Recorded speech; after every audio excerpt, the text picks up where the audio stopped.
Chapter 1. Where am I? I was just playing a game at home, wasn't I? What the hell is this place?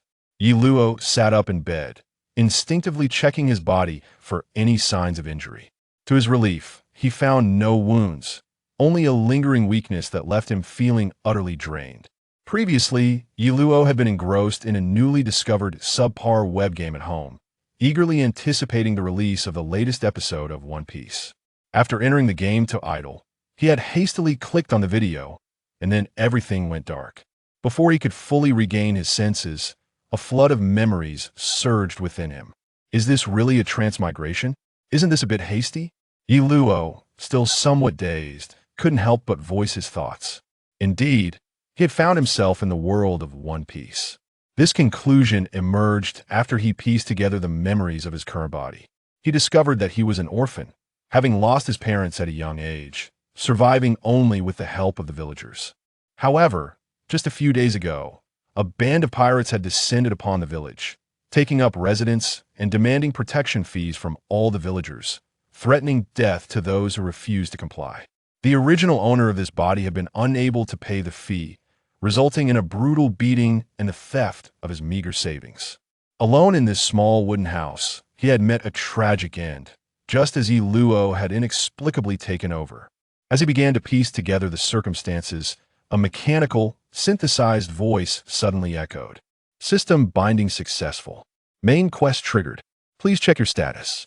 The unexpected arrival of this golden finger system caught Yi Luo off guard. His vision blurred momentarily, and then he noticed several icons lingering at the bottom left of his sight. No matter how he shifted his gaze, they remained fixed, reminiscent of the initial login interface of the subpar web game he had played before. Character.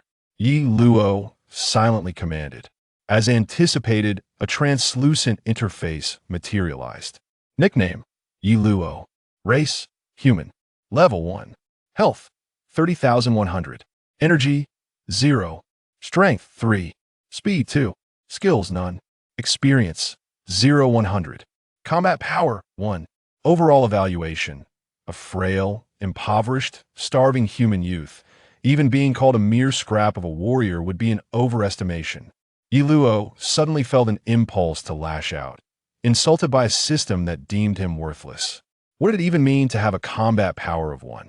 He had no idea what the stats of a normal adult man looked like, but he suspected that his own were indeed dismal.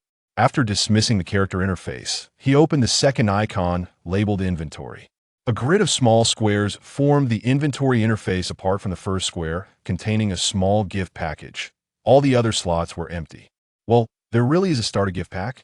Yi Luo observed with a hint of surprise at the starter gift. Congratulations! You have received a starter outfit, 1,000 currency, and a universal voucher worth 100 diamonds. As the gift pack opened, a mechanical, synthesized voice resonated in his mind.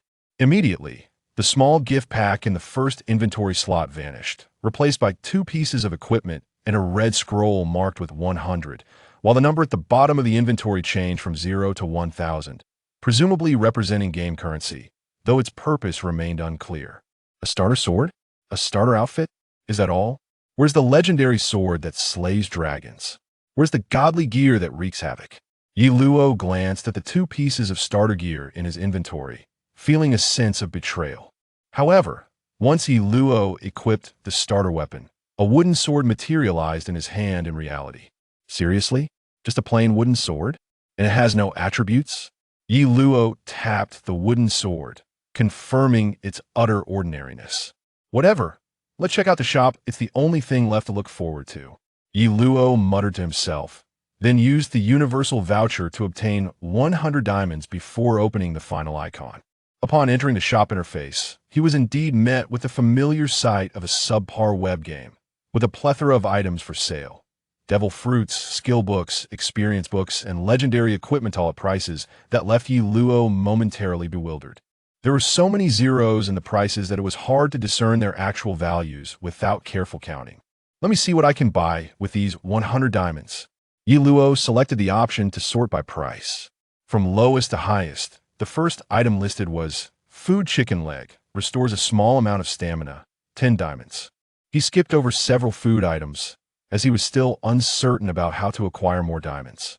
Beginner skill book, basic body training, 100 diamonds. This was the only item he could afford that might enhance his abilities. Without hesitation, Yi Luo purchased the skill book and used it immediately. There was no dazzling display or dramatic transformation. He simply felt a warm sensation coursing through his body, and then nothing else. Upon reopening the character interface, he noticed that the first icon in the skill tree had been illuminated.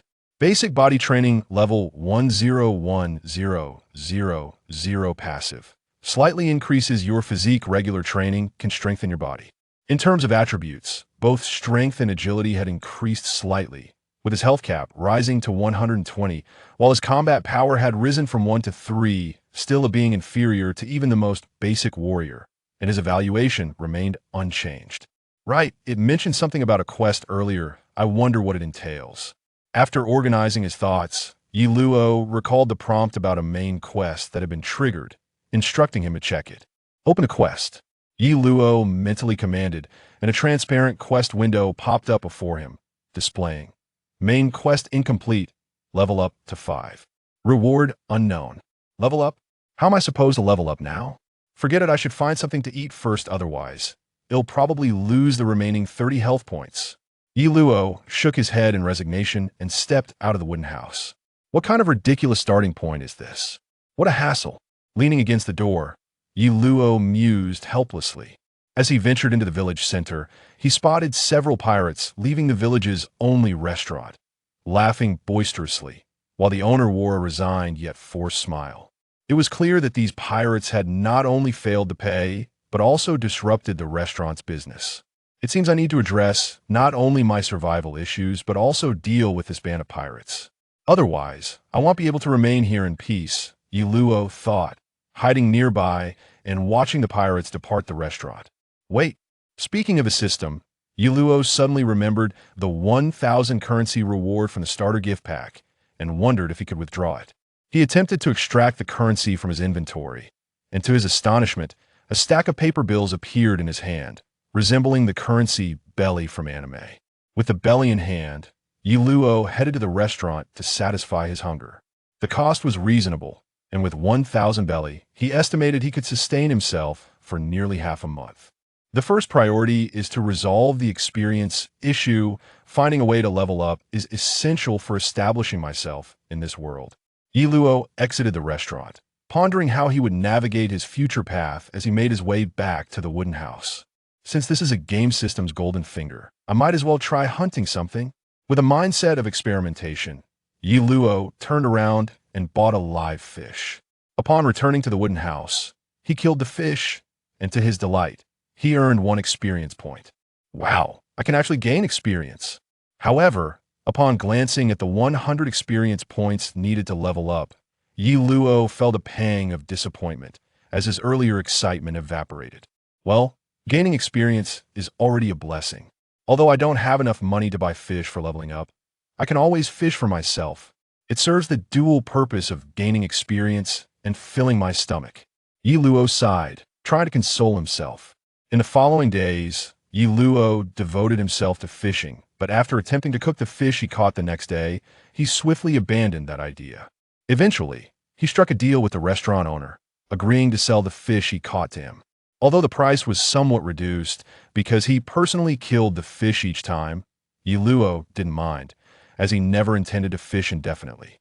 Additionally, he discovered that as long as he exercised, the proficiency of the basic body training skill would also increase. Therefore, besides fishing, he incorporated training into his daily routine.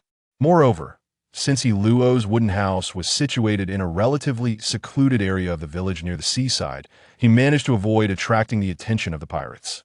Days later, after Yi Luo returned to the restaurant and killed the fish in his basket, his body warmed, and the system finally chimed with an upgrade notification. Congratulations, host. Your level has increased, granting you 5 attribute points and 1 skill point. Xiao Yi, today's portion is insufficient. The restaurant owner cheerfully handed over the belly to Yi Luo. Some matters came up today, so I had to return home early. Yi Luo replied with a slight smile as he accepted the belly. Upon returning to his wooden cabin, Yi Luo let out a sigh of relief and eagerly opened the system interface. After several days of training, his strength and speed had each risen by 1, now standing at 4 points, while his health had also improved, reaching 130 points. His proficiency in basic body refinement had increased to 102, 1000. Following his level up, his character level had ascended to level 2, with the experience required for the next upgrade now set at 300 points. As for the 3 free attribute points, he pondered for quite a while, but ultimately decided to reserve them for now, unable to determine where to allocate them among health, energy, strength, and speed. With only one skill at his disposal, he unhesitatingly invested his skill point in basic body refinement. After allocating a skill point to basic body refinement, his proficiency surged by 1,000 points, elevating it to level 211025000. The upgraded basic body refinement granted him 10 points each in strength and speed, and even his health increased by 100 points, resulting in his attributes now being health 230, strength 15, speed 14, with his combat power rising to 25, finally liberating him from the realm of being a weakling. Yi Luo clenched his fist, feeling the newfound strength coursing through his body. As he casually swung a punch, a faint gust of wind followed, igniting a spark of excitement within him. He moved about the room, adapting to the surge of power and speed within him, feeling an overwhelming urge to test his skills against someone. Bang! Just as Yi Luo was brimming with anticipation, a thunderous noise erupted as the wooden door of his humble abode was forcefully kicked open. Yi Luo frowned at the damaged door, turning his gaze towards the entrance. Well, I didn't expect you to be alive. Since you're still breathing, it's time for this month's protection fee. A pirate, wielding a large sword over his shoulder, swaggered into the room. It's you? Upon seeing the intruder, Yi Luo immediately recognized him as the very thug who had killed the original owner of this body. Indeed, this individual was not even a proper leader, merely a petty thug tasked with collecting protection fees, as the actual leader of the pirate group would never sully his hands with such menial tasks. He was referred to as a petty thug because, unlike the last time he came with 2 lackeys, he was now alone. What? Don't tell me you're broke again? This time, luck won't be on your side like it was last time. The petty thug provocatively smirked at Yi Luo, laughing boisterously. Yi Luo assessed the potential outcome of a confrontation in his mind, and, feeling somewhat intimidated, forced a smile as he replied, "My lord, I already paid you last time, didn't I? It hasn't even been a month yet." "Oomph, you didn't pay in full last time, did you? I know for a fact that you've been selling fish lately, so you must have some money. If I hadn't happened to pass by today, I might have been tricked." The petty thug disdainfully placed his sword on the ground. Yi Luo narrowed his eyes and smiled, saying, "You truly are sharp, my lord. I have indeed sold some fish recently, planning to deliver the payment to you esteemed gentlemen next month, but I didn't expect you to come by today. Ha! At least you know your place. But who told you that this is for next month? This is compensation for what you owed last time, and you still need to pay the next month's fee. Understood?" The petty thug laughed heartily before turning to Yi Luo with a menacing glare. Yi Luo was taken aback. This fellow seemed intent on taking advantage of him. It appeared he had unintentionally discovered Yi Luo's recent fish sales and had come to pocket a little extra cash, which explained the absence of his 2 lackeys this time. "Rest assured, my lord, this is a small token of my appreciation for you, not to be counted as part of the protection fee." Yi Luo turned around, pretending to retrieve a stack of belly from under the bed, ingratiating himself with the petty thug. He typically kept his money within the system, and his earlier actions were merely to prevent the thug from discovering this. "Ha, good lad. You're quite clever. When our pirate crew is recruiting, he'll be sure to recommend you." The petty thug, seeing the money in Yi Luo's hand, immediately burst into laughter and snatched it away. As for Yi Luo standing beside him, the petty thug paid him no mind. What he did not anticipate was that Yi Luo was contemplating how to eliminate him at that very moment. Wiping the sweat from his palms on his trousers, Yi Luo placed one hand on the thug's back while continuing to flatter him. "Akib beapun," Yi Luo silently commanded in his mind, extracting a wooden sword from the system. Clang! Yi Luo swung the wooden sword with his right hand, but just as it struck the petty thug, the sword shattered upon impact. The little leader and Yi Luo exchanged astonished glances, both taken aback. Goodness, the quality is shockingly poor. With no time to voice their grievances, Yi Luo swiftly seized the large knife that the little leader had carelessly placed on the table and swung it directly at the opponent's throat. "You little brat!" Just as the little leader snapped back to reality, his words were abruptly cut short by a flash of white light, and he fell into a state of unconsciousness. The severed head tumbled away, blood spilling profusely onto the ground. Gasping, Yi Luo collapsed onto the floor. It was his first experience of taking a life, and the gruesome scene churned his stomach uncomfortably. "Congratulations, host." The system seemed to announce something following the demise of the little leader.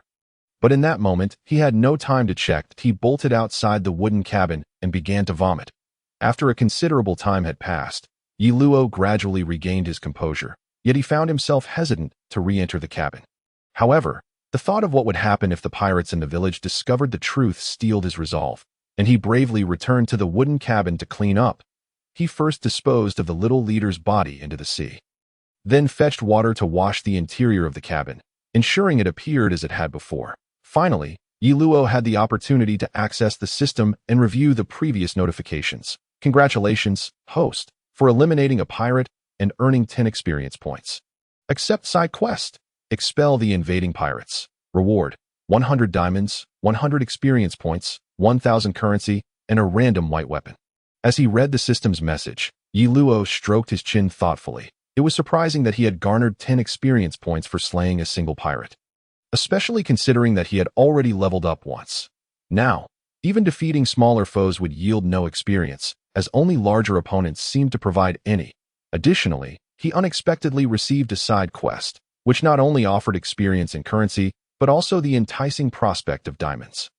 As for the white weapon, he held no expectations. Weapons were categorized by color into several tiers: rainbow, gold, purple, blue, green, and white, with the lowest tier being white, merely marginally superior to a wooden sword. Just moments ago, he had nearly been undone by the system's wooden sword. Had it not been for his recent training and the accumulation of numerous attribute points, he would have undoubtedly fallen to the pirates' swift retaliation. Even now, Yi Luo acknowledged that his attributes likely matched those of the little pirate, yet combat awareness was not something that could be compensated for by mere statistics. Had he not caught the little leader off guard, the outcome of their encounter could have been drastically different. Days later, the pirate crew residing in the village discovered that one of their members was missing, despite scouring the village and employing intimidation tactics. They found no clues, leaving the pirate crew to let the matter rest, which only reinforced Yi Luo's belief that they were merely an inconsequential band of pirates. "Little Luo, these fish are entrusted to you." A middle-aged man jumped off the fishing boat, grinning as he addressed Yi Luo, who remained on board at this moment. Yi Luo, aware of his shortcomings, used the bounty he had taken from the deceased little leader to pay the full amount of his protection fee for the second month. He then joined the village fishermen on their expeditions to the sea.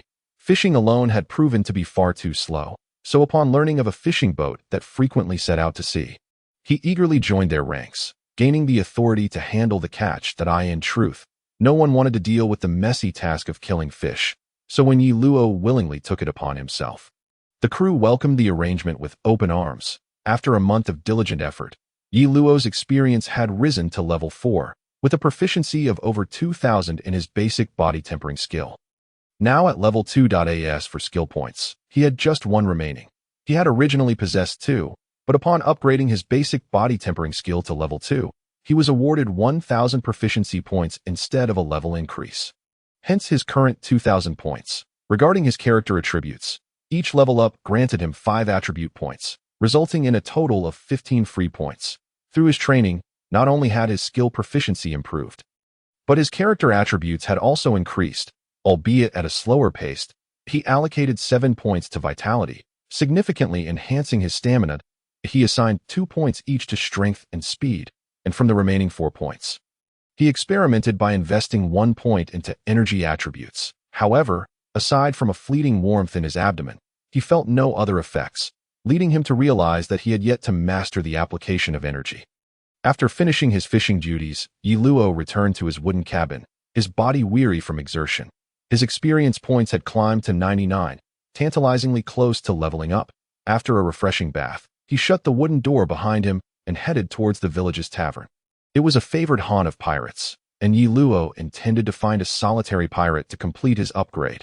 Having transformed significantly from his previous self, he now possessed commendable strength, and he understood that he was no longer the same. Each time he leveled up, Yi Luo tested his physical prowess. To put it dramatically, in the world of One Piece, if he were to compare himself to Earth, he might very well be considered a minor superhero. After all, he had never heard of anyone being able to break a tree with a single punch, yet now he was entirely capable of doing so. Upon arriving at the tavern, he indeed found several pirates gathered in small groups. "Hey, little Luo, you've come. What is up? Are you treating us to drinks today?" One pirate, evidently a bit inebriated, greeted Yi Luo with a flushed face. "Of course. What would you like to drink? It's on me." Yi Luo replied with a cheerful grin. The pirates were familiar with Yi Luo because he often used his earnings to buy them drinks, thus gaining valuable information from them, contrary to his initial assumptions. They were not nameless pirates, but members of the infamous Click pirate crew from the East Blue. They were merely the unfortunate ones, abandoned by the crew after suffering injuries in battle or hiding out of fear. This band of approximately 30 miscreants had congregated in this small village, asserting their dominance and occupying the place. The tavern owner brought over the drinks Yi Luo had ordered, and the pirates wasted no time in indulging themselves. Yi Luo watched them with a smile, raising his glass of beer and taking a hearty gulp. Once the pirates had sufficiently imbibed, they staggered out, linking arms as they made their way back to their ship. Their base of operations. Trailing behind them as they left the village, Yi Luo retrieved a large knife from his backpack, the very weapon of the little leader who had met his demise at Yi Luo's hands. He had tested it beforehand and confirmed it could be stored in his backpack, allowing him to draw it out whenever needed. "Hey, experience points, here I come," Yi Luo silently proclaimed, gripping the large knife and accelerating suddenly. Though he lacked any formal swordsmanship, dealing with a few drunken pirates was a straightforward task, and he dispatched them with swift precision. "Thanks a bunch." Yi Luo glanced at the system notification indicating his level up, quickly pilfering the pirates' weapons and any valuables they possessed. Once he reached a deserted area, excitement surged through him, his earlier anxiety subsiding somewhat. Though this was not his first act of killing, it still sent his heart racing with adrenaline and trepidation. "Congratulations, host, for leveling up. You have gained 5 free attribute points and 1 skill point. Congratulations, host, for completing the main quest. You have earned 300 experience points, 300 diamonds, 2,000 currency, a basic body tempering skill book, a basic mental technique, and a basic movement technique. The main quest has been updated. Please check it yourself." At this moment, Yi Luo activated the system and carefully reviewed the notifications he had missed due to his earlier nervousness. Firstly, he had finally reached level 5 and completed his first main quest. Upon completing the task, the 300 experience points he received filled nearly a third of his newly upgraded experience bar. And he also obtained diamonds for use in the marketplace, along with 3 beginner skill books. Among these, the skill books captured Yi Luo's primary attention. The significant enhancement in his physical attributes was entirely attributed to the beginner body refinement skill, prompting him to promptly open his backpack and utilize the beginner body refinement skill book first. Thanks to this skill, the proficiency from the skill book instantly surged to 1,000 points, elevating Yi Luo's level 2 skill directly to level 3. It felt akin to receiving a skill point. Yi Luo had previously been just shy of 1,000 proficiency points, thus the immediate upgrade. And after reaching level 3, the proficiency in the skill seemed to have maxed out. As he gazed at the skill book for the beginner mind method quietly resting in his backpack, anticipation stirred within him. It was evident that this system mirrored that subpar web game he had played before, albeit as a domestic martial arts web game, leaving him curious about the skills that might appear later. Upon utilizing the skill, it felt as though his mind was being forcibly inundated with knowledge, creating a sensation akin to his head splitting. Was this the beginner martial arts mind method? The pain arrived swiftly and departed just as quickly. In mere seconds, he was drenched in sweat, yet his mind was already filled with knowledge regarding the beginner mind method. This must be the slight energy I gathered earlier. Yi Luo sat cross-legged on the ground, palms facing upwards, and began to meditate, soon sensing a fine stream of energy coursing through his body. He controlled this subtle energy flow, guiding it along the path etched in his memory. Time slipped away unnoticed until he finally directed the wandering energy to his dantian. Opening his eyes, he was delighted to discover that, although the energy flow had not increased, he could now manipulate it. After basking in his joy, Yi Luo cheerfully accessed his status panel. Nickname: Yi Luo Race. Human health: 500 energy, 1 strength, 43 speed, 29 skills. Beginner body refinement level 3. Beginner mind method 11,000. Experience 300-1000 combat power. 50 overall rating. Are there still minions left? I could take on 10. In comparison to his initial arrival in this world, the disparity was nothing short of astronomical. After closing the status panel, Yi Luo eyed the beginner movement technique in his backpack, and without hesitation, he clicked to learn it as before. The system forcefully inundated his mind, and despite his prior experience, he felt a twinge of trepidation. Let us see if this movement technique possesses any peculiarities. Once the transfer was complete, Yi Luo began practicing the movement technique according to the memories in his mind. After just a few repetitions, he became remarkably familiar with it, and he even noticed that practicing the movement technique not only increased his skill proficiency, but also significantly enhanced his speed attribute. Previously, his training primarily augmented his strength. While his speed had increased, it was marginal. Now, with the movement technique, speed would no longer be his Achilles heel.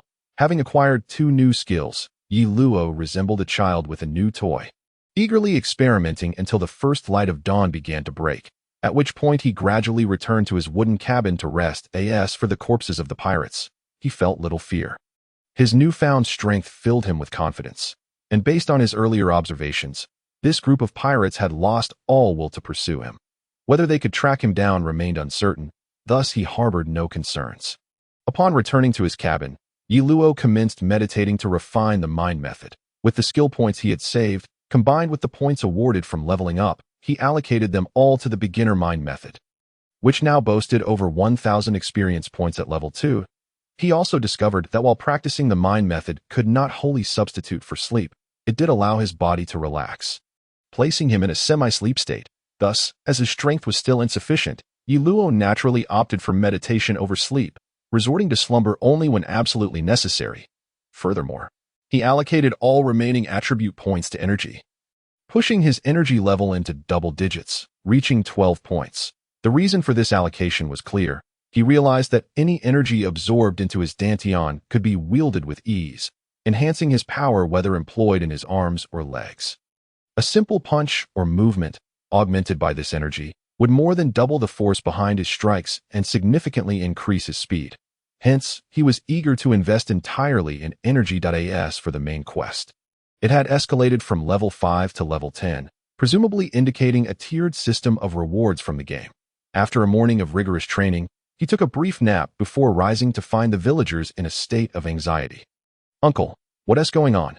Yi Luo approached the tavern, ordered some food, and feigned ignorance while inquiring. "Sigh. This morning, those pirates discovered that several of their companions had been killed over there, and now they are searching for the murderer. They threatened that if we don't hand over the culprit, the protection fee will double, and anyone unable to pay will be killed." The tavern owner sighed, his face etched with worry. Do those pirates have any leads? Who knows who the killer is?" Yi Luo blinked, feigning surprise as he asked. "If there's nothing we can do. They are among the more reasonable pirates. Typically, when pirates invade a village, they slaughter indiscriminately, stealing all the wealth before moving on." The tavern owner shivered, seemingly recalling some unpleasant memories. "What shall we do? We barely have any money as it is, and now the protection fee has doubled. Many won't be able to afford it." Yi Luo frowned as he questioned. The tavern owner shook his head, remaining silent, likely feeling powerless. After all, simply ensuring his own safety was already a significant achievement. Yi Luo clenched his fists, contemplating the likelihood of his direct intervention succeeding. After finishing his meal, Yi Luo returned to his cabin, needing to rest and gather his strength. That night, he planned to launch a surprise attack. Although he was uncertain about the pirate captain's prowess, they were merely a band of disheartened soldiers. If he hesitated, it could lead to greater trouble for the village. Soon, night descended, and the village lights began to dim. Apart from the tavern, which flickered with weak illumination, only the pirate ship moored in the solitary harbor of the island remained. Yi Luo meditated. He opened his eyes, retrieving a pistol and a knife from his backpack, his spoils of war. Once prepared, he stealthily made his way toward the tavern, hoping to encounter any isolated pirates. as reducing the number of adversaries by even one would be advantageous. Upon arriving at the tavern, he noticed the owner just about to lock up. Concealed in the shadows, Yi Luo refrained from revealing himself and instead approached the pirate ship via a narrow path. As he neared the pirate vessel, he spotted several pirates, arms draped over each other's shoulders. Laughing and chatting as they made their way toward the ship, Yi Luo's gaze sharpened as he observed the group. It appeared that these pirates were indeed undisciplined, although the deaths of their comrades had captured their attention. They clearly underestimated the gravity of the situation. Scanning his surroundings, Yi Luo found no signs of ambush. However, their numbers seemed to have increased since yesterday, and unlike the drunken state of the previous pirates, these ones were armed and evidently more vigilant due to their companion's demise. With a deep breath, Yi Luo directed his internal energy down to his legs and initiated his movement technique. I in the darkness. His form glided like a wraith, swiftly closing in on the group of pirates. Though Yi Luo's speed had significantly improved, he was discovered while dispatching the second pirate. However, seizing the moment of their astonishment, he swiftly eliminated two more. Don't come any closer. Our captain is on the ship. You can't escape. The last pirate, terrified by Yi Luo's rapid movements, stumbled backward, falling to the ground and shouting in fear. Humph! With a swift motion, the blade fell, and the leaves scattered without a moment to gather the spoils of victory. As he fled towards a nearby grove, over there, the pirates aboard their ship had already caught wind of the commotion and began to shout and rush over under the captain's command. Damn it! Who did this? Spread out and search. The leader of the pirate crew, a burly man clad in armor, bellowed furiously upon discovering a pirate lying in a pool of blood. Captain, could it be the villagers who did this? Queried a bespectacled pirate after taking a brief look. Those wretched peasants? Humph! I intended to keep them around for our own sustenance, but they proved so ungrateful. Gather everyone. We will search each house until we find the culprit, and I shall personally snap his neck. The captain's brow furrowed as he roared. Just as the pirates assembled to head towards the village, a scream echoed from the ship behind them. Yi Luo stood at the ship's railing, casting a smile at the pirates before plunging headlong into the sea, leaving behind the lifeless bodies of several pirates sprawled in their own blood. Damn it! Capture him! Although the pirates had not clearly seen Yi Luo's visage, the blatant provocation ignited their fury, and they rushed towards the pirate ship. With just a handful of us left, if we take out another group, we'll be ready to confront them head-on. Yi Luo found a spot to climb ashore, quietly observing the enraged pirates. There was no alternative. Though Yi Luo's physical abilities had improved significantly, life is singular and ought to be preserved. He was not one of those indestructible characters found in anime. Captain, it seems the adversary is not particularly strong. Otherwise, they would not have chosen to pick us off one by one. The bespectacled pirate adjusted his glasses, wearing a knowing expression. Enough with the chatter. Now, immediately, find that little rat. I want his corpse in pieces. The pirate captain glared at the bodies laid out on the deck, his voice booming. With their numbers already few, losing half of their crew without knowing the identity of the attacker infuriated him. In previous battles, they had always fought openly, relying on strength. If they could win, they would, and if not, they would flee. This stealthy approach was a first for him. However, this time the pirates had grown wiser, opting to search together rather than disperse. Captain, we've scoured the area, but found no trace. Moreover, everyone is quite fatigued and wishes to sleep at this late hour. The bespectacled pirate returned to report after fruitlessly searching for Yi Luo.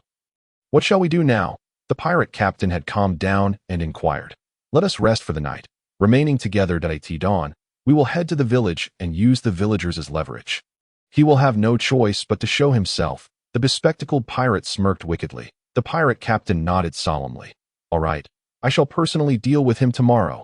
Hiding amidst the grass by the shore, Yi Luo, unaware of the pirates' plans, dared not leave, fearing they would trouble the villagers. Thus, he remained there, monitoring while recovering the inner strength he had previously expended as dawn began to break. Yi Luo had fully recovered and noticed a slight increase in his internal energy. Upon checking his attributes, he found his energy had indeed risen. No wonder they say battle is the best training. I could never achieve this speed through solitary practice. Yi Luo mused, observing that his experience bar had surpassed 4/5. Stowing his weapon in his backpack, Yi Luo submerged once more, swimming slowly towards the pirate ship, then stealthily climbing aboard. Indeed, they were all there. That imposing figure must be the captain. Yi Luo concealed himself outside the cabin. Peering inside through the glass, all the pirates were in disarray, asleep, while two sentinels at the entrance nodded off. In the center of the cabin sat a broad-shouldered man in armor, his head lolling as he drooled in slumber. Taking a deep breath, Yi Luo drew the pistol he had previously seized, aiming it at the pirate captain. Though he had never used a firearm before, the distance was short enough for a successful shot. Bang! Bang! Bang! Yi Luo fired repeatedly at the pirate captain until the gun was empty, then nimbly rolled to the upper deck, discarding the empty firearm into the sea, creating the illusion that he had jumped overboard to escape. "Captain, are you all right?" "That bastard. I will not let him escape." Yi Luo grimaced at the cacophony below, feeling a headache coming on. To think he had failed to kill the captain at such close range. His marksmanship was an embarrassment. "Did you find him?" In Yi Luo's line of sight, the pirate captain emerged, clutching his arm. Fortunately, he was only grazed. Otherwise, that would have severely tarnished my image. Yi Luo exhaled a sigh of relief. "Captain, we shouldn't linger here. Let's head to the village. He will undoubtedly show himself." The bespectacled pirate, now visibly angry, proposed to the captain. "Very well, lads. Arm yourselves. We are going to raid the village and seize food and treasure before we depart." The captain grinned cruelly, shouting loudly. The pirates immediately buzzed with excitement. Only bloodshed and riches could make them forget their fear. Amidst the upper deck, Yi Luo lowered his head and retrieved 2 more handguns from his backpack. This time, his targets were not just the captain, but all the pirates. Bang! Bang! Bang! The gunfire erupted suddenly as Yi Luo stood on the upper deck, firing at the unsuspecting pirates, with half of their ranks fallen. The remaining pirates scrambled for cover. "Yi Luo, you little brat. It's you. Isn't it? If you have the guts, come out and fight me like a warrior." The pirate captain finally recognized his assailant. Having previously shared drinks with Yi Luo, leading to a familiarity with his face. Bang! The response to him was the sound of Yi Luo's gun. That bastard. Just as the captain prepared to charge out, he was restrained by the bespectacled pirate, who shook his head in warning. With a clatter, Yi Luo discarded the empty gun and picked up a long knife from the ground, leaping down from the upper deck with a smile. "Didn't you say you wanted to fight? Here's your chance. Don't say I'm bullying you. Come out. Die." The pirate captain glared at Yi Luo, now having truly discarded his weapon, charging directly at him. "Damn it. Is running all you know, like a rat?" Yi Luo dodged the captain's attack with agile footwork while keeping an eye on the other pirates, fearful of their imminent assault. "Hey, it's just a warm-up. What's the rush?" Seeing the pirate's arm get hesitant to advance, Yi Luo finally focused on battling the pirate captain. Clang, clang, clang. Yi Luo's knife struck the captain's armor, but all blows were deflected. "Haha, you think you can even breach my defenses? Little insect?" The captain laughed triumphantly. The other pirates, witnessing this, erupted into laughter, feeling emboldened. With the captain visible, they feared nothing, viewing Yi Luo as merely a teenager. "What a headache. I had forgotten you were the equipment-obsessed Klee. Let us see how you handle this." Yi Luo discarded the long knife, clenched his fist, and channeled his inner energy, launching an attack. "Fool, without a weapon, how do you plan to fight me?" The pirate captain, with a cruel smile, threw a punch, already fantasizing about how to torment Yi Luo. With a resounding crash, their fists collided, yet the pirate captain was sent flying by a single blow from Yi Luo. In midair, his arm twisted grotesquely, and blood dripped from the corner of his mouth, clearly gravely injured by the strike. The remaining pirates stood in stunned silence, unable to believe their eyes, until their captain crashed to the ground, creating a gaping hole in the deck, prompting them to gaze at Yi Luo with palpable fear. They were utterly perplexed. With such strength, why had he not simply attacked them head-on, instead of resorting to stealth? Yi Luo, too, was taken aback by his own power, but this was not the time for astonishment. Utilizing his agility, he swiftly dispatched the remaining pirates. Please don't kill me. I know where our captain's treasure is. Spare me, and I will lead you there." But before the bespectacled pirate could finish his plea, Yi Luo delivered a kick that rendered him unconscious. It seemed that defeating pirates also came with experience. Perhaps it was not always necessary to kill. Yi Luo mused, stroking his chin upon receiving the system's notification of gained experience.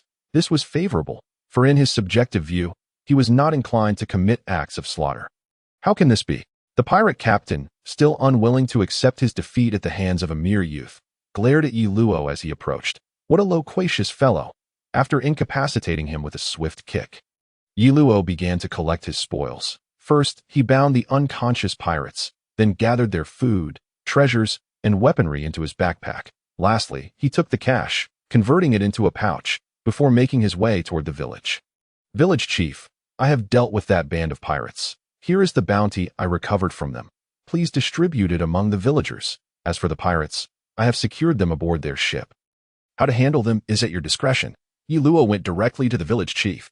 After the original owner's parents had passed, he had relied on the village's charity to survive, thus feeling the need to repay this kindness. Once he had settled matters with the pirates, Yi Luo returned to his modest cabin. He had instructed the village chief not to disclose his presence, as he wished to keep things uncomplicated. The current state of affairs suited him perfectly.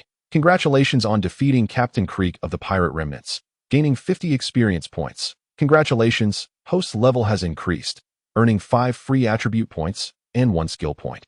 Congratulations, host has completed the side quest, expel the invading pirates, earning rewards, 100 diamonds, 100 experience points, 1,000 currency, and a random white weapon. Upon returning to his wooden abode, Yi Luo carefully reviewed the system notifications. After incapacitating the pirate captain, the system granted him 50 experience points, which was sufficient to level up. With the newly acquired attribute points, Yi Luo allocated 2 points to energy and 1 to life, dedicating the remaining 2 points entirely to speed. From the previous night's battle, he had realized that had he not been cautious of the enemy's firearms, he would have engaged them head-on without such complications. He had tested it. Now, with his agility, he could evade a standard pistol from the front, but he could not guarantee his safety from an ambush as for other rapid-fire pistols and different weaponry. He was uncertain of his ability to evade them, so enhancing his speed became a priority. The white weapon that appeared in his backpack was a standard steel knife, devoid of attributes, yet it was significantly superior to the weapons he had confiscated from the pirates. He intended to use it temporarily. Additionally, his diamonds had accumulated to 400 points. After reaching level 5, a lottery interface had appeared in the shop, costing 1,000 diamonds per attempt, theoretically allowing for the acquisition of any item. Yi Luo planned to give it a try, though he did not harbor high hopes for anything extraordinary. Such domestic games were merely designed to swindle players for money. Now, however, they had become his fortunate tool, which he felt compelled to utilize as for the reason behind the lottery. Yi Luo was quite clear. What else could he do? The coveted skills and advanced martial arts in the shop were far beyond his meager diamond count, making it impossible to purchase them. It was better to test his luck.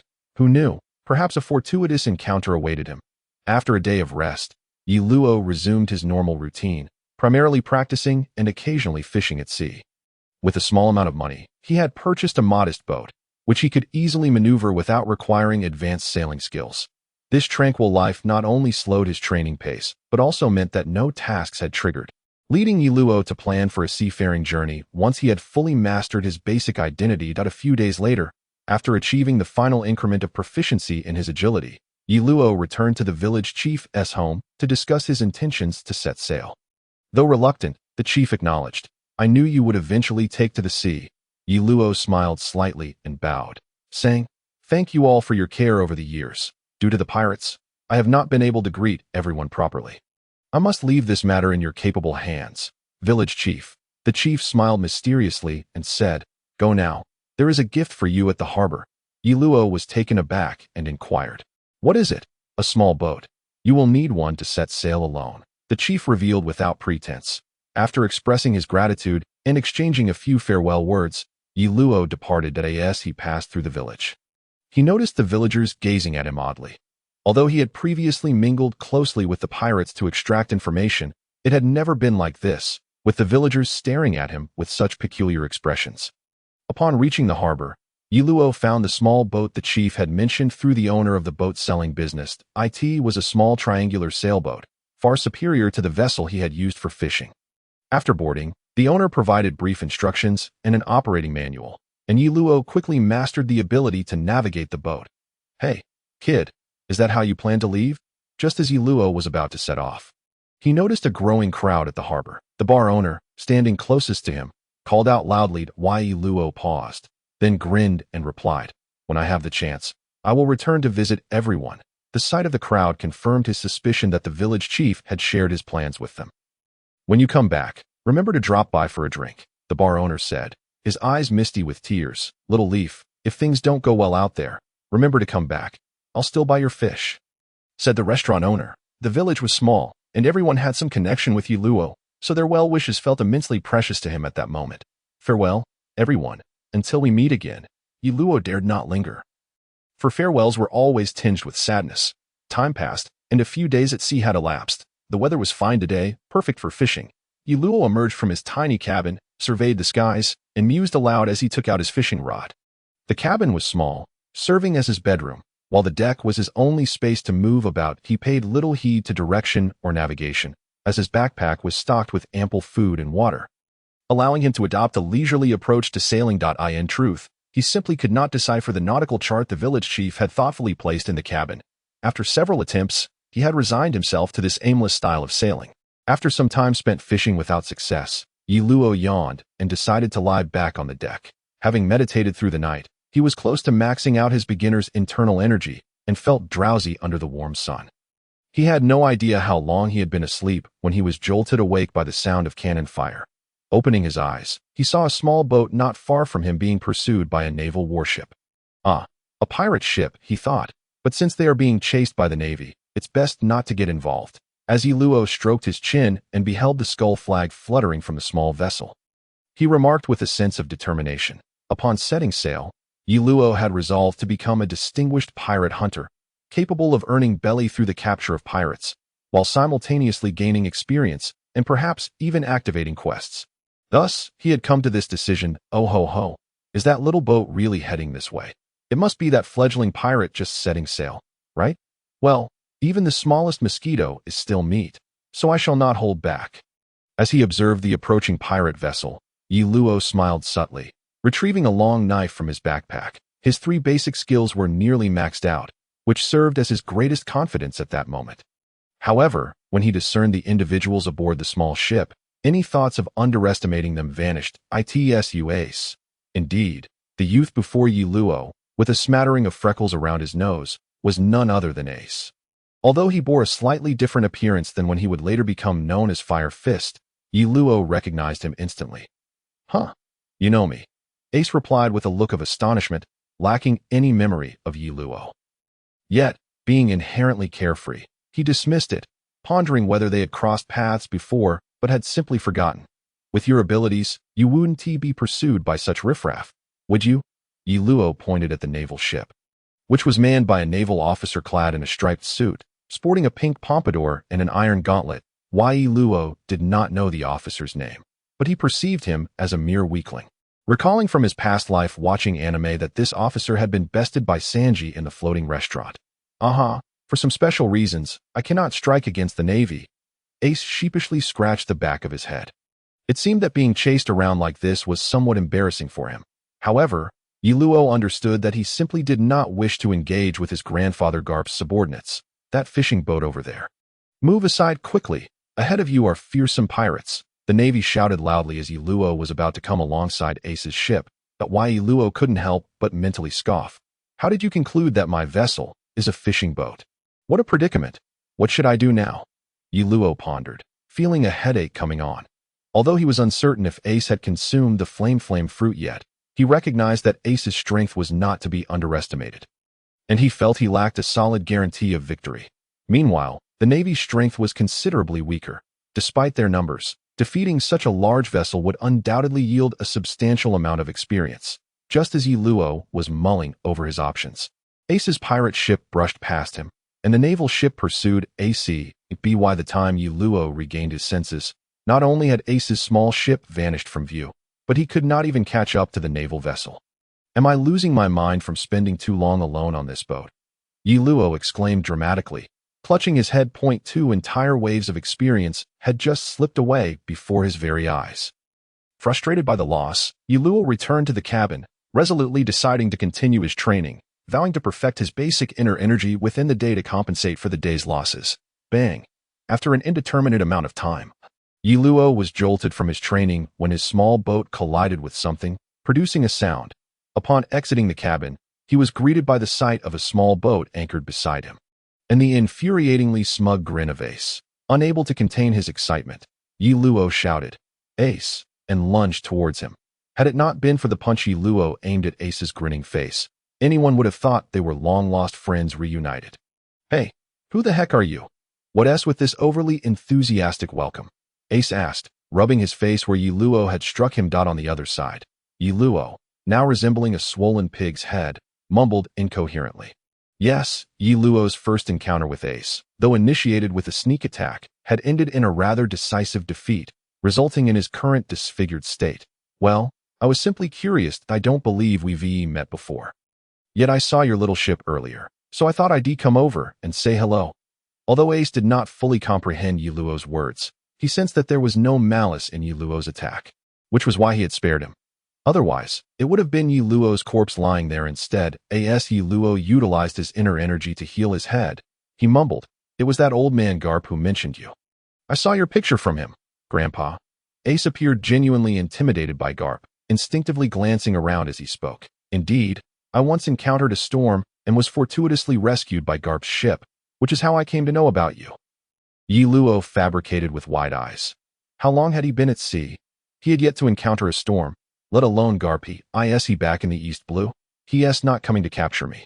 Is he? I can't talk to you anymore. I have urgent matters. Upon hearing that Garp was back in the East Blue, Ace immediately bowed to Yi Luo and prepared to depart. "Fear not. That incident occurred long ago. The old man may not even be in the East Blue anymore." Yi Luo shrugged, stating he could not simply let Ace slip away. During their brief skirmish, he had sensed that his speed and strength were quite comparable to Ace's. But the disparity in combat experience and technique was monumental. Such a valuable training partner was not someone he wanted to lose. Ace turned to Yi Luo, seemingly weighing the truth of his words. "Come on, let us have something to eat first." Now somewhat recovered, Yi Luo retrieved some food from his backpack and smiled at Ace. "Thank you for your hospitality," Ace responded politely upon seeing the food. He did not question how Yi Luo had produced it out of thin air, nor was he surprised by Yi Luo's swift recovery. As they shared food and engaged in conversation, they exchanged details about their backgrounds. "Ah, so that's why I found your speed and strength commendable. Yet you fight with complete abandon and no strategy whatsoever." Ace chuckled as he gnawed on a chicken leg. Why Yi Luo sought Ace's advice regarding his own circumstances. And Ace generously shared his insights, even engaging in sparring matches with him from time to time. Thus, with the allure of food, Yi Luo managed to keep Ace around, and together they set their course for the Grand Line. "Hey, you're not still thinking about defeating me to show my grandpa, are you?" Ace panted after a particularly vigorous sparring session. After some time training, Yi Luo had reached a point where he could hold his own against Ace, especially with the aid of his inner energy, which often left Ace flustered. Although Ace was intrigued by Yi Luo's unique ability, he found himself unable to grasp it, unable to sense the presence of inner energy at all. "Haha, you're my ticket into the Navy, of course. I have to do this," Yi Luo replied, slightly breathless. From being thoroughly beaten to now making rapid progress, his improvement was undeniable. "What's so great about the Navy? Join me as a pirate instead. Pirates are the freest souls upon the seas. My ship is in need of a vice captain. What do you say, Yi Luo? Care to join me?" This was Ace's first invitation to Yi Luo. For a moment, Yi Luo found himself lost in thought. Being a pirate didn't seem so bad after all. Moreover, there were plenty of experience opportunities on the Navy's side, and as a pirate, he could still act against other pirates. However, once he joined the Navy, he could no longer act against them. Just as Yi Luo was about to speak, he suddenly received a notification from the system. Trigger side quest. Capture Ace and bring him to Sea Garp. Rewards: 1,500 diamonds, 1,500 experience, 100,000 money. 1 reward wheel spin. Upon reading the quest rewards, Yi Luo's gaze towards Ace shifted dramatically. With 1,500 diamonds and his current 400 points, he was nearing the threshold for 2 lottery spins. And with the quest reward, it amounted to 3. Such an opportunity could not be overlooked. Is my mouth enchanted? Just uttering a few words can trigger a quest. Yi Luo mused inwardly to take this, after his thoughts settled. Yi Luo's speed surged as he charged at Ace. There was no time for further discussion. Capturing Ace was his top priority, and figuring out how to find Garp could come later. What's with this sudden brawl again? Ace found himself at a loss for words, as he felt he hadn't said much at all. After yet another bout of mutual defeat, the two finally stumbled upon a small island. After restocking on food and water, Yi Luo realized that Ace had vanished. It turned out that Ace, upon sensing Yi Luo's intention to drag him before Garp, had made a hasty retreat from the moment they first met, when Ace had decisively overpowered Yi Luo. To their current state of mutual exhaustion, Ace was determined to avoid the humiliation of being captured and brought before Garp, an experience he had personally endured and found terrifying. Upon discovering Ace's escape, Yi Luo felt somewhat helpless but understood there was little he could do. The vastness of the ocean made finding someone a daunting task. Thus, he continued to gather essential supplies and sold off the resources he had confiscated from pirates before setting off alone once more. In the following days, Yi Luo embarked on a purposeful voyage. Having learned to read nautical charts, he purchased an East Blue map on the island and set his course for Lobetown, knowing that Ace, on his way to the Grand Line, would inevitably pass through there. Moreover, Lobetown, known as the town of beginnings and endings, was the birthplace and demise of the pirate king, Gold Roger A.S. Roger's son. Ace would surely visit. Initially, Yi Luo contemplated a detour to Kokoyasi village, hoping to confront the likes of Arlong and liberate the suffering villagers. However, realizing that he might miss Ace in doing so, he decided it was best to head straight for Lobetown. Along the way, Yi Luo dealt with any pirates who crossed his path and occasionally took to the sea to fish, a skill he had learned from Ace. This not only provided sustenance and experience, but also served to strengthen his physique. However, after one harrowing episode where he nearly lost his boat while pursuing a large fish, he became cautious about chasing after them. According to Ace, his abilities were currently well-rounded, yet he lacked a decisive finishing move, which hindered his capacity to deliver a lethal blow to opponents of similar or lesser strength. The only unique skill he possessed was his internal energy, but without a manual or guidance. He felt his self-taught efforts were lacking. Congratulations, host. Your level has increased, granting you 5 freedom attribute points and 1 skill point. Congratulations, host, for defeating a pirate with a bounty of 3 million, earning 300 experience points and 300 diamonds. At last, reaching level 8 was no small feat, yet Yi Luo was astonished that this pirate had a bounty of 3 million. He kicked the corpse of the pirate captain he had just slain. Surprised by the discovery, the system's reward of diamonds based on the bounty was an unexpected delight. Yi Luo initially considered taking the body to the Navy to claim the bounty, but the thought of keeping it on his ship deterred him. Nevertheless, knowing that bountied pirates yielded diamonds brought a smile to his face. Well then, how should we proceed, my lord? 2 somewhat timid pirates inquired, whom Yi Luo had intentionally kept alive, having taken the oars from their ship to hasten their journey. Let us head straight to Lobetown. I have resolved to become a bounty hunter, Yi Luo declared, brimming with enthusiasm. Though the 2 pirates were amused internally, they felt compelled to comply under Yi Luo's imposing presence, begrudgingly flattering him in hopes that he would fulfill his promise to release them upon reaching their destination. With 700 diamonds already in hand, he needed just 300 more, which could easily be obtained by capturing a pirate with a 3 million bounty. However, he wondered if he would encounter one before reaching Lobetown. Yi Luo planned to continue towards Lobetown, as it was known to be a haven for pirates. Countless would-be adventurers seeking the Grand Line often paused there, aligning perfectly with Yi Luo's objectives. As for when Smoker would arrive in Lobetown, Yi Luo could not recall, having never studied the anime One Piece in depth. He merely enjoyed the narrative and followed it without paying much attention to the finer details. However, one thing was certain. Ace had never encountered Smoker, as Yi Luo vividly remembered that they first met after Luffy set sail, during their initial encounter in Alabasta, at which time Ace was already the captain of the 2nd Division of the Whitebeard Pirates. Yet, fate had other plans. As Yi Luo made his way to Lobetown, he unexpectedly came across a Navy warship, its bow adorned with a dog head clutching a bone. Is that Garp's ship? Yi Luo mused, somewhat pained by the sequence of events. Excuse me, is this the vessel of Rear Admiral Garp? He called out to his 2 pirate captives, instructing them to approach the warship. Who are you, kid? A hat-wearing officer with a sword at his waist queried from the ship's railing. I am a friend of Ace, here to pay my respects, Yi Luo replied with a slight smile. Meanwhile, the 2 pirate slaves were utterly terrified, having heard tales of Rear Admiral Garp, a legendary figure renowned for his pursuit of the pirate king. Come aboard. The warship dropped its lines, and Yi Luo climbed up the rope, the sailors aboard unperturbed by his presence. After all, this was Garp's ship. Who would be foolish enough to cause trouble here? Ah, so you're Ace's friend? Where is that rascal now? A burly old man with a dog hat and a justice cape emerged. Was this the aura of a top-tier powerhouse? Yi Luo gulped, aware of Garp's unpredictable nature akin to Luffy's. Yet the proximity to such a formidable figure quickened his heartbeat. Yi Luo hesitated to answer Garp, seemingly intimidated by the man's presence, while the officer accompanying Garp lowered his hat, casting a curious glance at Yi Luo. Sensing his elevated heart rate, I am currently in pursuit of him. Yi Luo exhaled, stating his intention directly. Garp shot Yi Luo a piercing glare, his formidable aura rendering Yi Luo momentarily breathless that he is a pirate. And as a bounty hunter, it is only natural for me to pursue him. Yi Luo declared defiantly, his resolve firm.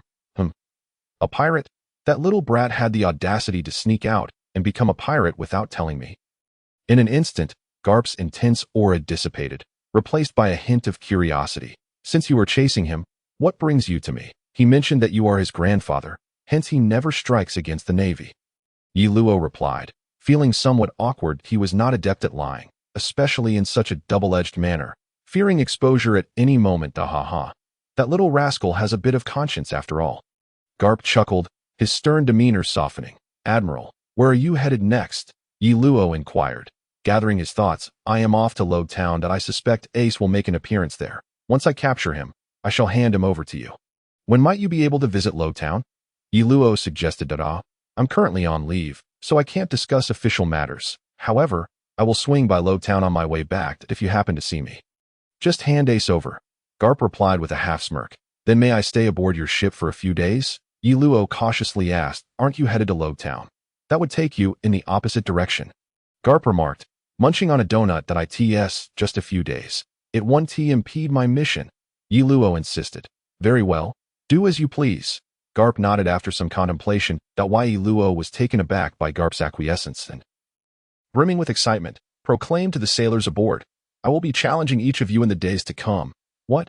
Such audacious words. Is this kid out of his mind? The Navy personnel looked at Yi Luo incredulously. Buzzing amongst themselves, Garp raised an eyebrow, puzzled by Yi Luo's intentions. If he merely sought to hone his skills, there was no need to challenge even the ordinary sailors. Moreover, given his connection to Ace, Yi Luo's overt approach was rather unclear. However, Garp was unfazed. His absolute strength rendered him impervious to such matters. After a prolonged period, Yi Luo had bested all the Marines aboard the vessel and began challenging the officers. A day later, with the exception of the swordsman donning a top hat, all the Navy personnel under Garp had succumbed to Yi Luo's prowess. Though his experience was limited, it was nonetheless a significant gain for Yi Luo at this juncture. So, this is the 6 styles of the Navy. Truly impressive. After failing for the umpteenth time, Yi Luo finally relinquished the notion of overcoming his opponent. When I was your age, I was not as capable, remarked the cool-headed Navy officer swordsman coldly. Haha, is that supposed to be a compliment? Yi Luo replied weakly, reclining on the deck. The swordsman did not respond but turned and departed. What a frosty fellow. Yi Luo sighed, rolling over and promptly falling asleep on the deck. The intense battles of the day had led to a notable increase in all his attributes. Indeed, combat was the swiftest path to improvement. Sir, the swordsman, whom Yi Luo had dubbed the cool man, was currently reporting Yi Luo's performance to Garp. So this lad is indeed a talent worth nurturing? Garp chuckled. He exhibits significant potential, with training at headquarters. His future accomplishments may surpass my own, the cool swordsman said somewhat despondently. Limited by his own innate gifts, he recognized that even with Garp's guidance, his achievements would remain modest. Let's make a stop at Rogue Town on the return journey. Whether we meet again depends on fate, Garp said with a smile as he departed, revealing that he had not genuinely intended to visit Rogue Town on their way back. The next morning, Yi Luo stood face to face with Garp on the deck. Sir, I am acutely aware of the vast chasm between us, yet I still wish to test my mettle, Yi Luo said, his expression tense. Ah, youth is indeed splendid. Since you seek to experience it, I shall oblige.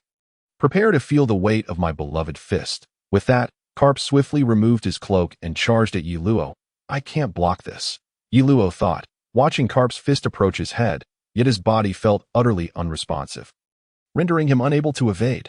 Move, damn it. Yi Luo commanded, attempting to channel his internal energy, but it felt as though it were mired in a quagmire, moving sluggishly. Boom. At the last moment, Yi Luo failed to dodge but raised his fists, suffused with internal energy, to fend off the blow. Interesting, Garp remarked, observing Yi Luo as he plummeted into the sea. Sir, what was that just now? The cool swordsman inquired, somewhat astonished that it bore some resemblance. Yet I cannot be certain. Retrieve him. If it truly is what I suspect, the initial awakening can often be quite arduous. Garp donned his cloak once more, chuckling. Without needing instruction, some Marines had already plunged into the water to rescue Yi Luo. Though merely a day had passed, the Marines held great respect for the boy who had challenged their entire ship. Cough. You old rascal, your strikes were rather excessive, don't you think? Yi Luo coughed a few times, expelling seawater and gesturing angrily at Garp. Ah, is that so? I didn't notice. Besides, you weren't injured, were you? Garp feigned ignorance. Humph. Yi Luo turned his head, displeased. Young man, are you familiar with hockey? Garp plopped down beside him, intrigued. Armament, observation, and conqueror's hockey. Right? Yi Luo replied with an expression of worldly wisdom. Ah, so you are aware. Have you awakened armament hockey then? Garp asked with a grin. Yi Luo shook his head, responding, no, this is a family ability, not hockey. Oh, not hockey? What is your full name? Garp inquired, his demeanor shifting to a more serious tone upon hearing it was a familial skill. Full name? I am simply Yi Luo. That is my full name. Yi Luo replied earnestly. As a citizen of Huajia, one's name is a form of heritage and should not be lightly altered. Garp scrutinized Yi Luo, believing that he was merely reluctant to disclose more, perhaps fearing that Garp might glean something from his name. After their sparring session, Yi Luo returned to his small triangular sailboat, where the two pirates awaited him, looking rather pitiful, too intimidated to flee. 10 days later, Yi Luo finally arrived at Rogue Town, having encountered not a single bounty criminal along the way. He had faced a few waves of pirates, yet none bore bounties. It was no wonder the East Sea was dubbed the weakest sea. Bounties exceeding 10 million were a rare sight in these waters. Sir, per our agreement, may we leave now? The two pirate slaves asked Yi Luo with anticipation. Throughout their journey, they had witnessed the fates of all pirates who had dared to vex Yi Luo, who was merciless in his pursuit of vengeance. If there's one last task, fetch me the latest bounty notices, and you may depart. Should you dare to flee, you know the consequences. Yi Luo shot a sidelong glance at the two pirates. We wouldn't dream of it. However, sir, while the Navy distributes bounty notices for free, if we go, we must purchase them from the tavern owner, who typically has the latest notices, or retrieve them from the Navy station. The pirates replied, somewhat distressed. Yi Luo pondered for a moment before waving his hand. In that case, be off. Remember, do not engage in wrongdoing, or next time, you may not be so fortunate. After they left, Yi Luo went to the Navy base in Rogue Town to collect a bounty notice. Although he wished to inquire whether Smoker was still in charge there, he refrained from doing so upon seeing the impatient Navy personnel. Now, let us go find some trouble. And Ace, you are the greatest treasure. I must not let you slip away. Yi Luo chuckled to himself as he exited the Navy base, bounty notice in hand. At that moment, Ace, who was sleeping aboard his ship, involuntarily shivered, murmuring, why does a cold breeze suddenly blow? Could it be that I am to encounter a storm again? After parting ways with Yi Luo, Ace had initially intended to head straight for the Grand Line. However, he had encountered a tempest along the way, and a series of fortuitous events and adventures had further augmented his strength. Days later, at the Navy base, isn't that the infamous bounty hunter making quite the name for himself in town? I hear he harbors a deep-seated hatred for pirates, a Marine remarked quietly to his companion as he watched Yi Luo drag a bounty criminal into the base like a lifeless fish. His companion nodded, wary, and pulled him away, seemingly unwilling to engage with Yi Luo. This was because, during the past few days, whenever the Navy encountered Yi Luo while on a mission, he would dispatch them along with the pirates, albeit without causing them harm, which had instilled a sense of reverence among the Marines for Yi Luo. Where on earth is that rascal Ace?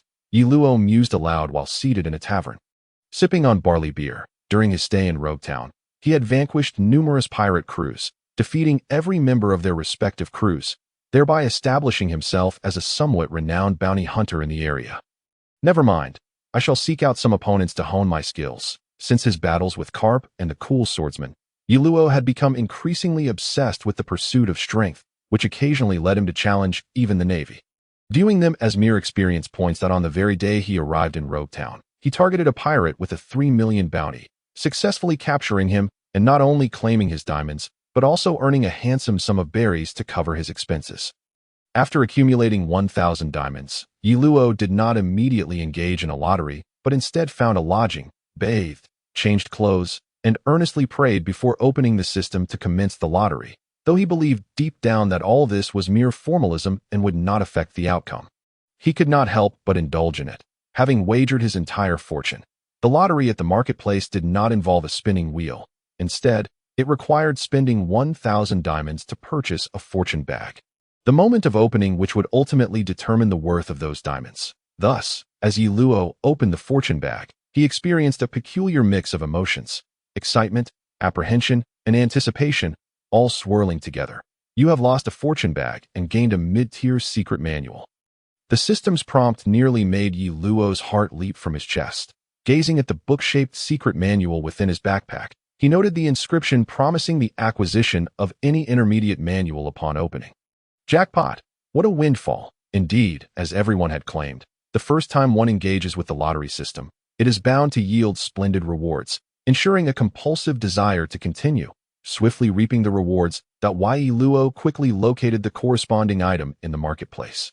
Although there was no item that allowed for a random acquisition of intermediate manuals, the cheapest intermediate manuals available were still several thousand diamonds, especially the technique manuals, which could cost tens of thousands.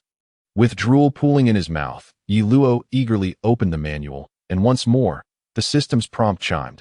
Congratulations, host. You have acquired the intermediate internal skill manual. Zixia Divine ART.my goodness. Overwhelmed by excitement, Yi Luo found himself at a loss for words to express his inner thrill that he gazed at the manual, exquisite as a painting, and wished to compose poetry to share with the world. Yet alas, he found himself lacking in literary prowess, muttering instead, I shall traverse the world. However, upon attempting to utilize the manual, the system informed him that he lacked the prerequisite foundational skills to practice it. At that moment, Yi Luo was utterly bewildered. Did he need to cultivate the Huashan heart method to practice the Zixia divine art? After all, the Zixia divine art originates from the Huashan sect in the Smiling Proud Wanderer. Upon closer examination of the Zixia divine art, he discovered that the cultivation of heart methods is divided into 3 foundational levels: beginner, intermediate, and advanced. Only after mastering these foundational levels can one study the named internal skill methods.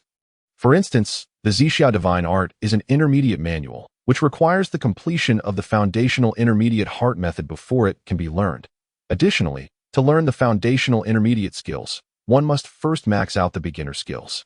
Currently, Yi Luo had maximized all 3 of his beginner skills, yet the issue lay in his lack of advanced skill manuals, leaving him stuck at the beginner max level. He glanced at his experience bar, level 8, 87. Before arriving in Rogue Town, he had ground out a substantial amount of experience at Caps, successfully leveling up to over 8, bolstered by the pirates he defeated on the way and the first bounty hunter he dispatched upon landing on the island. Thus, his experience points were nearing completion. As for skill points, he had quite a few. After reaching level 5, he had saved up 4 points, as he had not used any in subsequent levels due to the absence of skills available for use. Now he found himself devoid of diamonds, and his only potential means of obtaining an intermediate heart method lay in the main quest. At level 10, he would be able to embark on the second main quest, which, following the pattern of the first, would likely reward him with 3 foundational intermediate skills, enabling him to learn the Zixia divine art. Therefore, in the meantime, Yi Luo busied himself with a relentless hunt for pirates in Rogue Town while awaiting Ace, all in preparation for the possibility that he might not receive the foundational intermediate skills upon reaching level 10, thus allowing him to potentially purchase them from the marketplace. However, given that this was the East Blue, while pirates were abundant, bounty hunters were scarce. Yi Luo had also learned that Smoker had recently arrived to serve as the chief officer, vigorously pursuing pirates, which meant that the bounty hunters in Rogue Town were even fewer than he had anticipated. Otherwise, he would not have been so desperate to eliminate even the Marines, all for a mere sliver of experience. As his level increased, defeating those ordinary minions yielded minimal experience. Damn it. If it weren't for my fear of missing Ace, I would definitely head to Cocoa Village right now. It's practically a dungeon, Yi Luo muttered to himself, glancing at his experience bar, which had just barely surpassed the halfway mark of level 9.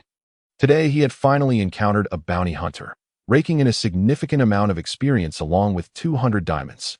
Yet, he was still 500 diamonds shy of the foundational intermediate skill costing 1,000 diamonds. Indeed, since stepping onto the island, he had only captured a handful of bounty hunters, one worth 3 million, but the diamond reward had been spent in the lottery, 3 worth 1 million each. Plus today's catch of 200, totaling merely 500 diamonds. Damn you, smoker, would it kill you to arrive a little later? If you weren't here, I would have wiped you out as well, Yi Luo grumbled as he stormed toward the restaurant. Although he was unsure if his internal power would affect nature-type abilities, that did not prevent him from uttering a few harsh words in secluded places. Look, what's happening inside? It seems someone has collapsed. The owner is contemplating whether to call the Marines. I've heard they suddenly dropped dead in the middle of their meal. As Yi Luo approached the restaurant, he overheard a throng of people discussing the incident. This felt like Ace. Remembering the familiar scene, Yi Luo squeezed his way into the restaurant. Indeed, it's you, you rascal. Yi Luo gritted his teeth, yet upon seeing the main character, he no longer felt as anxious. At the center of the crowd stood Ace, who had inexplicably fallen asleep mid-meal. Even Yi Luo, who had long been aware of such occurrences, was startled upon witnessing it firsthand. How could anyone fall asleep while eating? Initially, Yi Luo was skeptical, but upon seeing Ace, he realized that regardless of what transpired, he could now face it with calmness. I'm terribly sorry. I fell asleep mid-meal, Ace exclaimed as he promptly resumed eating after awakening. The owner, still in shock, was at a loss for how to respond to Ace, his mouth twitching as he stammered. And no problem. Please continue. Dear guest. Hey Ace, long time no see. Yi Luo plopped down beside Ace, draping an arm over his shoulder while enjoying the food recently served by the waiter. Yo, it's Yi Luo, long time no see, Ace replied with uncontained joy upon seeing Yi Luo. Click. However, what awaited him was the clinking of handcuffs.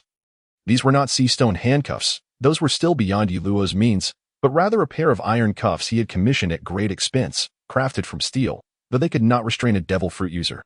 They were not easily broken either, serving as a rather unconventional greeting for Ace. Hey, what are you doing? How long has it been since we last met? Is this how you greet me?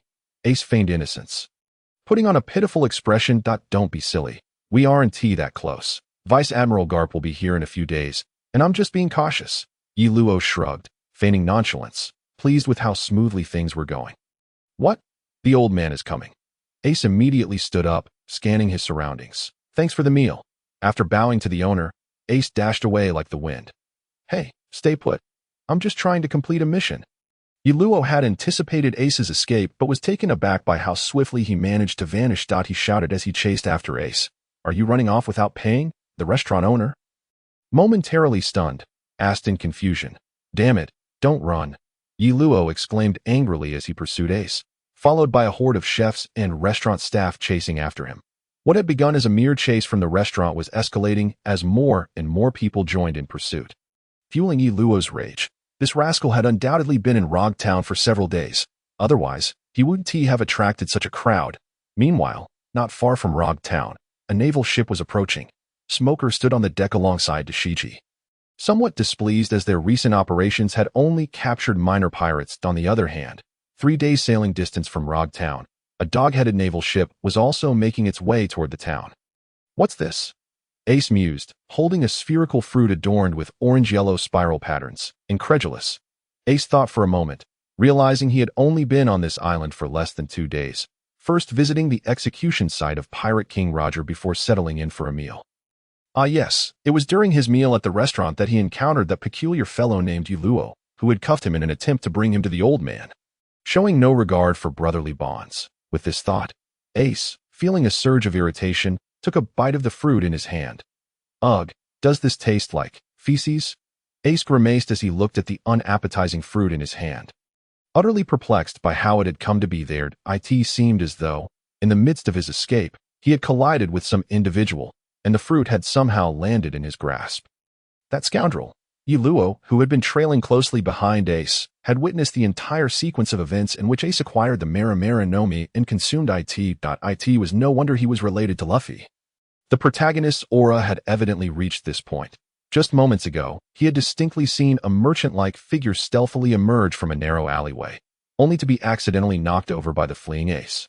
Resulting in the fruit landing in Ace's possession. As for the merchant, he had tragically tumbled to the ground, and Yi Luo had unhesitatingly stepped over him. The chefs and restaurant staff who followed suit also mimicked this behavior, trampling over the unfortunate merchant, and Yi Luo surmised that even if the man survived, he would surely be gravely injured.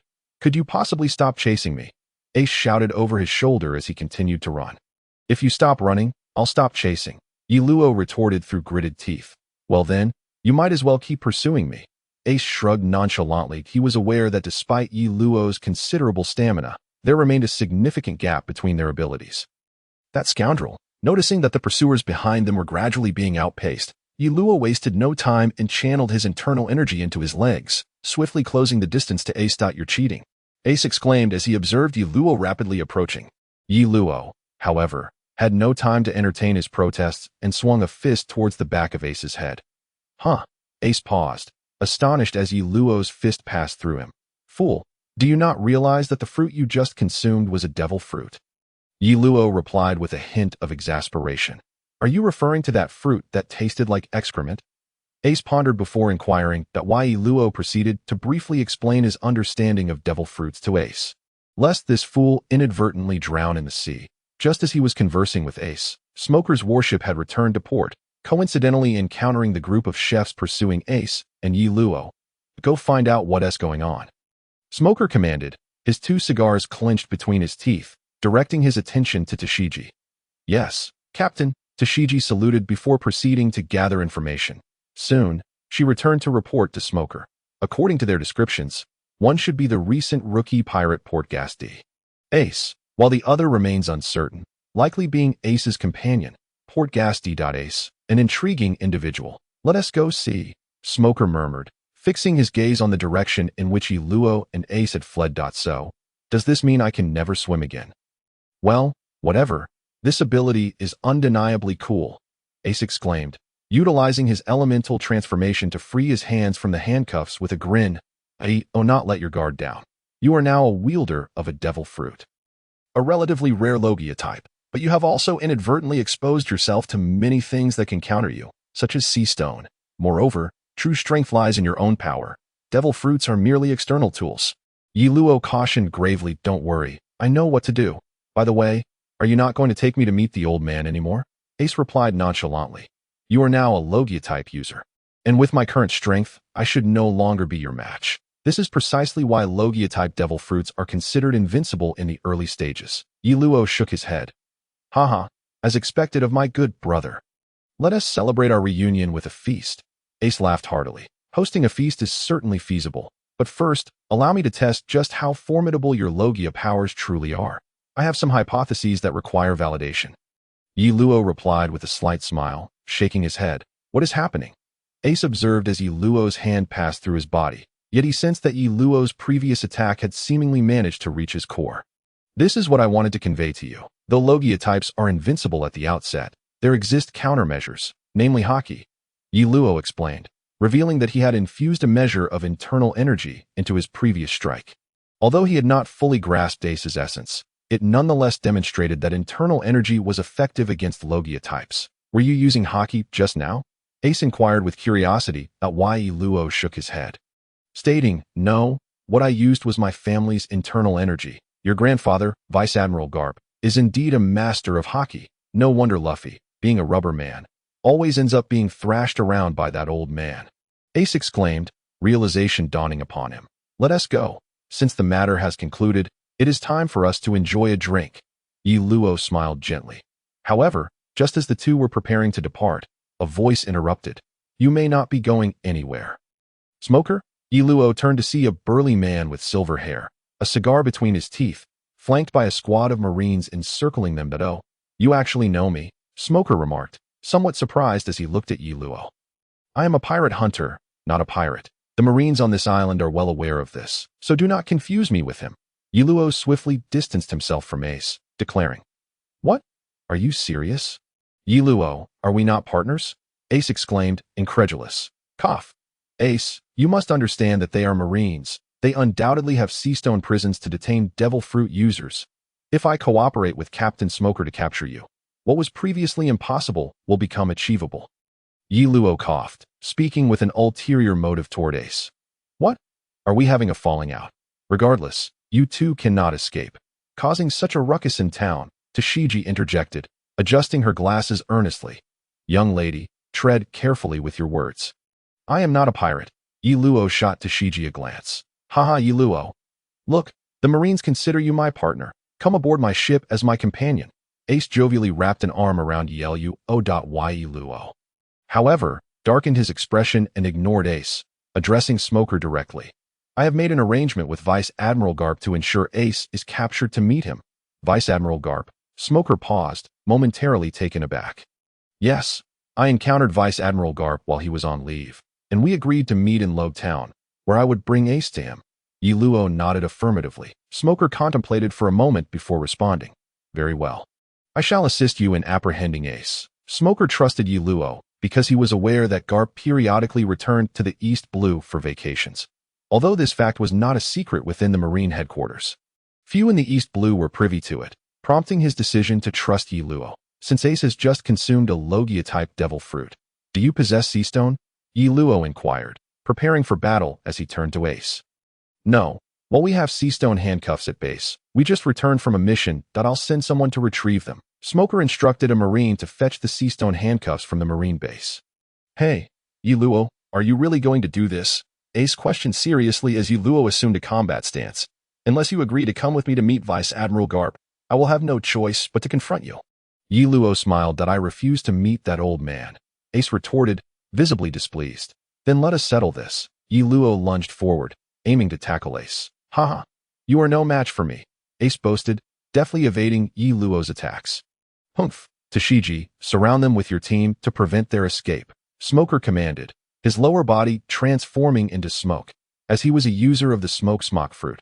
Also a Logia-type ability. Smoker's arm morphed into a smoke-like white serpent, swiftly ensnaring Ace. Humph, you are not all that impressive, Smoker taunted as he saw his technique take effect. Is that so? Ace chuckled, his body gradually igniting into flames, freeing himself from Smoker's grasp. Are you an idiot? Did I not just inform you that he is also a Logia-type user?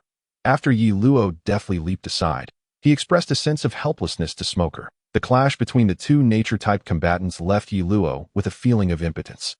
Humph, I know what to do without your guidance, Smoker retorted, a flicker of anger evident in his demeanor. Very well. If you think you can handle it, then go ahead. Yi Luo, equally incensed, thought it wise to let them expend some of their energy. After all, he knew that nature-type abilities also required stamina to sustain. Smoker, undeterred, continued his fierce battle with Ace, who was still grappling with the unfamiliarity of his newfound powers, despite being relentlessly pressured by Smoker. Ace welcomed the opportunity to hone his skills against such a formidable opponent that Yi Luo stood by, observing the intense struggle between Smoker and Ace, showing no inclination to intervene. Instead, he directed the Marines to encircle the battlefield. Harboring a desire to join the fray, that you'd best stay out of this. The battle of nature types is not something you can meddle in at your current level. Yi Luo found himself beside Dashiki. Speaking softly, then why aren't you participating? Dashiki replied sternly to the nearby Marines. This left Yi Luo with a darkened expression, internally scoffing. Is this what they call the legendary super nearsightedness ability? The Marine opposite you is already petrified in fear. Oh right, you can't see. After having Dashiki put her glasses back on, Yi Luo sighed. I'm not an ability user, and I have no effective means to deal with them. Blushing, Dashiki felt embarrassed about the previous exchange and failed to notice Yi Luo's slip of the tongue. Yes, he had inadvertently revealed his underlying thoughts. He had been contemplating how to defeat both Smoker and Ace together since the onset of their fight. Under normal circumstances, this would have been impossible. But given that they had been battling for quite some time, their stamina was waning. Moreover, the port was not far off. If he could force them near the water, one decisive strike from Yi Luo could send both plummeting into the sea, thus securing his victory. The experience they possessed was undoubtedly considerable, and Ace might even have a bounty on his head. What a lucrative opportunity. I'm not refusing to participate. It's just that right now, I can't do anything but devise a plan to push them towards the seaside. I'm counting on Colonel Smoker to knock Ace into the ocean, and then we shall have a solid win. Yi Luo shrugged, offering a strategy to Dashiki. She glanced towards the marine base, seemingly calculating when the soldiers dispatched to retrieve the sea prism stone handcuffs would return. All right, I'll instruct the soldiers over there to withdraw. You go help Colonel Smoker drive Ace towards the port. Dashiki quickly made her decision. Fine, but let me make it clear. Ace is someone Captain Garp specifically wants, so you mustn't harm him. When Captain Garp arrives, I must be the one to hand Ace over to him. Yi Luo directly addressed Dashiki, making it clear that he would not take action otherwise. After a moment of contemplation, Dashiki nodded, rest assured. As long as it's genuinely a handover to Captain Garp, I believe even Colonel Smoker would have no objections. Good. Then you clear the Marines from that side, and I'll launch my attack from this direction. Steering the battlefield towards the port, Yi Luo replied with a cheerful nod. Indeed, with Yi Luo's involvement, the pressure on Ace intensified. He was still unaccustomed to the powers of his fruit. Although Yi Luo's attacks lacked the threatening force he had expected, they nonetheless demanded Ace's attention for defense. Smoker quickly grasped Yi Luo's intentions and, in concert with him, gradually maneuvered the battle towards the port. Ace, having just acquired his fruit, was not as well versed in the taboos of being an ability user as Smoker was, making him unwittingly susceptible to their strategy. So, Ace, have you gotten the hang of your fruit's abilities yet? Yi Luo inquired as the trio reached the port, mere meters from the ocean. He paused, smiling. Hee. Ace chuckled lightly. Though he had been contemplating an escape, given his dwindling stamina and the fact that the Marines sent to fetch the sea prism stone handcuffs were likely nearing their return, Smoker took a puff of his cigar. Glancing between Yi Luo and Ace, uncertain of their relationship, and pondering whether they had orchestrated this ruse together to lure him to the port for an ambush. Noticing Smoker's hesitation, Yi Luo seized the opportunity and leapt out of the fray, blocking Ace's escape route. Colonel Smoker, I understand your reservations about me. How about this? I'll cut off Ace's retreat, and you can engage him directly. What do you say? Hey, are you determined to drag me to see the old man? Ace realized that if he did not fight with all his might today, he might truly find himself in deep trouble. Fine, Smoker replied, releasing several smoke rings as he nodded and transformed into smoke once more. Charging toward Ace. Ace, not daring to underestimate the situation, also ignited into flames, engaging in battle with Smoker. After just a brief exchange, Ace had noticeably improved his control over the flame fruit, which left Yi Luo feeling a sense of unfairness. Reflecting on his own arduous journey to master even the most basic skills, he could not help but think that these two-dimensional characters certainly had their advantages. However, having realized Yi Luo and Smoker's intentions, Ace understood that even though Smoker held a slight upper hand, he could not force Ace into the water while simultaneously guarding against Ace's counterattacks and Yi Luo's watchful presence. Look out! The soldiers returning with the sea prism stone handcuffs appeared at the street corner, causing all three to focus intently.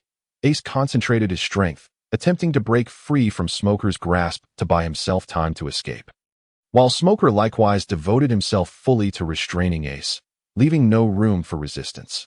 Meanwhile, Yi Luo, who had been waiting for the opportunity, surged forward, channeling his inner strength into his legs. Oh no, Yi Luo, you bastard.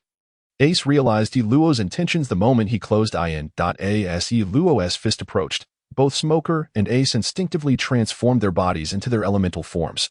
However, they were taken aback when Yi Luo's punch inexplicably bypassed their elemental forms, landing solidly against their corporeal bodies. With a resounding impact, both Smoker and Ace were sent crashing into the sea. This sudden turn of events caught Smoker off guard and left the surrounding Marines bewildered. Yi Luo, what are you doing? Dashiki exclaimed, drawing her blade and confronting him. If I don't do this, how can I ensure a hit on Ace? Besides, with you all present, Colonel Smoker will be fine. Right? Yi Luo replied with an enigmatic smile. Just as he had anticipated, after plunging into the ocean, the two would likely lose consciousness after a short while, prompting a system notification that granted him a substantial amount of experience, elevating his level to 10. However, this was not the time to address such matters. Someone immediately rescue Colonel Smoker and the pirate Ace. Dashiki glared at Yi Luo, slowly retracting her sword. Soon enough, the Marines retrieved Ace and Smoker from the water. True to their two-dimensional nature, the two awoke shortly after being brought ashore, albeit feeling utterly drained. Ace, having just acquired his powers and having battled Smoker, lay on the ground, unable to move despite regaining consciousness. With a grin, Yi Luo donned the sea prism stone handcuffs on Ace. Don't worry, I won't really take you in. Just meet with the old man alongside me, and I'll help you escape. Yi Luo whispered to Ace as he secured the cuffs. Ace's expression shifted, but knowing it was not the time for conversation, he merely cast Yi Luo a deep glance before being taken away by the Marines. Did you just use haki? Smoker, having regained some composure, lit another cigar and inquired of Yi Luo. Yi Luo shrugged nonchalantly. Who knows, perhaps, but it doesn't really concern you. He had no intention of elaborating further, especially to another nature-type user, and he certainly would not disclose that he had only managed a single strike's worth of power. When Vice Admiral Garp arrives in Log Town, I will hand Ace over to you. But for now, he must be detained at the Marine base. Smoker took a puff of his cigar and spoke slowly. No problem. As long as I can hand over Ace, I won't interfere further. After all, I am a pirate hunter, and I will inevitably have dealings with your navy in the future, so I hope you, Colonel, will take good care of me. Yi Luo felt quite pleased at this moment. Not only had his level risen to 10, but also the situation regarding Ace had taken a positive turn. Subsequently, Smoker led his navy crew back to the naval base, while Yi Luo returned to his inn alone. He had yet to examine the rewards from his recent upgrade. He hoped that fate would grant him an advanced internal skill manual, so he could start cultivating the Zixia divine skill in his backpack. Congratulations, host. You have defeated the pirate Portgas D.Ace and gained 700 experience points and 500 diamonds. Congratulations, host. You have defeated Navy Colonel Smoker and gained 800 experience points. Congratulations, host. Your level has increased, awarding you 5 free attribute points and 1 skill point. Congratulations, host. You have completed the main quest, earning 500 experience points, 500 diamonds, 5,000 in currency, and a mid-level basic skill book 1. The main quest has changed. Please check it yourself. Indeed, he obtained a mid-level basic skill book. Although it was only 1 book and randomly granted from either body refinement, movement technique, or heart technique, the 500 diamonds earned from defeating Ace brought him to a total of 1,000. Even if he didn't draw an advanced skill book, he could purchase it from the shop. After a refreshing bath and a change of clothes, Yi Luo, with a reverent expression, opened the mid-level basic skill book. You have used the mid-level basic skill book and acquired a mid-level body refinement skill book 1. It has been detected that your beginner body refinement skill can be advanced. Would you like to use the mid-level body refinement skill book? To his disappointment, it was a body refinement skill book. Yi Luo felt somewhat disheartened, as what he needed most was the mid-level heart technique skill that if he had drawn that, he could have saved his diamonds. Now it seemed he would have to purchase it from the shop. Use the mid-level body refinement skill book. There were no dazzling lights or celestial phenomena. After using the skill book, Yi Luo merely felt that his body had become somewhat stronger. First, let me buy the heart technique to avoid any prolonged delays. Yi Luo opened the shop and found the basic mid-level heart technique, clicking to purchase it. You have lost 1,000 diamonds and gained the mid-level heart technique skill. It has been detected that your beginner heart technique can be advanced. Would you like to use the mid-level heart technique? The system synthesis voice echoed again. Upgrade. Yi Luo exhaled and confirmed directly. After using the skill book, he distinctly felt the internal energy within him swell. Channeling it into his hand and lightly throwing a punch, the power had more than doubled. Yi Luo's eyes sparkled as he savored the changes brought by the enhancement of his internal power. Next up is the Zixia Divine Skill. Yi Luo, suppressing his excitement, directly used the Zixia Divine Skill manual from his backpack. Prerequisite skill level insufficient. Please upgrade prerequisite skills. The system's emotionless voice rang out, nearly prompting Yi Luo to upturn the table in frustration. Damn it, don't I already have the mid-level heart technique? Must I fully cultivate it first? While grumbling, he opened the mid-level heart technique icon, nearly fainting at the sight of the 2,000 proficiency required for just the first level. This meant that even if he used skill points to upgrade now, the first level of the mid-level basic heart technique would require 2 skill points. He glanced at his remaining 6 skill points and gritted his teeth, deciding to allocate 1 that you have used a skill point. Mid-level heart technique proficiency increased by 1,000. Yi Luo sighed, realizing that the reason he hadn't used 2 points at once was due to a glimmer of hope. But reality once again reminded him that without spending money, he would never rise in the game.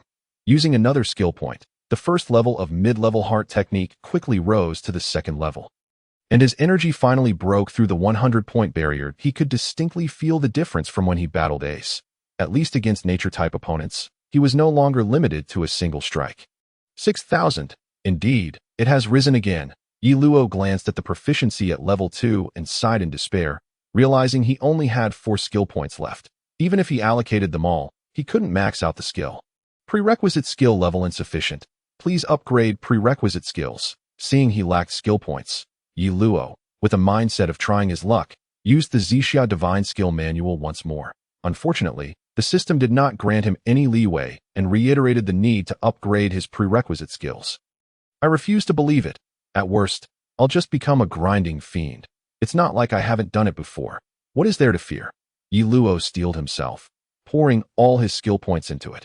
Watching the proficiency rise to 4,000, he then sat on the bed, planning to cultivate until Garp arrived. 3 days later, at the Rogtown Navy base, in the highest command office. Where is Yi Luo? Smoker, cigar in mouth, inquired of the Navy officer reporting to him. Report, Colonel.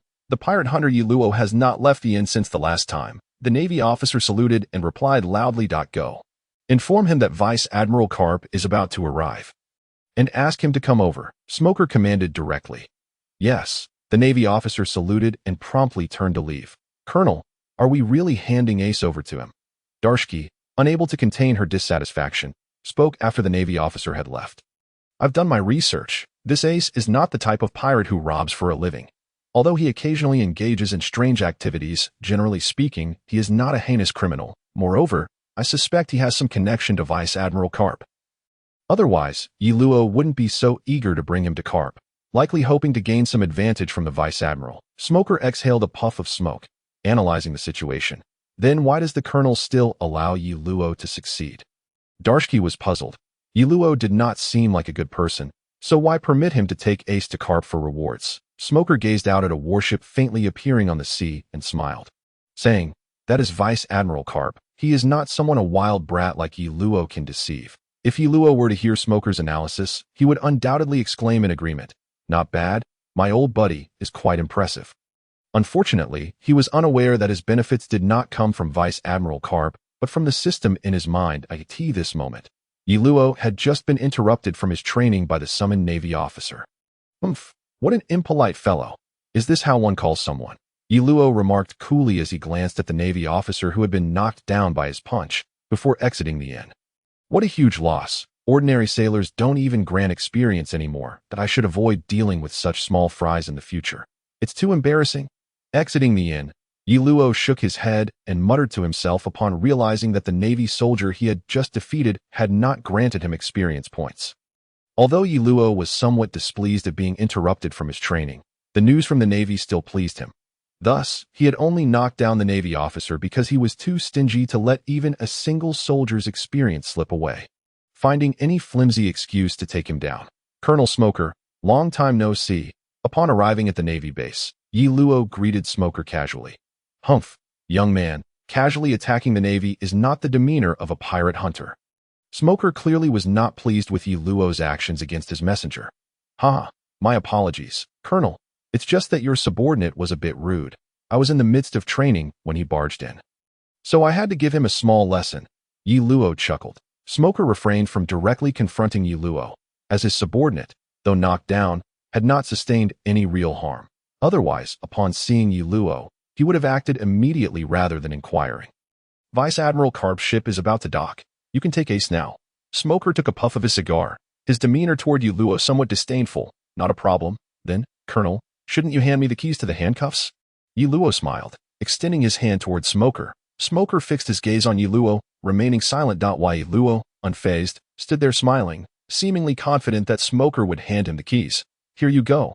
After a considerable pause, Smoker retrieved a key from his pocket and tossed it directly to Yi Luo. Yi Luo caught the key with a smile and followed behind a naval soldier, making his way toward the location where Ace was imprisoned. Colonel, why give him the key? What if he sets Ace free? Dasky asked anxiously, glancing at Smoker. You recall my previous speculation. He won release Ace. However, Vice Admiral Garp might need the key, so it serves the same purpose. Smoker replied, exhaling a few smoke rings slowly. Dasky fell silent, saluting Smoker as she said, then I shall take some men to follow them, just in case. With that, she turned and left without waiting for a response from Smoker. After all, this was merely his conjecture. If it turned out that Yi Luo and Ace were merely acting, they would have been deceived. Hence, he did not stop Dasky Dada. It seems you haven't been faring well these past few days. Yi Luo entered the cell, observing the listless Ace as he cheerfully greeted him. What is your objective? During his confinement, Ace had contemplated deeply. He was certain that Yi Luo had ulterior motives for capturing him. Much like Smoker. He believed Yi Luo had learned about his connection with the old man and intended to leverage that for his own gain. Don't sound so composed. That persona doesn't suit you. As for my objective, you will find out in due time, but not now. Yi Luo replied with a grin that I hope you truly want to do anything strange. Ace cast a peculiar glance at Yi Luo. Aware that while his grandfather appeared unreliable, it was merely due to his extraordinary power, which made him seem somewhat jaded. If someone genuinely regarded the old man as a fool, that person would undoubtedly be the true fool. Relax, relax. Let us go. The old man will be arriving shortly, and I'll repeat my plan one last time. Once I bring you aboard his ship, I will find an opportunity to hand you the key. But you know just how terrifying your grandfather is, right? So how to escape is up to you. All I can do is buy you some time to fend off a blow from him. If you still can't manage to escape, then I want to be able to help you. Yi Luo twirled the key to the sea prism stone handcuffs in his hand as he spoke. Isn't that essentially the same as handing me over to the old man? Do you truly believe I can escape from him? Ace rolled his eyes, expressing his dissatisfaction. Thus, your Maramara no Mi ability is your only trump card. Grandpa probably still doesn't know you've consumed a Logia fruit, Yi Luo said while leading Ace outside. That's useless. Luffy is also an ability user, but he has been dominated by the old man since childhood. Grandpa definitely knows how to use Haki, Ace replied, a hint of despair in his voice. Then I suppose there's nothing I can do. Regardless, I'll give you the key when the time comes. You can handle it yourself. Once I get you on the ship, I'll be leaving. Yi Luo shrugged nonchalantly. When Vice Admiral Garp's warship arrived at Logue Town, Smoker, accompanied by the base's navy, officially welcomed them at the port. While Yi Luo remained behind with ACE.A as the warship docked, Garp and his aide disembarked, radiating an imposing aura that made Yi Luo envious. Salute. Welcome, Vice Admiral Garp. One of Smoker's subordinates shouted excitedly. Smoker, you remain the same as ever, Garp said, his imposing demeanor vanishing as he greeted Smoker cheerfully. Vice Admiral, may I inquire what brings you to Logue Town? Smoker asked after exchanging a few pleasantries with Garp, when Dasky interjected, Of course, it's all about me. Do you all not trust me? Yi Luo approached with a reluctant Ace, his face displaying annoyance. Ace, you scoundrel! How dare you sneak off to become a pirate? Garp shouted furiously at Ace, ignoring Yi Luo's presence. IVE already said I wanted to be a pirate. I want to see what draws pirates to venture forth. Ace, initially fearful, found himself emboldened in Garp's presence, his previous terror dissipating. Garp's expression darkened at Ace's words. But he quickly composed himself and replied, I've told you before, you need to follow me and become an outstanding Marine. Forget about being a pirate. You were captured before even leaving the East Blue. Which proves your inadequacy. Give it up. I will not give up. Ace declared resolutely that I told you. Follow me and become a Marine. Garp raised his fist in anger and aimed a punch at Ace. Ace closed his eyes, bracing himself for the blow, as childhood fears resurfaced. Bang. Hey, old man, are you mistaken? Yi Luo interjected, positioning himself in front of Ace to block Garp's punch. Garp, taken aback, turned to regard Yi Luo. While Smoker and Garp's stoic swordsman looked on in surprise. Haha, kid, your strength has improved significantly. However, you're still not qualified to block me. Garp laughed heartily, then vanished from Yi Luo's sight, only for Ace's cries to echo from behind him. Yi Luo watched as Ace, now bruised and rolling on the ground in pain, felt a wave of frustration wash over him. Vice Admiral Garp, I believe I have fulfilled my end of the bargain. Yi Luo inquired, noticing that the system had not yet confirmed the completion of his task. After finishing with Ace and feeling invigorated, Garp nodded with a smile, saying, Indeed, our agreement is fulfilled, but I don't recall promising you any conditions. Correct, I don't require any conditions from you. I simply believe that agreed matters must be honored. At that moment, Yi Luo received a system notification confirming the completion of his task, and he responded with a smile. Kid, come with me to Marineford. You have great potential. Garp expressed surprise, having anticipated that Yi Luo would seize the opportunity to make a request, but he did not. Initially planning to refuse outright, Yi Luo fell silent. for the system had just assigned him another task. Side quest. Join the Navy. Task rewards: 200 diamonds, 200 experience, 100,000 berries. Although the rewards were modest, even the smallest gain was worthwhile, and joining the Navy would provide ample opportunities for experience grinding at Marineford, where numerous skilled Marines resided. Hey, you're not seriously considering joining the Navy, are you? Come aboard my ship. Ace, now with a swollen head, noticed Yi Luo's wavering resolve and stepped forward nervously. According to the previous plan, Yi Luo was meant to find a moment to give Ace the key and assist in his escape. However, if Yi Luo joined the Navy, would he still follow through with that arrangement? This uncertainty made Ace visibly anxious. Rest assured, I promised I would set you free, and I will. But whether you can escape is entirely up to your own abilities. Yi Luo smiled gently, unlocking Ace's sea prism stone handcuffs. Haha. Yi Luo, what do you say? Come with me. Ace once again extended an invitation to Yi Luo. Side quest. Join the Spade Pirates.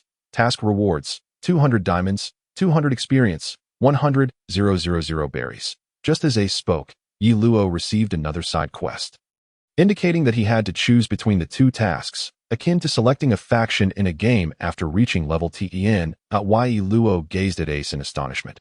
He clearly remembered that in the original storyline, Ace was a captain who cherished his crewmates. Given the current circumstances, Ace's invitation seemed sincere. Colonel, he truly cannot be trusted, Dasky observed as Yi Luo unlocked Ace's handcuffs, gripping Shiyu with a serious expression. Yet, neither Smoker nor Garp seemed to take notice, merely smiling as they watched the two. It appears you are choosing the path of piracy, the stoic swordsman under Garp remarked, glancing at Yi Luo with a teasing tone. No, I have no intention of becoming a pirate. Ace is my friend, and I have already fulfilled my agreement by delivering him to the old man.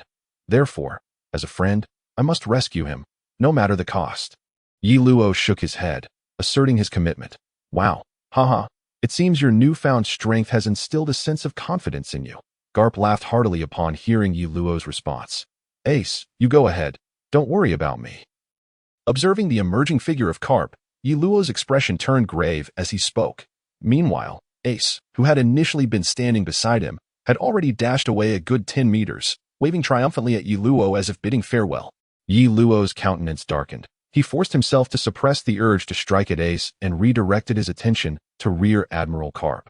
Humph! Smoker, now enveloped in smoke, emitted a cold snort and pursued Ace relentlessly.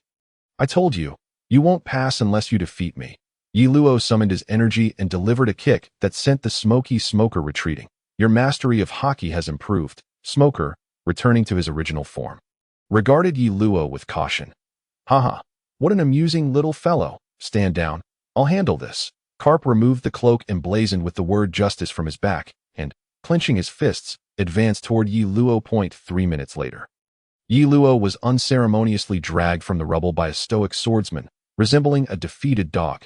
Rear Admiral, the soldiers have just reported that Ace has set sail towards Reverse Mountain. Smoker glanced at the unconscious Yi Luo and reported to Garp. I got a bit too carried away with the fight and completely forgot about business. No matter, time is short. We'll catch him next time. Let's return. Garp glanced in the direction Ace had gone, donned his cloak once more, and laughed heartily as he made his way back to the warship. Colonel Dasky observed Yi Luo being hoisted onto the warship by the stoic swordsman and called out to Smoker. Let us go. Perhaps we will soon gain an extraordinary companion in the Navy. Smoker took a puff of his cigar and approached his motorcycle, remarking, 2 days later, the doldrums. The doldrums? Wasn't this supposed to be the lair of sea kings? Why haven't I seen a single one? Yi Luo, feeling invigorated, stood on the deck and surveyed his surroundings, inquiring of the stoic swordsman. After leaving Garp's warship at Road Town, Yi Luo had regained consciousness, his formidable recuperative abilities enabling him to feel vibrant once more that very day. In fact, driven by the desire for revenge against Garp for knocking him out, Yi Luo challenged every sailor aboard the warship again, having exhausted his ability to gain experience from ordinary sailors. He turned his attention to the officers instead. Moreover, over the past 2 days, he discovered through experimentation that after defeating an opponent and gaining experience, no matter how many times he defeated them subsequently, he could not earn further experience. However, by the next day, he could once again gain experience from officers of slightly lesser strength, akin to how monsters respawn in a game. Yet, the stronger the opponent. The longer the interval for gaining experience. This is not the time for sightseeing, grunts. The stoic swordsman cast a sideways glance at Yi Luo and spoke softly while Yi Luo's expression darkened. Indeed, his current status was that of a mere grunt in the Navy. Having boarded Garp's ship, he had no choice but to join the Navy, thus fulfilling a task of sorts. However, Garp had not extended any special privileges to him. Despite his considerable strength, he still began as a grunt. Yet, once they reached Marineford and registered at the headquarters, he could officially transition into a proud third-class recruit of the Navy. I have completed my tasks. Yi Luo shot a glance at the officer overseeing him, who was presently attending to his own duties. Humph. The Navy has its own rules. Respecting superiors is the foremost principle, the stoic swordsman stated coolly. Hey. Yi Luo whistled and turned to leave for cleaning duties. In truth, Yi Luo was not abusing his power over his superior. Rather, his superior was acutely aware that with Yi Luo's capabilities, it was only a matter of time before he stood out. Which is why he had not assigned Yi Luo any work, instead quietly taking on those responsibilities himself. The stoic swordsman was not targeting Yi Luo specifically. Rather, following their recent sparring session, he had not emerged victorious against Yi Luo and felt somewhat disgruntled. Especially since he would have lost had it not been for the moonwalk technique. Haha, what do you think? His speed of growth is rather impressive, isn't it? Garp sat beneath the sunshade, munching on a donut, carelessly addressing his subordinates. The stoic swordsman fell silent. Though it was not a life-or-death struggle, Yi Luo's performance had indeed astonished him, particularly the formidable nature of his akin-to-armament hockey ability, which had improved significantly since their last encounter. Is this Marineford? Yi Luo stood at the port of Marineford, gazing at the majestic Navy headquarters, asking in awe. Haha, kid. Take it all in. This will soon be your home. Garp patted Yi Luo on the shoulder with a grin. So, Rear Admiral, what am I to do now? Yi Luo turned, asking somewhat helplessly. Indeed, after the ship's soldiers disbanded upon arriving at Marineford, he found himself alone, uncertain of where to go. First, head to the recruit registration office. They will inform you of your next steps. The stoic swordsman, having appeared behind Yi Luo, pointed toward a modest building in the distance while Yi Luo shrugged, bid farewell to Garp and the stoic swordsman, and made his way toward the recruit registration office. Soon, after registering his information, he was issued 4 sets of third-class military uniforms, 2 for summer and 2 for winter, and assigned to a 6-person dormitory. Every morning at 6, you will have morning exercises. In the morning, you recruits will study the Navy manual. In the afternoon, physical training, and the evenings are for rest. The mess hall is over there, and meal times are fixed. So don't miss out. Once it's over, you won't get any food. Additionally, that area is the Navy Family District. Avoid going there unless necessary. It's a small town where you can purchase what you need. On the way to the dormitory, an old Navy soldier provided Yi Luo with some basic information. How can I set sail to capture pirates? Yi Luo pondered for a moment before asking.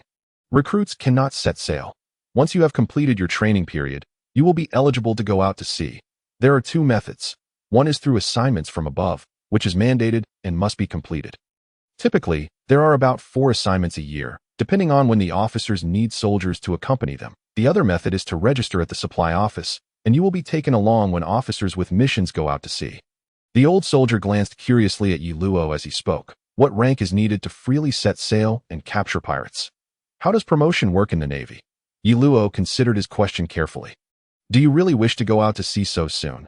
That's no simple task. To command a warship, one must possess both rank and strength. As for promotions, we have a merit system in the Navy. As a soldier, you earn merits each time you go out to sea, and exceptional performance can also earn you merits. You'll learn more about it in time. The old soldier smiled as he spoke to Yi Luo. In his eyes, Yi Luo was merely a dreamer, and the Navy needed such fresh vitality to continue to grow. After escorting Yi Luo to the dormitory, the old soldier departed, leaving Yi Luo alone as the other sailors were likely engaged in training. Character attributes. As the leaves fall, a silent chant resonates within the heart. Nickname: Yi Luo. Race: human. Life: 10801080. Energy: 103103. Strength: 92. Speed: 89. Skills: intermediate body refinement level 1, intermediate mind method level 2, beginner movement technique level 3. Experience: 1023450000. Combat power: 806. Overall evaluation. You can now be considered a minor superhero. Level 10. Diamonds, 2200. Skill points 0. Closing the character attributes. He reopened his backpack, aside from a novice outfit and a white longsword, as well as the inaccessible Huajia secret manual. The contents consisted solely of his personal belongings. After a brief organization, he discovered a chicken leg within the backpack, capable of restoring some vitality, an item obtained from a lottery chance after completing a task. Indeed, that lottery was a reward for Yi Luo's successful capture of Ace, resulting in a mere chicken leg valued at 10 diamonds, which left him utterly astonished. Consequently, he refrained from further draws with his over 2,000 diamonds. He planned to save up to 9,900 diamonds for a 10 consecutive draw, a new feature unlocked after reaching level 10. Based on Yi Luo's conjecture, the 10 consecutive draw should come with a guarantee, ensuring at least one valuable item, and the likelihood of receiving something good on the first attempt was significant. Hence, he had not purchased the intermediate movement technique manual, waiting instead to accumulate enough resources for a grand endeavor. However, judging by the current intelligence available to him, he estimated he would need to remain at the Navy headquarters for quite some time before setting sail. This left him without any source of diamonds aside from system tasks, prompting him to contemplate whether he should first exchange for the foundational 3 skills and elevate them to their pinnacle, thereby eliminating any future concerns regarding the inability to learn new manuals. During this period, the sight of the Huajia secret manual in his backpack tormented him, as the knowledge was visible yet unattainable, a torment far worse than having nothing at all. Early the next morning, after changing his clothes, Yi Luo set off with his fellow recruits for their morning exercises. After a straightforward yet slightly tedious day, he sought a secluded spot to begin cultivating his inner strength. Nearing the completion of his proficiency, today marked his first day at the Navy. Thus he maintained a low profile, gathering intelligence while awaiting his intermediate mind method to reach its maximum level, enabling him to learn the Huajia divine art. Days later, when the system notified him that his intermediate mind method had attained level 3, Yi Luo was nearly overwhelmed with joy. He had devoted every spare moment to cultivation, and now he could finally practice the Huajia divine art. Swiftly, he accessed his backpack, selected the Huajia divine art manual, and clicked to use it. You have used the Huajia divine art, intermediate mind method manual. You have lost the Huajia divine art manual. Upon completion of the use, Yi Luo felt a significant reduction in his inner strength, as the energy cultivated through the intermediate mind method transformed into an inner power imbued with a faint purple aura. Such power was indeed worthy of an intermediate mind method manual. Eagerly, Yi Luo tested the inner power of the Huajia divine art, and indeed, even a mere wisp of this energy equated to a small surge of his previous inner energy. Moreover, the current inner power exhibited remarkable resilience. Even without any combat techniques, the energy he unleashed felt continuous and ethereal, akin to clouds and mist, with far greater control. That afternoon, during physical training, Yi Luo boldly challenged the training instructor, defeating him with a single strike, causing a considerable stir. Who is this person? I've never seen him display such prowess before. How did he suddenly become so strong? His strength must be sufficient for the new recruit training camp. Do you know what you're talking about? Only those with sufficient strength can enter the new recruit training camp. Without a certain status, it's impossible. I think you're the one who doesn't know. I heard this individual was personally brought back from the East Blue by Vice Admiral Garp. So he is one of Vice Admiral Garp's people. That explains everything. Amidst the chatter of the onlookers, Yi Luo returned to his dormitory that he had deliberately provoked the instructor earlier, wagering his absence from physical training against a spar. Now, he had achieved his goal. Not only was he exempt from training, but he had also made a name for himself. However, unbeknownst to Yi Luo, news of his victory over the new recruit instructor had begun to circulate throughout Marineford, albeit with significant embellishments. The most prevalent rumor suggested that Yi Luo had ambushed the instructor while he was unawares, using this as an excuse to refuse participation in training. There were even claims that Yi Luo was a devil fruit user, possibly a rare Logia type, and had boasted about defeating several admirals to take their place. Marineford, Medical Bay, sir, the new recruit instructor, who had been defeated by Yi Luo, lay on the hospital bed, struggling to sit upright. That it's nothing. Just rest if you're injured. That I merely came to inquire about the situation. A man dressed in a Navy captain's uniform approached, and gently patted the new recruit instructor's shoulder. To my embarrassment, I wasn't injured much at all. I simply couldn't withstand a single strike from Yi Luo. The new recruit instructor replied, his face flushed with embarrassment. What exactly transpired? The captain furrowed his brow, inquiring. Prior to arriving, he had heard rumors of a recruit who had defeated the instructor in an ambush.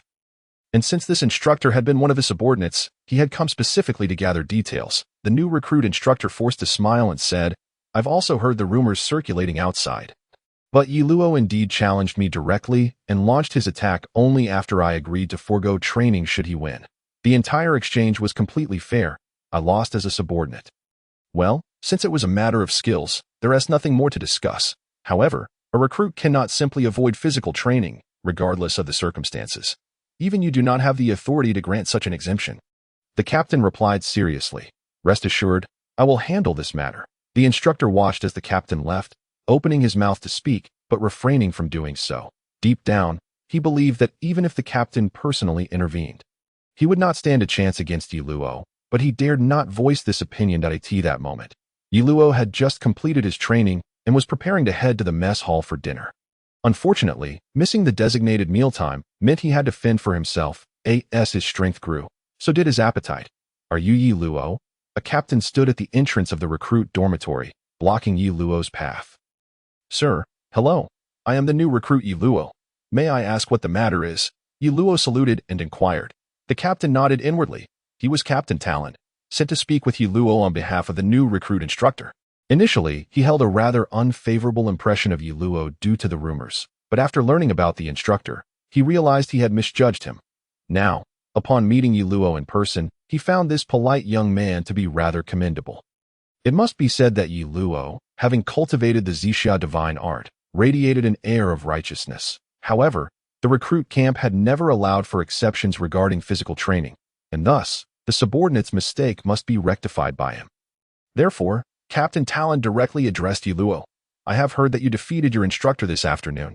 In response to Captain Talon's inquiry, Yi Luo nodded, maintaining a respectful demeanor as he replied, Indeed, I believe my current strength no longer warrants training alongside others. So I requested the instructor to allow me to train independently. The instructor suggested testing my abilities first. Should I prove victorious, he would permit my exemption from physical training. Captain Talon nodded, acknowledging that Yi Luo's reasoning was sound.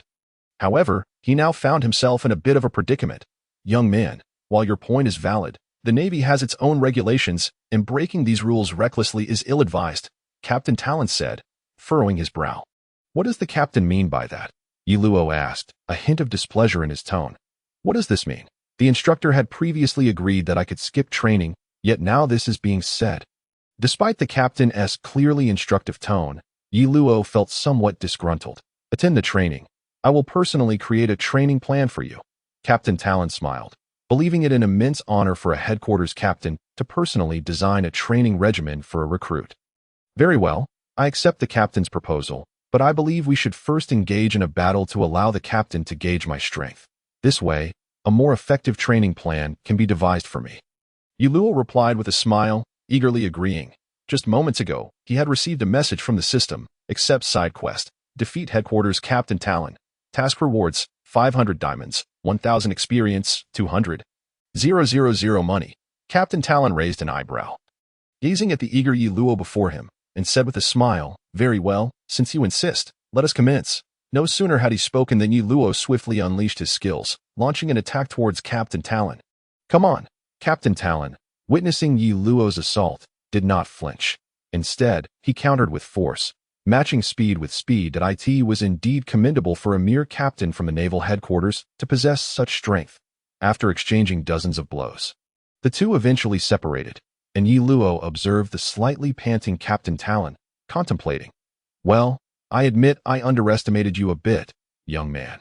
However, as a battle-hardened veteran, I shall not be outdone by a mere recruit. From here on, I shall unleash my full power, Captain Talon declared, unsheathing the weapon hanging at his waist. I await your demonstration. Yi Luo replied with a subtle smile, for he had not yet exerted his full strength. Aside from his inner energy, he had not fully utilized his physical combat skills. 3 minutes later, Captain Talon's weapon was sent flying by Yi Luo, who stood over the captain, who was now on one knee. drenched in sweat and gasping for breath. So, Captain, may I freely arrange my time tomorrow? Yi Luo asked with a faint smile, calming the inner energy within him. Earlier, Yi Luo had indeed utilized his inner energy, significantly enhancing his speed and allowing him to disarm Captain Talon.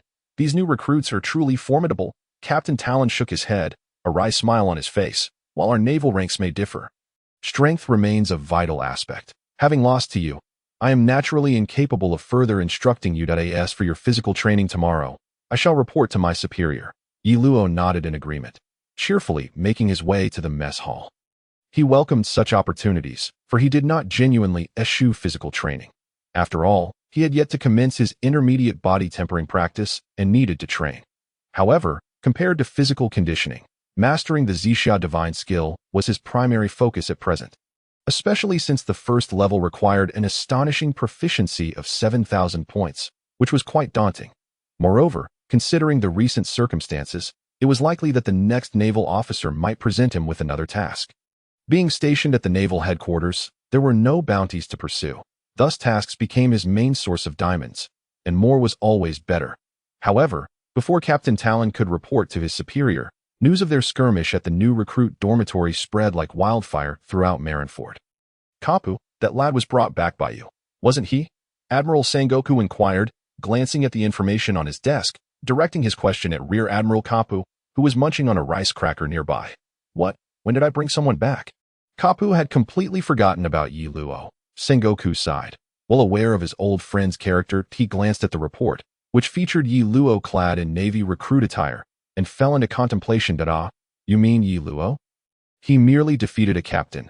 What's so unusual about that? My entire ship's crew has been so thoroughly outmatched by him that they no longer wish to fight. Kapu suddenly appeared behind Sengoku. Realization dawning as he viewed Yi Luo's photograph in the report. Sengoku's forehead was immediately adorned with several lines of annoyance. Then how do you propose we arrange for him? Sengoku asked, suppressing his irritation. Why arrange anything? Let him soak in the atmosphere of the Navy. Isn't that good? Once he truly earns a position, I fear he may be disappointed. Kapu chuckled, though his words carried an underlying implication. Sengoku paused, then fed Yi Luo's information to a nearby goat. The goat bleated joyfully and promptly devoured the paper Sengoku had handed it. Meanwhile, Yi Luo, dining in the mess hall, felt the weight of many gazes upon him. His exploits had already circulated, granting him a modicum of fame. After finishing his meal, Yi Luo returned to the dormitory. As he opened the door, the previously boisterous room fell silent. The other roommates, upon seeing him return, hastily closed their mouths. Did I interrupt your conversation? Yi Luo tilted his head and inquired. No. We were just discussing your victory over Captain Talon. Why, Yi Luo? To what extent has your strength developed? Can you defeat the officers? One of his roommates, who was somewhat closer to him, hesitated before asking. Why, Yi Luo smiled as he made his way to his bed, replying, that's hard to say. The officers vary in strength, and without having faced them, I can't be certain. As for my current abilities, I'm uncertain as well. Then why are you still in the recruit camp? With your strength, becoming an officer is certainly within reach, his roommate exclaimed, excitement evident as if he believed Yi Luo had already attained officer status. Being a naval officer is not merely about strength. Yi Luo chuckled. In truth, upon arriving at the naval headquarters, Yi Luo had realized that his abilities should suffice against a captain's rank, colonel. After all, he had previously encountered Smoker, who held that rank. However, Smoker was no ordinary captain. He originated from the naval recruit camp, trained by the former Admiral Zephyr. Thus, he felt confident that an ordinary captain rank would not pose a challenge. But anything above that remained uncertain. Simultaneously, the instructors at the naval headquarters recruit camp convened to deliberate on how to arrange for Yi Luo. The following day, Yi Luo joined the others for morning exercises. Unlike usual, all eyes were fixed on him, as many had witnessed his defeat of Captain Talon at the dormitory entrance, sparking great curiosity. All right, everyone quiet down. I hereby announce an appointment. Recruit Yi Luo. Step forward, boomed the chief instructor, addressing the multitude of recruits below. Yes, Yi Luo responded, jogging to the front. In light of your abilities, the entire cadre of instructors has voted that as of today, you officially graduate from the recruit camp. After morning exercises, you may proceed to the logistics department to collect your new uniform and identification badge, the chief instructor stated, Smiling at Yi Luo was taken aback, not expecting such an outcome. He had anticipated further instruction, which would have allowed him to earn more diamonds. Yes, thank you, Chief Instructor. After bowing, Yi Luo prepared to return to the ranks. Given your abilities, once you become an official member of the Navy, your promotion should occur swiftly. I hope you remain true to your principles, dedicating yourself to aiding the common folk and embodying the justice you hold within. The Chief Instructor patted Yi Luo's shoulder. Radiating encouragement, Yi Luo was left bewildered. Despite daily indoctrination courses about the Navy, he was immune to such brainwashing, having lived through an information explosion era on Earth. Often, during classes, he would meditate and cultivate instead. Thus, he held no concept of the Navy's so-called justice and found it even more disheartening to witness the Navy, cloaked in the guise of righteousness, engage in actions far worse than those of pirates, which he had observed while watching anime on Earth. Yet all of this mattered little to Yi Luo now. His foremost priority was to enhance his strength. As for his future, whether he would continue as a Navy member or defect, remained uncertain. After the morning exercises concluded, Yi Luo proceeded to the supply office. Upon completing the necessary procedures, he was assigned to serve under a major named Brand New. However, he paid little mind to this, promptly submitting an application for deployment. The staff simply instructed him to wait for further notice, so Yi Luo followed another staff member to the dormitory assigned by the Navy.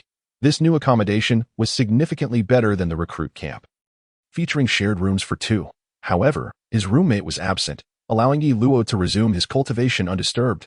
Through several days of training, Yi Luo discovered that when the first rays of sunlight illuminated the earth, the effectiveness of his Zixia divine skill training peaked, surpassing his usual results by more than double. However, the duration was too brief, necessitating that he continue his practice consistently. The next day, Yi Luo reported to Major Brand New. But upon catching sight of the Major's green hair, he froze in surprise, not for any other reason, but because he recognized this Major. Although he had previously been unaware of his name, he had indeed seen him in anime. Yes, he was the only officially designated Secretary of the Navy, notorious among fans as the Meeting King, who presided over the meeting to set a bounty on Luffy after his first reward. Major, hello. I am Recruit Yi Luo, assigned to serve under you. Regardless, Yi Luo, and the salute of respect shall first be reported. Branu laid down the documents in hand and, with a smile, remarked, I am familiar with you. The early graduate recruit. While I am somewhat surprised that you have been assigned to my command, it is not uncommon for a few exceptional individuals to emerge in the Navy every few years. Listening to Branu's words, Yi Luo found himself at a loss for how to respond. You are still required to participate in the regular collective training sessions, even though I recognize that such training may hold little significance for you.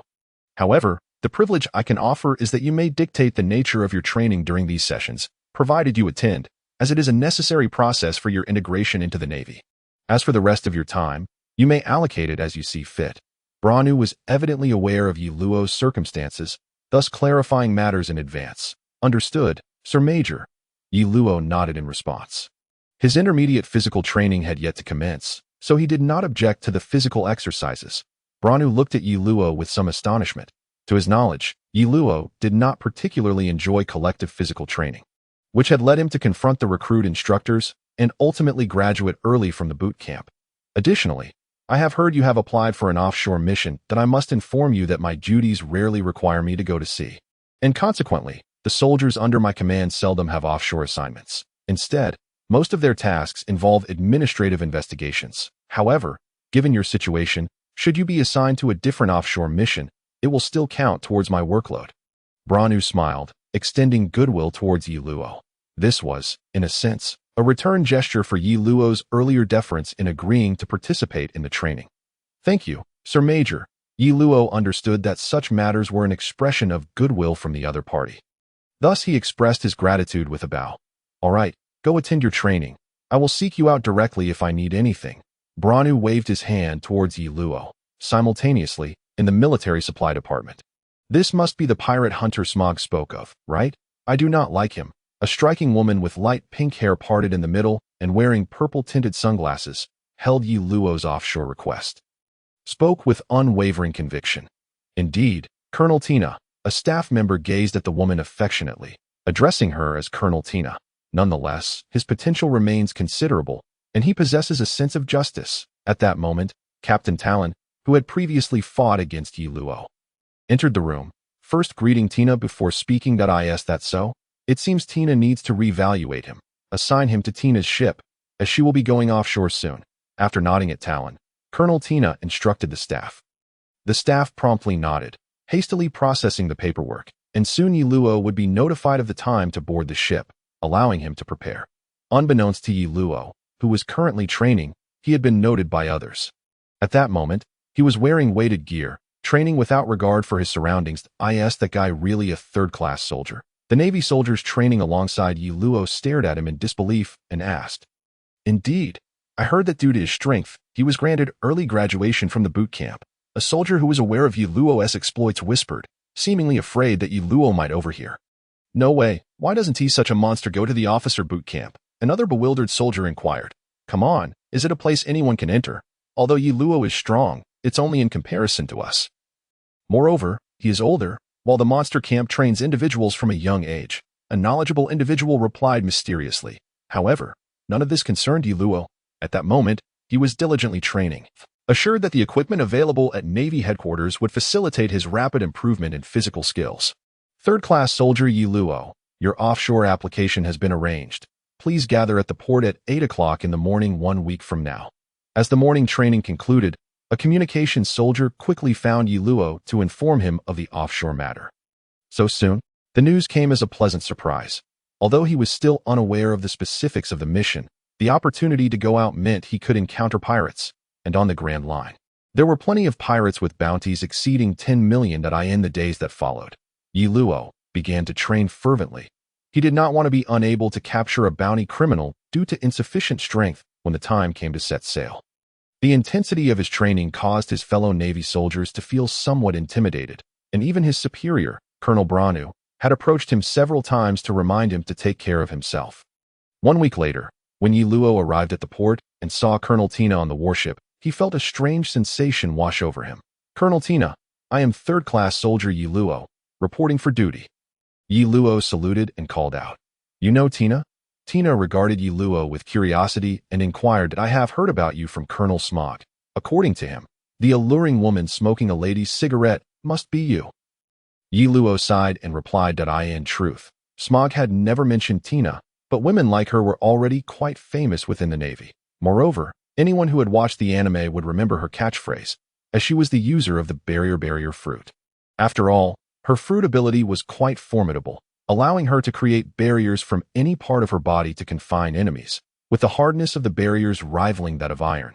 Tina certainly doesn't believe that Smog would speak of me. While she feigned disbelief, it was clear that Colonel Tina's mood had significantly improved. It was evident that Smog and Tina kept in touch and had even spoken of him, especially since he knew that Yi Luo had been taken by the old man Garp. After boarding the ship, Yi Luo silently pondered as he watched Tina return to her cabin to rest. The time spent at sea was rather dull. Since boarding, Yi Luo had not spoken to Tina again. Each day, apart from completing his sailor tasks, he focused on cultivating the purple mist divine skill and challenging the Navy officers. In fact, on the second day after boarding, Yi Luo had challenged all the Navy officers on the ship. Save for Tina.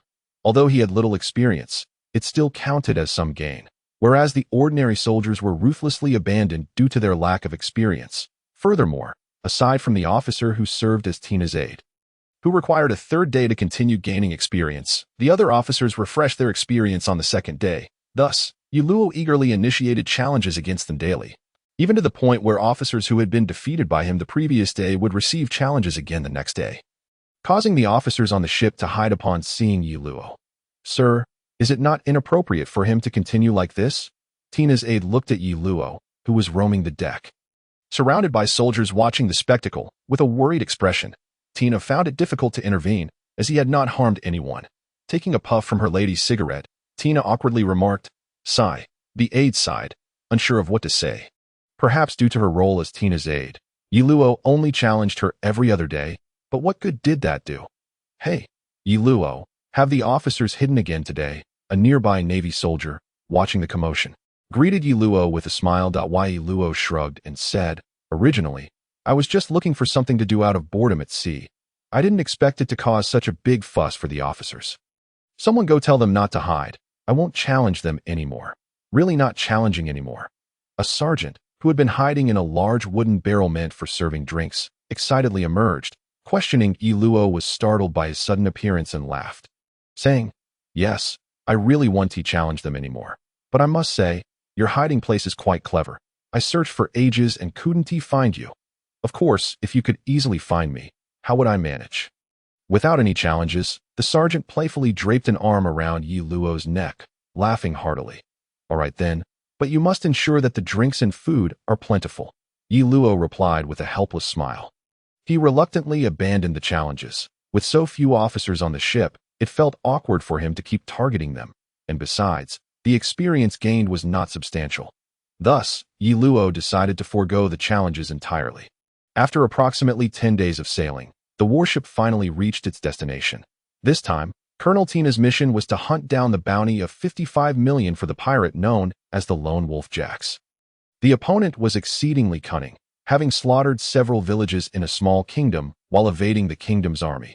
Ultimately, seizing the opportunity when the army left the capital, he carried out a robbery, resulting in a catastrophic event where the entire royal family was slaughtered.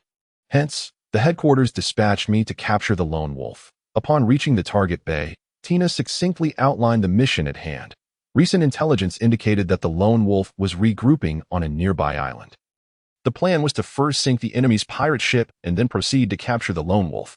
Tina gestured towards the faintly visible island ahead and stated, "Yi Luo, I am aware of your considerable prowess.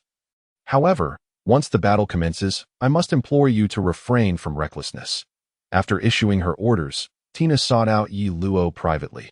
She understood that individuals of exceptional talent often preferred to operate independently. Much like Smoker, yet she still wished for Yi Luo to exercise caution, especially aboard her vessel. "Yes, Colonel. However, if possible, may I be entrusted with capturing that Smoker fellow? His blatant slaughter of civilians is utterly heinous." Yi Luo feigned a righteous demeanor, pretending to align with the expectations of his adversaries. "We shall assess the situation as it unfolds," Tina replied with a nod of approval. Moreover, with both her and Yi Luo's capabilities combined, the mission appeared almost certain to succeed. After all, as the commanding officer, Tina would claim the lion's share of the glory, even if Yi Luo were to apprehend the lone wolf as they neared the island. Tina refrained from launching an immediate assault, opting instead to dispatch a reconnaissance unit ashore to ascertain the enemy's location and check for the presence of any innocent civilians. "Colonel, we have arrived at the island. But there are no signs of life in the town. The pirate ship has been confirmed as the Wolf No. 1, belonging to the Lone Wolf Jacks." Tina stood on the deck, absorbing the report relayed through the transponder snail. Yi Luo raised an eyebrow in surprise at Tina. According to prior intelligence, the enemy was an exceedingly vicious pirate, and it was highly probable that the villagers had already fallen victim to his brutality. "Remain in position, prepare the main cannon to target Tina, and commence fire on the enemy pirate ship."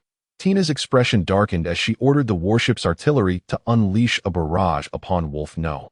1. Boom, boom, boom. The naval firepower was unrivaled on the high seas, and with merely a single round of concentrated fire, the moored pirate vessel was swiftly reduced to ruins.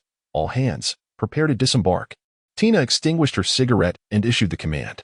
The sailors, having heard the earlier news of the massacre of the island's innocent populace, felt their sense of justice shatter, igniting a fervent rage within them, Yi Luo included, though he did not subscribe to the Navy's notion of justice. The inhumanity of these events compelled him to confront the stark reality of the pirate-infested world. "Colonel, during the assault on the pirate vessel, we did not observe anyone emerging from the town." A sergeant saluted and reported to Tina, "Search the area. I refuse to believe that their pirate ship is here while not a single soul is present." Tina squinted, her determination unwavering. "Colonel, I request permission to assist with the search." Yi Luo stepped forward, saluting as he reported, "Granted, if you encounter the enemy, do not act hastily. Signal first." Tina nodded and assigned a small contingent of sailors to accompany Yi Luo. "Report, nothing found to the east." "Report, nothing found to the west." "Report, a tavern has yielded some information." The communications officer accompanying Yi Luo, equipped with a transponder snail, kept them updated on the Navy's findings. "Let us proceed there." Yi Luo gathered the intelligence. Aside from the tavern's discovery of a secret passage, no other leads had emerged. He then cast a glance towards the looming mountains behind the town and said in a grave tone, "Boss Yi, should we not first report to the colonel?" A sailor suggested. "Time is of the essence. The town shows no signs of life, and the enemy may be hidden within the mountains that we have only just arrived. And they are unlikely to have fled far. Delaying could prove detrimental." Yi Luo explained, his brow furrowed. "I concur with Boss Ye's assessment. However, might we be too few in number?" Another sailor, who often shared drinks with Yi Luo, chimed in with a grin. "Very well, you stay behind while I scout ahead. If I locate the enemy, I will signal. Even if they spot me, I can escape with my abilities." Yi Luo considered, but the sailors protested. "That is unacceptable. Colonel Tina has instructed us to follow you." They insisted. "All right, if we do encounter the enemy, you all prioritize retreat and call for reinforcements while I hold them off." Yi Luo conceded. Albeit reluctantly, he had initially intended to pursue and eliminate the enemy himself to claim the bounty entirely. Half an hour later, Yi Luo's team, having traversed the mountains, finally uncovered signs of human activity. "Quickly, report to Colonel Tina. Additionally, leave 2 men here to await her arrival, while the rest follow me in pursuit." Upon spotting the traces, Yi Luo's spirits lifted as he commanded, "Dada, you found us so quickly." But notifying the other Navy members, that will not be permitted. Before the communications officer could contact Tina, a bald pirate, flanked by 4 or 5 henchmen, encircled Yi Luo's team. "Who are you?" Yi Luo inquired, eyeing the unfamiliar pirate. "Haha, all Navy soldiers. No wonder you don't recognize our second-in-command. Pay heed, before you stands the vice-captain of the Wolf Pack Pirates, Red Wolf Weiss," one of the pirate henchmen, noticing their naval attire, laughed. "With a bounty of 17 million, it is Red Wolf Weiss." The sailors behind Yi Luo, evidently familiar with the name, gasped in astonishment. "Indeed, you possess some knowledge. You recognize my title," the bald pirate, brandishing a knife and stroking his gleaming head, chuckled with pride. "A bounty is well and good, but before the main course, let us savor an appetizer. Protect yourselves." Yi Luo grinned enigmatically and then vanished from sight in an instant. "Scoundrel, open fire," the bald pirate, incensed, commanded his men to shoot as Yi Luo charged at him. However, Yi Luo was no longer the same as he had been in the East Blue. The firearms posed little threat to him. Bang, bang. The pirates quickly unleashed their gunfire, but the sailors accompanying Yi Luo were undeterred. Finding cover and retaliating, Yi Luo drew all the fire from the pirates. They swiftly eliminated 2 of the attackers, forcing the remaining pirates to realize the danger and engage in combat with the standard Navy personnel. Yet, the disparity in numbers and weaponry soon turned the tide against the pirates. Meanwhile, Yi Luo had closed the gap and smiled at the bald pirate. "Are you a fool? By firing your weapons, you are alerting the Navy and the town to our predicament." Seizing the moment of distraction, Yi Luo channeled his inner energy into his fist and struck at the pirate's chest. "Scoundrel!" Red Wolf Weiss had no choice but to raise his blade to shield himself from Yi Luo's assault. With a resounding crack, Weiss's weapon shattered under the force of Yi Luo's blow, sending him sprawling several meters away, where he writhed briefly before falling still. "Signal Tina, inform her of our situation. The wounded shall remain, and the unscathed shall follow me onward," Yi Luo instructed the sailors. Having swiftly dispatched the remaining pirate henchmen, after the skirmish, Yi Luo had established his authority among the sailors. Meanwhile, Tina, having just emerged from the tavern's underground passage at the mountain's base, caught sight of the signal emanating from the mountains. Her expression hardened as she signaled, "Full speed ahead." Upon their arrival at the location where Yi Luo had clashed with the pirates, 2 lightly injured sailors had arranged the pirate corpses in neat rows. "Can someone explain to Tina what transpired? Weren't you meant to conduct a search? How did you end up in combat? Where is Yi Luo?" Tina furrowed her brow, her concern palpable. She had explicitly warned him against acting recklessly. If the pirates had laid a trap, it could spell disaster. "Report, Colonel. The 2 sailors left behind will relay the events that transpired," came the response. "Very well. You shall remain here while the rest of us pursue," Tina replied, her demeanor unyielding and displeased. The primary force had been led astray by the enemy's stratagem, while Yi Luo had seen through their plan and taken the initiative, which left Tina feeling somewhat humiliated. Just as Yi Luo's group crested the mountains, they spotted their objective, a gathering of armed pirates hastening towards the shore, where another pirate ship awaited them. "We won't make it." They were prepared. Yi Luo measured the distance between both parties with a slight frown. Were it not for this detachment of Navy, if I were alone, I could certainly catch up with them, even with that so-called deputy captain obstructing my path. Yet, even if they escape, this voyage has not been in vain, for the deputy captain I just dispatched yielded an additional income of 1,700 diamonds, though I lament not having claimed the larger share. Captain Yi, look, the pirates have boarded their ship. They intend to flee, shouted a nearby sailor, interrupting Yi Luo's thoughts of recent gains. Turning his gaze, Yi Luo observed that the pirate vessel had indeed embarked but remained close to the shoreline, sailing at a distance not far from the coast. This is dire. Quickly, inform Colonel Tina that this band of pirates plans to attack our warship. With just a glance, Yi Luo deduced the pirates' intentions. Indeed, they were likely attempting to exploit the time difference, taking advantage of the Navy's search onshore to maneuver another pirate ship from behind the mountains and directly assault the defenseless warship. The communications officer appeared somewhat dazed, unsure how to report this information. Seizing the telephone bug, Yi Luo anxiously urged, "Quick, answer the call." He felt a rising urgency. This small island was not extensive, and should the pirates succeed, the Navy would find themselves trapped. This Colonel Tina? This is Yi Luo, he exclaimed as the telephone bug connected. The device seemed to have been transferred, and Tina's voice soon followed. This is Tina. Yi Luo, what have you discovered? Colonel, the pirates are concealing another ship behind the mountain. They seem intent on using it to strike at our currently vulnerable warship, Yi Luo stated with a serious expression. What? Tina's ire flared at being underestimated by the pirates. Yi Luo, keep your eyes on their ship and follow them along the coastline. That I will return to the warship immediately, but do not alert them. The telephone bug vividly conveyed Tina's frustration. Understood. Yi Luo nodded in response. That he recognized that Tina's reaction exemplified the capabilities expected of an exemplary naval commander, promptly devising a plan upon learning of the enemy's movements. You all return the way you came and head straight to the warship. I will stay at the coastline monitoring the pirates. I'll take the telephone bug to ensure I can contact Colonel Tina at any moment. After ending the call, he addressed his squad members. The communications officer seemed conflicted. Protocol dictated that the telephone bug should not leave his possession. However, the current situation was clear to him. Accompanying Yi Luo would be more of a burden than a help. Originally, such a small team should not have had a communications officer. Perhaps Tina had dispatched him due to her awareness of Yi Luo's connection with Garp. Rest assured, I will explain everything to Colonel Tina afterward. Should there be any repercussions, I shall bear them.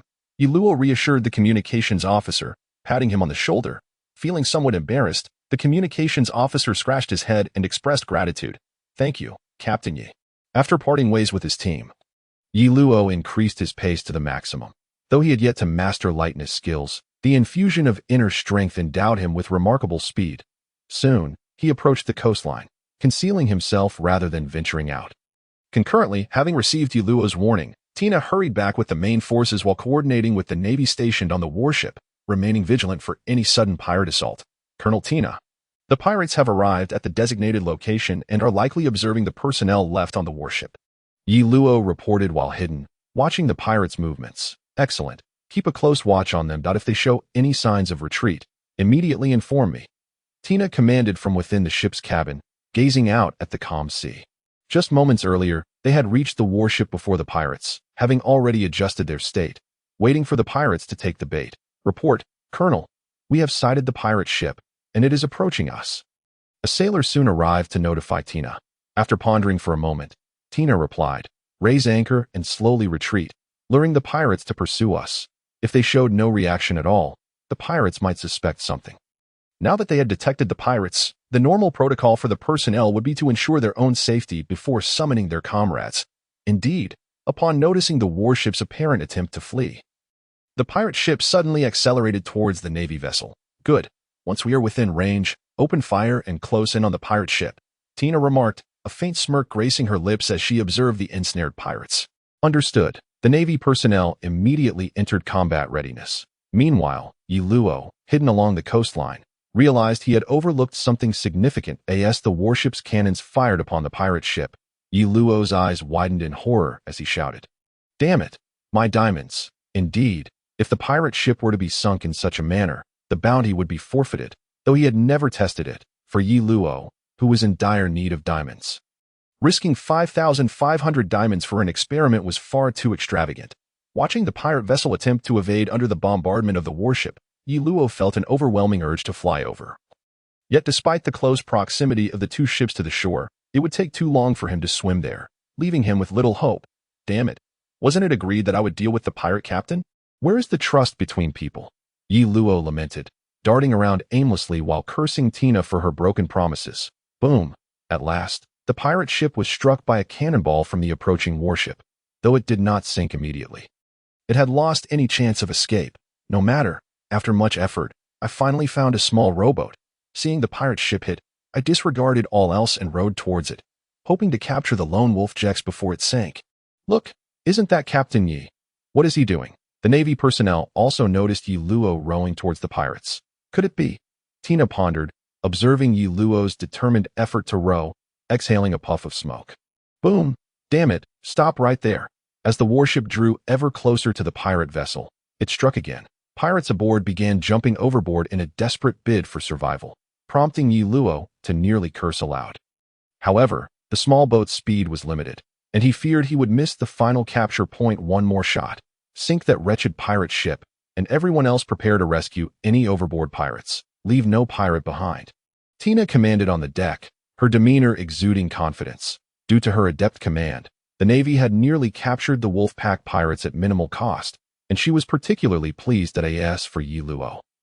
Still rowing with all his might, she had already relegated him to the back of her mind.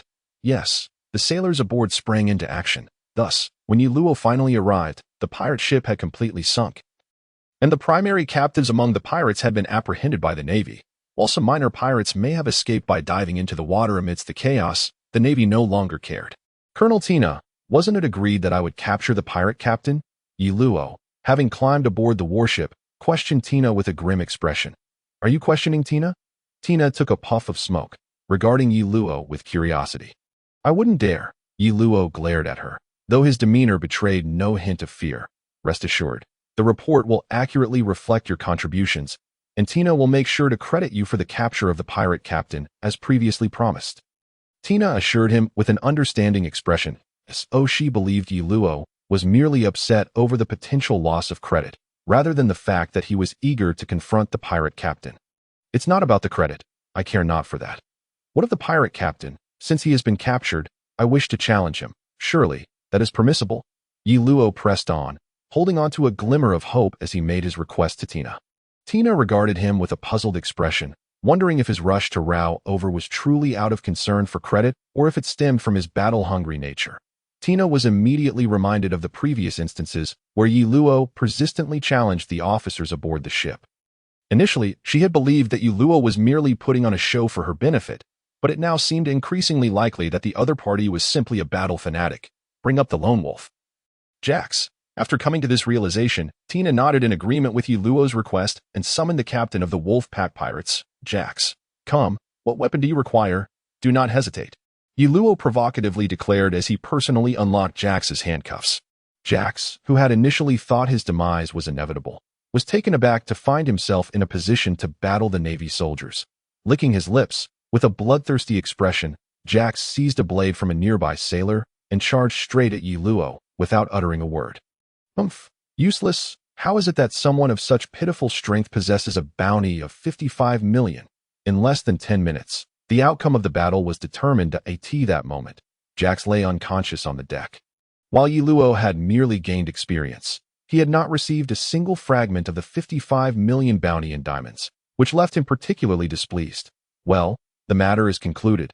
His bounty was a result of the significant malice caused by his actions, not a reflection of his true strength. Tina explained to Yi Luo as she observed Jax lying unconscious. She then waved her hand, instructing the sailors to carry him away. Sir, this incident needs to be reported to headquarters. Tina's aide stepped forward, speaking softly. Regardless, we must first clear away their bodies. I cannot simply leave them here, Tina remarked, cigarette in mouth, gazing at the deserted town on the nearby island. The aide sighed softly and turned away to make arrangements. Yi Luo was left utterly perplexed, unable to comprehend their conversation. Boss Yi, the scoundrels of the Wolf Pack Pirates have slaughtered the villagers of the entire town, with corpses piled high in the center. They spared neither the elderly nor the children. A Navy soldier, seeing Yi Luo's confusion, pulled him aside and quietly explained, Yi Luo exclaimed in shock. Although he had harbored suspicions of such atrocities, he had not dared to confirm them. After all, committing such acts would serve no advantage to a pirate crew. It was far more prudent to keep the villagers alive to work for them, much like the village where Yi Luo had previously resided, which, once under pirate control, allowed for a monetary exchange without the threat of unwarranted slaughter. Moreover, such events were likely to be concealed by the world government, as the repercussions would be too detrimental. Thus, most of the bodies in the island would need to be dealt with discreetly. Seeing that it appeared to be Yi Luo's first encounter with such grim realities, the soldier spoke in a hushed tone.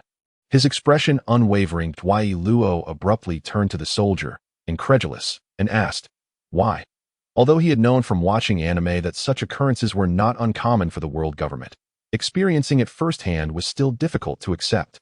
Lives had been lost, and they were denied even a chance for a proper burial.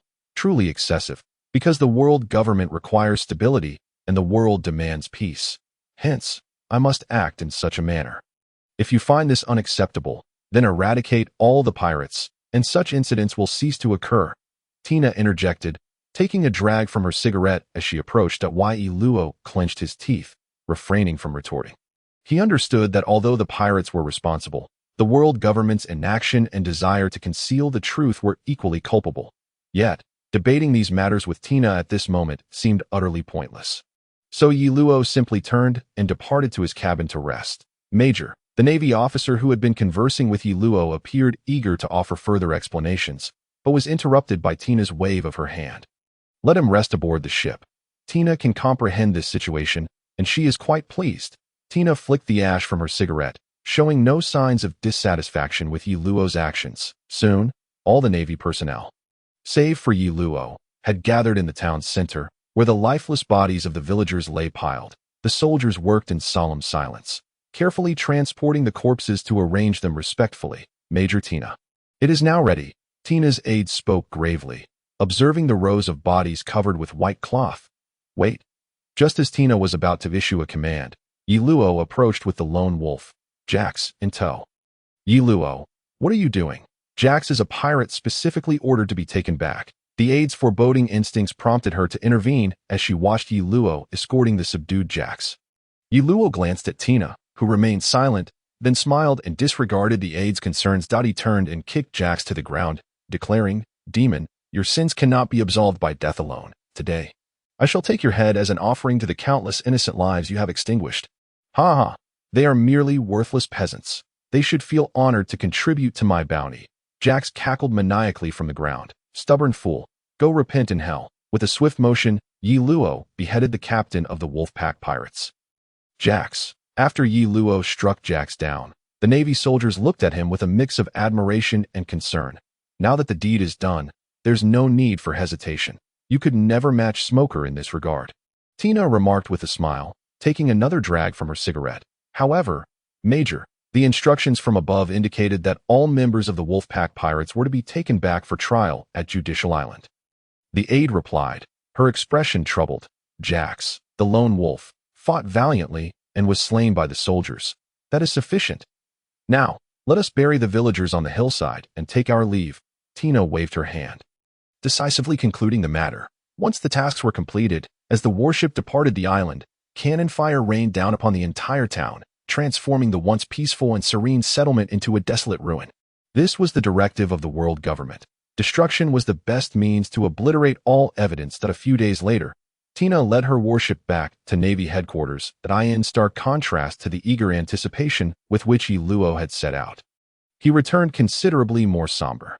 During the journey home, Yi Luo refrained from challenging the officers. Instead, under the pretext of preventing pirate escapes, he systematically pummeled the imprisoned pirates into a near-death state each day, leaving the Navy personnel deeply concerned, not out of worry for the pirates' fates, but rather for fear that Yi Luo might inadvertently kill one of them, leading to potential disciplinary action against him.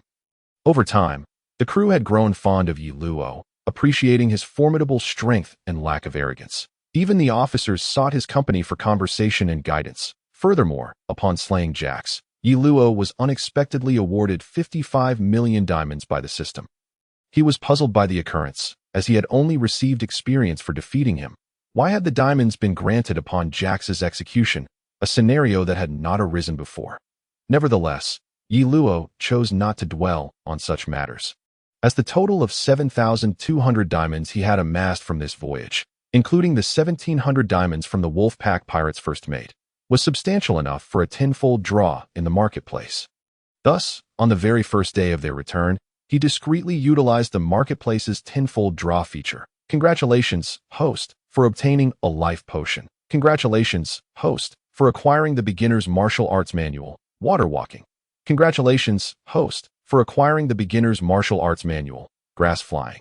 Congratulations, host, for obtaining a white grade spear. Congratulations, host, for acquiring a dish of big plate chicken. Congratulations, host, for obtaining the beginner's martial arts manual, Arhit Fist. Congratulations, host, for acquiring a set of white grade cloth armor. Congratulations, host, for obtaining the advanced martial arts manual, Dragon-Subduing 18 Palms. Congratulations, host, for acquiring a bag of rice. Congratulations, host, for obtaining a chi replenishing pill. As the tenfold draw concluded, Yi Luo's full attention was fixated on the gleaming advanced martial arts manual, Dragon-Subduing 18 Palms, though he had suspected it might yield something remarkable. The actual emergence of such a prized item quickened his heart's rhythm. Calm down, calm down. How splendid this world is, yet I remain so irritable. This is unacceptable. No, calm down, indeed. Yi Luo abandoned his self-soothing attempts and directly utilized the visually exquisite Dragon-Subduing 18 Palms manual. Host does not meet the usage requirements. Usage failed. The cold, mechanical voice of the system resonated, allowing the excited and exhilarated Yi Luo to finally regain some composure. The Advanced Technique Manual, 18 Dragon-Subduing Palms. Originally known as 28 Dragon-Subduing Palms, was simplified and perfected by Xiao Feng, who drew inspiration from his own experiences and the essence of his sworn brother, Su Zhu's Tianshan Luyang Palm from the Xiaoyao school. This formidable martial art was subsequently passed down through generations by the leaders of the Beggars Gang. The user was required to possess a strength of 300 and inner energy of 100. Upon closely examining the introduction to the 18 Dragon-Subduing Palms and then assessing his own attributes, Yi Luo realized that his strength and energy had only recently surpassed 100, leaving him far from the power requirement of the technique. Damn it! Yi Luo exclaimed in frustration. After all the effort to acquire an advanced manual, he found himself unable to learn it due to the daunting requirement of 300 points in strength, which he understood would take considerable time to achieve. At this moment, Yi Luo took the opportunity to examine some of the other items he had obtained from the 10 consecutive draws. 2 junior movement technique manuals and 1 junior combat technique manual, which he deemed to be fairly decent rewards. The life potions and energy restoration pills served as items for health recovery and mana replenishment in the game, possessing miraculous effects in reality for healing wounds and restoring inner strength. As for the remaining food and equipment, Yi Luo chose not to comment further. While the food was acceptable for regaining some stamina in emergencies, the white-grade equipment held little value to him.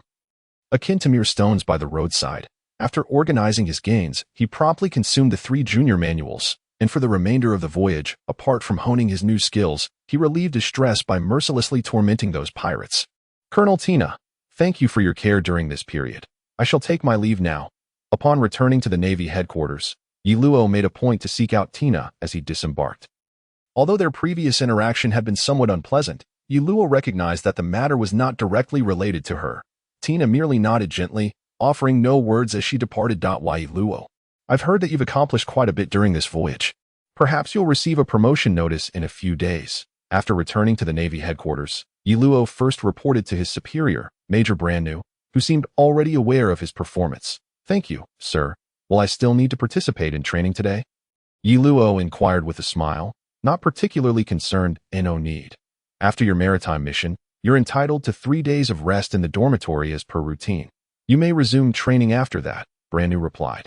Perpetually engrossed in his paperwork, it seemed Yi Luo had never witnessed him absent from his desk during work hours. 3 days later, when Yi Luo resumed training, Major Brandnew presented him with a promotion order, elevating him 3 ranks to corporal. Yi Luo had now attained the status of a non-commissioned officer, and his accommodations were reassigned to a small single room. Your promotion to corporal was largely due to the efforts of Colonel Tina. Although we all recognize your strength, the Navy values contributions, so take your time. I believe there will be no issues for you to rise to the ranks of officer in the future. Brand New remarked with a smile as he handed the new appointment to Yi Luo.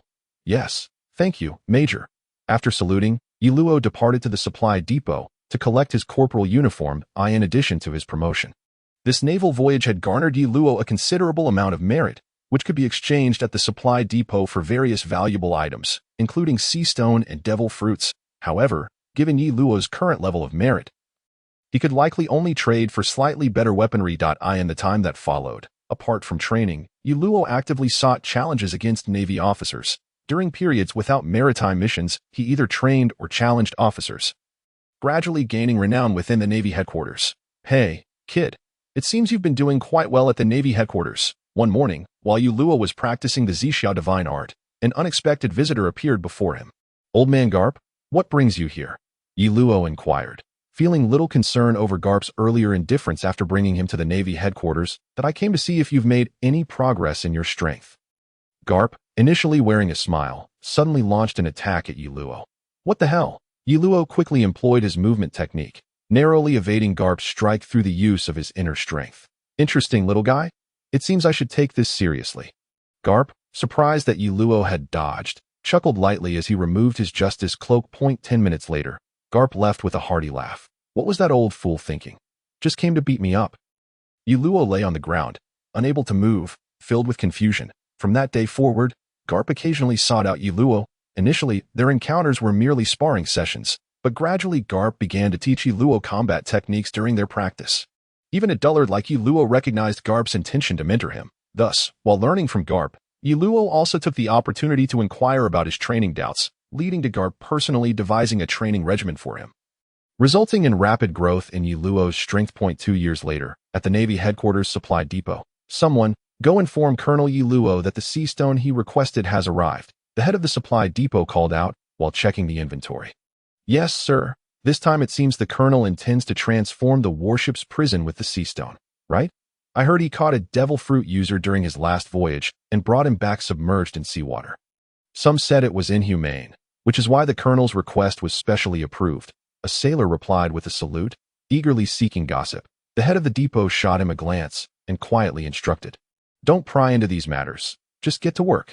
Finally, it's here. Yi Luo awoke from his training upon receiving the notification from the supply depot, stretching lazily as he smiled. Colonel, the sea stone you requested has arrived. Would you like us to assist you with the installation? A communications officer of the supply depot respectfully addressed him. Thank you. Recently, without any maritime missions, I've grown a bit lazy. Please have the items directly loaded onto my ship. Yi Luo nodded and replied with a smile. All right, I'll take my leave then. The communications officer saluted and exited Yi Luo's small courtyard. Now, Yi Luo's residence had transformed into an independent small courtyard, a result of his contributions. Hey Yi Luo, it's already noon. Why haven't you started cooking? Garp bellowed jovially as he strolled in through the door. Ever since Yi Luo acquired this small courtyard and began cooking for himself, Garp had taken to appearing at just the right moments to scrounge a meal, claiming it was too lonely for Yi Luo to dine alone. I'm on it. Yi Luo sighed, having grown weary of Garp's antics.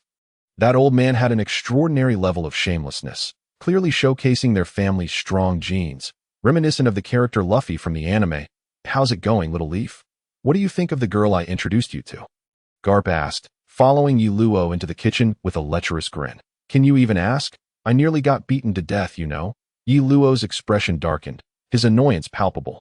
Garp, feeling guilty for imposing on Yi Luo's hospitality, had attempted to play matchmaker by introducing him to a beautiful, kind, and powerful girlfriend. The first was none other than Colonel Tina, his commander during his inaugural voyage. While she was indeed beautiful, who in the Navy was unaware of her relationship with Smoker? Although they were not together at the moment, Yi Luo would never stoop to taking someone else's love. Thus, Garp, reflecting on his misjudgment, introduced Yi Luo to another woman, though Yi Luo had never met her. Merely hearing her self-introduction sent him fleeing in terror. Tama Rabbit Shichibukai, the current Rear Admiral of the Navy headquarters. Yes, you read that correctly. The future candidate for Admiral, now a peer of Garp. Moreover, she was the sister of the Chief of Staff, Admiral Tsuru, not by blood but by the bond of sisterhood. That why Yi Luo speculated that Garp's absence during mealtimes in recent days was likely due to a severe reprimand from Tsuru, as she, along with Garp and the current Fleet Admiral Sengoku, had all joined the Navy around the same time. Should she intervene, Garp would undoubtedly be on his knees to Taha. I thought Shichibukai had decent strength and was quite beautiful. Garp feigned innocence, claiming to act in Yi Luo's best interest. She is indeed impressive. At least I wouldn't stand a chance against her now. Yi Luo rolled her eyes dismissively and remarked. Moreover, both of these individuals were esteemed figures admired by all at the naval headquarters. Should Yi Luo dare to act out of line, it would not even require their intervention. She would undoubtedly be beaten to a pulp by their admirers, not to mention the fellow vice admiral. Shibutan Kaji was indeed one of the suitors vying for the attention of Tao Tu Ji Yuan. Given Yi Luo's current capabilities, facing Kaji would likely result in nothing but a hasty retreat. Alas, despite her frequent missions over the past 2 years and the capture of numerous bounty pirates, the relentless demands of the marketplace had drained her resources. By the way, has Fleet Admiral Sengoku approved my application for a posting in the Grand Line? And could you refrain from picking your nose in the kitchen? While preparing the meal, Yi Luo cast a look of disdain at Garp, who was nonchalantly engaged in the unsightly act. Huh? You submitted another application? Garp exclaimed, his expression suddenly serious. Indeed, I have grave suspicions that you have been whispering ill of me to Fleet Admiral Sengoku, which has led to the rejection of my application. Also, I remain here to cook for you. Yi Luo said, casting a sidelong glance at the flustered Garp, her tone flat. What? It wasn't me. I didn't do anything. I don't know. Garp stammered, his vehement denials betraying him. Were it not for Yi Luo's current inability to best Garp in a fight, she would have relished the opportunity to pummel the shameless old man.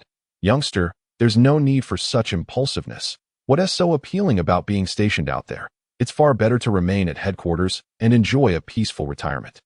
Garp said, flicking away a booger with a nonchalant attitude, as if he were doing her a favor. Yi Luo, witnessing Garp's antics, felt her forehead twitch with irritation. Suppressing her anger, she addressed him. Before I have the chance to evict you from this kitchen, kindly vacate the premises immediately. Oh dear, today's youth truly lacks respect for their elders. Garp shook his head, adopting a posture of mock victimhood as he exited the kitchen. In truth, Yi Luo was immensely grateful for Garp's assistance during her training at the naval headquarters over the past 2 years. Her physical prowess had advanced significantly, a far cry from her former self. Although Garp had never demanded she refer to him as her master, in her heart, she had long since acknowledged him as such. Why is it always stir-fried chicken and mapo tofu? Whatever happened to the sauerkraut fish you made last time? That dish is far more suited to someone of my age. Garp complained as he surveyed the dishes Yi Luo presented, his mouth already glistening with oil from his previous bites. Could you possibly pause your chopsticks while making such remarks? It utterly diminishes your credibility. Yi Luo retorted, bringing forth a third dish, her patience waning as she observed Garp's gluttonous enjoyment. Haha, you would be wasting your talent if you didn't become a chef. These dishes are absolutely delectable. After the last time Sengoku had a taste, he couldn't stop thinking about it. Yet he lacked the courage to come and ask for more? Garp laughed heartily, taking a swig of the drink Yi Luo had offered. The esteemed admiral is a paragon for the entire fleet. Naturally different from you. After 2 years at the naval headquarters, Yi Luo's perception of Sengoku and the Navy had transformed completely from her initial impressions. During her missions over the past 2 years, Yi Luo had encountered failures, including one harrowing incident where her companion perished at the hands of pirates. Had it not been for timely reinforcements and her awakening of the armament haki at a critical moment, she too would have met her end. Gradually, Yi Luo comprehended the Navy's significance in this world and understood why Garp harbored such disdain for the celestial dragons, even refusing promotions to the rank of admiral, yet choosing to remain in the Navy. She recognized how many righteous Navy officers continued to serve after uncovering the world government's clandestine secrets. Because the world cannot exist without the Navy, the anime is portrayed from Luffy's perspective. Hence, the audience naturally aligns with the pirates. However, in reality, Yi Luo believed it more fitting to refer to individuals like Luffy and Ace as adventurers rather than pirates. Pirates are merely brigands pursuing their selfish interests. Akin to the likes of Don Quixote da Flamingo or Crocodile, I'll be starting my vacation in a few days. Would you care to accompany me back to the East Blue? You hail from there as well. Don T.U.? Garp asked casually, sipping his drink. Huh? You're heading back to the East Blue? Yi Luo inquired as she brought forth the final dish of sauerkraut fish. Garp had a penchant for sauerkraut fish, And Yi Luo had certainly anticipated this. Despite Garp's occasional unreliability, he had personally overseen her physical training over the past 2 years, earning her unwavering respect. Yes, my little grandson has reached the age for venturing out to sea. And I can't help but feel concerned, wanting to check in on him. Garp nodded. Are you referring to Luffy? He is already of age to set sail. Yi Luo exclaimed, a hint of awe in her voice. After the Navy's unsuccessful attempt to invite Ace to become a warlord of the sea, and subsequently Ace joining the Whitebeard pirates as the 2nd Division commander, Yi Luo realized that Luffy's departure was not far off. Indeed, I cannot allow him to venture out and become some pirate. Had it not been for Shanks enticing the young Luffy, he would never have clamored for the title of Pirate King. Garp remarked, his demeanor turning serious as he spoke of Shanks, an aura of gravitas inadvertently leaking from him. Yi Luo smiled, refilling Garp's empty cup with drink. She was no longer the inexperienced rookie she once was. Unfazed by Garp's imposing presence, that in that case, I shall accompany you. I would like to meet the little Luffy you often speak of. After all, I suppose I qualify as one of his elder brothers now.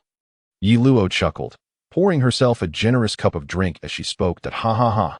You little rascal, you would be wasting your talent not becoming a chef.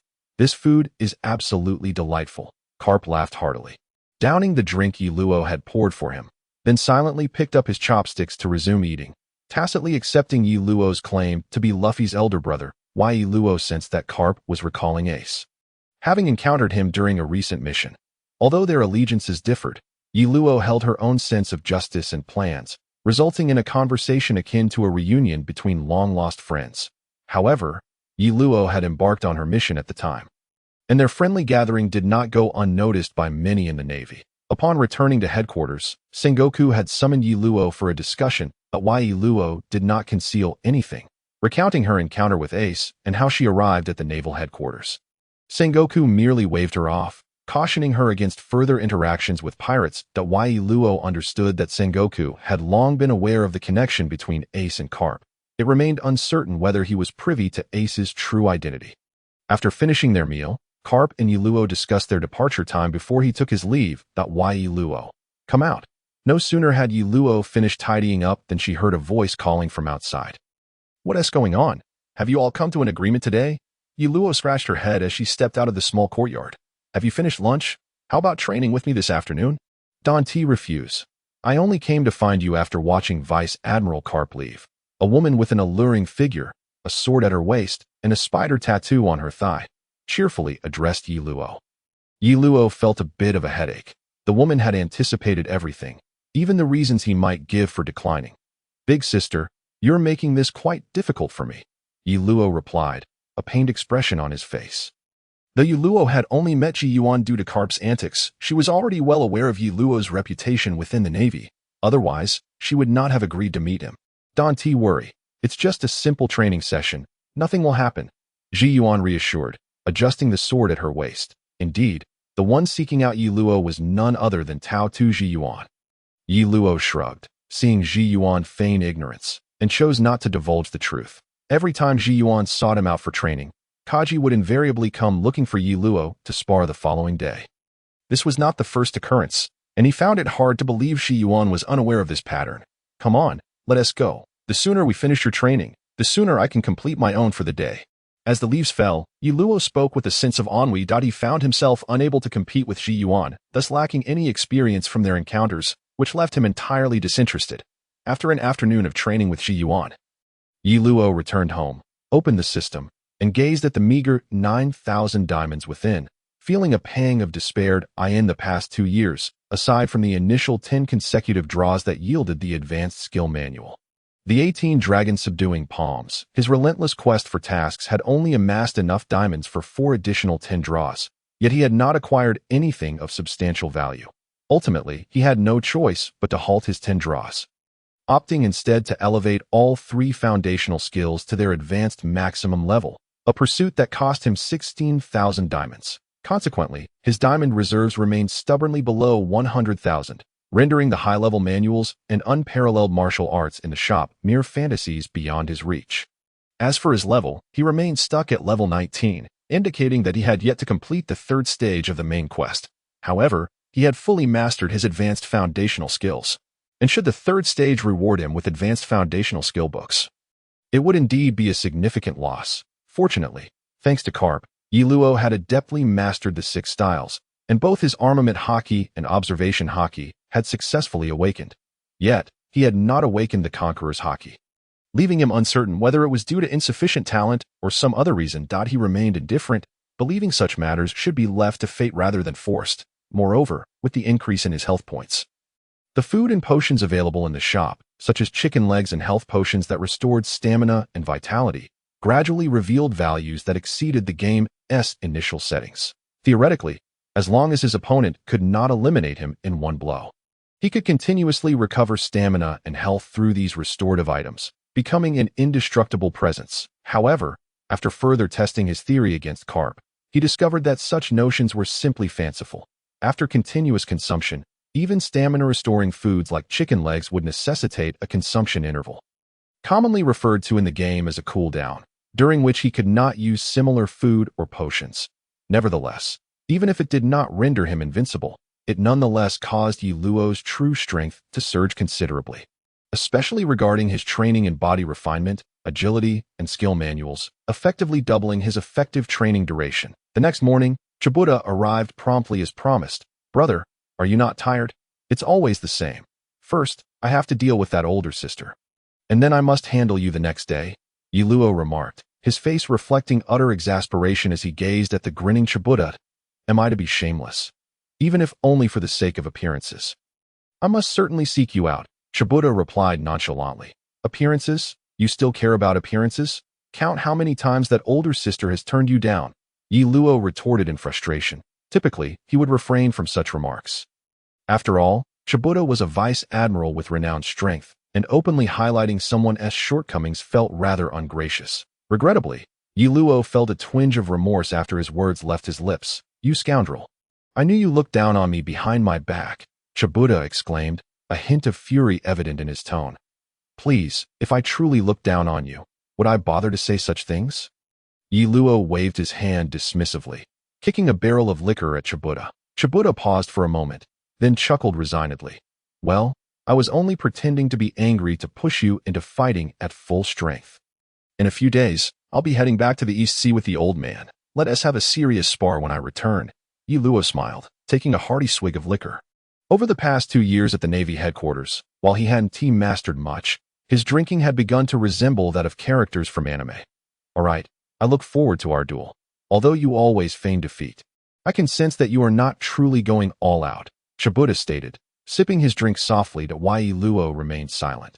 The truth was not that he was holding back, but rather that mastering the 18 Dragon-Subduing Palms was exceedingly arduous. With an immense drain on his internal energy. This day, he could only execute the first 5 strikes. By the 6th, his internal energy would be nearly depleted. This was still thanks to his training in the Zixia divine art. Had he relied on the basic mental techniques, he would likely struggle even to perform the first 3 strikes.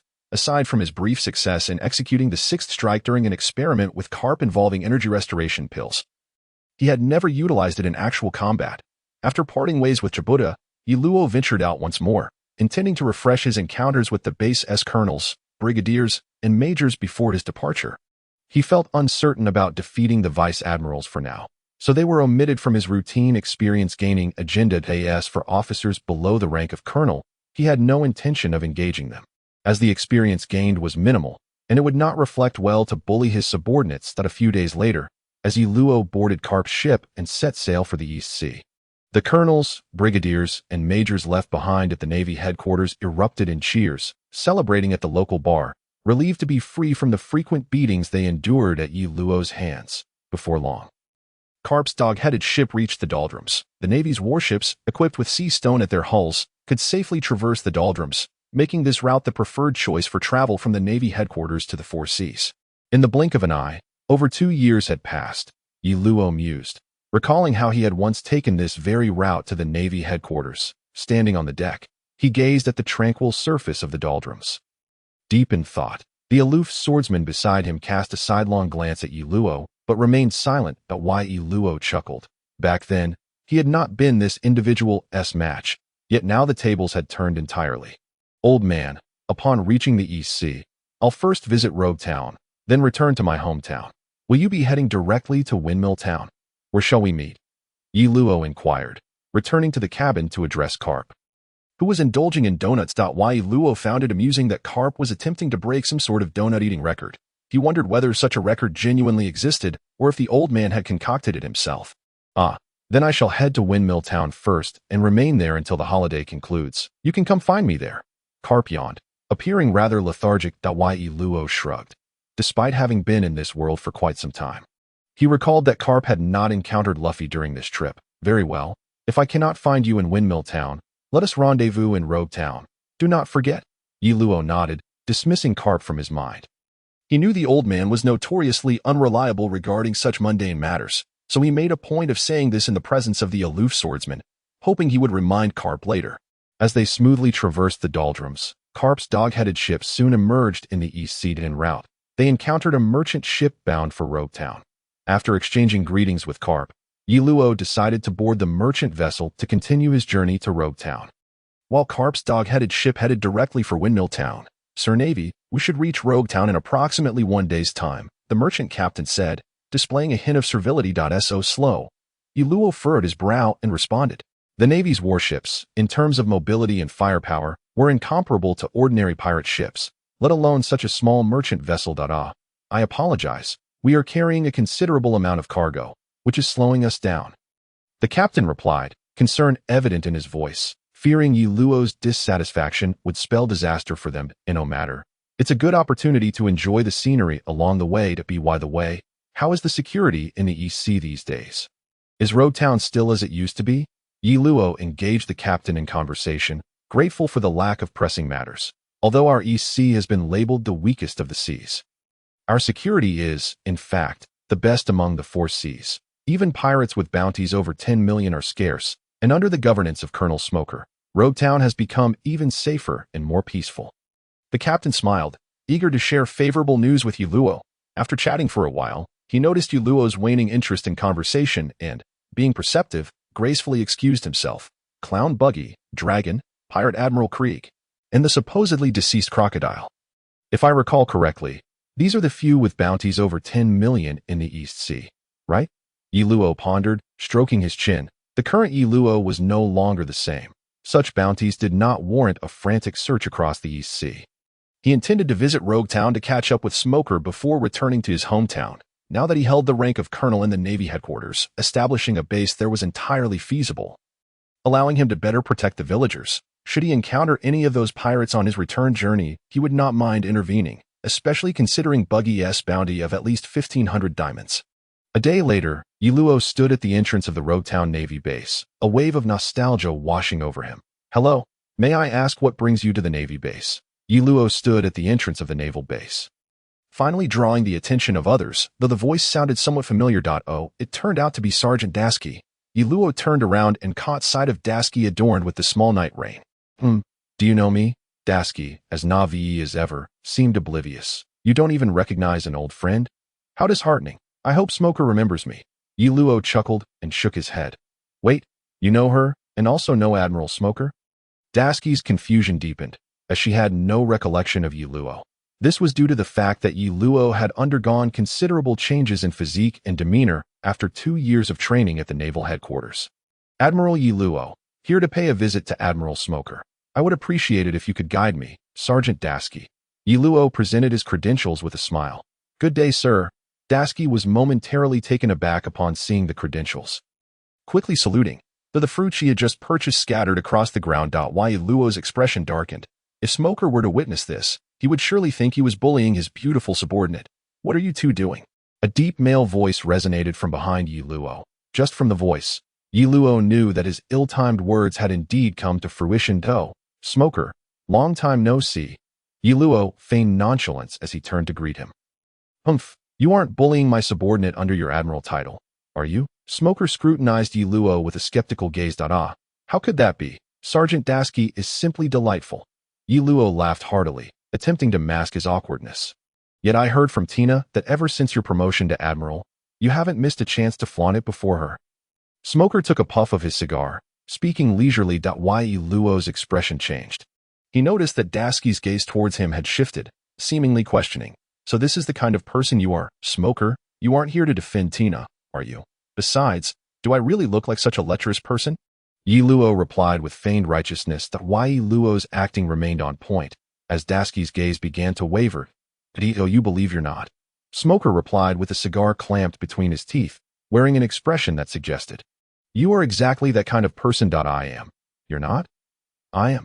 You're not?" The two began a peculiar contest of glaring at each other at the entrance of the naval base, prompting Dasky, who had just picked up the fruits, to intervene due to their childishness.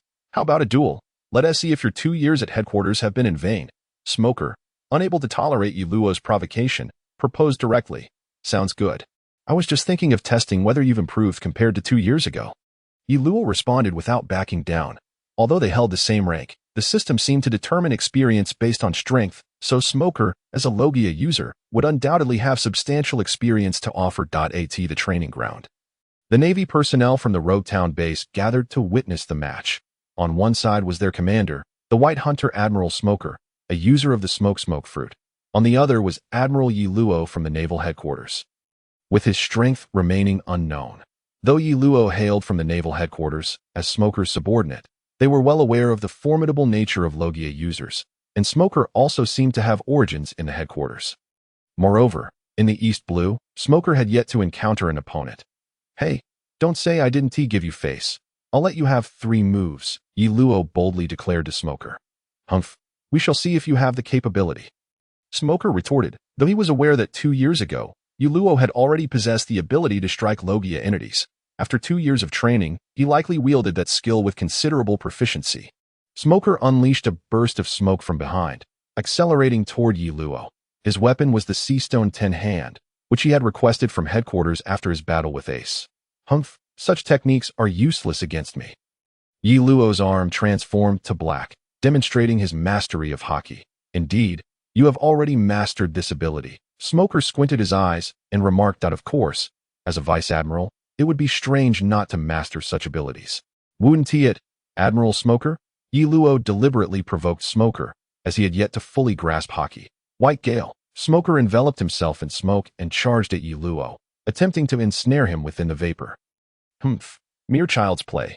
Yi Luo's internal energy surged as he activated the grass-flying skill, combining it with the sweeping motions of the R-hit fist, forcing Smoker's corporeal form out. "Smoker, you rely too heavily on your devil fruit abilities. While your martial skills are commendable, they are still lacking before me." As experience points were awarded by the system, the sparring match between Yi Luo and Smoker came to a close. "I heard you possess a technique that can unleash a dragon form. Why haven't you used it?" Smoker asked, his expression darkening. Though he had been defeated, the fact that his opponent had not even exerted their full strength was difficult for him to accept. "That move consumes too much energy, and I still struggle to master it. We were merely sparring, not engaging in a life-or-death battle." Yi Luo shook his head in response. Yi Luo's explanation lightened Smoker's expression somewhat. Though he remained unaware that Yi Luo had already fully mastered the first 5 forms of the dragon subduing 18 palms, he simply felt no need to use it. "Weren't you supposed to return with Vice Admiral Garp? Why did you come to Rogue Town alone?" After their sparring concluded, despite having lost face in front of his subordinates, Smoker still had to entertain Yi Luo and led him to the base cafeteria for lunch. "My hometown is also in the East Blue. I plan to visit it upon returning with the old man. By the way, there's something I need to ask of you. I hope to establish a naval outpost in my hometown. It doesn't require a full base, just a simple outpost will suffice." Yi Luo spoke while enjoying his meal. "Simple enough." Smoker nodded in agreement. "Also, I need to borrow a ship from you. I arrived here on a merchant vessel, so I currently have no means to return." Yi Luo patted his full stomach and raised his wine glass. "Sure. When are you planning to set off?" Smoker appeared somewhat anxious. I initially planned to leave tomorrow. But now that you mention it, I think I'll stay a few more days." "What's wrong? Am I unwelcome?" Yi Luo teased with a grin. He knew that having just defeated Smoker, the latter would feel somewhat embarrassed upon seeing him. However, with his mischievous nature, Yi Luo relished such moments. During his time at headquarters, everyone had grown accustomed to Yi Luo's challenges, and it had been a while since he had seen a similar expression from Smoker. A few days later, in the morning, Yi Luo boarded the warship that Smoker had lent him. The sailors and marines were all equipped and ready, as this was Smoker's usual vessel for travel. "Sergeant Dasky, do you think Smoker is still bothered by the fact that I defeated him in our match?" Yi Luo asked Dasky, who appeared somewhat flustered, as he stood on the deck. This was because Smoker had surprisingly not come to see him off that morning, merely sending Dasky to convey his regards. It shouldn't be. Admiral Smoker must have pressing duties, Dasky replied, though even she seemed unconvinced by her own words. All right then, I'll return the warship once I'm back. Yi Luo shrugged and commanded the ship to set sail. As Dasky stood at the port watching the warship depart, she finally let out a sigh of relief. She understood that Admiral Smoker was indeed quite concerned about the match, as both she and Smoker had once served in the same naval division. However, due to certain circumstances, Smoker had self-assigned to the East Blue, where the resources and conditions were certainly inferior to those at headquarters. Thus, 2 years ago, when Yi Luo had not been his match, he could now easily defeat him, which must have left Smoker feeling somewhat disgruntled. Moreover, in the days that followed, Yi Luo seemed to intentionally flaunt himself in front of Smoker, which only served to irritate him further. If Yi Luo continued to linger, Dasky could not guarantee that Smoker wouldn't resort to drastic measures. After setting off, Yi Luo rested in the cabin. Given the ship's speed, he should arrive at his hometown by the following afternoon. It was no longer the time when he had just set sail, drifting on a small wooden boat, the next afternoon. When Yi Luo arrived at the port of his hometown, he was left utterly stunned. The port, evidently battered by cannon fire, and the absence of any signs of human life detected by his observation hockey, left him momentarily aghast. Contact Smoker and inquire about what happened to this island. The rest of you, accompany me ashore. Yi Luo exhaled deeply, speaking in a low voice. Yes, sir. The sole officer aboard the warship, Sergeant Wu, saluted and spoke. Anyone returning to their hometown to witness such a scene would undoubtedly feel a heavy heart. Thus, Sergeant Wu dared not utter more, promptly contacting the naval base at Rogatown via the ship's transponder snail. Truly, what a tragic spectacle. Yi Luo walked through the once vibrant town, observing its dilapidated state, and remarked with a blank expression, the entire town had fallen into utter ruin. In just 2 short years, the peaceful and serene village had transformed into this desolation. As Yi Luo strolled, he assessed the situation, surmising that it had likely fallen victim to pirates. During his missions in the Grand Line, he had encountered many places in similarly dire straits, but now it was his own hometown that had suffered. Report, Colonel. Colonel Smoker has made contact, the communications officer gasped, rushing to Yi Luo's side. Speak, who has committed such a heinous act?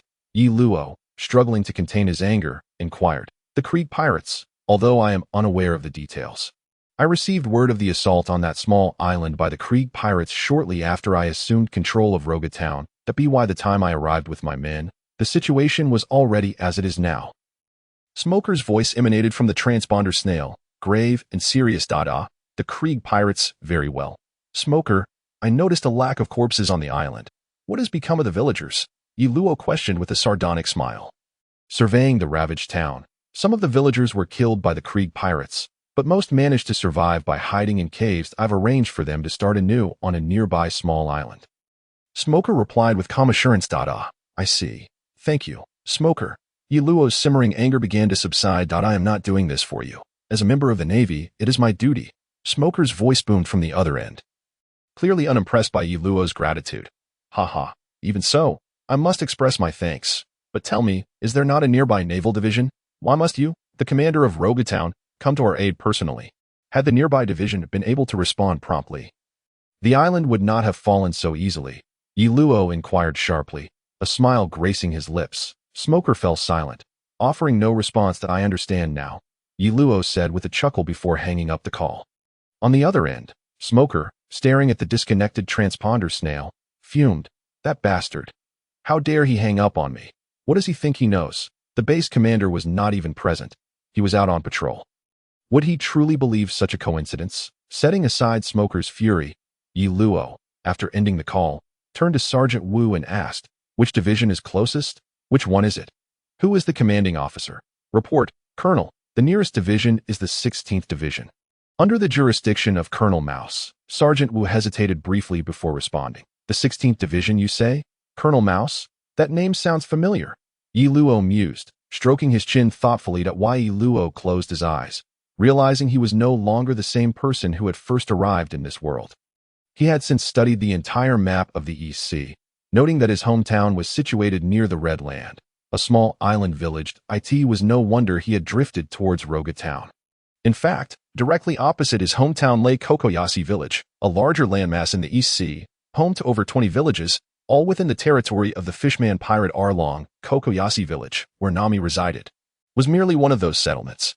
Let us proceed directly to the 16th Division, Yi Luo declared, opening his eyes. He had formulated a plan for dealing with Colonel Mouse. Initially, he had wondered which division had the audacity to overlook the pirates, prompting Smoker to dispatch troops from such a distance. Little did he know it was the greedy and cowardly Colonel Mouse. Thus, the resolution of this matter would be considerably simpler. Yes, sir. The warship accelerated towards the 16th Division. Meanwhile, as Yi Luo headed towards the division, Garp had also set sail, having discovered upon arriving at Windmill Village that Luffy had already ventured out to sea, after receiving a reprimand from the village chief for forgetting his grandson's birthday. Garp hurriedly set sail in an attempt to catch up with Luffy. At this moment, Luffy had landed in Shell's Town alongside Kobe, where he encountered his first companion, the pirate hunter Zoro. The two wreaked havoc at the local naval base, defeating the corrupt Captain Morgan. As for Captain Morgan, he had once been a passionate young naval officer, but after encountering the cunning Captain Kuro, his entire crew had perished, and he had suffered a broken jaw at Kuro's hands. Kuro's subordinate, Django, hypnotized him, leading Morgan to believe he had captured Kuro. Instead, he handed over a disguised Kuro to the Navy, subsequently rising to the rank of second lieutenant in the 153rd Division. However, the hypnosis altered his personality, rendering him exceedingly arrogant and self-important, believing that those in power were the greatest individuals in the world. Thus, he schemed relentlessly to attain the rank of captain, effectively becoming the de facto ruler of the 153rd Division in Shell's Town. After being defeated by Luffy, Morgan was left with no choice but to feign ignorance of Kobe's aspirations to become a naval officer, deliberately acting as though he and Kobe were not acquainted, even severing ties. Meanwhile, Kobe and Morgan's son, Barumabur, remained behind to serve as a general assistant at the naval base. A day later, Garp, in pursuit of Luffy, also landed in Shell's Town, where he received a request from Roga Town to bring Captain Morgan for judgment. On that day, Vice Admiral Monch D. Garp earned the moniker God of Axes for Captain Morgan. Of course, this was merely a jest among fans of the series. To test Kobe and Barumabur, Garp intentionally allowed himself to be struck by Morgan. Should the pirates of the Grand Line, or even the New World, learn of this, they might truly revere Morgan as a deity of axes, for the reputation of Iron Fist Garp was not without merit. With Kobe and Barumabur aboard the warship, they set sail for Roga Town, knowing that with Luffy's departure, Roga Town was a necessary stop. Garp planned to wait there for Luffy to unwittingly walk into his trap. Meanwhile, Luffy, having encountered the clown Buggy, met Nami, a thief known for stealing from pirates. After dealing with Buggy, the group encountered Captain Kuro, who had narrowly escaped death in Usopp's hometown. Following a fierce battle, they recruited Usopp onto their ship.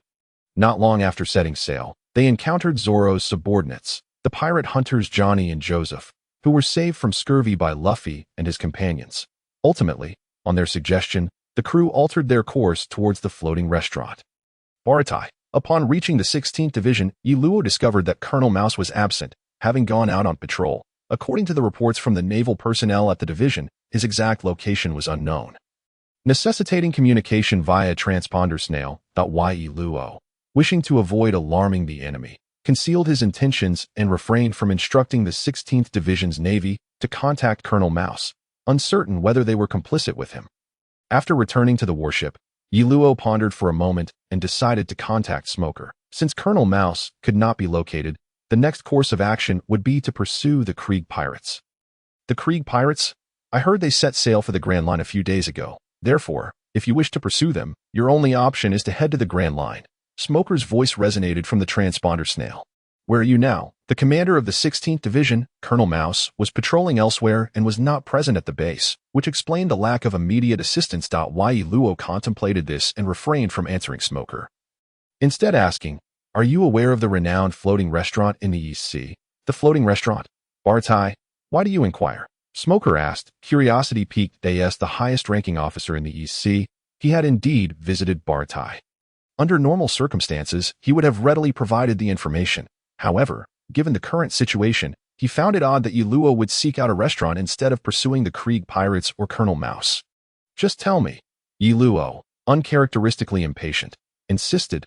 Though he understood that Krieg would eventually encounter Mihawk in the Grand Line and retreat in disgrace, he could not ascertain the timing. Thus, he needed to act swiftly. Otherwise, Krieg's remnants would likely fall to Mihawk, and with the troublemaker Luffy around, finding Krieg would become increasingly difficult. Ask your sergeant aboard the ship.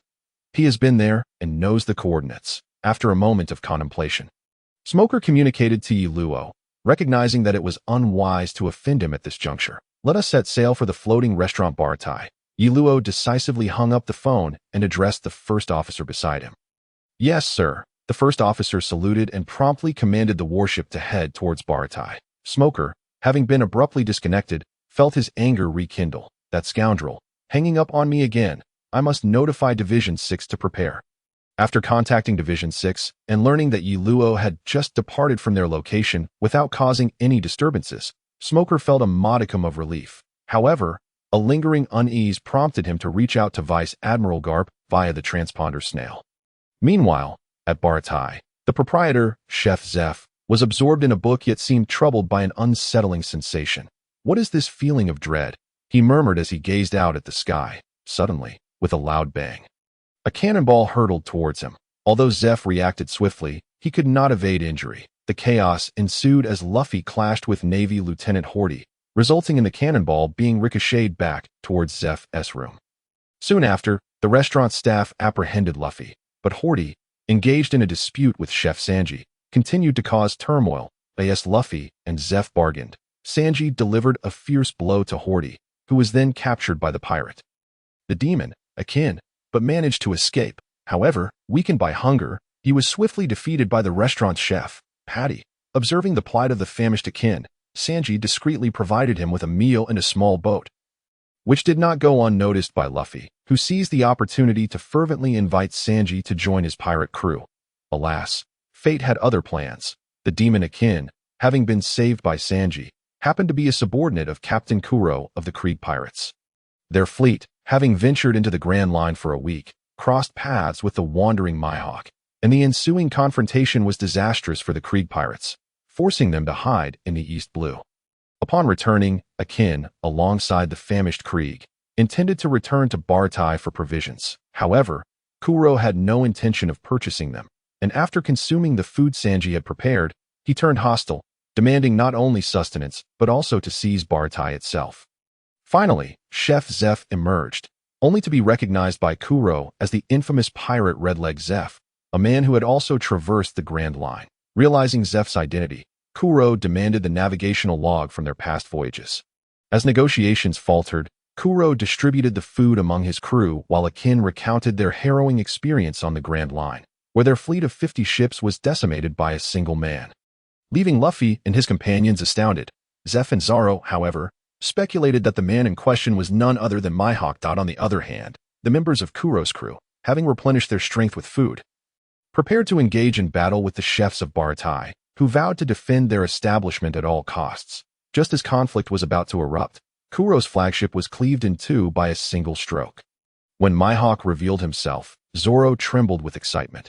His quest was to find the world's strongest swordsman. Why do you persist in following us? What grievance do you hold against us? Kuro's subordinate, unnerved, inquired of Mihawk.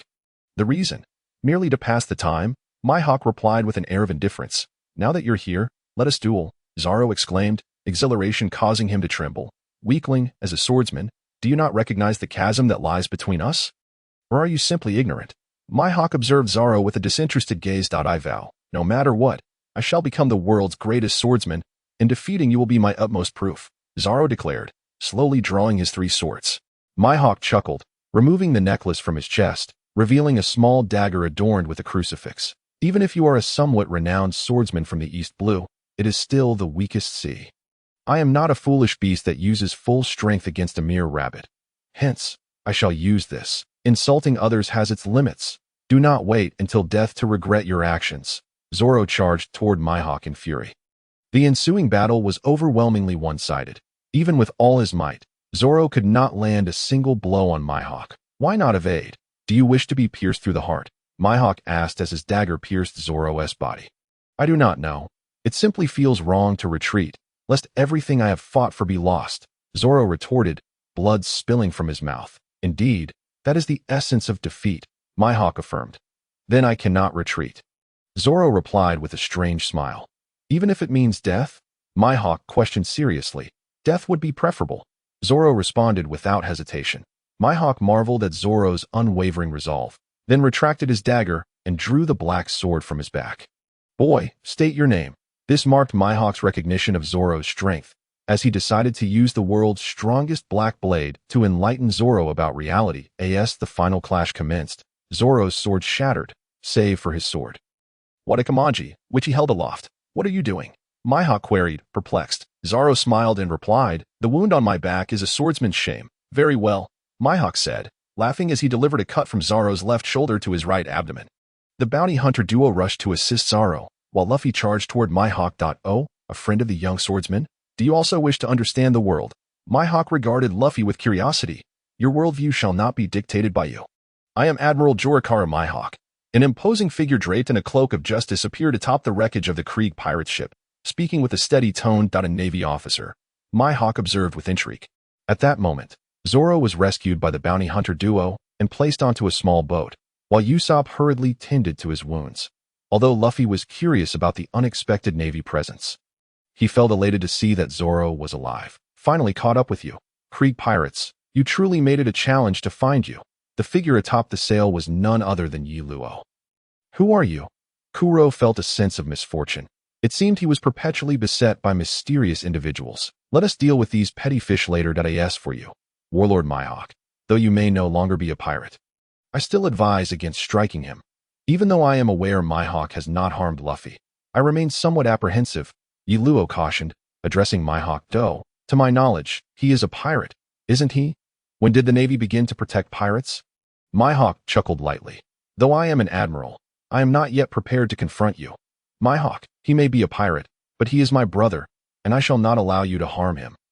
Yi Luo stepped protectively in front of Luffy. Yi Luo's declaration astonished everyone, including Luffy, who questioned, my brother. Who are you? Cough, cough. Luffy, can you hear me? Zoro, regaining consciousness, shouted towards the heavens, clutching Wad Ikamanji.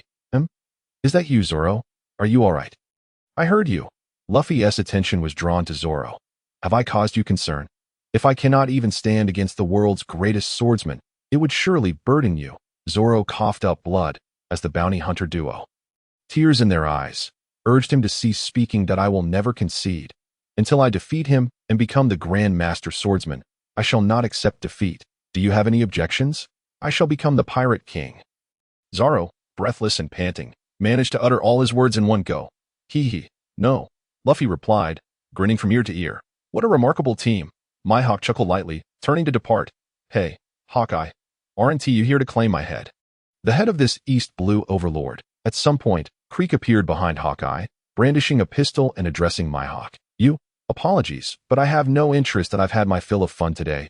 I'm off to catch some sleep. Perhaps you should ponder how to deal with that naval presence over there. Mihawk cast a glance at Yi Luo, chuckling softly as he boarded his small vessel. Naval presence? It was only after Mihawk's reminder that the others recalled the Navy's presence here. By the way, who exactly are you? Luffy inquired curiously, turning to Yi Luo. I am Colonel Ji Long Yi Luo of the Naval Headquarters. Yi Luo replied with a smile, revealing his name. His Zixia divine technique had grown quite formidable, causing a purple glow to emanate from his face when his internal energy flowed, complemented by the effects of his own dragon subduing 18 palms, hence the title bestowed upon him.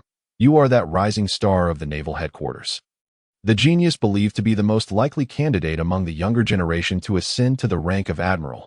Colonel Ji Long, Mihawk, already aboard his ship, turned his head with curiosity upon hearing Yi Luo's self-introduction. Indeed, and I stand opposed to the Shichibukai system. Yi Luo met Mihawk's gaze defiantly. Ha, the Shichibukai, to me, it is of little consequence. Mihawk chuckled lightly as he sailed away. Once he departed, Yi Luo's tense nerves finally relaxed. He knew he was no match for Mihawk at this moment. Why do you call me your brother? I don't seem to know you, Luffy asked, picking his nose with a calm expression. Observing Luffy's resemblance to Garp, Yi Luo suppressed the urge to kick the rascal and responded with a smile. I have shared a brotherhood toast with Ace. He told me he has a younger brother. Moreover, I am your grandfather's disciple. Ace? Have you met Ace? How is he doing? Luffy exclaimed excitedly at the mention of Ace's name, completely disregarding Garp. Luo nodded with a smile. He's doing quite well. You should encounter him when you venture to the new world. Let us discuss this further later. For now, I must deal with the trash before me. With that, Luo turned his attention to Creek and softly inquired. Captain Creek of the pirates, do you recall the bloodbath you wrought upon Filey Island 2 years ago? Filey Island? Which one are you referring to? I've bloodied too many islands to remember. Creek chuckled, entirely dismissive of Luo. Filey Island? That was a peaceful and tranquil isle, but 2 years ago, a band of pirate deserters landed there. Most importantly, it is my homeland, Luo declared as he approached Creek. Oh, so it was that decrepit little island. It hardly had anything of worth, which is why I dispatched them all. Creek seemed to recall the battle from 2 years prior, where many of his men had fled. Later, he hunted them down one by one, mercilessly eliminating them. However, a dozen deserters, while escaping to a small island, were actually killed by the island's inhabitants. Furious, Creek ordered the slaughter of the entire town. Even though they were deserters, they belonged to his crew and were not to be trifled with by mere civilians. Yet, it seemed the residents of that island were few, and their resources scarce. So they did not linger long after destroying the town. Luo sighed, realizing it wasn't that Creek spared the hidden villagers, but rather that he hadn't noticed them at all. Those villagers must have stayed behind with the resolve to die, determined to prevent everyone from perishing at the hands of pirates. Zhifu, the chef aboard the Sabaody, shook his head and turned back to the cabin, leaving the other chefs in confusion. Old man, where are you going? Sanji asked in astonishment. Let us go. Didn't you hear what that Hawkeye said? A navy with such renown in the Grand Line, and even the New World cannot be matched by someone like Creek. The so-called overlord of the East Blue, Zhifu replied, not looking back as he entered the cabin. Is it really that formidable? The chefs turned to look at Luo in disbelief. Yet, at that moment, Luo had already captured Creek, who resembled a lifeless dog. Sanji and the others turned just in time to see Luo holding Creek as if he were a mere ragdoll. What just happened? Sanji asked Luffy, who stood with his mouth agape, unable to comprehend the situation. How did Creek end up like that in just a moment? Sanji questioned, still incredulous. Let go of our captain. You bastard. The demon Akainu and the 2nd Division commander, Taibing Ba, charged at Luo, attempting to rescue Creek. Blockhead. Bang. Luo did not evade. Akainu's powerful strike connected with him, producing a metallic sound. Is this a monster? Sanji gazed at Luo, who absorbed Akainu's full-force blow as if it were nothing, his mouth agape in disbelief. Are you merely scratching my back? 3-fingered spear. Luo sneered coldly, gripping Creek with one hand while using his other to unleash a barrage of finger strikes, effortlessly incapacitating Akainu and Taibing Ba, leaving them unable to fight back. Filthy pirates, accept the judgment of justice. Luo activated Moonwalk, lifting Creek into the air. Raging Gale Dragon Slash. A slicing strike was unleashed, sending Creek's flagship, already in ruins, plummeting to the depths of the sea. This is the power of the Grand Line. No wonder the Creek pirates couldn't even last a week before crumbling. The chefs at Bartai gaped in astonishment at the vanishing wreckage. That moment, a naval warship was rapidly approaching from afar. Luffy, weren't you out at sea as a pirate? Why are you dressed like a restaurant waiter? Luo descended from the sky, holding Creek, and inquired of the dazed Luffy. Huh? Oh that? I accidentally wrecked this restaurant, so I'm here working to pay it back. I initially intended to defeat those pirates as compensation, but that is no longer possible, Luffy replied, his expression one of disappointment. Luo sighed inwardly. Indeed, this guy was not a true pirate. During his time in the Navy, he had never heard of a pirate damaging something and then staying behind to work off the debt. At least with Luffy's brother Ace, Luo had never seen him pay for his meals. I'm terribly sorry. I must personally capture this guy. However, I can assist with your compensation, but you mustn't claim to be a pirate. Otherwise, I'll have a difficult time. Luo pointed to the warship not far away, addressing Luffy. Really, you'll truly help me pay back the compensation. That is so cool. Luffy only heard the first half of Luo's words, excitedly removing his makeshift work attire. Who is the owner here? I'll cover my brother's debt. Luo asked the chefs at Bartai with a smile. No need, Navy officer. You've already helped us immensely. Please, come in and dine first. Zhifu emerged, smiling. Clearly, he had gone inside to cook personally. The owner seems somewhat familiar. Luo stroked his chin, scrutinizing Zhifu. The chefs at Baratai grew tense, having learned from Creek that their boss was once a notorious pirate in the Grand Line. They feared that if this formidable Navy officer recognized him, they would have no means to resist. Well, perhaps I've seen you somewhere before. It's not important. Nevertheless, I must express my gratitude for the care you've given to my brother. Yiluo ruffled Luffy's hair and bowed to Zhifu. Yiluo's words caused the chefs to breathe a sigh of relief, while Zhifu remained remarkably calm. Once Yiluo and Luffy entered the restaurant, the chefs and waitstaff began to tidy up the disarrayed establishment. By the way, Luffy, where are your companions? Yiluo noticed the absence of the injured Zoro and Usopp upon entering. They went to find my other companion. Luffy replied casually to Yiluo. Yiluo smiled and nodded. I see. So where do you intend to go next? Me? Of course, I'm going to find my companions too. Luffy, with a smile, sat down at the dining table, eagerly preparing for the meal. Yiluo nodded slightly, just about to speak, when Sanji arrived, carrying dishes of food and red wine, ready to serve Yiluo and Luffy. Once Sanji had departed, Yiluo began to savor the food while addressing Luffy. By the way, Luffy, are you aware? Your grandfather has returned to Windmill Village in search of you. However, seeing you here, I assume you haven't encountered him, have you? The renowned Baratai restaurant lived up to its reputation. The flavors of the dishes were exquisite, and the selected red wine complemented them beautifully. Grandfather, Luffy, his mouth full, looked at Yiluo in astonishment, then hastily swallowed everything in one gulp, nervously glancing around as he asked. My grandfather is here. Where? Sanji, who had just left, stood at a distance, eavesdropping on their conversation. He remembered that Yiluo had previously mentioned being a disciple of Luffy's grandfather. If the disciple was this formidable, how powerful must the master be? Observing Luffy, who bore a striking resemblance to Ace from back then, Yiluo couldn't help but wondered just how much they feared the old man. Casting a sidelong glance at Sanji, he had refrained from continuing the conversation merely out of respect for Sanji's duties, pausing until he had finished serving. Rest assured, he won't catch up to you just yet. But who knows what the future holds? Having finished his meal, Yiluo wiped his mouth with a nearby napkin and remarked. Upon seeing this, Luffy finally felt at ease. Captain, at that moment, a squad of Navy soldiers entered from outside, saluting as they approached Yiluo. First, take Creek aboard and secure him, Yiluo instructed the Navy personnel. Observing the large number of soldiers, Luffy continued to eat as if nothing were amiss, allowing Yiluo to breathe a sigh of relief. If Luffy were to cause a scene, it would be quite embarrassing for him. By the way, Luffy, do you still have a ship? Wasn't yours stolen? Would you like me to give you a ride? Yiluo offered with a smile. But I'm a pirate, right? Riding on a Navy ship doesn't seem appropriate, does it? Luffy replied without hesitation. Fool, you're in the presence of the Navy. The Navy? You actually dare to openly declare yourself a pirate?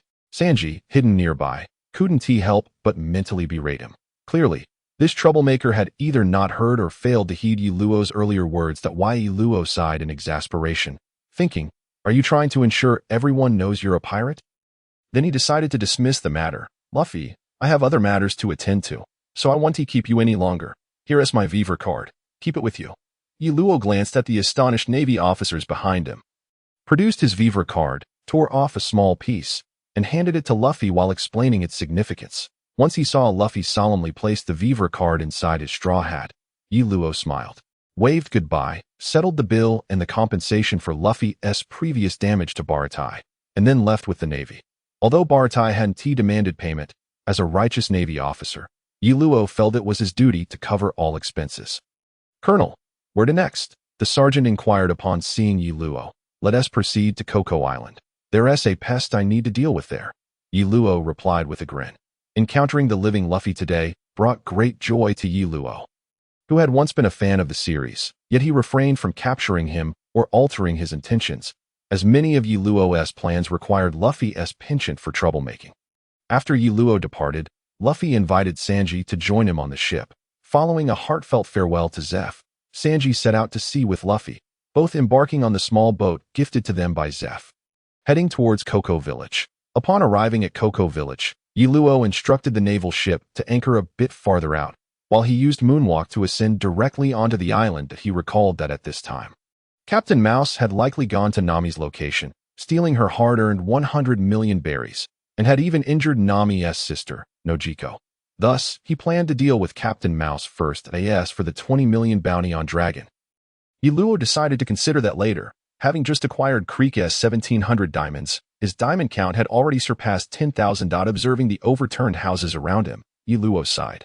If Dragon hadn't been a target of Luffy's, his character would have compelled him to confront such a bully who preyed on the innocent. As for Jinbei, one of the 7 warlords, Yiluo doubted that the whale shark fishman would protect Dragon upon learning of his misdeeds. If he did, Yiluo would not hesitate to confront him. After landing at Cocoa Village, Yiluo surveyed his surroundings before heading towards Baksand Town, remembering that the orange grove lay between Cocoa Village and Baksand Town. To ensure he didn't miss it, he walked along the coastline, as Nami had taken Luffy's ship, which was apparently docked near the orange grove. When Yiluo arrived at the location, he suddenly glanced toward another area, which was Dragon's territory, the headquarters of Dragon and his crew, where the fishmen typically resided. However, at that moment, the sea in that direction seemed to be stirring. To confirm his suspicions, Yiluo used Moonwalk to ascend, just in time to witness a Navy ship being sunk. That was the flag of the 77th Division.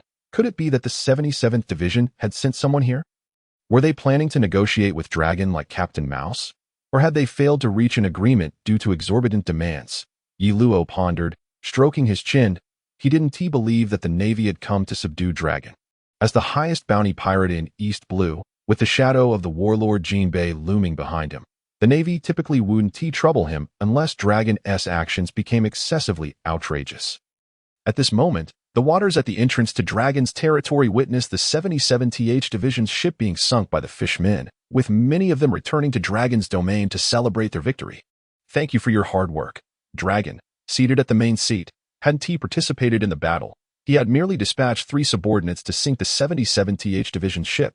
Surprisingly, the Navy's South 77th Division had indeed come to subdue Dragon, even deploying their commander, Brigadier Pudding, but regrettably, they had been annihilated before even breaching the gates of Dragon's territory. We are quite familiar with these waters. With Nami's nautical charts, we are invincible. Octopus Little 8 chuckled. By the way, didn't you promise Nami that once she had 100 million berries, you would grant her freedom and return the village to her? The long-mouthed fishman, Huajia, inquired of Dragon. Of course, I will adhere to our financial agreement to the death. I will, Dragon replied with a sinister smile, his intentions unclear. Just as Yiluo was preparing to descend, he unexpectedly spotted Luffy and his companions on the path from Baksand Town to Dragon's territory. How did he arrive before me? Yiluo was bewildered. He had lost track of the specific plot details from the early stages, only recalling that Luffy had helped Nami defeat Dragon, after which Nami boarded the ship. Forget it. I'll head to the Orange Grove first. Even if I don't encounter Captain Mouse here, he will eventually emerge to hunt Luffy. Yiluo chuckled. Luffy's first bounty notice was seemingly crafted by Captain Mouse after reporting to headquarters.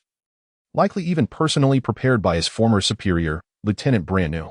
Soon, upon reaching the Orange Grove, Yiluo discovered a blue-haired beauty with tattoos picking oranges. Are these oranges for sale? They look quite delicious. Yiluo approached and greeted her softly. Nojiko paused, glancing at Yiluo, who had entered the Orange Grove unnoticed, and asked, a foreigner, what is going on today? Suddenly, so many people have arrived. Indeed, before coming over, Yiluo had deliberately changed out of his Navy uniform. Now, he appeared merely as a somewhat dashing youth. What is the matter? Aren't the oranges for sale here? Yiluo inquired, frowning that if you want to eat them, just pick a few yourself, though I don't know how you arrived. I advise you to leave this island quickly. Nojiko replied softly. I truly appreciate it, but I'm not one to take food for free from others. If there is anything I can assist you with, please don't hesitate to ask. Yiluo smiled slightly. No need. Leaving the island immediately after picking the oranges would be the greatest help you could offer me. Nojiko turned her back to Yiluo, coldly stating. Her tone had lost its earlier warmth, as if she had sensed Yiluo's ulterior motives. Why Yiluo shrugged and walked directly into the Orange Grove, casually selecting a few appealing oranges before returning to Nojiko and leisurely enjoying them. Now that you've eaten the oranges, shouldn't you be leaving? Nokigao cast a cold glance at Yiluo, who showed no intention of leaving, and questioned him with a chilling tone. You don't think of me as the villain, do you? If that were the case, you should have chosen to flee or submit at the first opportunity. Yiluo chuckled softly, casually finding a place to sit, and replied, Who exactly are you? What brings you to this island? Noki Gao eyed him warily and inquired further. As for me, I am a Navy officer. However, my visit to this island is for some personal matters. I happened to pass by here and felt a bit fatigued, so I thought I might rest for a while. The oranges here have a delightful flavor. Yi Luo peeled a second orange and began to eat. Navy? Noki Gao was taken aback, not expecting Yi Luo's identity to be that of a Navy officer. Then, as if recalling something, he asked, "Are you from the warship we saw earlier? The children in the town sent out a distress signal. And I never imagined you would actually come.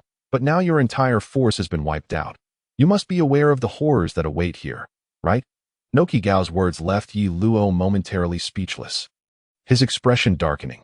Initially, he had assumed that the Navy had sent a bunch of rogues to negotiate with the dragon and had failed.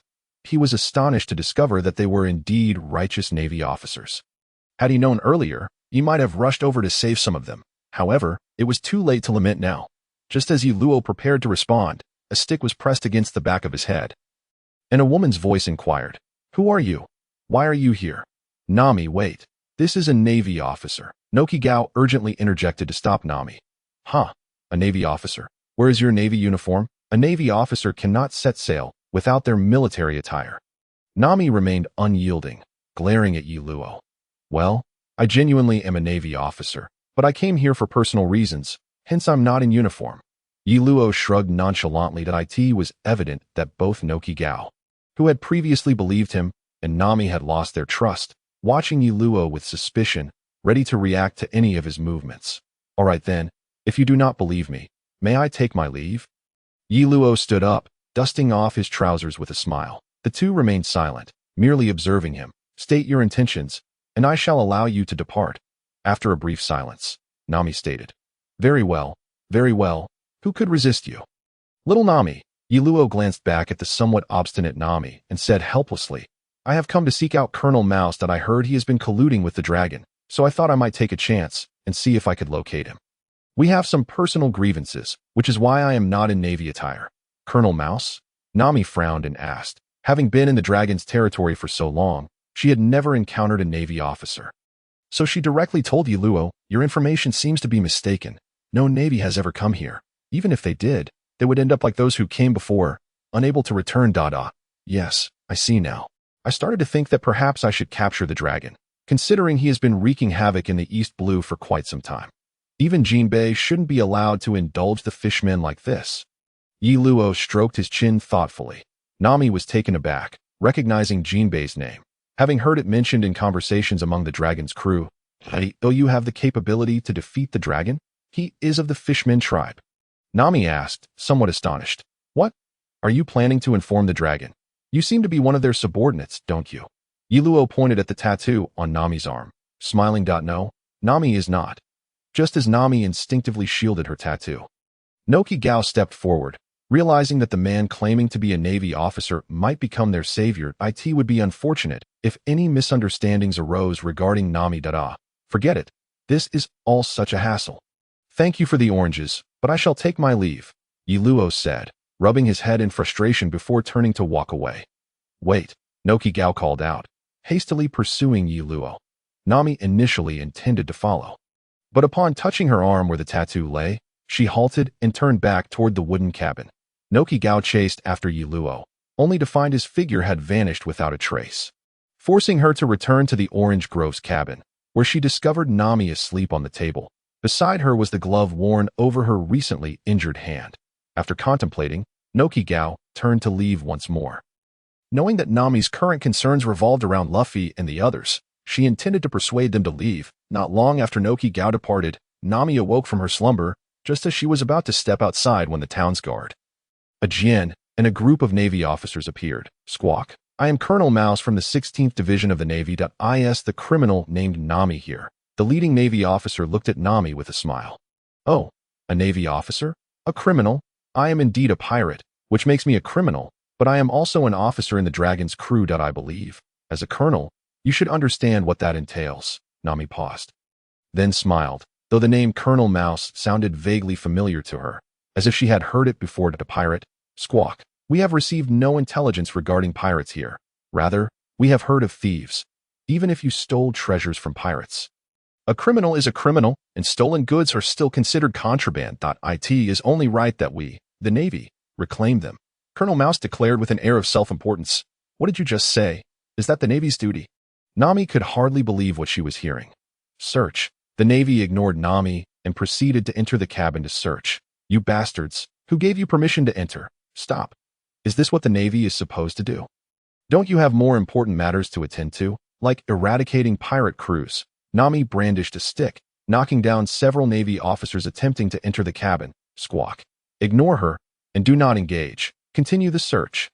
Colonel Mouse regarded the furious Nami as if she were a mere jester, laughing as he spoke. Colonel, there appears to be an issue with this field. One soldier reported. Dig. Colonel Mouse commanded, his face lighting up with delight. Bastard, do not touch Aunt Belmere's orange grove, Nami shouted in fury, striking down several Navy men near the orange grove. Yet, the Navy persisted in their search, seemingly aware that Nami had concealed a significant amount of money there. Is this how you treat a young girl? The money Nami stole was meant to redeem the town. Jian, the town's guard, could no longer stand by and shouted. What? Jian, you knew about this? Colonel Mouse showed no reaction, but Nami was taken aback. Fool, it was so obvious. How could we not know? We learned the truth from Nokigao a long time ago, Jian replied softly, adjusting his cap. Indeed, if you Navy cannot protect us, then leave. Nokigao, who had rushed over after informing the Straw Hat crew of the situation, stepped forward as well. Squawk. Are you all being too naive? 100 million berries is not as easy to find as an orange. Anyone who dares to obstruct us besides Nami will be shot on the spot. Colonel Mouse grinned wickedly, issuing orders to the Navy. Upon hearing this, Nami felt a shiver run down her spine. She exchanged a glance with Nokigao and suddenly recalled the stranger who had appeared earlier, claiming to be from the Navy. He had mentioned Colonel Mouse's collusion with the dragon, and now she regretted having driven him away. Do not touch those treasures. Just as Nami was lost in thought, the Navy finally uncovered the hidden treasure she had buried. Nokigao rushed to intervene, but was shot by the Navy. Nokigao, Jian, and Nami immediately rushed forward to check on Nokigao's injuries. Squawk. Given that you are a thief from pirates, I shall overlook your theft charge. However, we will be taking these contraband goods. Colonel Mouse looked down at Nami, who was kneeling beside Nokigao, inspecting her injuries. Bastard, it's the dragon. It was him. He never intended to honor the agreement. He sent you here, didn't he? Nami glared at Colonel Mouse with hatred. What are you saying? Who is the dragon? I do not know him at all. Colonel Mouse was startled, instinctively averting his gaze from Nami. That moment, Nami was consumed by a torrent of anger and guilt. Had she not chased away that Navy officer earlier, he might have been able to deal with Colonel Mouse by now.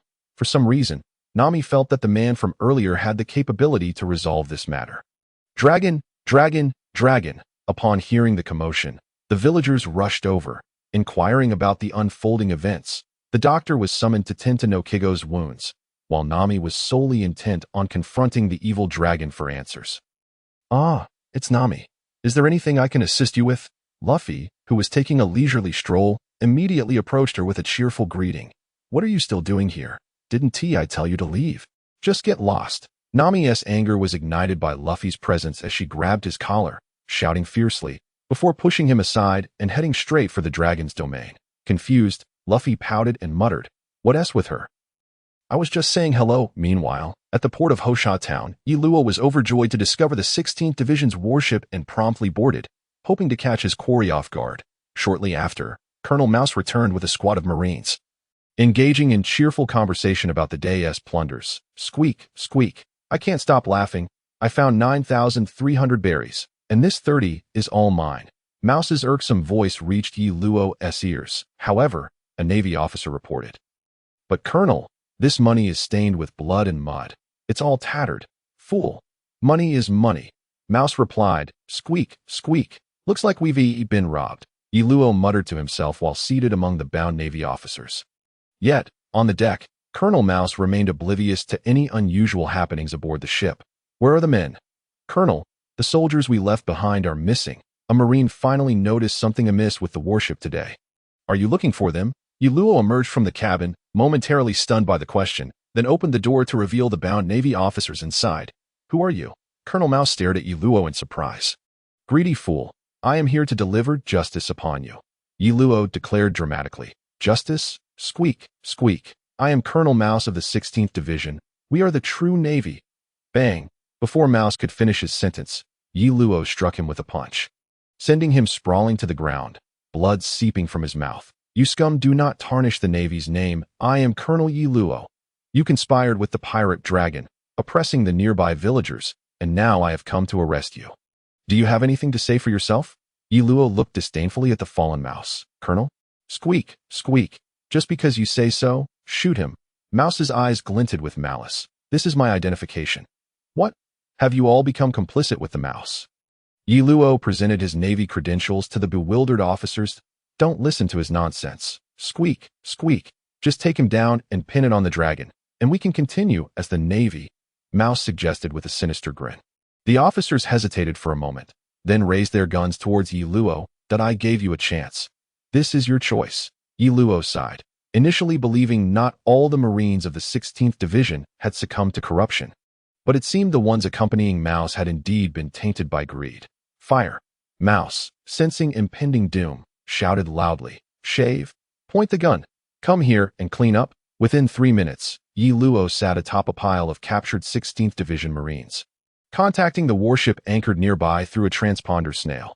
Colonel, all 16th Division Marines have been apprehended, and the evidence has been collected. The sergeant under smoker saluted. Yi Luo, not touch the 300,000 berries. That is the blood money of the villagers of Huajia. Return it to them. Leave a few to guard the ship, and the rest follow me. There is no longer any need for the dragon's domain to exist. Yi Luo rose, gazing at the raucous entrance of Huajia village, speaking softly. Yes, the Marines saluted in unison. At that moment in the dragon's domain, Nami hurried back, understanding from her earlier conversation with the dragon. Yet her fear grew, fear that the villagers might recklessly come to their doom. Even though we have an agreement that as long as I do not give up, none of you can either.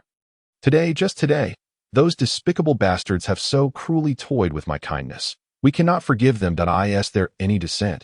Guard Eighteen shouted at the assembled villagers at the village entrance. How could there be? Let us go. How can we continue to endure their rule? The entire village was prepared for battle, shouting in unison. We will not allow them to continue bullying our little Nami. Everyone, wait a moment. Just a little longer. I will try once more. This time it should be easier with experience. Nami spoke to the villagers, concealing her inner turmoil with a smile. Nami, dear Nami. The villagers looked at her with mixed emotions, tears beginning to blur their vision. They understood her intentions, but it was enough. You have borne the lives of our entire village single-handedly, fighting tirelessly until now. For you, joining them would be more painful than cutting your own flesh. Eighteen stepped before Nami, caressing her as he softly spoke. What? Mr. Eighteen, Nami still wants to say something, but injured no Kigo interjected with a smile. You have not only a belly full of malice, but also dreams. Go on, fulfill them. Please don't do this. I can't bear to see anyone else hurt by them. Tears streaming down her face, Nami struggled out of Aikion's embrace, brandishing her dagger towards the villagers. I know. Aikion stepped forward, grasping Nami's dagger, blood immediately flowing forth, startling her. It's futile, Nami. Our resolve is firm. The villagers chuckled at her. Nami, step aside. Everyone, we set out. Even if we cannot achieve victory, we must show them our will. Aikion, weapon in hand, led the charge, pushing past the nearly dazed Nami. Let them know the consequences of bullying our little Nami. The villagers roared in fury. Seated on the ground, Nami attempted to stop the villagers. But with the dagger in hand, she caught sight of the tattoos of the dragon's gang on her arm. In a fit of rage, Nami stabbed her arm with the dagger, as blood blurred her vision. A hand seized hers. Why haven't you left? Didn't I tell you? It has nothing to do with you. Just go. Go. At that moment, Nami resembled a solitary wounded beast, desperately trying to hide her pain while licking her wounds. But with Luffy's arrival, it seemed her facade was stripped away, leaving her flustered and fearful, not wanting anyone to witness this vulnerable side of her. Luffy silently stood behind Nami, waiting until she calmed down before moving. Luffy, save me. Remembering the wonderful journey shared with Luffy and the others, Nami, despite her reluctance to involve him, felt overwhelmed by the villagers' actions and could no longer continue alone. Luffy removed his treasured straw hat, placing it atop Nami's head before shouting, of course. Holding the hat, Nami recalled Luffy saying it was his most precious treasure, and a flood of emotions surged within her. "Let us go," with fierce determination. Luffy strode towards the dragon's domain, the Straw Hat crew rising simultaneously to follow him. Nami's tears flowed freely once more, a deluge of emotion. He is already acting like a captain, unbeknownst to her. Yi Luo appeared behind Nami, draping his cloak of justice over her shoulders while smiling at Luffy's advance. "I s at you," Nami gasped, turning to see Yi Luo clad in a colonel's uniform. "I heard a little cat lost something, so I came to return it to her. Look, I'm a Navy officer. This is my uniform." Yi Luo tossed a chest containing Nami's treasures to her, proudly displaying his Navy attire. "What is this?" Nami stared at the recovered chest, perplexed by the situation. "Isn't this your lost treasure? I took it straight from the mouse. I didn't touch it, so don't think of raising the price." As Yi Luo beheld Nami's demeanor and contemplated her character, a shadow darkened his expression. "Why?" Nami, incredulous, gazed at Yi Luo before rising in fury, gripping his collar tightly, and shouted, "Why didn't you appear sooner? Now that we have reached this dire juncture, what good will it do if you merely return the treasure to me? Why do you not confront the dragon of evil? Are you not a member of the Navy? Do you not represent justice?" Yi Luo halted the advancing Navy soldiers, allowing Nami to vent her pent-up rage by clenching his collar. "Indeed, this is a fault of our Navy. However, little Nami, you must understand that in this world, there are many who live in sorrow and injustice, far beyond your own plight. At least you are alive. Yet countless others struggle merely to survive. We in the Navy are not omnipotent. We are but ordinary individuals with a passion for justice." Yi Luo recalled the innocent lives tormented by pirates along the Grand Line, and a wave of despondency washed over him. The Navy behind him stood in orderly silence, their previous pride seemingly diminished as they bore witness to the tragedy of Kokasia village. "And what now? Are you not the Navy? Go and capture the dragon of evil," Nami shouted defiantly. "Rest assured, your villagers shall come to no harm. The dragon of evil will no longer appear before you." Yi Luo replied with a smile, "If you doubt me, shall we venture forth together to see?" With that, he led Nami and the Navy toward the domain of the dragon of evil. Upon their arrival, they encountered villagers watching the battle from the entrance, as well as the Straw Hat crew already engaged in combat with the dragon's subordinates. "Navy, what brings you here?" The villagers, upon noticing the Navy alongside Nami, instinctively pulled her behind them, their trust in the Navy having waned significantly. "What is happening now? Where is Luffy?" In the domain of the dragon of evil, Zoro was locked in combat with the octopus Jinbei, while Sanji battled a fisherman skilled in karate, yet Luffy was nowhere to be found, nor were Aiken and Noki. The villagers exchanged glances with Yi Luo and quietly explained to Nami that the foolhardy Luffy had become trapped in a rock and was subsequently tossed into the sea by the dragon of evil, while Aiken and Noki had entered the ocean to assist him. Yi Luo chuckled softly, finding their battle rather unexpected. It seemed only the troublemaker Luffy would find himself in such a predicament. "Surround this area. Allow not a single fishman to escape. Additionally, dispatch the warships to this location." Yi Luo commanded the Navy behind him. "Yes, Colonel." The communications officer saluted and promptly began contacting the warships, while the other Navy personnel dispersed to encircle the domain of the dragon of evil. The villagers, uncertain of the Navy's intentions, divided their attention, growing increasingly anxious as they witnessed the Navy's actions. "What does he intend to do?" The village doctor, from Kokasia, tugged at Nami's sleeve and whispered, "If the Navy dares to assist the dragon of evil, we shall fight tooth and nail to stop them." The villagers resolutely declared. At that moment, the Straw Hat crew was embroiled in a fierce struggle against the dragon's forces. Should the Navy intervene on behalf of the dragon, it would undoubtedly spell disaster for the Straw Hat crew. Do not worry. He is unlikely to be a villain, Nami assured the villagers, casting a glance at Yi Luo. How ironic that the Navy, meant to be our protectors, is perceived as the enemy here. It seems the time has come to alter everyone's view of the Navy. Yi Luo chuckled, gradually stepping into the domain of the dragon of evil. The Navy, both sides engaged in battle, halted their movements. However, Sanji recognized Yi Luo and was assured that he bore no ill intent towards them. The dragon of evil, accustomed to colluding with the Navy, assumed they had come to seek favors. "Navy, what brings you here at this juncture?" the dragon inquired, eyeing Yi Luo. Meanwhile, Sanji pulled Zoro aside, warning him not to provoke Yi Luo. "To stay, you fishmen should remain on Fishman Island. What brings you to the East Blue to exert your influence?" Should I call you unambitious or cunning? Yi Luo remarked with a smile directed at the dragon. Who are you? The dragon's expression darkened. Realizing that Yi Luo was no ordinary Navy officer from the East Blue. This is Colonel Yi Luo of the Navy headquarters, also known as Purple Dragon, one of the Navy personnel proudly announced. Yi Luo nodded in satisfaction. He had grown weary of introducing himself, and it felt grander to have someone else do it for him. The Navy headquarters?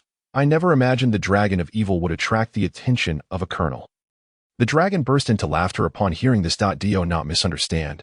I am not here for you. Where is Luffy? Yi Luo asked, smiling as he turned to Sanji. He was dragged down to the depths. Sanji indicated the dragon and the pool that connected to the Yi Luo scratched his head in exasperation. Could you kindly retrieve him? Sanji nodded and promptly leaped into the water, just as the karate fisherman prepared to follow suit. Yi Luo fixed him with a stern gaze. You'd best refrain from moving, or I will not hesitate to eliminate you. The karate fisherman looked to the dragon for guidance, awaiting his command. Merely some lowly beings. Are you truly prepared to oppose me? The dragon glared at Yi Luo, his mood shifting ominously. Lowly beings? Huh. Are you attempting to amuse me before fleeing? As a fisherman, particularly one who once belonged to the Sun Pirates, you dare to label humans as inferior? What about the fishmen enslaved by humans in the New World? Are they merely slaves or food?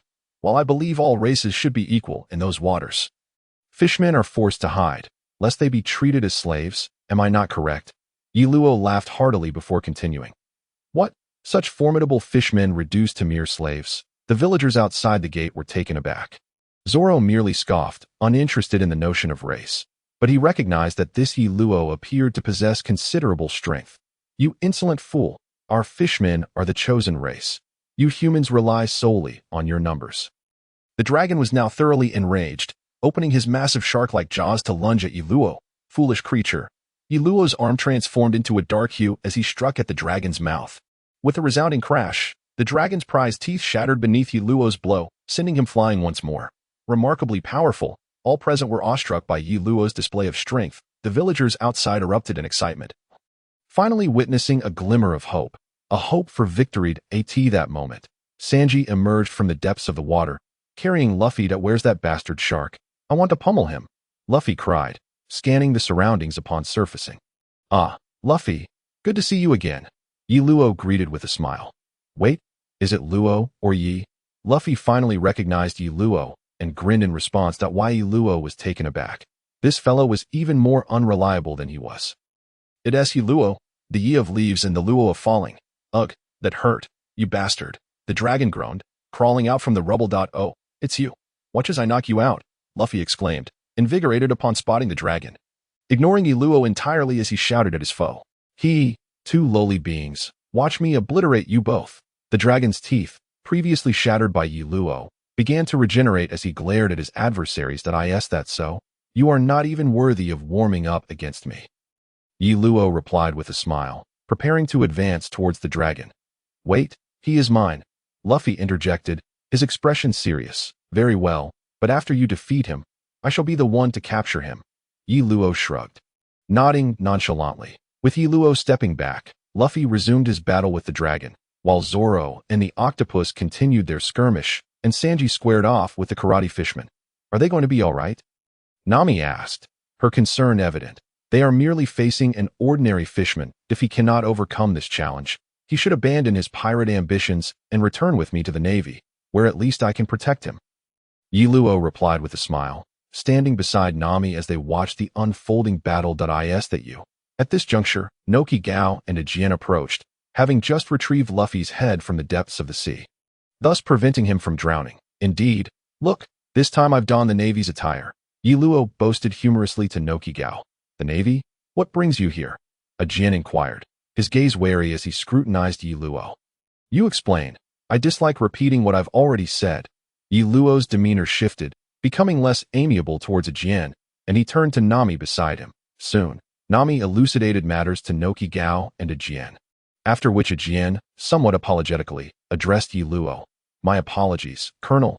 We misunderstood. No harm done. See, the victor is becoming clear. Yi Luo pointed at Zoro and Sanji, who were each dispatching their opponents, a smile gracing his features. What about Luffy?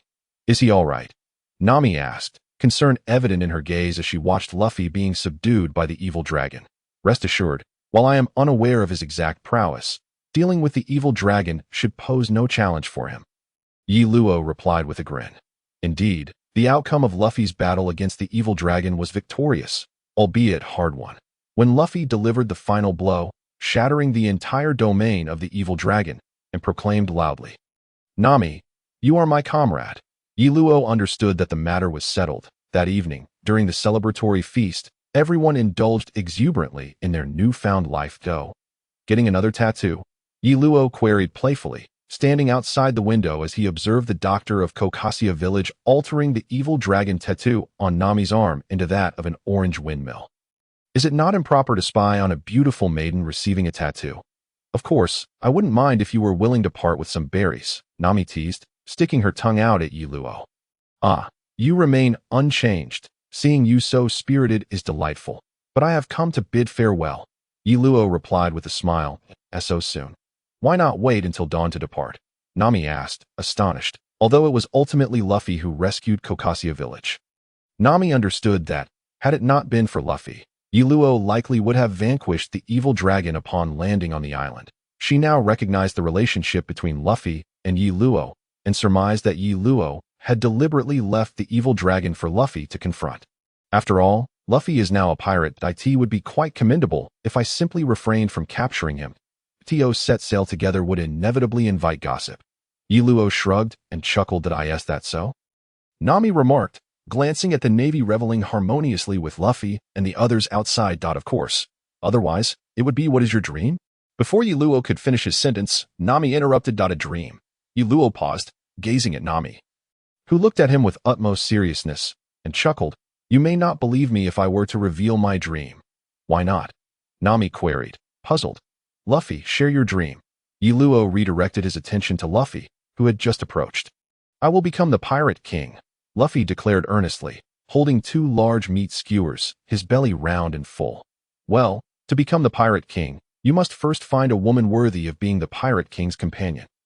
Yi Luo recalled the famous Pirate King trope from his previous life. So, what kind of person do you believe deserves the title of Pirate King? Yi Luo continued to smile, concealing his true thoughts. Without a doubt, the freest person, Luffy asserted, as if it were self-evident. Haha, I knew it. The freest person indeed. However, to achieve such freedom upon those vast seas, your current strength is insufficient. Yi Luo laughed heartily, slapping his thigh. Just you wait. I will definitely grow stronger, Luffy replied, sticking out his tongue childishly. What about Nami's dream? Yi Luo then turned to Nami. I wish to draw a map of the world. Nami's eyes sparkled with enthusiasm as she spoke of her dream. Haha. Then you could not be more right in following the Pirate King. Yes, the world's greatest swordsman? Yi Luo accepted the drink that Zoro offered him, smiling as he inquired. And what about your dream? To become an admiral? Zoro, once again wrapped in bandages, approached with a large barrel of alcohol. An admiral.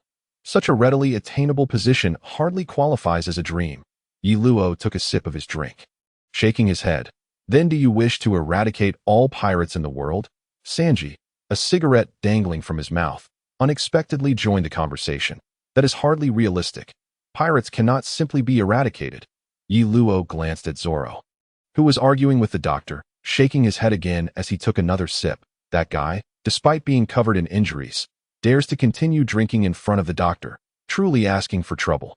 You are the most peculiar Navy officer I have ever encountered. Sanji exhaled a puff of smoke, staring intently at Yi Luo. Is that so? Yet I find your eyebrows quite memorable. Where have I seen them before? North Blue, perhaps? Ah, I cannot recall. Yi Luo winked playfully at Sanji. Upon hearing this, Sanji fell silent, not uttering another word. What is it? Would you like to hear my tale of defeating the Fishman pirate cruise officers? Usopp, sounding somewhat tipsy, inquired. Haha, what an amusing fellow.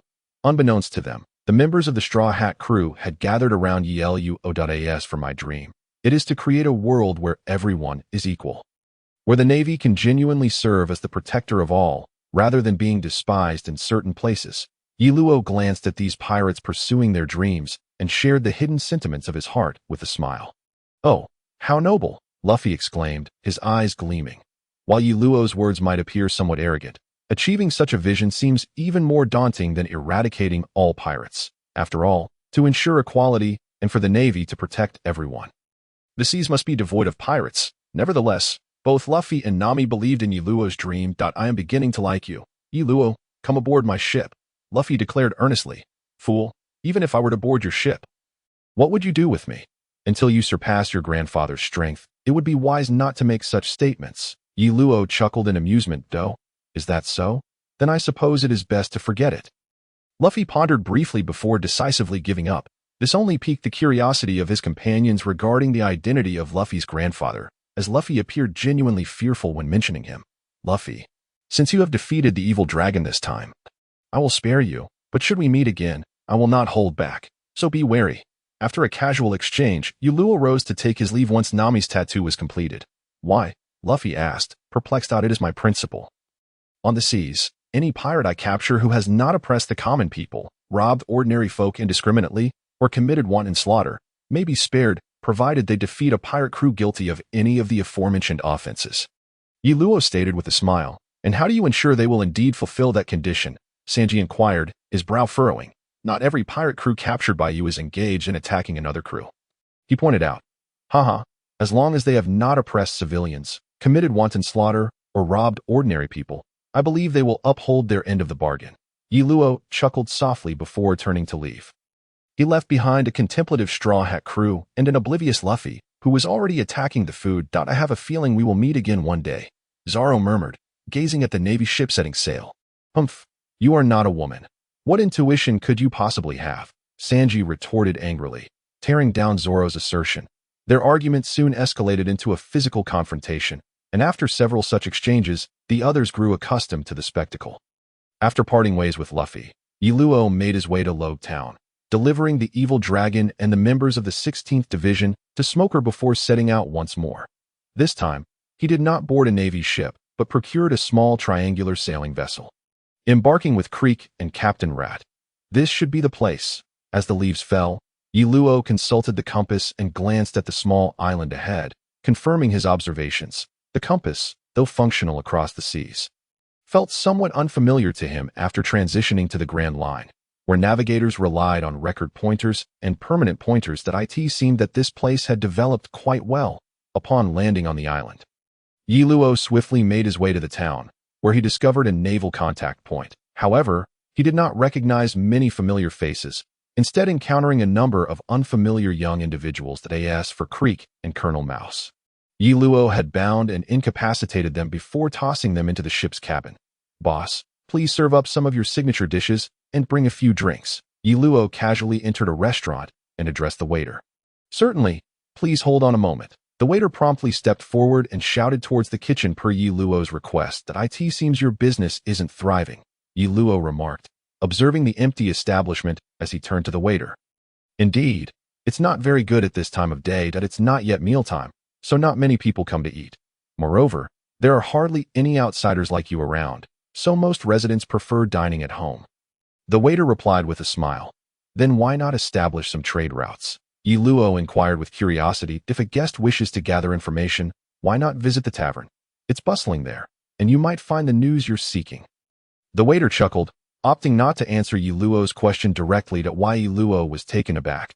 He hadn't anticipated such a response from the waiter. Soon after, as the food was served, Yiluo began to eat, refraining from further inquiries. However, when he prepared to settle the bill and leave, he noticed several Navy personnel outside, with the waiter engaged in conversation with them. What does this mean? It seems I've been regarded as someone rather suspicious. Yiluo furrowed his brow and headed toward the exit. Wait a moment. Who are you? What brings you to this small island? The leading Navy officer questioned Is this some sort of secret base? Are travelers prohibited from landing here? Yiluo tilted his head and asked the Navy. This is not a secret base, but we suspect you might be a pirate, so please prove your identity. For certain reasons, this island does not welcome pirates. Although the Navy did not elaborate, they nonetheless provided Yiluo with an explanation. Why Yiluo nodded in understanding. Acknowledging the Navy's caution, my hometown was plundered by pirates. I heard from the Navy in Row Town that the remaining residents were relocated here, so I came to take a look. Where is your hometown located? The Navy officer inquired, momentarily taken aback. Philly Island. While it may not be a well-known place, you should be aware of it.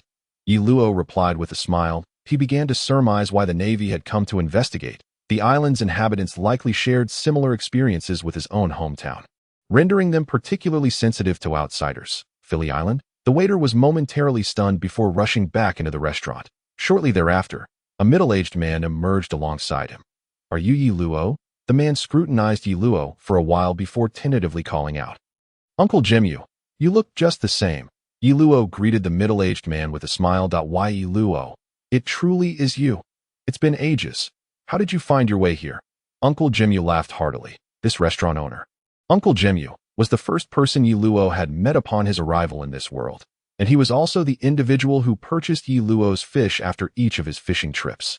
Not long ago, I returned to the East Sea and thought to visit home. That I specifically inquired with the Navy in Road Town to find out you were all here, Yi Luo explained with a smile. Uncle Jimyu's expression shifted from joy to a somber one, but after a brief moment, he embraced Yi Luo and said, if everyone knew you had returned, they would surely be delighted. Come, let's go inside. Xiao Kuei, hurry and inform everyone that Yi Luo is in my restaurant, so they can all come. The waiter, Xiao Kuei, nodded eagerly and dashed toward the town center, while the Navy personnel exchanged glances. Preparing to depart, T.O. the Navy gentleman, my ship is anchored over there by the reef, and I have some gifts aboard. Would you be so kind as to retrieve them for me? Yi Luo suddenly turned back to the departing Navy. The leading Navy officer furrowed his brow, but nodded in agreement. Where are the items located? My ship is a small triangular sailboat, and the items are in the cabin. I appreciate your assistance, Yi Luo stated, showing the Navy officers his credentials as a Navy lieutenant. The Navy personnel were momentarily taken aback, then immediately saluted, replying, yes, sir. What is this? Uncle Jimyu inquired, scratching his head in curiosity. Oh, after leaving the town, I joined the Navy and recently completed my training at headquarters, so I returned to see everyone. I didn't expect. Yi Luo waved his lieutenant's credentials and then tucked them away, realizing that this was not the time for boasting. Please, have a seat. I'll prepare some food, and when everyone arrives, we can share stories about the past 2 years, Uncle Jimyu said warmly. Uncle, please sit down and don't fuss. Besides, I've already eaten. Is the town mayor still around? Yi Luo asked, pulling on Uncle Jimyu's arm with a hint of melancholy. Sensing the tension in Uncle Jimyu's demeanor, Yi Luo understood that it would be difficult for him to see the old mayor again. What exactly happened back then? Can you tell me? Yi Luo asked solemnly. Alas, it's all in the past. Why ask so many questions? Uncle Jimyu replied awkwardly with a smile. Why not tell him? He has the right to know. A woman interjected coldly as she entered the restaurant. Behind her, many familiar faces of Yi Luo appeared, each of them entering the establishment. And who might you be? Yi Luo asked the young woman who regarded him with hostility. She is the granddaughter of the old mayor, having lived in Road Town with her parents. After the incident in the town, she often came to visit us. Uncle Jimyu explained. I see that it seems I bear some responsibility for the devastation that befell the island during Creek's raid. Yi Luo nodded, acknowledging the connection. Little Leaf, an older woman, called out sympathetically. I understand. Had I not slain the pirates who ruled the island back then, perhaps Creek wouldn't have sought revenge, leading to the destruction of everyone's homeland. Yi Luo said, lowering his head in despair. Little Leaf, don't be so hard on yourself. Even without that, given Creek's gang's nature, the town would have likely faced disaster regardless, Uncle Jimyu comforted, patting Yi Luo's shoulder. Moreover, we discovered a cave near your cabin, which allowed us to survive. However, the village chief, Uncle Jimyu, hesitated to continue, aware that he himself had been among those on the protection list. Back then, aside from the elders, the strong men and young individuals in the town had initially intended to venture out to protect the women and children. However, the old mayor had refused, claiming that the reconstruction of their homeland required their strength, and that the task of dying should be left to the older generation. Fortunately, Creek's forces had not conducted a thorough search, and the pirates who were aware of the situation had already been dealt with by Yi Luo prior to their arrival. Allowing them to survive, everyone reminisced and shared their stories with Yi Luo. The granddaughter of the village chief remained silent in a corner, unable to forgive Yi Luo, even though she understood that he could not be blamed for the events that transpired. Report, sir. We have brought the individuals you requested. At that moment, several Navy officers escorted Creek and Colonel Mouse into the restaurant. Yi Luo nodded and asked, is there a place here to commemorate our fellow villagers? Sir, The town center serves as the memorial site, as this island shelters those who survived the pirate onslaught. Thus, a large memorial has been constructed in the town center for villagers to pay their respects. One of the Navy officers replied, saluting that Yi Luo nodded, believing that Smoker had handled this matter exceptionally well.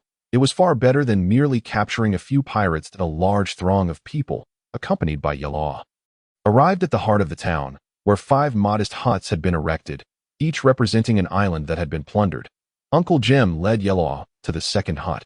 Upon entering, Yellow beheld dozens of small gravestones, each inscribed with the names of the deceased, the closest to the entrance being that of the former town mayor. Yellow knelt slowly, murmuring, "Old mayor, had it not been for your benevolence back then, I would have perished from starvation on that island.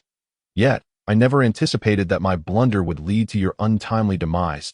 If only time could rewind to 2 years ago, even if you had cast me away, I would have never left." Absorbing this poignant memory, Yellow's respect for the old mayor was sincere, which fueled his outrage upon learning of the island's devastation. "However, I have apprehended the culprits responsible, and today, I shall use their heads to honor you.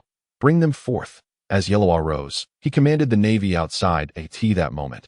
The mayor's granddaughter, the person nearest to Yellow aside from Uncle Jim, was taken aback by his tone and emotion as she gazed at the 2 individuals being escorted in by the Navy. "Kneel," Yellow commanded coldly. Colonel Mouse, upon hearing this, immediately knelt before the gravestone, his legs trembling with fear. "Your Excellency, I am innocent," he squeaked, overwhelmed with terror, tears streaming down his face as he pleaded for mercy. "Humph, ignorant fool. I am the sovereign of the East Sea. You think I shall kneel? Dream on." Captain Cleek, however, stood defiantly before the gravestone, showing no intention of bowing. "Crack, crack, you bastard." Yellow swiftly delivered 2 kicks, shattering Cleek's leg bones, causing the towering figure to collapse to the ground, howling in agony.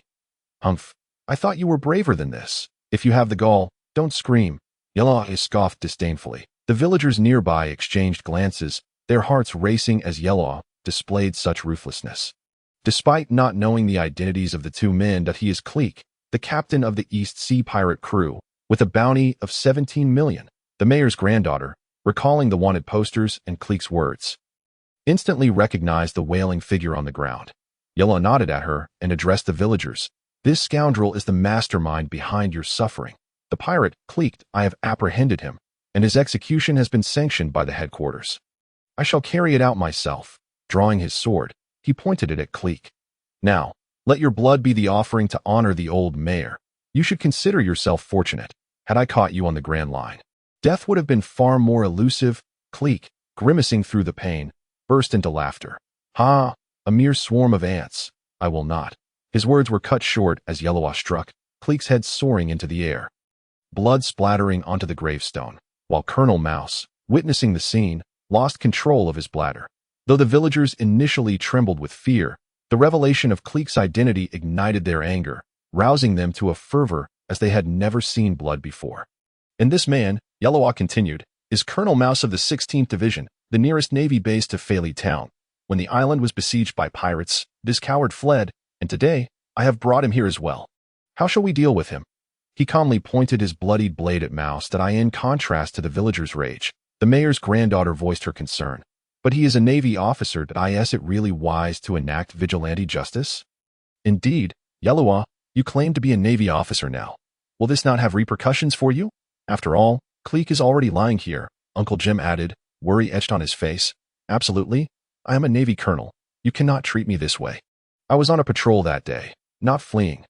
Colonel Mouse, seizing what he perceived as a lifeline, shouted desperately, "Humph, would I wrongfully accuse you? I have reported your collusion with pirates to headquarters. You have been expelled from the Navy. And your subordinates have already confessed. Before Cleek's crew even reached Faley Island, you were aware of their presence, yet out of cowardice, you led your forces away under the pretense of patrol, effectively fleeing. Had you stationed yourself on the island, Smoker could have arrived in time, and no lives would have been lost. All this is on your conscience." Yellow glared at Mouse with seething hatred upon hearing this. The villagers fell silent, while the mayor's granddaughter opened her mouth as if to speak. "Rest assured, I am a captain of the Navy headquarters. Even at the cost of my position, I will avenge the mayor. If I cannot protect you, how can I safeguard the greater populace? How can the justice of the Navy be upheld?"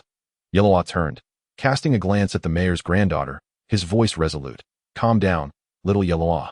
We understand your intentions, but this Navy colonel should be left to the official Navy to handle. After all, this is a Navy matter, and even if he has violated regulations, it should be dealt with accordingly. Uncle Jim sighed. Though the villagers were reluctant, they nodded in agreement. Yellow smiled broadly, nodding in acknowledgement. Very well, if that is the case. With a swift motion, he severed Colonel Mouse's head from his shoulders, blood once more cascading onto the gravestone. Little Yellow, Uncle Jim exclaimed in astonishment. Uncle, I have stated that the headquarters has granted me full authority to handle this matter, and his death is well deserved. Yellow replied sternly. Subsequently, this town, resembling a refuge, held a grand memorial service. It was then that Yellow learned that 3 of the 5 plundered towns had fallen victim to Cleek's pirate crew, so they collectively organized a memorial event. After spending several days with the villagers, sharing stories of his experiences at Navy headquarters, Yellow departed the island with a smile. This place had become his new home, echoing the adage that a home is where one finds belonging. And a place filled with people is what constitutes a true home. The location, now named Flame Town, symbolized a rebirth from the ashes, and Yellow was left with a small courtyard, a new sanctuary. At that moment, Yellow began to understand why Garp returned to the East Sea every year. He too resolved to make the journey back annually, whenever circumstances permitted. Upon arriving at Logtown, Smoker delivered shocking news. Admiral Garp had returned to headquarters through the comm belt. That old coot must have forgotten all about me. How am I supposed to get back now? You bastard, Yellow seethed through gritted teeth. Meanwhile, Garp, sailing through the comm belt, tightened his clothing, muttering to himself, I'm getting old. My body is not what it used to be. Kobe and Helmeppo, accompanying Garp back to headquarters, could hardly fathom how he could be anything but robust. Next to Garp, a stoic swordsman swallowed his words regarding Yellow's abandonment. Realizing it was too late to turn back after passing Logtown, that he figured it best to let it slide, believing Yellow, with his capabilities, would not struggle to return to headquarters. What should I do now? How about you lend me a warship to return to headquarters? Yellow proposed, glancing at Smoker's vessel, which had come from headquarters and could surely traverse the comm belt. Don't even think about it. True, you have apprehended quite a few pirates in the East Sea, but the 16th Division's issues have displeased the higher-ups. If you return now, you can expect a reprimand. Perhaps Admiral Garp only wishes to protect you. Smoker puffed on his cigar, stating matter-of-factly, nonsense. That old coot definitely forgot. He was busy challenging someone to eat donuts when he left, and now he's probably napping. Yellow protested angrily. Then I'm afraid I cannot assist you. Perhaps you could travel through Reverse Mountain to the Grand Line, and then head to headquarters from there. I could even give you the triangular sailboat I borrowed from you, Smoker suggested with a smirk. Not a chance. How long would that take? There are countless pirates along the way. What if I can't defeat them and end up getting killed? Yellow retorted as the leaves fell. Yi Luo stroked his chin.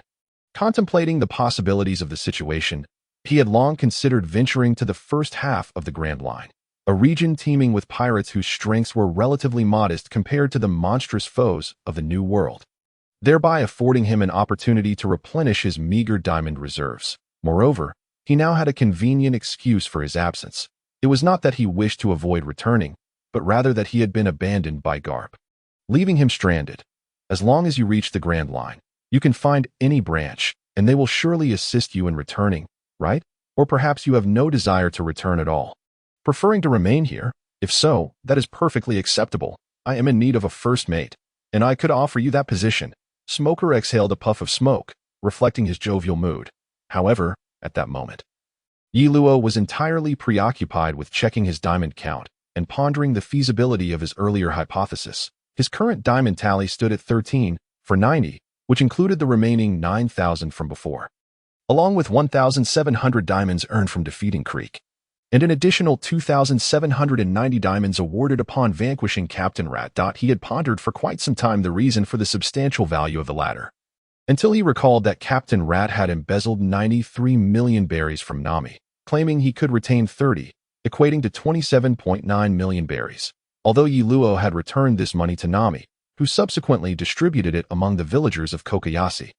The system nevertheless rewarded him with the diamonds upon the captain's demise. What to purchase? As Yi Luo perused the shop, he exited Smoker's office, entirely oblivious to Smoker's earlier remarks. That scoundrel dares to disregard me so blatantly. He will come to regret it. I have reclaimed that triangular sailboat. Not a single plank shall I offer you. If you wish to return to the base, then swim your way back." Smoker gazed in astonishment at the departing Yi Luo, who muttered to himself. Moments later, the Navy personnel training outside were met with Smoker's furious roar. The advanced techniques are prohibitively expensive, while the basic ones are beneath my notice. Cursed pay-to-win game. Upon returning to his inn, Yi Luo reluctantly shut down the shop. He was not residing at the Navy base, but rather in a separate lodging, as it afforded him greater mobility. The advanced techniques within the shop were far beyond his means, while the affordable options failed to entice him. As for the tenfold draws, he was nearly at the point of despair. Additionally, he analyzed his current deficiencies, although it seemed he only needed to focus on Yulinik's training. Having skill points would significantly expedite his progress in both the Purple Cloud technique and the 18 Dragon-Subduing Palms. However, he prudently reserved 5 skill points unspent for contingencies, which was also a contributing factor to his stagnation at the first level of the 18 Dragon-Subduing Palms. As for attribute points, he was in dire need. In order to utilize the 18 Dragon-Subduing Palms, he had primarily focused on strength training over the past 2 years, consequently prioritizing attribute points for strength, which had caused his internal energy to lag behind, making even routine practice of the 18 Dragon-Subduing Palms a challenge due to its high consumption of energy. Furthermore, his speed and agility had become his weaknesses. Fortunately, he had the 6 forms of the Navy, with Soru and Jeppo alleviating his immediate concerns. Resisting the temptation of the tenfold draws, Yi Luo resolved to level up to level 21st, thereby completing the 3rd main quest, hoping the system might yield changes akin to previous occurrences when lotteries and tenfold draws had emerged. After resting in Roguehound for a few days, he prepared to set sail for the Grand Line, where the abundance of pirates and their modest capabilities promised ample opportunities for experience and diamond accumulation. "Have you made up your mind? Are you truly intent on traversing the Grand Line?" Smoker inquired, sipping a beer at the bar, having been summoned by Yi Luo. "Indeed, returning means enduring the incessant chatter of those fools. It would be far more productive to venture the Grand Line and capture more pirates to silence them." Yi Luo shrugged, downing his drink in one gulp. "Suit yourself. I reckon I shall be returning soon as well, with several major pirates dispatched. Remaining here serves no purpose." Smoker lit 2 cigars, placing them in his mouth simultaneously. "Oh, hasn't a pirate with a bounty exceeding previous ones emerged from the East Sea?" Yi Luo inquired with a smile. "Isn't that your doing?" Smoker remarked, glancing at Yi Luo before slapping down a bounty poster of Luffy onto the table. This bounty notice had arrived from headquarters a few days prior, bearing a likeness reminiscent of Yi Luo, albeit reporting not on Captain Rat, but on Yi Luo himself. This puzzled Smoker, as reports from his subordinates suggested that the individual named Monkey D. Luffy had a significant connection with Yi Luo. He could not fathom why Yi Luo would report to headquarters, especially since he did not strike Smoker as a particularly rigid Navy officer. "Come now, don't take offense. He is bound for the Grand Line, and soon there will be no pirates in the East Sea worth over 10 million. Yi Luo shrugged. With the issuance of this bounty, Luffy's name had spread throughout the seas. Though it had not stirred major waves, it was indeed a significant ripple in the eyes of those with ulterior motives that on a small island in the New World. "Is that Hawkeye? What brings you here?" A group of pirates gazed at him in astonishment. "Quiet down. I am not here for you. Where is your captain?" Hawkeye surveyed the surroundings, seemingly failing to locate his quarry. "Captain! Captain!" a pirate shouted as he dashed deeper into the island. A group of individuals, lounging or leaning against the ground, suddenly turned with displeasure to "It's Hawkeye. A rare visitor, but I am not in prime condition. Are you here to challenge me?" A red-haired man with 3 scars near his right eye reclined on the ground, shaded by the shadow of a large tree, giving him a somewhat sinister appearance. "I would not waste my breath discussing duels with a one-armed man," Hawkeye scoffed, replying, "However, during my recent travels, I stumbled upon a rather intriguing band of pirates and was reminded of a certain village you once mentioned. Home to an amusing little rascal, as Hawkeye spoke. He produced a bounty poster. Could it be? The remaining crew members gazed in shock at the bounty notice. The red-haired pirate grinned widely. "You've come. Have you?" Luffy. He was none other than Shanks, the captain of the red-haired pirates, the very individual who would guide Luffy on his path to becoming a pirate. In the East Sea, in Windmill Village, the birthplace of Luffy, the villagers were in uproar over the emergence of a villain, questioning what was so joyous about such news. "What is all this commotion about? Is there anything worth celebrating with a rogue on the loose? Luffy's sister, managing the bar, remarked as the villagers reveled in the news of Luffy's bounty. Look, village chief, see how happy Luffy looks. Luffy's sister exclaimed, holding the bounty poster up to the old village chief. Humph, a pirate is a pirate, the chief retorted, grumpily taking a seat. Yet this is the dream of that child, Luffy's sister replied with a smile. Is this a dream? Or perhaps destiny? The old chief murmured, lifting his cup of water, his voice barely audible amid the raucous tavern. Elsewhere, in Road Town, as Smoker and Yiluo enjoyed their drinks at the tavern, Tashigi entered, whispering something into Smoker's ear. Smoker glanced at Yiluo, seemingly contemplating how to address him. Why do you look at me like that? I have no interest in men. Yiluo scoffed, taking a sip of his drink. How dare you be suspicious of me? As if I were interested. Smoker's irritation manifested as two new lines appeared on his forehead, yet he suppressed his frustration, recalling Tashigi's earlier words. Turning to Yiluo, he said, you may continue to drink here. The triangular sailboat awaits at the harbor. Depart whenever you wish. I have official duties to attend to. With that, Smoker tossed a stack of berries on the table and left with Tashigi. I shall see what you are up to, Yiluo declared, downing the rest of his drink and tossing some berries to the bartender, muttering to himself. Well, it was merely curiosity. He could not escape the allure of the truth. As for eavesdropping on Tashigi's words, he would not stoop to such a level. If she wished to keep her thoughts private, he would respect that. However, if he stumbled upon information through his own efforts, he could hardly be blamed. Not long after Smoker and his companions departed, Yiluo also stepped outside. Utilizing his observation haki, he followed Smoker closely, unperturbed by the possibility of losing track of him. Gradually, Yiluo discovered that Smoker and the others had arrived at the execution platform, already surrounded by numerous Navy officers. This revelation momentarily stunned Yiluo, for upon the platform, Luffy was being held captive by the clown buggy, seemingly destined for execution. Beneath the platform, besides a throng of onlookers, members of Buggy's pirate crew and another pirate group were fiercely obstructing Zoro and Sanji, who were attempting to rescue Luffy. Colonel, shall we engage now? A Navy officer inquired of Smoker. Fool, why the urgency? Let those pirate dogs tear each other apart. When have you ever seen me allow pirates to leave this town? Smoker retorted disdainfully, a cigar clenched between his teeth. That moment, Luffy suddenly shouted, I am going to be the pirate king. Yet the clown buggy erupted into maniacal laughter, exclaiming, Ha! Just watch.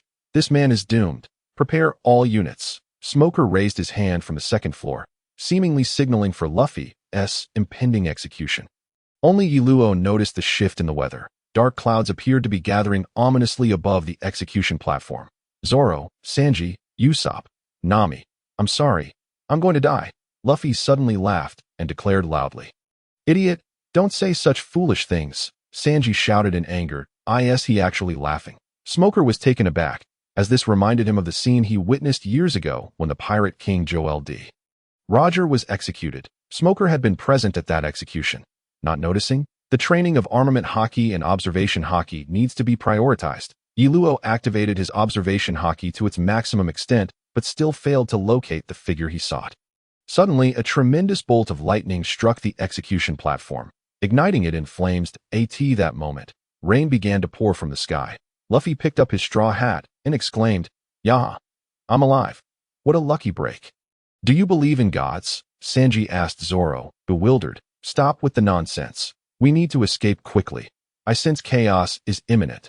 Zoro coolly replied, retracting his 3 swords. Meanwhile, the pirates, including Arlita, stared in disbelief at Luffy, who remained unharmed, and at Buggy, who had been struck by lightning and turned pitch black. Colonel, shall we deploy now? Another Navy officer implored Smoker once more. He actually laughing. Where are they running to? Smoker muttered to himself before turning to the Navy soldiers. It's the western port. The vanguard has already moved out. A soldier responded. First, resolve the issues here.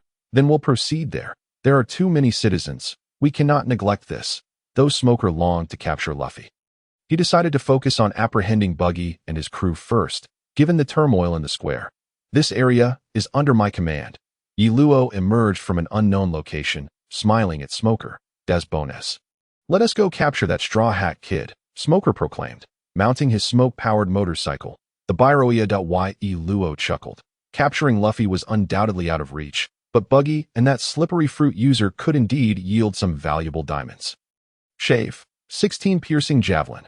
Although Yi Luo was not a Logia-type user, his speed in apprehending these minor henchmen could not match Smoker's. However, with his internal energy and agility combined, the might of the Navy 6 technique surpassed what Buggy and Arlita could withstand at present. Impressive, Colonel! He quelled the riot so swiftly. After Yi Luo dispatched all the pirates, the Navy officers bound them with ropes. Watch them. I'm going to assist Smoker. With a flash, Yi Luo soared westward, utilizing the moonwalk technique of the Navy 6. Colonel Yi Luo is truly magnificent, so formidable. The Navy personnel gazed at Yi Luo's retreating figure with admiration. Smoker. When Yi Luo arrived, Smoker had already subdued Luffy. However, at that moment, an unexpected figure appeared behind him. So swift that even Yi Luo failed to perceive how the individual had materialized. Storm. The figure waved a hand, unleashing a powerful tempest that not only dispersed Smoker's smoke, but also blew Luffy toward his companions. Ha! Go ahead.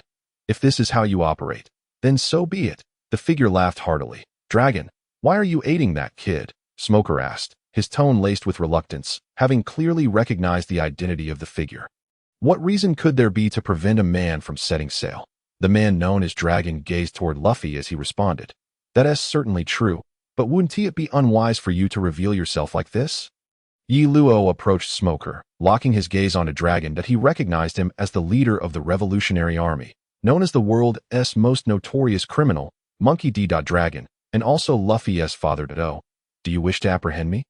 Feel free to try, young Navy officer. Dragon turned his attention to Yi Luo. Though his entire form was shrouded in a cloak, Yi Luo caught a glimpse of Dragon's true visage, half of his face adorned with tattoos. Smoker, I want to fight with all my might.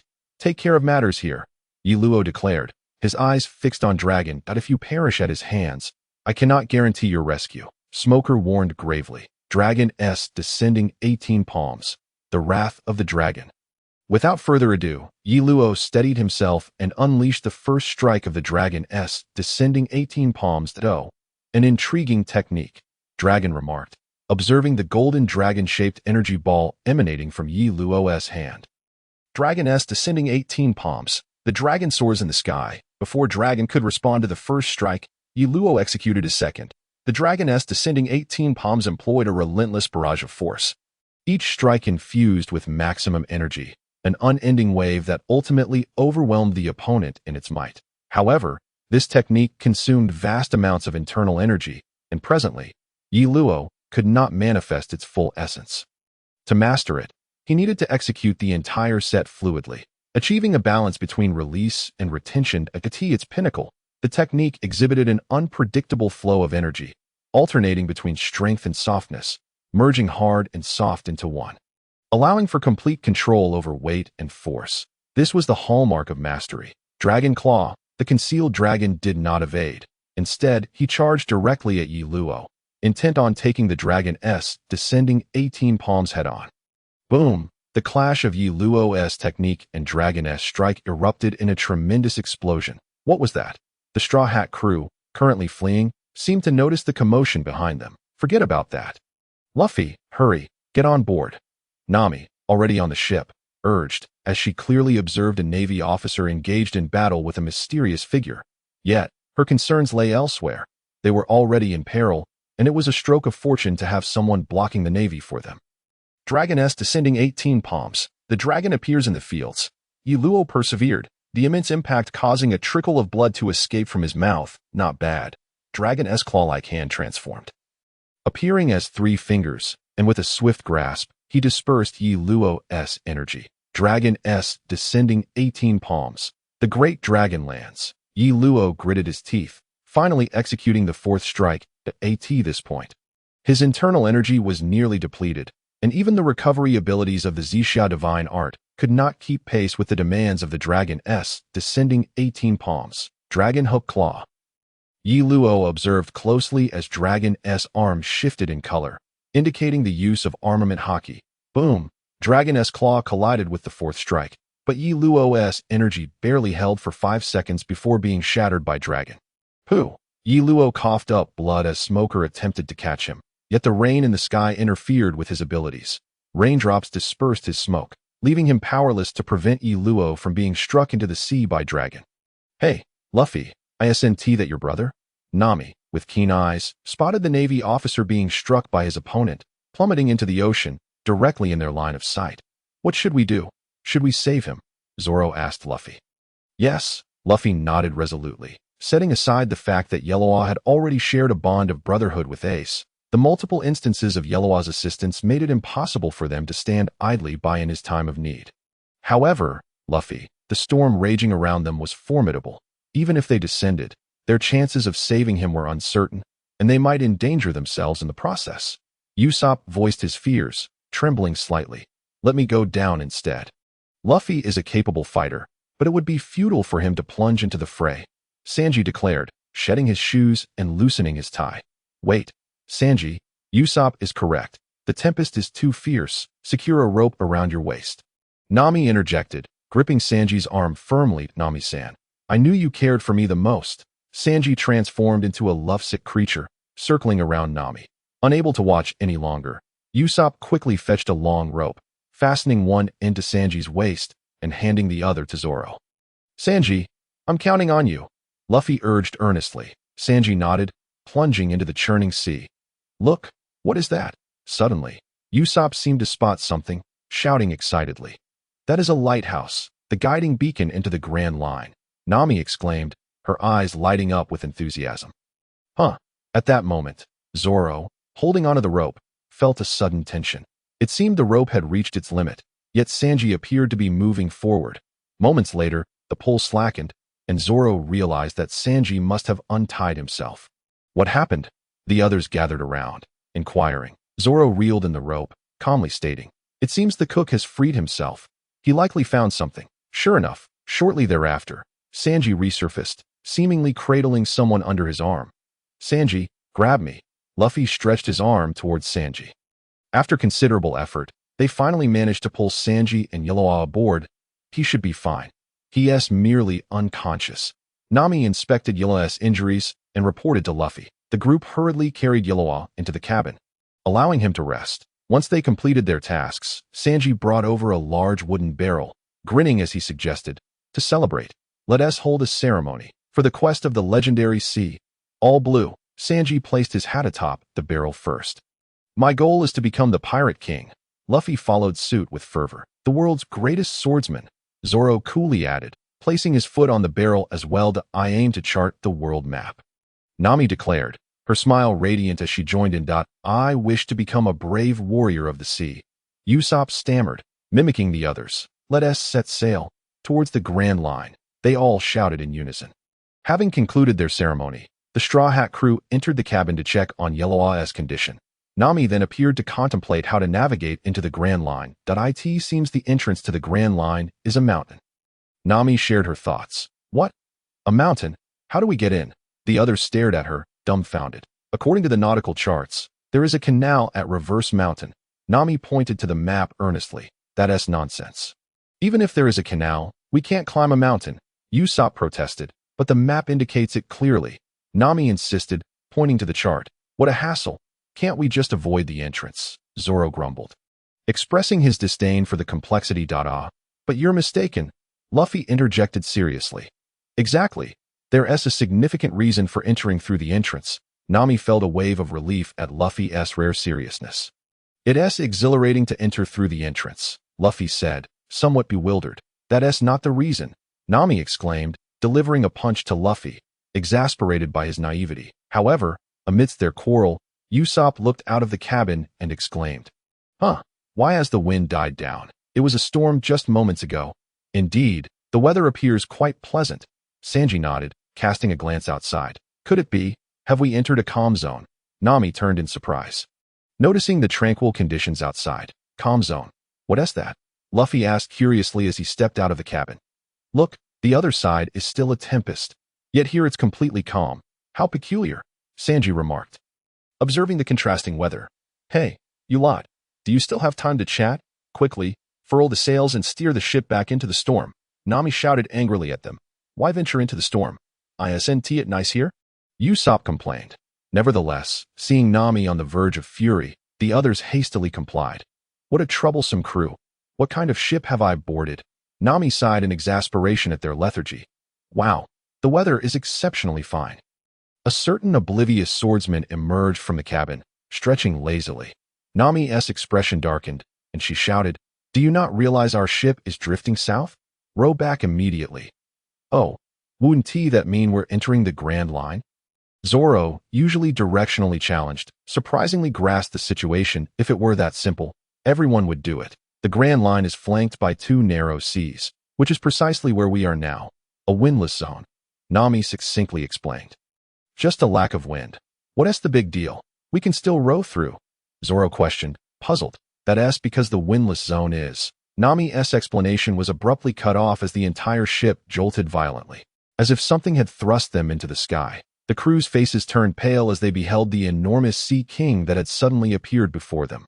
Indeed, the windless zone is a breeding ground for Sea Kings, particularly the colossal ones. Nami clung to the mast, fainting from fright at the ship's edge. Usopp had already fainted, while Zoro, Sanji, and Luffy stood frozen, clutching an oar. Listen, when that beast sinks back into the ocean, we'll row with all our might towards the storm. Zoro whispered, barely daring to breathe. Understood. No one dared to question or oppose this time. Unfortunately, their ship had positioned itself right next to the enormous Sea King's nostrils, and a single sneeze sent them flying. Thankfully, they landed in the direction of the storm, and as they hit the water, they quickly rowed back toward the tempest. When they finally returned to the stormy area, exhaustion enveloped them, and Usopp remained unconscious, having fallen overboard during the earlier flight. Had it not been for Luffy's timely reach, he would have been devoured. We finally made it back. This feels incredible. Even Luffy, usually fearless, felt a profound sense of relief upon re-entering the tempest. Do you understand now why everyone insisted on entering through the entrance? Nami lay sprawled on the deck, her energy depleted as she posed the question. Got it, Zoro replied, lacking sincerity. You understand? Nami seemed to have an epiphany and rushed back to the cabin, meticulously examining the nautical charts, sharing her deduction that the entrance to Reverse Mountain was indeed the canal, but entering it would spell disaster for the ship and crew. I see. It's the Incredible Mountain, Luffy exclaimed, feigning comprehension, causing Nami to abandon her attempt to clarify further. In any case, everyone must heed my commands. Let us not forget who the navigator of this ship is, Nami declared with confidence. Oh, Nami-san is simply magnificent. A certain cook suddenly smitten, transformed into a lovesick creature, circling around Nami, leading one to question if his eyebrows had been curled in the process. Look, that's the Incredible Mountain. It is truly massive. Luffy stood at the bow of the ship, gazing at the red line obscured by clouds, utterly astonished. After considerable effort, the Mary finally carried the Straw Hat crew into Reverse Mountain. Watching the currents ascend the mountain, Luffy could hardly contain his excitement. However, as they reached the summit, the currents began to descend. While it posed no immediate danger, it was undeniably thrilling to Nami-san. There's a mountain ahead. Sanji perched atop the lofty mast, gazing at the vast shadow that loomed ahead, calling out to Nami, It's impossible. Beyond Reverse Mountain, there should be nothing but a vast ocean, Nami exclaimed in astonishment. Indeed, it's a whale, Usopp, donning his spectacles, said with a tremor in his voice. What? Such a colossal whale, Luffy remarked, peering ahead with experience. Just then, a thunderous roar from the whale echoed, sending panic rippling through the crew. This is not the time for chatter. We must think of a solution or we shall collide. The rudder had broken, rendering them unable to steer. What do? We're doomed. Chaos erupted aboard the ship as Usopp, Sanji, and Zoro raced to the shattered rudder, straining to maneuver it, but their efforts seemed futile. Suddenly, Luffy clapped his hands, an idea sparking in his mind, and hurried to the cannon's position. Boom, the others were taken aback. They hadn't anticipated Luffy's plan to use the cannon's recoil to steer the ship. However, attacking such a gigantic creature would likely yield consequences no different from colliding with it directly. With a thud, the ship came to an abrupt halt, but the bow's ram was still shattered, inciting Luffy's fury upon witnessing the damage. Hurry, escape. Zoro fixated on the whale's eye, which seemed oblivious to their presence. It is probably too massive. Such minor attacks are akin to a mosquito bite for it. Let us flee before it notices us. Nami and the others found renewed hope, swiftly wielding the oars as they paddled cautiously yet quickly. As the ship passed beneath the whale's eye, another deafening roar erupted, threatening to rupture their eardrums. Even the leaves in the hold stirred slightly, as if responding to the whale's bellow. "What have you done to my VIP seat?" Luffy stood at the bow, extending his arm to strike the whale's eye. "That idiot. Fool, we're done for." The rest of the crew watched with tearful expressions as Luffy attacked the whale, their hearts sinking. Indeed, though the vulnerable spot suffered no actual harm, the whale's eye turned downward, locking onto them. "Run, it has spotted us." Yet, Luffy defiantly shouted at the whale, "Come at me, you bastard. Shut up already." The others kicked Luffy, finally managing to silence him. However, they soon realized that the whale, with its gaping mouth, had engulfed their small vessel, leaving only Luffy to escape by climbing into the whale's head through a spout. "What do you think, everyone?" "I feel we've been swallowed by the whale." Sanji puffed on his cigarette, inquiring. After being drawn into the whale, they found themselves bobbing on a tranquil sea. "You ask me what I think." "This must be a dream," Zoro murmured, observing a quaint cabin ahead, the sky, and seagulls. This place bore no difference from the ocean outside. Had they not known they were swallowed by a whale, they would have believed it merely an ordinary maritime region. After a series of adventures, Sanji and the others finally encountered the local inhabitant, an elderly man adorned with flowers atop his head, who emerged from the cabin to assist them in dealing with the king of octopuses that had surfaced from the depths. "Is that a flower?" "No, it's a person." Sanji scrutinized the old man stepping out from the cabin. Yet, the old man paid them no heed. After dispatching the octopus king, he sat outside in a recliner with a newspaper, showing no inclination to greet Sanji and the others. "Hey, you should at least speak." Sanji fumed at the old man's dismissive demeanor. "If it's a fight you seek, we have cannons." Usopp trembled as he spoke. "You might want to reconsider. Someone might die." The old man glanced over with a cool demeanor. "Oh, who do you think will die?" Sanji raised an eyebrow, intrigued. "Me." The old man replied without a hint of hesitation. "Are you talking about yourself?" Sanji bellowed in anger, feeling as though he had exerted all his strength only to strike a pillow, deeply dissatisfied. "Calm down, old man. Please tell us who you are and where this place is." Zoro intervened, maintaining his composure as he smiled at the old man.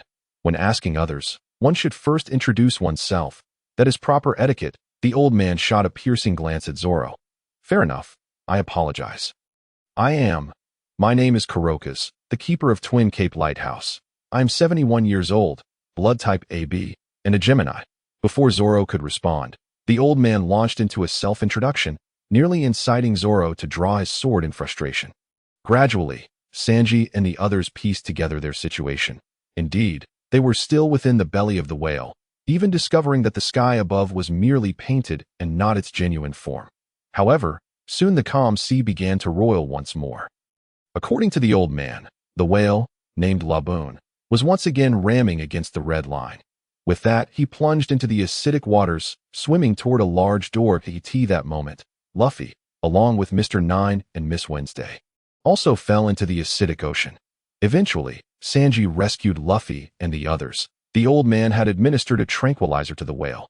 Nonetheless, Mr. Nine and Miss Wednesday sought to provoke the creature. After a chaotic series of events, Kurokas recounted the whale's relentless ramming of the red line and guided them through a passage he had created, allowing them to escape Laboon's belly and resurface into the open sea. Once outside, they discarded the captured villains, Mr. Nine and Miss Wednesday, allowing them to swim away. Upon reaching the lighthouse, Kurokas imparted some knowledge about the dangers of the Grand Line, learning that Luffy and his crew had entered the Grand Line without even a log pose or preparations. He expressed a mixture of admiration and derision for their reckless endeavor. However, after hearing Laboon's tale, Luffy audaciously proposed a battle agreement with Laboon, leaving the rest of the crew apprehensive. When Luffy drew the Jolly Roger of the Straw Hat Pirates on Laboon's head, it signified the pact was sealed, ensuring Laboon would no longer ram his head against the red line. Afterward, the crew finally relaxed. Sanji began preparing a gourmet meal from the exquisite ingredients they had brought back from Logtown. As they dined while listening to Kurokas explain the fundamentals of the Grand Line, they completely forgot that a patient lay in the ship's hold. Ultimately, Luffy and his crew, equipped with the log pose Kurokas had provided, set off once more, inviting Mr. Nine and Miss Wednesday to accompany them, officially embarking on their Grand Line adventure. However, The unpredictable weather of the Grand Line nearly drove Nami to madness. One moment, it was sunny. The next, it snowed heavily, followed by a tempest. After the tumult, everyone, save for the leaves in the hold and Zoro, who slept on deck, was utterly exhausted. Mr. Nine and Miss Wednesday. Your names sound somewhat familiar. Zoro, having just awakened, sat before the two unwelcome guests, stroking his chin. However, after Nami violently subdued Zoro, the pirate ship finally arrived at Whiskey Peak, an island adorned with enormous cacti. Thank you for bringing us back. We shall take our leave here, Mr. Nine and Miss Wednesday exclaimed as they leaped into the sea, swimming back. Luffy and the others paid them no mind, their curiosity piqued by the island they were about to land upon. Yet, as the ship entered the harbor, they were greeted by an enthusiastic welcome from the townsfolk. Beneath the surface of this warm reception, however, lay a sinister plot. These individuals were none other than members of Baroque Works.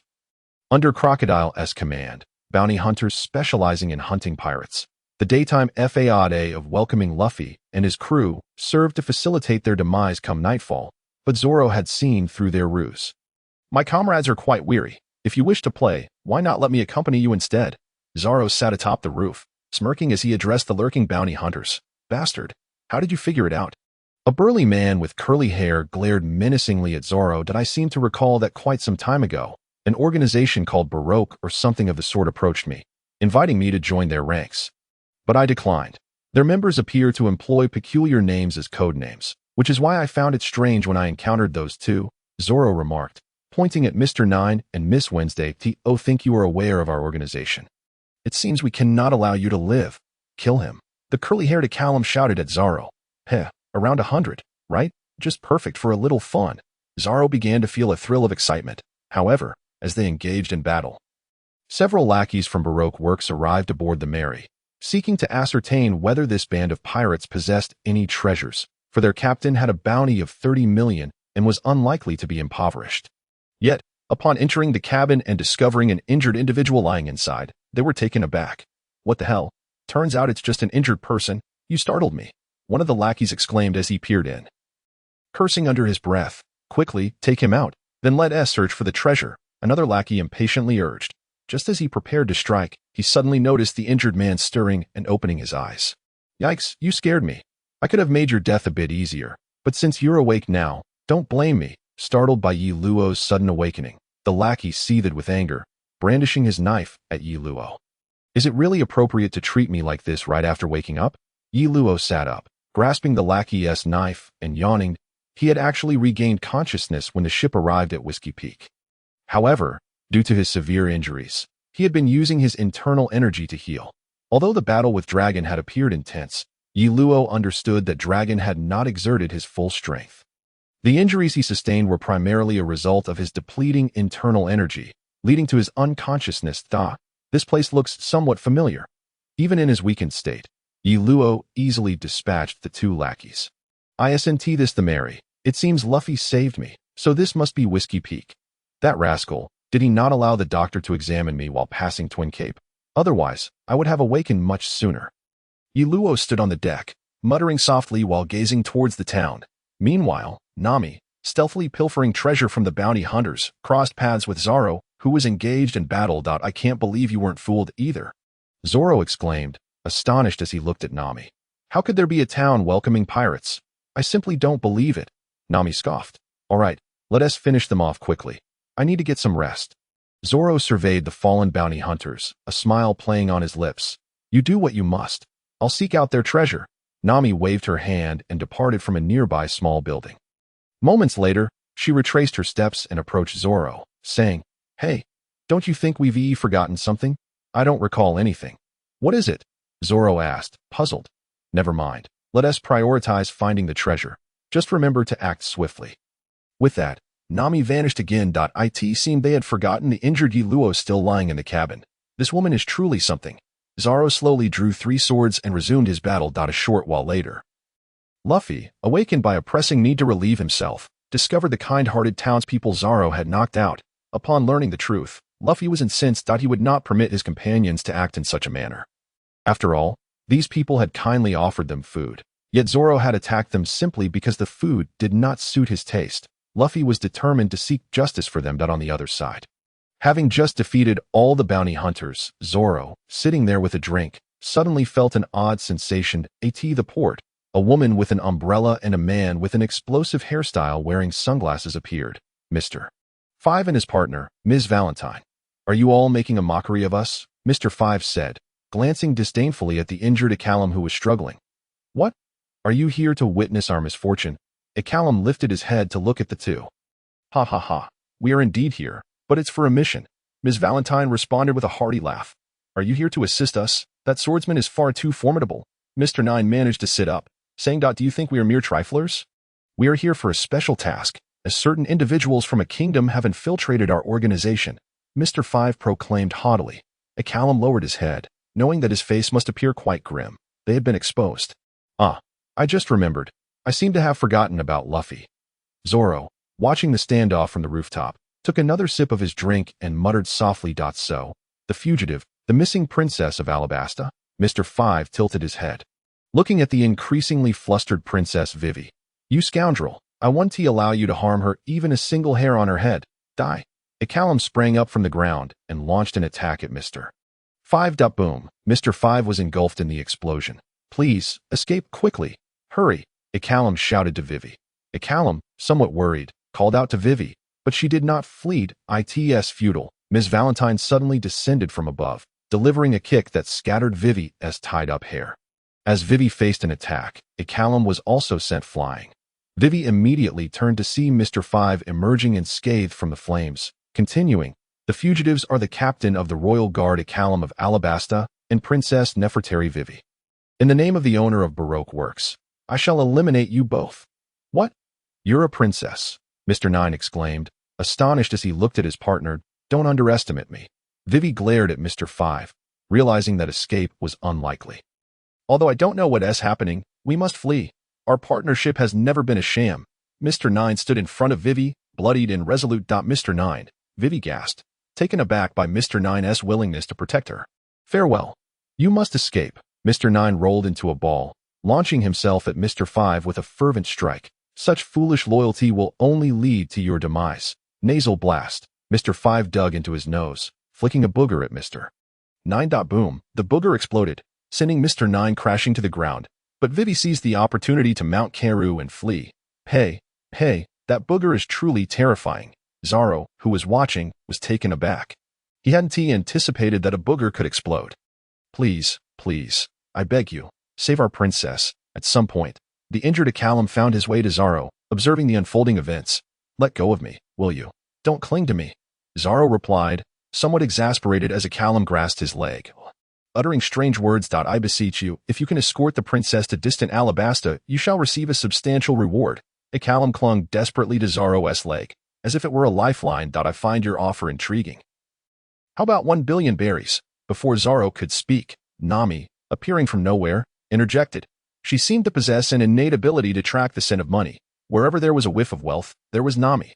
10 billion berries. Ecallum was taken aback. Even in their desert nation of Alabasta, 10 billion berries was no trivial sum. Indeed, if there's money, your princess will not perish. You've seen how formidable she is. Nami pointed at Zoro, addressing Ecallum. But I'm just the captain of the Royal Guard. I lack the authority to handle such a sum. Perhaps you could save the princess first, and then discuss it with her personally? Ecallum said, somewhat distressed. Hey, don't drag me into your deal. Zoro protested. What are you saying? My money is undoubtedly mine, but my contract is, of course, everyone has contract. What's wrong with that? Nami winked playfully at Zoro. What sort of logic is that? Zoro would naturally not consent. Gentlemen, while you engage in conversation, the princess might already be in peril. Should we not rescue her first before discussing further? Ecallum, standing nearby, expressed his anxiety. Go on, Zoro, Nami urged, pointing towards the faintly retreating direction. I refused to turn back. I detest being commanded by others. Zoro retorted. That so? Then does that mean you owe me money? Nami narrowed her eyes, fixing her gaze on Zoro. When did I ever owe you money? Zoro asked, bewildered. Did you not borrow 100,000 berries from me when you lacked the funds to purchase a sword in Logtown? We agreed you would return threefold, Nami asserted, but the sword was a gift from the owner. I spent no money and returned it the same day. Is that not sufficient? Zoro replied helplessly. Of course it is not sufficient. I cannot believe you are a man who cannot adhere to an agreement, Nami exclaimed, disappointment evident in her expression as Zoro's countenance darkened. Although he understood Nami's intentions, he felt compelled to set out and rescue Princess Vivi. You will meet a dreadful fate, Zoro shouted as he ran, cursing Nami. Indeed, I shall descend into the depths of hell, Nami responded with a light-hearted laugh. Meanwhile, Ikelim stood by, utterly dumbfounded, seemingly uncovering a peculiar secret about this strange pirate crew. Perhaps the mightiest among them was the seemingly harmless girl before him. When Zoro finally located Vivi, he encountered the high-ranking agent Baroque, who was also pursuing her. After rescuing her, he fortuitously ran into Luffy, who was searching for him. Hey, Luffy, are you here to lend a hand? They are merely two insignificant foes. Your assistance is unnecessary. Or have you also borrowed money from that woman, Nami? Zoro inquired with amusement. Zoro, I will never forgive you. Let us settle this once and for all, Luffy shouted at Zoro. Huh? Zoro looked utterly perplexed. You were the one who slaughtered the villagers in this town, weren't you? They were the ones who provided us with delicious food. And you wiped them all out. I cannot forgive such treachery, Luffy raged. Zoro was not the only one caught off guard. Princess Vivi also looked exasperated and remarked, is he really fit to be captain? Hey, Luffy, let me explain. Those people were. However, before Zoro could finish, Luffy's assault arrived, forcing Zoro to dodge several times. Realizing that Luffy was genuinely serious, which slowly ignited his own anger, the previously obstructed high-ranking agent duo saw their chance as Luffy and Zoro clashed, making a beeline for Vivi with the intent to eliminate her first. Enough of this, you scoundrels! Zoro kicked Luffy away, colliding with the approaching agent duo, sending all three crashing into the ruins that it seems I must first dispose of you two troublesome pests. Mr. Point 5 climbed to his feet and glanced at the unconscious Luffy. Ha! Very well. If you wish for it this way, I have no objections. Ms. Valentine, wielding a flying knife under her umbrella, was a user of the float fruit, granting her control over her body weight. Zoro, dodge, Vivi shouted urgently as Ms. Valentine approached Zoro. Now is not the time to evade. Zoro fixated on the direction where Luffy was sent flying, where Luffy was currently grappling with the dazed Mr. 5. Meanwhile, on the ship, Yi Luo, having casually consumed some food, noticed an improvement in his condition and remembered that he had potions in his backpack that could restore his stamina and vitality, due to his reluctance to rely on external aids. He had never utilized them during battles, but using them for healing seemed a wise choice after sustaining injuries. After consuming a life potion and devouring 2 chicken legs and a fried rice dish, his vitality and stamina were nearly restored, with only his internal energy remaining depleted. However, Yi Luo did not intend to use pills for recovery, as restoring internal energy also required practice. The best results were achieved by exhausting it during training. Time to check on our lovely princess. After satisfying his hunger, Yi Luo disembarked and headed towards the island. Let us see whether swordsmen or martial artists reign supreme. Upon finding Luffy and Zoro, the two were engaged in combat. However, upon noticing Nami approaching, Yi Luo decided to maintain his distance, aware that the young girl could tightly ensnare the entire crew's essence. I remember Robin should make her entrance around this time. Right? Seeing that the situation here was under control, Yi Luo turned his gaze towards the coastline. I see. So it is due to internal strife that you lack funds, correct? After Nami resolved the situation with Luffy and Zoro, the group settled down to converse. Vivi shared her predicament, prompting Nami to deduce that Vivi, as a princess, had not offered them the exorbitant sum of 1 billion berries. Huh? Then who is the leader of your Baroque works? Luffy inquired curiously. I cannot say. I cannot disclose that. This is the one matter I cannot share with you. If I do, it could bring danger upon you. Vivi hurriedly waved her hands that we have no desire to hear it. Someone capable of usurping another's nation must surely be formidable. Nami shook her head, smiling. Indeed, while you're strong, you are no match for one of the 7 warlords of the sea, Crocodile. Vivi nodded solemnly. After a brief silence, Zoro remarked, isn't that essentially stating it? It is of no consequence. No one here is aware of this matter.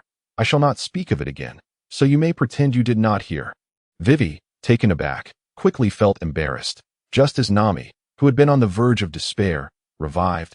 The sound of wings fluttering resonated nearby. What are those birds and otters doing? Nami asked curiously, pointing at an otter perched on a vulture. That is an ill omen, raised by our boss, specifically for delivering messages, Vivi replied in astonishment. What? So they will report what just transpired to your boss, right? Nami nearly lost her mind. Why must she encounter such a situation? She had forgotten that it was she who had previously coerced Zoro into rescuing Vivi. I am so sorry. I truly apologize. Vivi repeatedly apologized to Nami, stating that it was merely a slip of the tongue. Forget it. I shall take my leave. Though this time was brief, I appreciate your hospitality. We shall part ways now. Nami walked alone towards the port. Where are you going, Nami? Luffy asked, puzzled, while they remain unaware of our identities. We must flee at once, Nami said without looking back, as if on cue. The vulture and otter that had previously departed returned, drawing a picture on paper to thank Nami and showing it to her. Nami, now with a sorrowful expression, walked back. The paper in the otter's grasp depicted portraits of Nami and her companions. Now we cannot even escape. What a wretched fate. Just as we enter the Grand Line, we attract the attention of one of the 7 warlords. This life is unbearable, Nami sobbed in a corner. Meanwhile, Luffy and Zoro excitedly speculated about what kind of person Crocodile might be on the other side. Having reached the coastline, Luo utilized Moonwalk to soar through the air, swiftly locating his target, an enormous turtle, upon which sat a tall woman. Hey there, beautiful. What brings you here alone at this late hour? Luo descended onto the turtle's back, greeting her with a smile. Robin, donning a hat, turned her head towards Luo and replied with a smile. So, you board someone else's vessel, and what do you intend to do? Nothing much. I merely wish to understand what sets you apart. Why Admiral Saul would willingly sacrifice his life for you. Luo stood there, gazing at Robin. Upon hearing Saul's name, Robin's body trembled slightly. But upon seeing no hostile actions from Luo, she refrained from attacking, though she began to gather her strength in secret. Who exactly are you? Robin scrutinized Luo, inquiring, I am merely an injured individual. Saved by a group of intriguing pirates that I happened to discover you here, hence the visit. As the leaves fluttered, Luo gestured to Robin, indicating that there was no need for her to feel anxious. Is it merely a greeting? Robin inquired incredulously. Indeed, seeing you safe brings me relief, for you must understand that in this world, your well-being is paramount. Luo chuckled softly as he spoke. What is your purpose? Robin felt an air of mystery surrounding Luo, rendering him inscrutable. Do not fret. My sole intent is to extend a greeting. It seems the time is now opportune for me to take my leave. Farewell. With that, Luo leaped into the air and departed. Moonwalk. A conqueror. Robin's gaze narrowed as she observed the moonwalk Luo employed. Meanwhile, on the coastline, Luffy bid farewell to Ickelram with a cheerful remark about how intriguing he was. Suddenly, the vessel Ickelram was aboard erupted in an explosion, transforming the surrounding waters into a fiery inferno. The expressions of those standing on the shore darkened, and Luffy clenched his fists in anger, exclaiming, Very well, I shall remember this. Luffy, we must awaken the other 2 immediately. We need to depart as the pursuers may have arrived, Zoro said, his demeanor serious. Mikue, we must hurry. If we are discovered, everything will be for naught. Nami urged, noticing Mikue standing motionless. However, upon seeing Mikue silently biting her lip, Nami's heart ached. She recognized the strength of the child. Fear not. Luffy and the others are formidable. We will ensure your safe passage to Alabasta. They liberated the entire East Blue with merely 4 people. The warlords of the sea are surely not their match. Nami comforted Mikue, embracing her tenderly.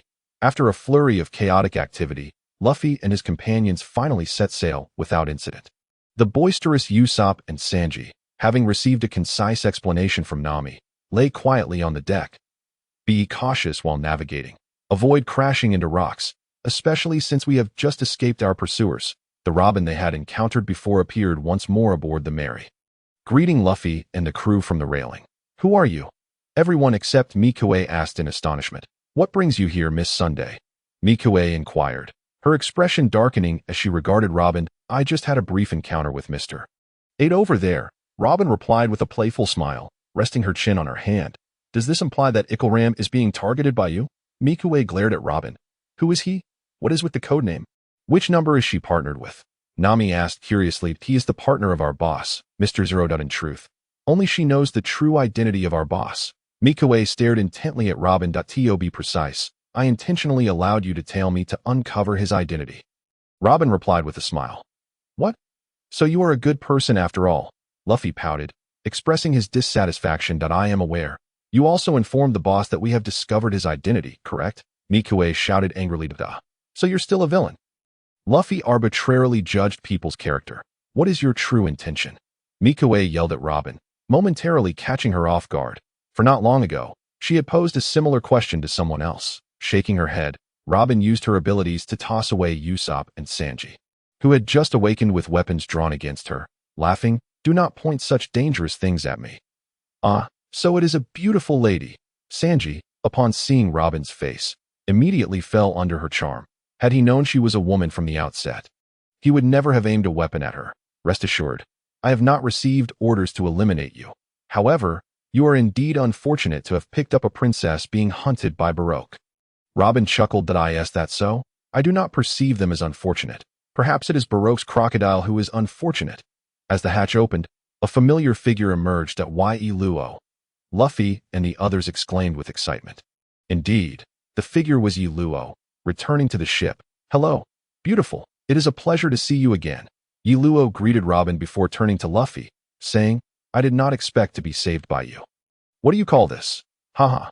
No need to concern yourself. Luffy waved his hand, mistakenly believing Ye Luo was expressing gratitude. Ye Luo chuckled, approached him, tapped his head, and shook his head in disapproval. I am not thanking you. You have caused me great trouble. What? I saved you. Yet I am the cause of your troubles? Luffy said, displeased. Is it regarding Crocodile? Nami pondered aloud, suspecting that Luffy had provoked Crocodile, and as a marine, Ye Luo would be unable to confront a warlord of the sea. Crocodile is merely a minor issue.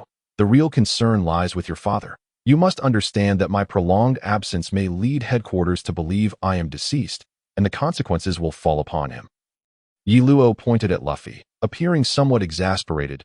He had initially hoped to find an opportunity to meet Dragon in Low Town, as there were many areas where the Revolutionary Army would require assistance. But now it seemed he would have to seek another opportunity. Everyone was taken aback. How had this matter become entangled with Luffy's father? My father? What is wrong with him? Do I even have a father? Luffy asked curiously. You have never met him? Ye Luo shook his head, chuckling softly. Meanwhile, Sanji, Nami, and the others regarded Luffy thoughtfully. If Luffy's family shared his temperament, it was indeed conceivable that a child could be born and never meet their father. The one who fought me in Low Town and injured me was your father. He came to send you off to sea. Otherwise, do you believe it would have been so easy to escape from Smoker? Ye Luo smiled as he observed Luffy's bewilderment. Is that so? Luffy asked, astonished. Never mind. That matter is in the past and requires no further discussion. However, it seems your crew has gained quite a few new members. Ye Luo inquired, pulling a chair from somewhere and sitting down. Oh, right? At this moment, they remembered that an enemy was still aboard, and they all turned to look at Robin. So you are Ye Luo, the renowned genius of the Marine headquarters? I did not expect you to be defeated in the East Blue. Now you are recuperating on a pirate ship. If the Marines were to discover this, you would surely find yourself in a predicament. Robin smiled as she spoke, feeling somewhat reassured now that she knew Ye Luo's identity. Now, what brings you to Luffy? As you can see, I was saved by him. So please do not harbor any malicious intentions. Ye Luo smiled at Robin. Since you are aboard their ship, I need not intervene. However, here is a permanent log pose for Alabasta. Robin tossed a log pose to Luffy with a smile before returning to her turtle mount. What is this? Luffy asked curiously, holding the permanent log pose. You should know that the islands in the Grand Line are linked by magnetic forces, right? Therefore, navigating the Grand Line requires a log pose. What you are holding is a permanent log pose, which will always point to a specific island. Ye Luo explained with a grin. I see. Luffy nodded, then promptly crushed the permanent log pose. What are you doing? Nami nearly lost her mind. After all the trouble they had gone through to acquire a permanent log pose, this fool had just destroyed it. I am the captain of this ship. I decide how we navigate, Luffy declared with authority. However, what greeted him was Nami's furious fist. That does not mean you can break the log pose. It must be quite valuable. Is this young lady the Princess Mikue of Alabasta? Ye Luo rose and bowed to Mikue. Mikue nodded, her curiosity piqued. That is correct. She was intrigued, sensing that this Marine had a good rapport with Luffy and his crew if they could gain the assistance of the Marines. Alabasta's situation might improve. By the way, Ye Luo, Mikue's country is currently embroiled in rebellion. Could you possibly assist her? Nami ventured, seemingly having thought of this issue. This is quite problematic. Firstly, Crocodile is one of the warlords of the sea. Although I personally oppose the warlord system, as a Marine, I lack both the authority and the standing to confront him. Additionally, without evidence, I cannot act against a warlord based solely on your word. As Luo concluded listening to Nami's remarks, he shook his head and replied that I see. Nami and Wei Wei said somewhat disappointedly. However, there is no need for you to worry. Aside from Crocodile, his subordinates are not openly displaying their affiliation with him at present. So it will be no trouble for me to eliminate those petty nuisances and buy you some time. Additionally, I shall make my way to Alabasta to enlist the assistance of the Navy there in quelling the rebellion. But I can only aid Wei Wei and not you, Luffy. Luo smiled and continued. Hee, that's perfectly fine. I don't require assistance, as long as you can help Wei Wei, that's enough. Luffy grinned cheerfully in response. Very well then. I have already overstayed my welcome on your ship, so please drop me off at a nearby island that I need to contact headquarters. Otherwise, your father will have to bear the blame for the demise of the base colonel. Luo chuckled, addressing Luffy. Luo, are you really leaving? Nami said with a hint of reluctance. What a formidable ally, departing without having done anything. What a loss. Nami felt a pang of dissatisfaction in her heart. Luo nodded and said, your next destination should be Little Garden, a place I am not suited for, as there are two troublesome individuals there. If I were to go, I would undoubtedly be tempted to confront them. So it is best that I refrain. Little Garden, you say? My anticipation only grows, Luffy exclaimed with excitement. Upon reaching a deserted island, Luo bid farewell to Luffy and the others, then fashioned a small raft from the island's trees to head towards the nearest naval base. He chose not to accompany Luffy in part to avoid disrupting his growth trajectory, and partly because he needed to return and inform headquarters. Otherwise, they might treat him as a missing person, which would pose a significant inconvenience. 18 Navy Headquarters, Marineford. Has there been any news of Colonel Luo? Admiral Sengoku inquired of the Naval Communications Officer before him. Report, Admiral, we have yet to receive any word from Colonel Luo. Colonel Smoker has been searching the surrounding waters for several days, the communications officer replied with a salute. Sengoku cast a fierce glare at Garp, blaming the old man for leaving Luo alone in the East Blue and encountering Garp's son, who was not known for his mercy towards the Navy. Ahahaha, Sengoku, do not worry. Little Yi is not so easily dispatched, Garp said nonchalantly. Days later, Luo finally located a naval base and established contact with headquarters. Since he was already in the Grand Line, Admiral Sengoku decided to have Luo continue patrolling the first half of the Grand Line before returning to the Navy headquarters base for his ship and subordinates. Sengoku had already dispatched them to pick him up from the base he was at. Thus, for the remaining time, Luo remained at the naval base to train. After his battle with Dragon, he realized many shortcomings, primarily his endurance. When facing an evenly matched opponent, should he utilize the dragon's descending 18 palms without defeating his adversary, he would inevitably face defeat. It appeared that the current iteration of the dragon's descending 18 palms was insufficient to be his trump card. Though the moves were ferocious, they were overly constrained, and inadequate internal energy was the issue he needed to address most urgently. However, the Zixia divine art was already an intermediate-level secret technique, and there was no way for Luo to acquire any higher-level manuals. The good news was that he was close to leveling up. If he had not promised Wei Wei to assist her in Alabasta, he would have set sail to hunt pirates across the world. Colonel, a female officer arrived at Luo's training area, saluting before excitedly exclaiming, It's Lena. You arrived so quickly. Luo opened his eyes, awakening from his meditation. The woman addressed as Lena was his aide, an orphan whom Luo had rescued during a mission. With nowhere to go, he brought her back to headquarters, where he later discovered Lena possessed remarkable swordsmanship talent. Consequently, Luo requested Ji Yuan to teach Lena's sword techniques.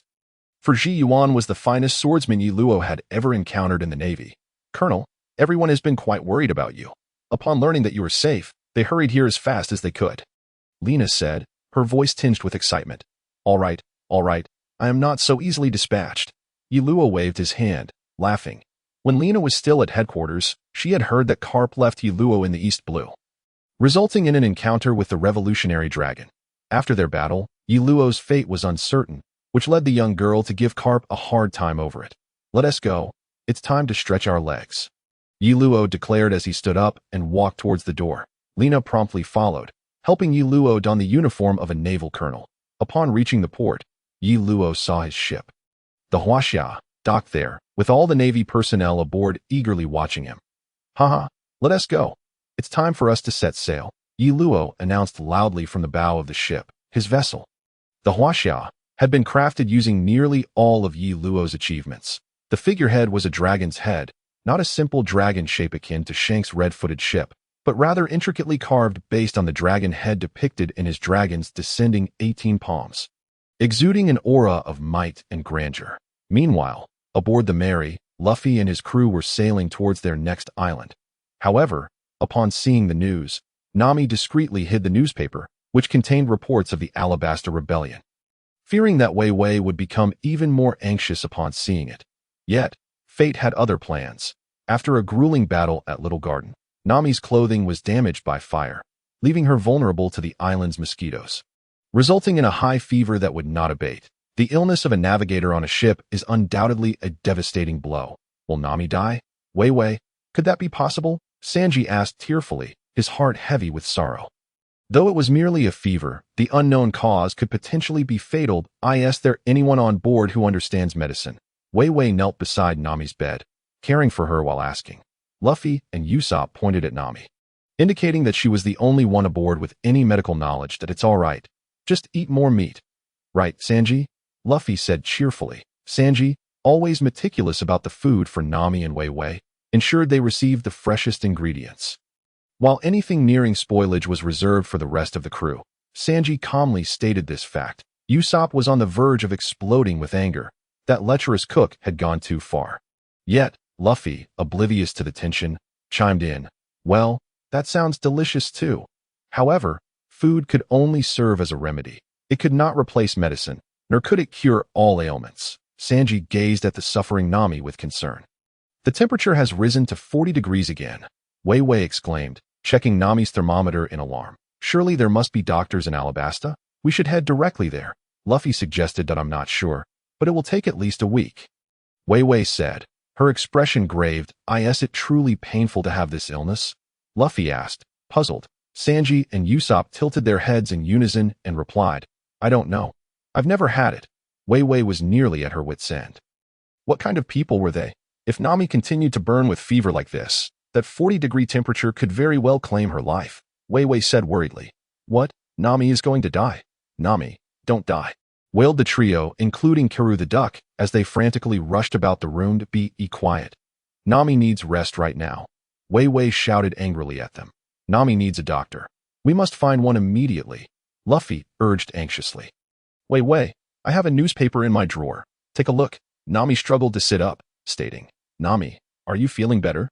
So soon, Luffy and the others asked joyfully upon seeing Nami sitting up. How could this be?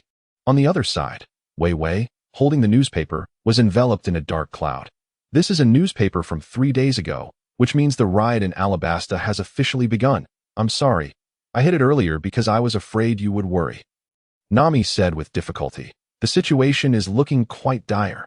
Luffy listened intently as Wei Wei explained the matters reported in the newspaper, and with a stoic expression, he remarked, as long as you understand me, Luffy, we must hasten to Alabasta, so there's no need to worry about me.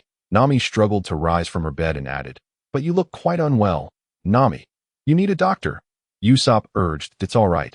Thank you for your concern. I am well aware of my own health. Nami smiled faintly as she made her way towards the door. Upon stepping outside, she caught sight of Zoro, who was exercising by the ship's railing. And he inquired, what are you doing out here? Aren't you supposed to be resting? The course has already deviated. What do you think? Nami merely glanced and immediately recognized the ship had strayed from its intended path. The ship has been sailing straight. You should return to bed. Zoro frowned. I can't leave everything to you, which is why I'm out here. It's really quite bothersome, Nami exclaimed.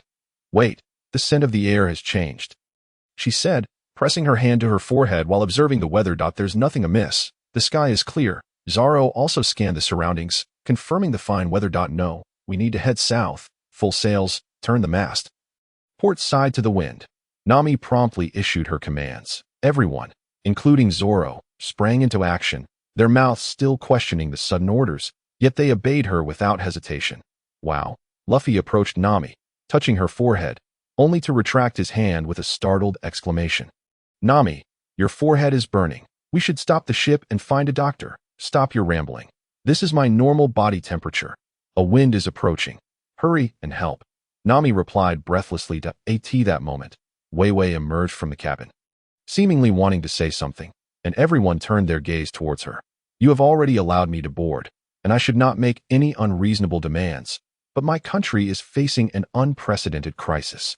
So I must return to Alabasta as swiftly as possible, Wei Wei declared, standing at the cabin entrance, addressing everyone. Of course, we promised you, didn't we? Nami responded with a smile, while the others remained silent, since we all agree. Then let's quickly find an island with a doctor. Wei Wei suggested cheerfully. We must heal Nami as soon as possible and then set sail for Alabasta, for that is the speediest course for this ship. Is it not? Hee, indeed, there is no faster speed. Luffy beamed. Is everything truly all right? As a princess, shouldn't you be more concerned about your 1 million subjects? Usopp pretended to inquire seriously. Precisely, which is why I want Nami to recover quickly. Wei Wei replied with a smile. Well said, Wei Wei. I am truly impressed, Sanji remarked, puffing on his cigarette, for once not transforming into a soft-bodied creature. Zoro cast a sidelong glance at Wei Wei, muttering under his breath, such composure. Meanwhile, as Nami faced her crisis, Yiluo had already set sail towards Alabasta from the division. Sir, are we not heading directly to Alabasta? Lena questioned, observing the ship's course with surprise. It's still too early for that. Let us find a little appetizer first. Lena, have your sword skills improved? Yiluo raised his glass and took a hearty gulp. Rest assured, sir, Lena has been diligently training, while I may not match your prowess. I have certainly put in the effort. Lena saluted promptly. No need to be so serious. Let us see if there are any pirates on the next island. After all, this is the Grand Line, which is not lacking in pirates. Only through real combat can one learn the fastest. Yiluo chuckled. Yes, sir, Lena replied eagerly. Soon, Yiluo's warship arrived at a small island, which did not belong to the route chosen by Luffy. So he felt no hesitation and went directly to the island's bar. He spotted at least 3 pirate ships in the harbor, concluding that visiting the bar would be the quickest way to find them. Navy, what are they doing here? A pirate in the corner of the bar curiously remarked. All right, everyone should be aware of my identity, so aside from pirates, everyone else should leave, Yiluo said, sitting at the bar counter, ordering a whiskey with a smile. The bar owner sighed in resignation as he served the whiskey and then promptly hid away. Pirate Phyllis, where do you think you're going? At that moment, Lena intercepted a pirate trying to slip away. Such a pirate without a bounty could escape, but Lena would not let this one go. She knew Yiluo was specifically targeting such bounties. Navy, we haven't provoked you, have we? Don't go too far. The pirate, referred to as Phyllis, glared at Lena. Lionheart Phyllis, bounty of 21 million. Lena declared without hesitation. All right, the rest are enemies. Will you unite, or do you plan to flee when I make my move? Yiluo finished his drink, stood up, and asked with a grin. Colonel Purple Dragon, Yiluo, I didn't expect to encounter such a figure. It seems we are to join forces today.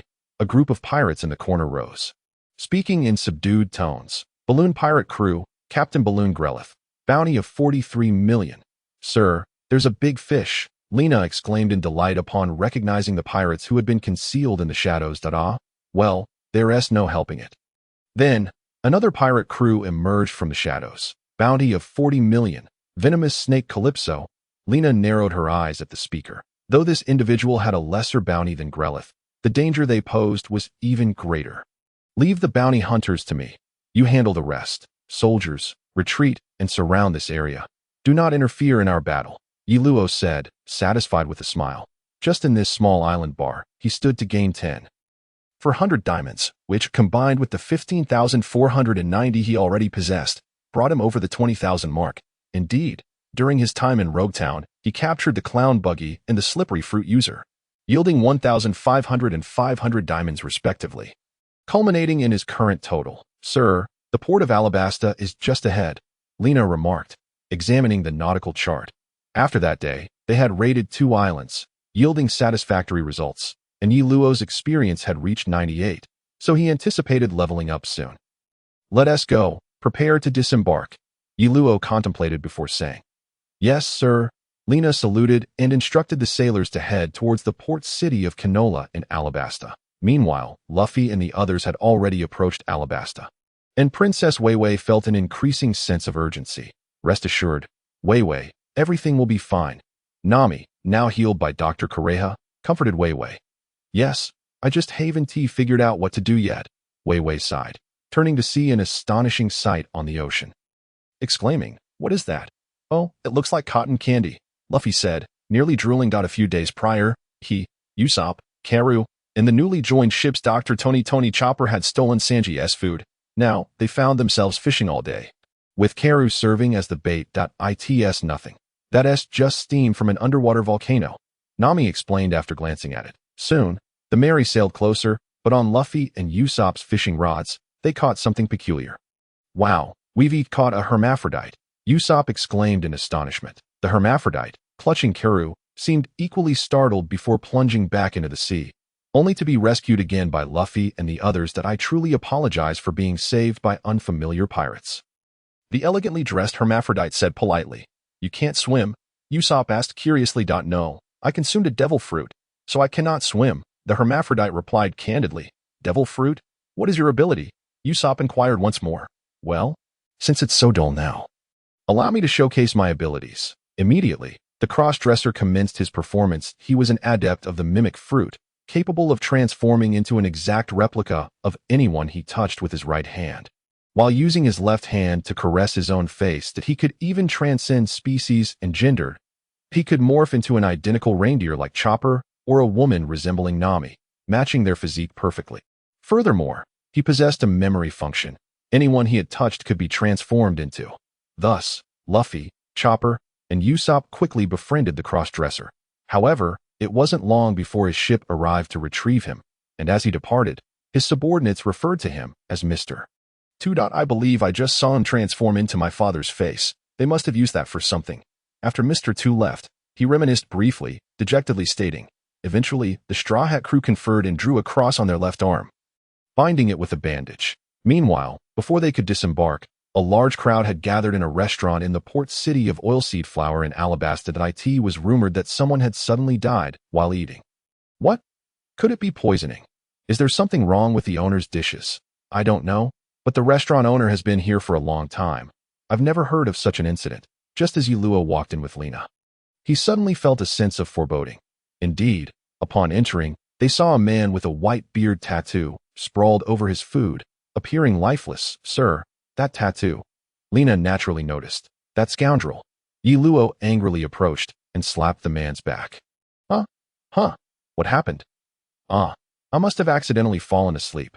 Ace sat up from the pile of food, wiping his face on the skirt of a nearby lady. Boss, why are there so many people here? Ace asked the bewildered owner. The owner's mouth twitched. He hesitated to admit it was because everyone thought Ace was dead. Ace, you rascal, how dare you show up again? Yi Luo, standing behind Ace, remarked with exasperation. Yi Luo, long time no see. What brings you to Alabasta? Ace greeted Yi Luo with enthusiasm. Are you here to capture Blackbeard? Yi Luo suddenly recalled something, his expression shifting. Yeah, you figured it out, huh? Ace shrugged. Didn't I mention it before, regarding Blackbeard? Yi Luo's words were cut short as a familiar voice boomed. Rocket launcher. Suddenly, he felt a force collide with his back, sending both him and Ace flying. You little brat Luffy. Today, I shall uphold justice and bring you to account for your mischief.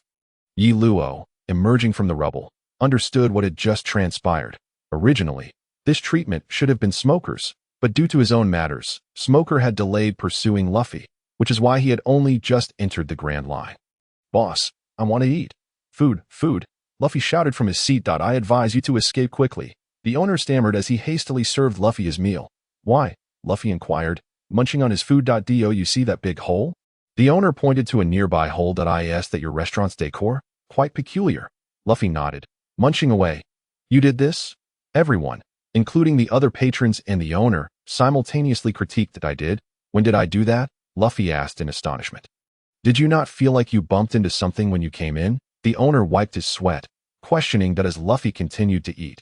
He recalled that he indeed had felt a collision. Two individuals One was the superior of this naval lieutenant, presumed to be a naval commander, and the other was a pirate with a white-bearded tattoo. The owner pointed at Lena, who was now furious, standing behind Luffy.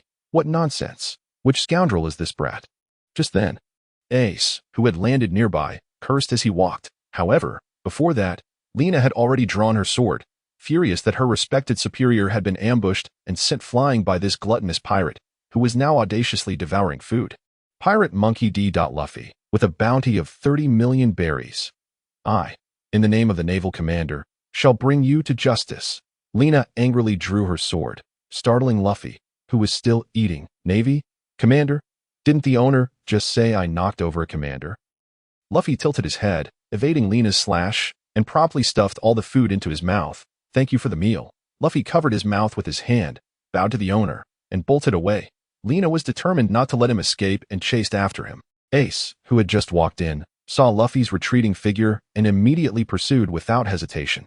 Eating a free meal, are we? The owner watched this dramatic scene, dumbfounded. Boss, what about the pirate who knocked me over? By the time Luo arrived, Luffy and Ace had vanished, along with Lena. They ran away. The owner stood in shock, saying, "That naval officer, are they your friends? Should we settle the bill? Those rascals. I want to let them off. How dare they dine and dash in a civilian restaurant?" Luo roared in indignation and followed suit. The owner blinked, watching Luo, who was nearly out of sight, suddenly feeling the world's deep malice towards him. If I catch those rascals, I will make them pay. Luo felt somewhat flushed. Ever since joining the Navy and setting his ambitions, he had never felt so embarrassed. Usually, when with Lena, he didn't carry money. She was responsible for the bills, so he had none on him. Otherwise, he wouldn't need to escape in such an awkward manner. However, after running a few steps, Luo paused, realizing he still had a considerable amount of money in his system, which could be converted into berries. It's all Ace and Luffy's fault. Following them has lowered my IQ. Luo sighed and ceased his pursuit. Ace knew Lena, so he wouldn't harm her, and regarding Luffy, the current Luffy and Lena were evenly matched. So he didn't worry. Gather all nearby naval officers and block that pirate. Lena shouted upon seeing the patrolling navy on the road. The patrolling navy was momentarily stunned upon seeing Lena's lieutenant uniform. They immediately began to rally and followed in pursuit of Luffy. Damn it, Lena, that's my brother. Ace trailed closely behind Lena, knowing she was Luo's and couldn't attack her directly, so he simply kept up with her. At the harbor, Lena finally caught up with Luffy, coincidentally finding Zoro and the others there as well, allowing Lena to surround them with the navy. You really know how to stir up trouble. How is it that a simple outing has summoned the entire city's navy? Nami reprimanded Luffy loudly that I didn't want this. I was just eating at the restaurant. Luffy replied, feeling wronged, we should consider how to break out now. The navy is increasing, Sanji remarked, cigarette in mouth. No worries. We'll escape to the ship shortly. We came here just for supplies, and we can reach the desert by heading straight to the ship along the inner river. Mikey, fully aware of the situation, smiled. All right, we'll hold off the navy. You all board the ship first, Zoro declared, drawing his weapon. Phoenix / Lena, pursuing Luffy, unleashed a slash at him but a swordsman. Zoro was taken aback. It was his first time encountering a swordsman of similar stature. Sun Flame. Suddenly, a flame appeared, colliding with the slash and neutralizing each other. Lena, hold on. Don't engage. Ace appeared before Luffy and his companions, shielding them from the impending attack. Who is this guy? Zoro inquired with a hint of irritation. He had initially intended to engage in combat with the female Navy officer, but was interrupted by Ace. Ace. Luffy exclaimed in astonishment, failing to respond to Zoro's question. Luffy, you truly haven't changed a bit. Ace turned to Luffy, a smile gracing his face. Port gas D.Ace, you'd best step aside. Otherwise, I won't hesitate to strike you as well. Lena glared at Luffy while addressing Ace. Lena, this is a misunderstanding. He is my brother. Luffy, Yellowjaw knows him too. Ace quickly waved his hands, attempting to clarify he was acutely aware of the formidable reputation this young girl held, well liked among the ranks of the Navy, and he certainly did not wish to follow in his father's footsteps. Perpetually pursued by the old man Garp across the seas, according to Yellowjaw, this little girl was even more popular at Navy headquarters than he was. Not only did Garp have a fondness for her, but due to her master being Gion, even Tsaru held her in high regard. Strangely, the little girl had garnered the affection of all three admirals, which perplexed Yellow greatly. It is worth noting that the current 3 admirals were not the easiest individuals to approach. Firstly, there was Akiji, who appeared lethargic yet adhered to his own set of principles. He would not even utter a word to those who did not sit well with him. Then there was Kizaru, who, despite his casual demeanor, proved to be ruthless when the situation called for it. Yellow had sparred with him once and had nearly been incapacitated, and no one truly understood what occupied Kizaru's thoughts. Lastly, there was Akainu, the person Yellow wished to avoid the most, a staunch believer in justice. Such a person was not to be trifled with. To put it simply, while most individuals might feel guilt or fear after committing a wrongdoing, Akainu believed his actions were inherently just and that any negative outcomes were merely misunderstandings of his righteousness. Thus, Yellow had always maintained a respectful distance from these 3, yet Lena was different. For reasons unknown, all 3 of them seemed to dote on Lena. Even Kazu, who was willing to engage in sparring with her. It was well known that no one at Navy headquarters could persuade the laid-back Kizaru to offer sparring guidance. Those who attempted often ended up like Yellow, severely beaten and subsequently carried away by the medical team. Therefore, Ace had no desire to provoke such a volatile situation. "You harmed an adult," Lena insisted stubbornly. "It was a misunderstanding," Ace replied helplessly. After all, he was also one of the victims. Consequently, Ace cast a resentful glance at Luffy. The rest of the group remained bewildered, seemingly under the impression that Luffy had brought this Navy officer upon them. "Me? I haven't even seen Yellow. How could it possibly be my fault?" Luffy shouted indignantly. "I witnessed it firsthand. Ace was present at the scene. Do you still wish to argue? Damn pirate." Lena, incensed by Luffy's words, prepared to launch another attack. Ace understood that, with Yellow absent, no explanation would suffice. So he urged Luffy and the others to retreat while he remained behind to hold the line. "Luffy, is it truly all right for us to leave like this? Your brother seems quite wary of that Navy officer," Zoro questioned as he sprinted towards the Mary. Earlier, Luffy had explained his relationship with Ace, so everyone was aware that Ace was Luffy's brother and that Yellow shared a close bond with Ace. Having apparently shared a cup of brotherhood, this also regarding Luffy as a younger brother. "Don't worry, Ace is incredibly strong," Luffy reassured them. After a strenuous effort, the group finally reached the side of the Mary, where they discreetly entrusted a letter to Karu the duck, instructing it to traverse the desert alone and deliver the message to the king, which clearly outlined Crocodile's nefarious plot. "Although Ace is strong, I have also grown quite powerful. Should we duel again, I won't lose to him," Luffy boasted, leaning against the ship's railing, laughing heartily. "Who do you think you won't lose to?" Ace suddenly leaped onto the Mary. Inquiring of Luffy. "Ace," Luffy exclaimed joyfully, "My oblivious brother has caused everyone a great deal of trouble. Thank you all." Ace first greeted Luffy's companions, displaying an unexpected politeness for someone in his position. "Indeed, that's true." The others nodded and bowed in reply. "Ace, what brings you here?" Luffy asked curiously. Did you not receive the letter I sent you?" "Ah, never mind. It wasn't anything of great importance." Ace scratched his head and continued. "I happened to be in the vicinity on business and learned you were nearby, so I came to check on you. How about joining the Whitebeard pirates? Of course, your companions are welcome to come along too." "No." Luffy promptly rejected the offer. Haha, I knew you would respond that way. Don't take it to heart. Consider it as if I never said anything." Ace laughed. "Whitebeard, so the tattoo on your back is real?" Usopp asked in surprise. "Indeed, it is my pride. I will assist him in becoming the pirate king. Not you, Luffy." Ace chuckled. "That's fine. We can settle it with a match when the time comes," Luffy replied nonchalantly. Ace smiled but remained silent. "Come inside for a chat. I have prepared some tea." Sanji called out to Ace, carrying the tea. No need for that. It's not a significant matter. The Navy personnel have already retreated, so there's no cause for concern," Ace said, squatting on the ship's railing with a smile. "By the way, speaking of the Navy, what about Yellow? He mentioned having shared a cup of brotherhood with you." Luffy inquired curiously. The other members perked up their ears to listen, equally intrigued about when pirates and the Navy could form such bonds. "He's quite an interesting fellow. I encountered him when I first set sail. At that time, he wasn't in the Navy but was a bounty hunter, seemingly very passionate about pursuing bounties," Ace reminisced. "Later, he encountered the old man and made a pact to capture me." "Grandfather?" Luffy asked, astonished. "Indeed. So in Log Town, he orchestrated a plan involving Smoker and inadvertently managed to capture me. However, we shared some time together, and it was rather enjoyable, so he was reluctant to hand me over to the old man. Yet, due to his commitment to the pact, he ultimately delivered me to the old man, only to rescue me from his clutches afterward, sustaining severe injuries in the process. After that, I heard he was taken back to headquarters by the old man. Ace recounted with a smile. Luffy, your grandfather is in the Navy? Nami finally pieced together some information and asked. Yes, Luffy nodded in response. The others were at a loss for words. How could both grandsons be pirates when their grandfather was in the Navy? Not long ago, he honed his skills at headquarters and set sail to capture pirates. Due to his outstanding abilities, he quickly made a name for himself. Later, we crossed paths in the New World.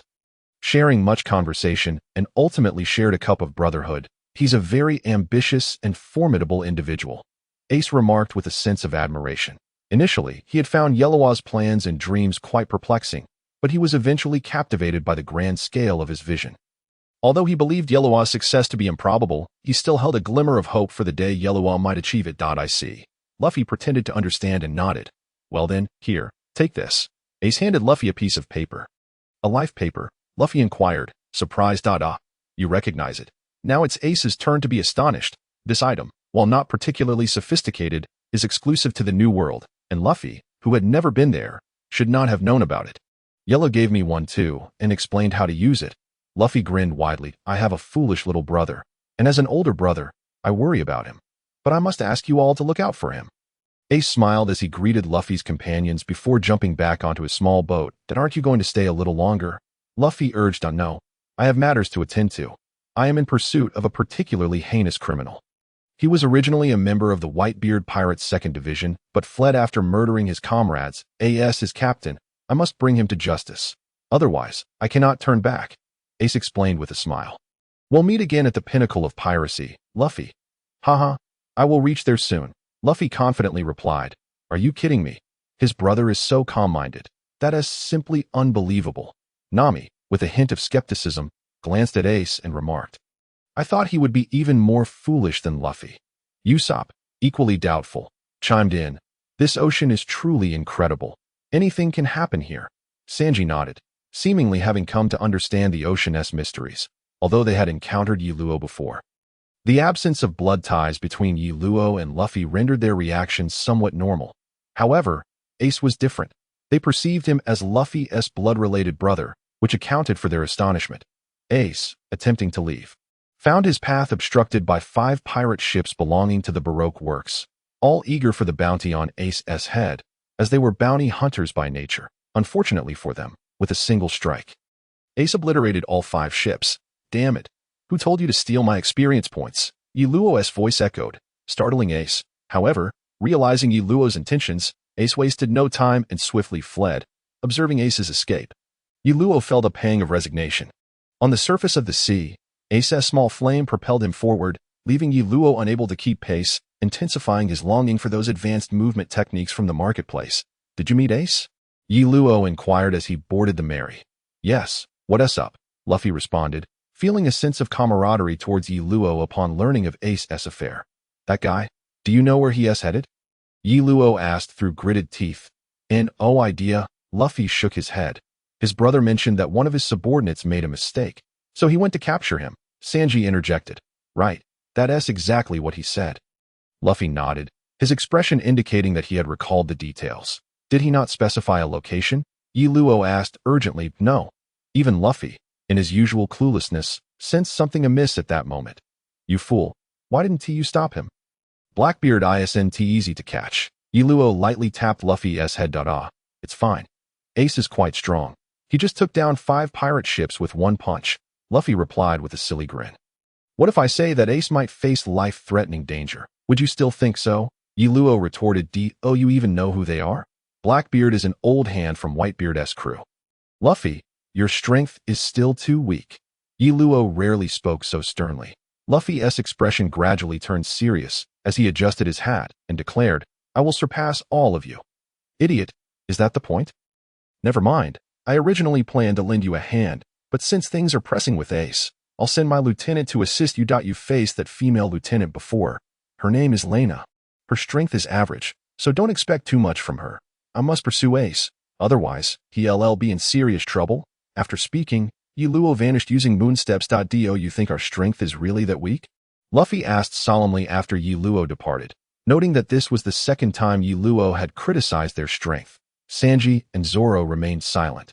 Sanji, hailing from the noble Vinsmoke family of the North Blue, had indeed encountered formidable foes, while Zoro, having clashed with Mihawk, understood the chasm that existed in their abilities. It's all right, Luffy. You're younger than them.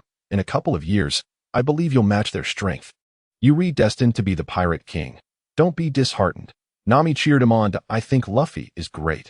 Chopper, the ship's doctor, chimed in, his admiration clear. Suddenly, Luffy found himself eager to confront Crocodile. Wishing to test his own prowess, he narrowed his eyes towards the direction of the rain. After departing from the Mary, Yi Luo first sought out Lena, instructing her to assist Luffy in quelling the rebellion in Alabasta before setting off on his own. Though Lena was somewhat reluctant, she adhered to Yi Luo's orders, recognizing that protecting the Alabasta kingdom was also an obligation of the Navy. Thus, she led her forces directly to the capital of Alabasta. Yi Luo, having set forth alone, did not immediately search for Ace, understanding that Ace and Luffy would reunite eventually. Instead, he made his way to the Spider CAF, a gathering spot for Baroque's elite agents, aiming to acquire the final bit of experience he lacked. Additionally, many of these elite agents had bounties on their heads, which he did not mind seizing. However, before reaching the CAF, he encountered a few pirates along the way, swiftly dispatching them and unexpectedly leveling up. Consequently, Yi Luo lost interest in continuing to the CAF and instead casually found an inn to assess his gains. Congratulations, host. Level up achieved, receiving 5 free attribute points and 1 skill point. This unchanged notification followed every level up, and below it were the rewards for completing the main quest. Congratulations, host. Main quest completed, receiving 1,000 experience points, 1,000 diamonds, 500,000 currency, and 1 beginner's secret technique. To his surprise, instead of receiving an advanced foundational skill, he had directly acquired a beginner's technique. Was it due to his foundational skills reaching maximum level, or was it simply the way it was designed? Yi Luo pondered over the reward, feeling somewhat confused. Nevertheless, although the beginner's technique was no longer significantly beneficial, it was a freebie, and one should never refuse a free gift. You have utilized the beginner's technique. Acquiring the beginner's martial art. 100 battle gun decision. Oh, it's actually a martial art.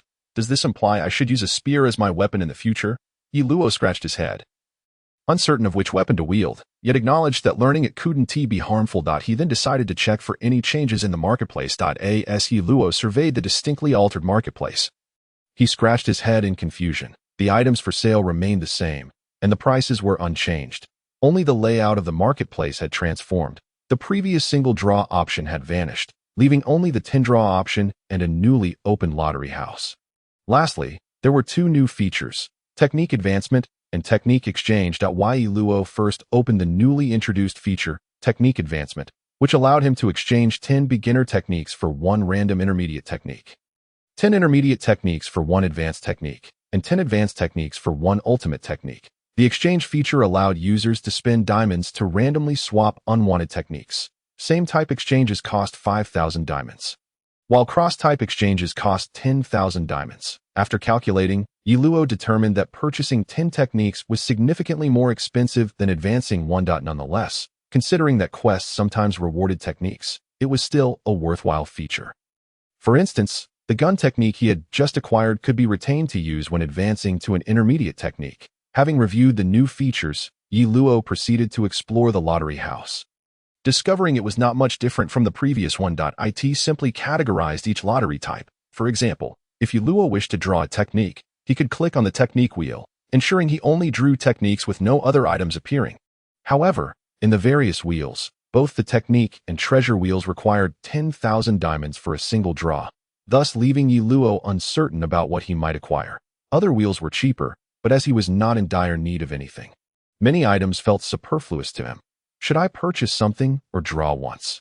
Yi Luo pondered over his diamonds, having accumulated over 30,000 from previously defeating pirates. Never mind, I'll wait until I have 120,000 to buy the advanced technique. Yi Luo had long coveted a martial arts technique, one reed crossing the river, which ranked among advanced martial arts techniques and was valued at 120,000 diamonds. However, Upon seeing the newly opened lottery, he felt tempted to draw once. Just once. I'll draw one from both the technique and treasure. It's only 20,000. If worse comes to worst, I can always trouble Crocodile again. I remember his bounty returned to over 80 million after losing his warlord status. That's about the cost of a draw. Yi Luo stroked his chin, ultimately deciding to draw. After refreshing himself, Yi Luo first clicked on the technique draw. You have used 10,000 diamonds, gaining one chance to draw a technique. You have drawn a technique, acquiring the intermediate martial art, Silent Steps on Snow. Yi Luo was momentarily stunned. He had drawn an intermediate martial art. What did this mean? Was it a hint to avoid purchasing the advanced one? Perhaps he could muddle through with the intermediate for now. As Yi Luo hesitated, he found himself at an impasse, uncertain whether to store the precious tome for future ascension or to utilize it immediately. Alas, it appeared that fortune was not on his side today. Should he even attempt to draw from this treasure? Deep in thought, he stroked his chin before ultimately deciding to take the plunge, for he remained oblivious to the true nature of the treasures at stake. A single draw would offer him some insight.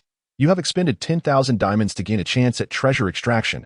You have drawn and received one bottle of Xianbing Bihua wine. Yi Luo stood in astonishment. Wine? To his disbelief, he had drawn a mere bottle of wine. Indeed, it was but a bottle. Observing the Xianbing Bihua wine retrieved from his inventory, he noted its alluring appearance.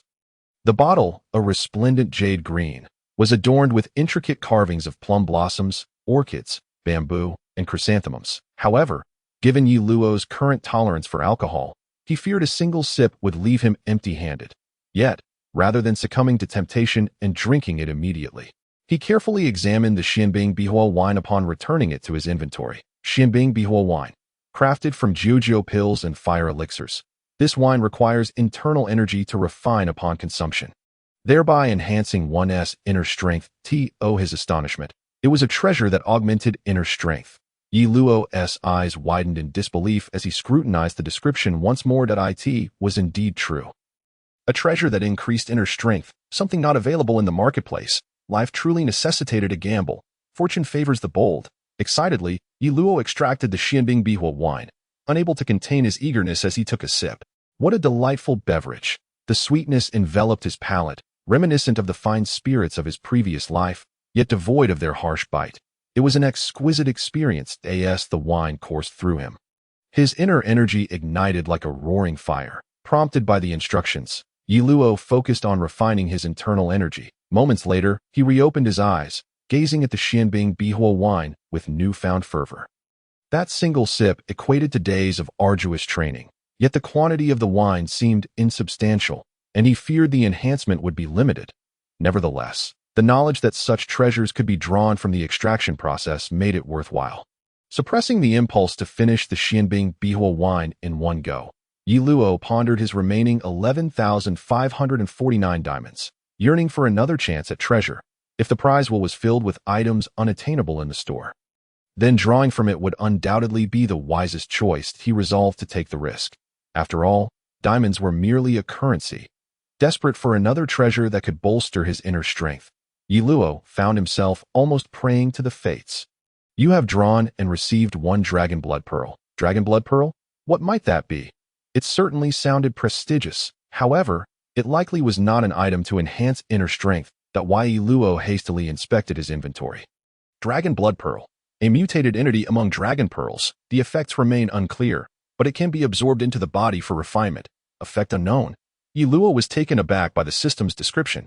Extracting the dragon blood pearl from his inventory, he beheld a blood-red orb faintly glowing, far less grand than he had envisioned. How was he to absorb this into his body? Should he simply consume it? Yi Luo found himself in a quandary, yet recalling that many novels depicted the use of blood to bond with treasures, he pricked his fingertip and allowed a drop of blood to fall upon it. The blood pearl glimmered slightly as it absorbed the blood, returning to its prior state. Was it truly meant to be ingested? Alternatively, Yi Luo contemplated, and with a dagger, he made a small incision on his left arm. Cautiously bringing the dragon blood pearl closer to the wound, did he wish to test whether the pearl would continuously absorb his blood. If so, he would be courting danger by embedding it within himself. To his surprise, upon nearing the wound, the blood pearl seamlessly melded into his body. What a shock! Yi Luo exclaimed, hastily examining himself. Finally, he discovered the dragon blood pearl nestled beside his heart. yet it appeared to have not drained his blood. Otherwise, he would surely have been left a mere husk. Was this artifact a filter, or did it serve another purpose? After observing for some time, Yi Luo noted that blood flowed from his heart directly to the dragon blood pearl, seemingly undergoing filtration before circulating throughout his body and returning to the heart for further purification, creating an infinite cycle.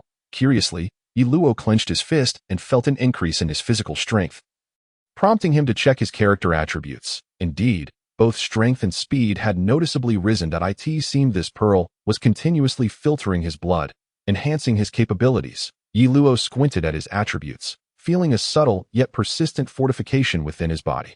Though the changes were marginal, he sensed a gradual strengthening. Let us test it with internal energy. After much contemplation, Yi Luo was convinced the artifact posed no threat to him and began to channel his internal energy towards the dragon blood pearl. However, it showed no reaction, seemingly uninterested in his internal energy. That's why Yi Luo dared not provoke it further. Should it explode, he would be the first casualty. Today's haul was impressive. Clearly, it was time to seek out bounties. Stretching lazily, Yi Luo chuckled to himself. Yet as he prepared to rise, he suddenly froze. The wound on his arm, which had been freshly inflicted, had vanished, leaving only a faint white mark. What astonishing recovery speed! Could this be the effect of the dragon blood pearl? Yi Luo picked up the dagger once more and made another cut on his arm. Blood flowed slowly, much more gradually than usual. And after a mere trickle, it ceased. Yi Luo wiped the blood and watched in as the wound began to heal. At long last, he possessed a physique comparable to those fantastical characters from the anime world. What a treasure indeed! Yi Luo laughed maniacally with excitement. Whether at the Marine headquarters or while apprehending pirates, he had observed the extraordinary recovery abilities of the inhabitants of this world. Take Zoro, for instance, after being slashed by Mihawk. He brushed off the grievous injury with a simple bandage and continued to fight in Kokoyashi village. Had it been Yi Luo, without effective treatment, he would undoubtedly have perished, marking it as his Achilles heel. As the old man Garp put it, he needed to fortify his physique. Having spent 20,000 diamonds, he had acquired the Xianbing Bihua wine for enhancing inner strength and the dragon blood pearl for bolstering his body. What more could one desire? That night, Yi Luo forsook sleep, first practicing the intermediate technique of treading snow without a trace, and subsequently converting the entire bottle of Xianbing Bihua wine into his inner energy. He then repackaged the remaining wine into a jade green flask. Though devoid of its enhancing properties, it served as an exquisite accessory for leisurely drinking, a true conversation starter. The following morning, Yi Luo set forth once more, altering his course towards Rain-based. He could not recall the bounties of the remaining members of Baroque Works, but one target was undeniably lucrative. Nico Robin. Yi Luo remembered her initial bounty of 79 million. Thus he fixed his sights on her. Having tested the waters, he knew that the system would only reward a bounty once for each captured criminal. Whether he chose to kill or spare them afterward was inconsequential. However, as Yi Luo stepped into Rainbase, an all-too-familiar system notification chimed. Side quest. Capture the pirate crocodile. Rewards. 10,000 diamonds, 10,000 experience points, 1 million berries, and a chance at a random draw. After spending far too long at headquarters, he had almost forgotten the sound of quest notifications. Yi Luo's eyes sparkled with excitement as he gazed at the largest casino in Rainbase, Crocodile's Lair. Yet, he did not intend to capture the sand crocodile just yet. The quest instructed him to capture the pirate crocodile, but as it stood, Sand Crocodile was still a warlord of the sea, not classified among pirates. Strictly speaking, he was an ally of the Marines. And Yi Luo could not guarantee that defeating him now would yield the quest rewards alongside the original bounty if he acted rashly and only acquired experience points without the diamonds.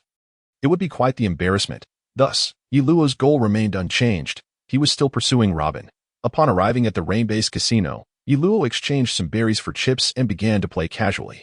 Even without cheating, with his current hearing and memory, he found it nearly impossible to lose, and soon his chips multiplied substantially, attracting the attention of the casino staff. Sir, the outside tables are mere trifles. Would you care to join the VIP area? It would better suit your status and prowess. A beautiful attendant swiftly approached Yi Luo, smiling as she inquired, May I have the pleasure of meeting your esteemed boss? I wish to engage her in some playful amusement. Yi Luo responded with a gentle smile. The attendant was taken aback. It was rare for guests to seek out the boss for leisure at the casino. It was well known that even in the outer areas, they would employ underhanded tactics, albeit with restraint. Once inside, irrespective of how much one won, the casino would invariably reclaim it, let alone engaging in games with the proprietor. Which was a guaranteed loss. I apologize, but I am unable to answer that at the moment. That I must consult with the boss. The beautiful attendant quickly regained her composure and replied with a smile. Are you curious to see if I possess the requisite qualifications? Or perhaps you fear I lack the necessary prowess? Yi Luo chuckled lightly, rising to gesture for the attendant to lead the way. Not at all. It's merely that our boss is frequently absent from the establishment, hence I cannot provide an immediate answer to guests. The attendant responded, covering her mouth as she laughed. Before long, they arrived at a room labeled VIP. Please allow me a moment to consult with the boss and ascertain if she is available to entertain our guest, the attendant stated with a bow before departing through the door. Inside the room, apart from Yi Luo, there were several tables occupied by patrons who merely glanced at him before returning to their gambling pursuits, evidently indifferent to his presence. That Yi Luo was unconcerned, casually seating himself on a sofa. Shortly thereafter, a male attendant approached with a glass of red wine, inquiring about Yi Luo's preferences. Yi Luo shook his head and asked, "What games are available here?" "The chips can be exchanged starting from 100,000 Bailey. Over there is the poker area, where rules can be negotiated among the players based on their preferences. Nothing is fixed. This area is for dice games, mainly involving guessing high or low, with no significant variation. Finally, this section features other gaming devices. If patrons are interested, they may explore and inform the attendant, who will assist in finding other guests with similar interests in the lounge." The male attendant explained with a bow. Indeed, the largest casino in the Rain District boasts a scale that is truly impressive. Yi Luo nodded appreciatively and made his way towards the dice area. He possessed the ability to discern the numbers on the dice through sound alone. Although the casino had its methods of cheating, Yi Luo was not there to win. He merely sought to meet Robin. Moments later, Yi Luo placed his chips on the small area once again, smiling as he looked towards the dealer. The other gamblers followed suit, placing their bets alongside Yi Luo for his intention to meet Robin. Yi Luo found the experience quite delightful. With his inner strength, Yi Luo found it exceedingly simple to cheat within the casino. Initially, he had no intention of doing so, allowing his bets to be somewhat random. However, after winning a few times by sheer luck, the dealer began to target him, which vexed Yi Luo. "You wish to challenge me? Very well, I shall indulge you." Utilizing his inner strength, Yi Luo swiftly accumulated his chips to the millions, causing the dealer to change several times, yet remaining unable to impede him. The key was that they had no idea how Yi Luo accomplished this. The dice belonged to them, and the mechanisms had been checked without issue. Yet the numbers rolled were consistently incorrect. What's the holdup? Are we not rolling? Yi Luo inquired with a smile at the dealer, who was wiping the sweat from his brow. Indeed, roll them quickly. Today, this young man seems to be on an undeniable streak of fortune. The surrounding gamblers laughed heartily. Absolutely. Thanks to this young man's good fortune, I have also made a small profit. Just as the dealer was about to unveil the dice, Robin's voice resonated from behind Yi Luo. "I didn't expect you to possess gambling skills." Yi Luo responded nonchalantly. "Just a casual pastime. Not my main pursuit. Is your boss present?" He smiled as he observed the dealer unveil the dice's results. "I am the manager here," Robin replied with a slight smile, taking the seat vacated by the dealer. In that case, please convert these into cash. I will wager everything on small." Yi Luo presented his chips to the nearby beautiful attendant. Smiling as he did so, Robin nodded at the attendant and casually shook the dice, asking, "Is there anyone else willing to place bets?" The surrounding gamblers glanced at one another, with most choosing to follow Yi Luo's lead in placing their bets, while a few, sensing something amiss, took their winnings and departed.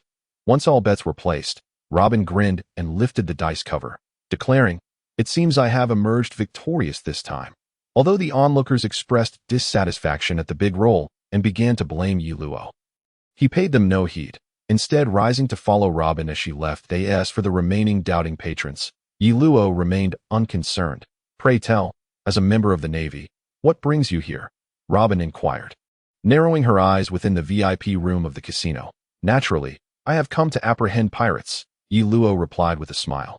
"Pirates? My boss is no pirate," Robin chuckled in response. "Precisely, which is why I have come to apprehend you." No sooner had Yi Luo's words concluded than he lunged toward Robin. Despite her relatively low combat prowess, her Hana Nomi fruit could pose a challenge, prompting him to take the offensive first. As Robin attempted to attack Yi Luo to buy time, she retreated, aware that Crocodile was observing the situation in a mere instant. With a single punch, Yi Luo sent Robin flying, the two arms she had just formed dissipating instantly. "Nico Robin, the devil's child, I hereby declare your arrest," Yi Luo proclaimed, looking down at her amidst the rubble. "Navy, it seems you have overstepped your boundaries. This is my domain." As Yi Luo's words echoed, a mass of sand suddenly materialized before him, gradually taking the form of Crocodile.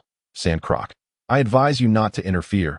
She is not someone you can control." Yi Luo glanced at Crocodile, disregarding him entirely as he prepared to take Robin away. "Have you misunderstood something? You are the one causing me trouble now." Crocodile transformed into yellow sand, blocking Yi Luo's path. "Begone. I have no desire to engage with you now. Do you truly believe you have a chance to converse with me?" The growth of Yi Luo's strength had bestowed upon him a newfound confidence. The recent encounter with Robin was a prime example. Even his newly acquired snow-step technique surpassed his previous light-footedness by several tiers.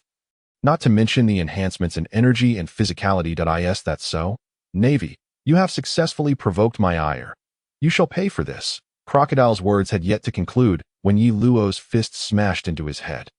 Although he had utilized some inner strength, he strangely failed to grasp Crocodile's physical form, a power akin to hockey. "Is that your source of confidence?" Crocodile, now reformed, inquired of Yi Luo. "I see. You are quite the elusive one. It appears that just before I landed my attack, you had already elementalized your head, hence the illusion of being untouchable. However, I am aware that you lack the advanced observation hockey. Your previous evasion was likely mere coincidence, or due to your prior knowledge of my strike.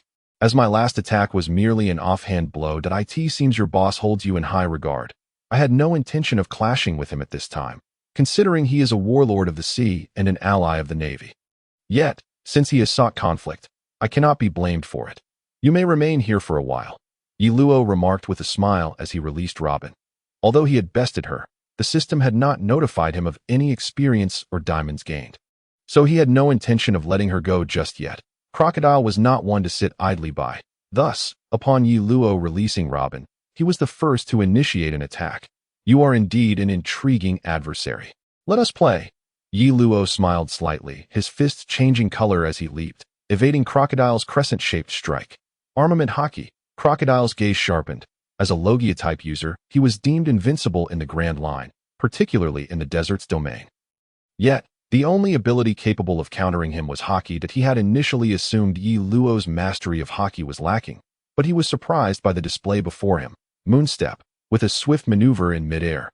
Yi Luo struck Crocodile in the face before he could react, sending him hurtling several meters away. "So, you are a concealed powerhouse. No wonder you dared to cause a ruckus in my territory.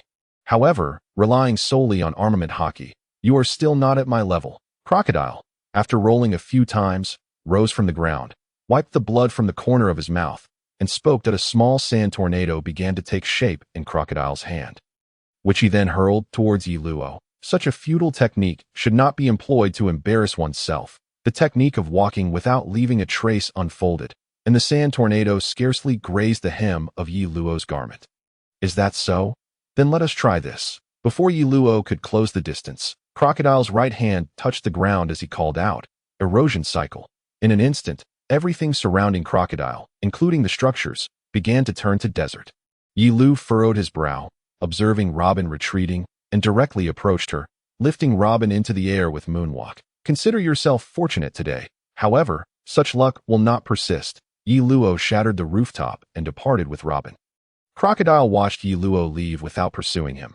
Instead, he took out a special transponder snail, seemingly contacting someone. After leaving the casino, Yi Luo released Robin and stated, "You cannot be freed just yet, so you must accompany me for a while longer."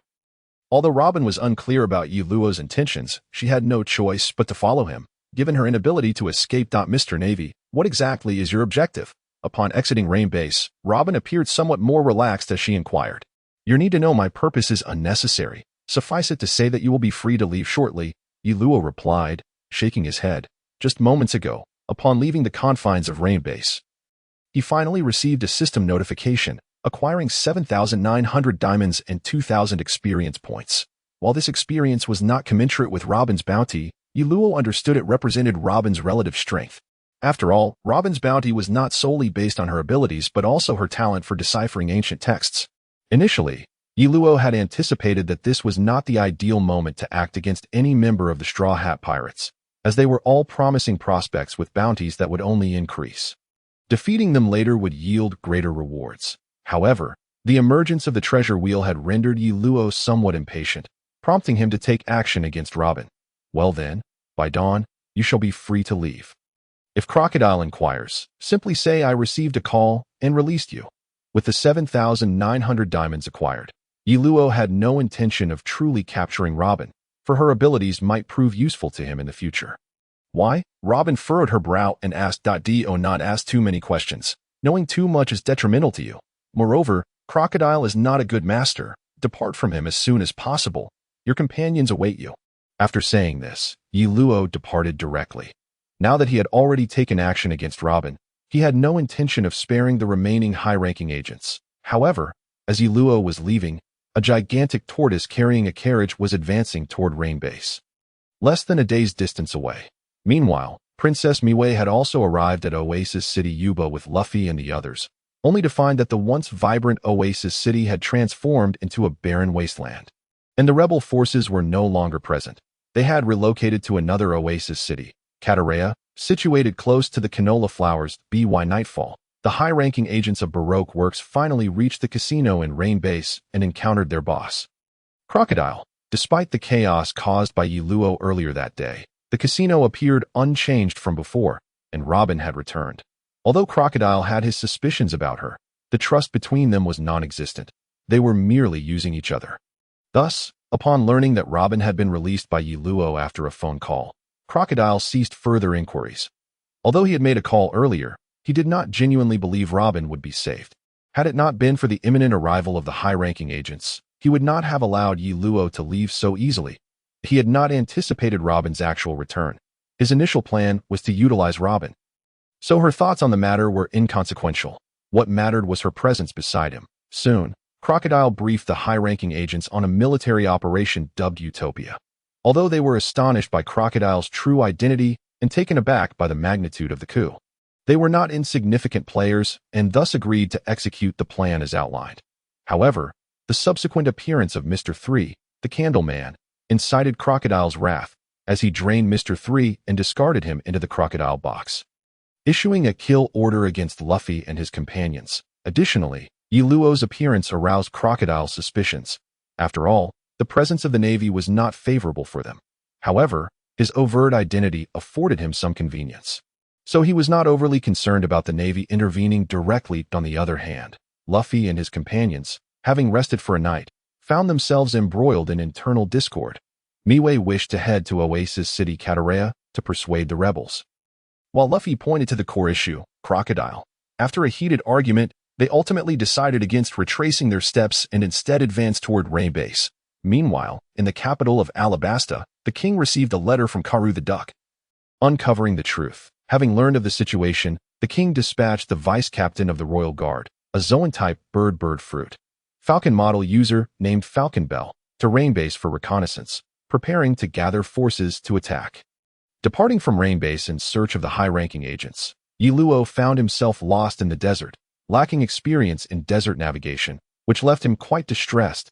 If only I had known, I should have stayed in Rain Base and awaited those individuals instead of venturing to the capital. Yi Luo lamented, wishing he could slap himself. He had already captured Robin. Why not simply ask her for a map or seek out a mount familiar with the terrain?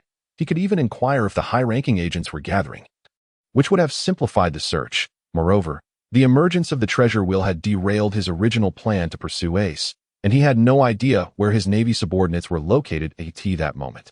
Yi Luo felt an overwhelming urge to commit violence. What is that? Just as Yi Luo grew increasingly agitated, he suddenly spotted something. Water. I am about to perish from thirst. Miwei, how much longer until we arrive? Leading the group, Luffy, using a branch as a walking stick, panted and asked. Miwei, trailing behind Luffy, lifted the cloth covering her hair and scanned the surroundings, responding, not much further. At most, half a day's journey. We have only covered half the distance. Zoro, dragging a small raft, glanced up at the sun, exclaiming in disbelief. On the small raft lay Chopper, whose fur was nearly suffocating him in this heat. Though, you all seem to be in need of water. Do you require my assistance? Indeed, the figures Yi Luo had seen earlier were none other than Luffy and his crew. Yi Luo, the Straw Hat crew exclaimed in surprise upon seeing him. Haha, fate has brought us together. Where are you all headed? Yi Luo inquired with a smile, tossing them the water he had on his shoulder. As Luffy drank, he babbled incoherently. Speak plainly. Yi Luo's expression darkened. We are preparing to go to Rain Base. Miwei replied in a low voice. She did not attempt to seize the water. Having grown up in the desert, this level of thirst was manageable for her. Only Luffy, Usopp, and a camel were scrambling for water. To Rain Base, are you planning to confront Crocodile? After a moment of contemplation, Yi Luo asked. Zoro glanced at Yi Luo and replied, It seems you know quite a bit. I know more than you might imagine. However, from my perspective, you are not yet a match for Crocodile, but it wouldn't hurt to try. Yi Luo chuckled. I will defeat him. Luffy, still grappling for water, declared angrily upon hearing Yi Luo's words. As Yi Luo approached Rain Base once more, he couldn't help but reflect on how he had managed to get lost in the desert so quickly. He was grateful to have encountered Luffy and the others, or he truly would have been at a loss. Brother Yi Luo, where are you headed? Nami asked sweetly, her smile bright to me. I'm off to the capital of Alabasta. Yi Luo replied candidly. However, as he spoke, he subtly took a step back. Knowing Nami's character, her overly polite demeanor signaled she was likely preparing to take advantage of him. Ah, is Ace over there? Before Nami could respond, Luffy foolishly inquired. No, I've lost track of him. I cannot find him anymore. I suppose I shall head to the capital in hopes of a stroke of luck. Yi Luo shrugged and replied. I see. Since Yi Luogage has no urgent matters at hand, why not indulge in some playful activities in the rain? Nami suggested, discreetly signaling to her companions. Playful activities? What kind of play? Yi Luo was momentarily taken aback, but quickly realized that her suggestion stemmed from his previous remark about their inability to defeat Crocodile, suggesting a desire for him to remain as a safeguard. Apart from Nami, the other members remained silent. Some, like Luffy, were oblivious, while Sanji and Zoro, who had grasped the situation, were adamant that they could triumph over their adversary.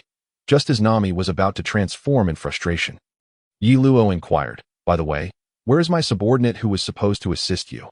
I don't know that we mentioned looking for the rebel army, so we went to Yuba, but they had long since relocated to Caturlia. Wei Wei responded. So, my subordinate might have gone to Caturlia, the oasis city closest to the rapeseed flowers. Yi Luo mused, stroking his chin. He was formulating a plan to directly contact headquarters and report Crocodile's activities, as they would likely instruct him to apprehend the sand crocodile and eliminate his title as a warlord of the sea, allowing for a legitimate intervention in the Alabasta incident and expediting his own objectives. He was aware that the royal family of Alabasta was not as simple as it appeared. Within the kingdom, there seemed to exist two historical texts, one chronicling the infamous Ship of Evil, and the other documenting events from the blank century. Should we perhaps abduct Robin? After all, her presence would scarcely affect the unfolding events in Alabasta, Yi Luo contemplated. Meanwhile, Nami and the others quietly turned away, plotting how to trick Yi Luo into assisting them in thwarting Crocodile. I'll contact the Navy at the base. I want to be leaving today. If you need me, come find me, provided Luffy isn't afraid of being captured. Yi Luo chuckled, ignoring the astonished expressions of the Straw Hat crew as he made his way to the Navy's contact point in the rain. Through the Navy, Yi Luo finally reached Lena. She had indeed gone to Caturlia and encountered the rebel army there, but they were distrustful of the Navy, nearly leading to a conflict. Ultimately, the Navy had to withdraw, awaiting the appearance of Princess Wei Wei.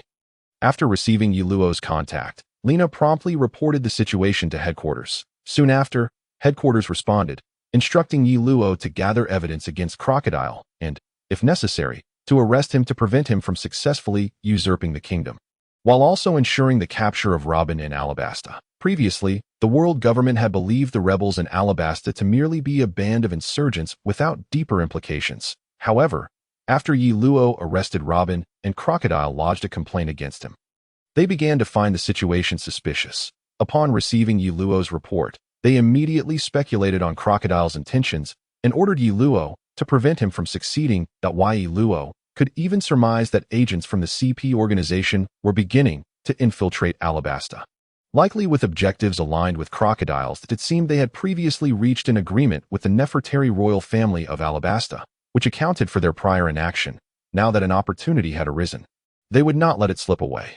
Moreover, he vaguely recalled that Luffy had once descended into the hidden historical texts underground. Therefore, enticing Robin out using that method seemed prudent, though he had no knowledge of its exact location and had heard it was an original plot from the animated series, not present in the manga, leaving its existence uncertain. After contacting Lena to mobilize all nearby Navy forces to rendezvous with him in the capital of Alabasta, Yi Luo set off for the casino, where Luffy was likely causing a ruckus. Indeed, upon his arrival at the casino, he found the ground littered with members of the Baroque works. The central bridge already collapsed. After a moment's thought, Yi Luo decided against entering, recalling that the structure was on the verge of collapsing. However, upon catching a glimpse of Sanji's fleeting figure inside, an idea struck him, prompting him to follow Sanji as he reached the lower passage. A key fell from above, landing at Yi Luo's feet. Is this the key to that massive hockey prison? Observing Luffy and the others confined within, Yi Luo realized he was about to acquire an unexpected boon. Oh, someone dares to ambush me. Yi Luo stepped forward, addressing the standoff between Mr. 3 and Sanji. Upon seeing the key in Yi Luo's hand, Luffy and his companions erupted in exhilaration. Whose is this? Yi Luo inquired. Scratching his head, it's him. Everyone pointed at the candle-wielding Mr. 3. Kid, where did you come from? Before Mr. 3 could finish his sentence, he collapsed, as Yi Luo had already seized the key and was unlocking the hockey cage. So fast, both Sanji and Zoro, standing beside Mr. 3 and inside the cage, murmured in astonishment. Didn't I tell you that you're no match for Crocodile? Yi Luo grinned as he freed Luffy and the others. Now isn't the time for that. I must personally send that sand crocodile flying. Luffy shouted in fury as he charged out of the cage to unleash his wrath on the banana crocodile. Princess Wei Wei watched in tears, having narrowly escaped being defeated by a banana crocodile herself. I'll take this pirate with me. The place is about to collapse. We should leave at once. Just as Yi Luo was about to finish his sentence while dragging Mr. 3, the ceiling shattered, and torrents of seawater surged in, engulfing them all. Seizing the opportunity, Yi Luo submerged beneath the water, feeling around until the massive hockey prison vanished from sight. Then swam upward with the nearly incapacitated M.3. Yi Luo, you finally emerged. We thought you might drown if you didn't. Nami exclaimed, exhaling in relief upon seeing Yi Luo emerge with Mr. 3 in tow. Yi Luo, at a loss for words, was about to speak when Chopper arrived riding a gigantic moving crab, intent on pursuing Crocodile. How does this seafood taste? Yi Luo inquired, eyeing the massive crab before him with interest. Just boil it over a fierce flame. Then Sanji can smoke a bit while preparing it, came the quiet reply. Is this even edible? Luffy asked, nearly drooling. The moving crab, resisting the urge to flee, retreated a few steps under Chopper's reassurances, which was commendable behavior for its kind. Please don't say such terrifying things. We still needed to take us to Alabasta. Nami punched Luffy and Sanji, though she didn't dare lay a hand on Yi Luo. You all go ahead. I'll take care of this fellow and catch up with you. Feel free to use your complimentary transport, Yi Luo remarked, dragging Mr. 3 along. Luffy and the others wasted no time, boarding the moving crab and setting off, while Yi Luo headed towards the Navy base, where he would hand Mr. 3 over to the Navy for transport to the Rapeseed Flower Port, where his own warship was docked. Gazing at the hockey prison occupying nearly half of his backpack, Yi Luo couldn't help but smile with satisfaction that it had taken considerable effort and merit to have such a prison installed on his warship. And now, with this acquisition, he could accommodate even more ability users and bounty criminals aboard. It was well known that bounty criminals with abilities rarely had low bounties. For instance, Mr. 3 had just contributed 200 points to his total, which was quite impressive and the very reason Yi Luo had followed Sanji down. Initially, he had merely approached it with a let's see what happens attitude, never expecting to actually seize Crocodile's hockey prison and earn 200 points in the process. With his diamonds now exceeding 10,000 again, Yi Luo contemplated whether to indulge in a treasure draw. However, recalling the sanctity of such a process, he decided against it. As Yi Luo headed in the direction of Luffy and the others, he happened upon the duel between Crocodile and Luffy. Yet, it seemed Luffy had no intention of involving him, as after exchanging a few words, Yi Luo chose to pursue the direction in which Robin had departed. Hey, beautiful, could I catch a ride? Yi Luo called out as he landed on the large tortoise vehicle Robin was aboard. where she was sipping tea and reading a book. I fear we might not be headed the same way. Robin was not the least bit surprised by the arrival of Yi Luo. Instead, she calmly remarked, "Is that so? However, I have a piece of free information for you. If you still refuse to accompany me after this, then I shall have nothing more to say." Yi Luo shrugged as he spoke. Robin closed her book, adjusted her sitting position, and sipped her tea while gazing at Yi Luo, indicating for him to continue. I inquired with Luffy. When they were coming from Yuba to Rain Base, they accidentally stumbled into a cave. Inside, there was a massive square stone tablet inscribed with characters he did not recognize, Yi Luo said with a smile. Indeed, Robin's expression shifted as she asked, "What is the specific location?" You know how Luffy is. Expecting him to remember the coordinates is akin to chasing phantoms. So, shall we try our luck? Yi Luo shook his head and replied. Taking a deep breath, Robin poured a cup of tea for Yi Luo before commanding the giant turtle to change direction, heading straight for Yuba's location. When the two arrived at the site of Luffy's battle with Crocodile, the fight had already concluded. Luffy was buried up to his neck in sand, save for his head. "What do you people with it intend to do?" Robin dismounted from the turtle and approached Luffy, not only rescuing him, but also retrieving his hat. "Thank you," Luffy whispered. "What have you done to Princess Vivi? I understand your abilities now, and this time, I will not be so easily defeated." A man clad in a white robe, wielding a longsword, slowly approached Robin. "I didn't expect you to awaken so quickly. But it works out perfectly. This child is the pirate who escorted your princess all the way here. Now, I leave him in your hands." With that, Robin returned to the turtle and departed without hesitation. "Why did you save him?" Yi Luo quietly inquired. "Did you not say so yourself?" The information came from him. Consider it a favor returned. Moreover, even if I had not intervened, would you not have rescued him? Robin replied with a smile that Yi Luo could not disagree, offering a faint smile before taking a sip from his tea. An hour later, a giant turtle dozed in the desert, and Robin and Yi Luo had vanished from sight. "Have you found the answers you seek?" Yi Luo asked with a smile, addressing Robin, who was diligently interpreting the text of world history. "Isn't the Navy opposed to the public's understanding of this history?" Robin replied without turning her head. "You are mistaken. That is the world government, not the Navy." Yi Luo responded seriously. "Is there a difference?" Robin glanced back at Yi Luo with a hint of mockery. "There is a significant difference, indeed." Yi Luo narrowed his eyes. Robin looked at Yi Luo with a measure of surprise before chuckling. "Let us go. There is nothing here that I seek." Yi Luo nodded and led Robin back to the turtle carriage. "Do you not wish to know what is inscribed upon it?" Robin asked with a light laugh as the giant turtle set off once more. "History represents the past. Once it has become the past, it holds no significance for me. What I desire is the future," Yi Luo declared, retrieving a flask from his backpack and taking a sip. Robin was not astonished by Yi Luo's sudden production of items. Rather, she felt considerable curiosity about the flask in his hand. "This is something from my hometown, now quite rare, which is why I cherish it," Yi Luo said, extending the flask to Robin with a smile. Fully aware of her intentions, I am a historian. This item is certainly not from the East Blue. Robin merely cast a glance and stated with certainty that I never claimed my hometown was the East Blue. My true hometown can no longer be found, so I have come to regard that place as home.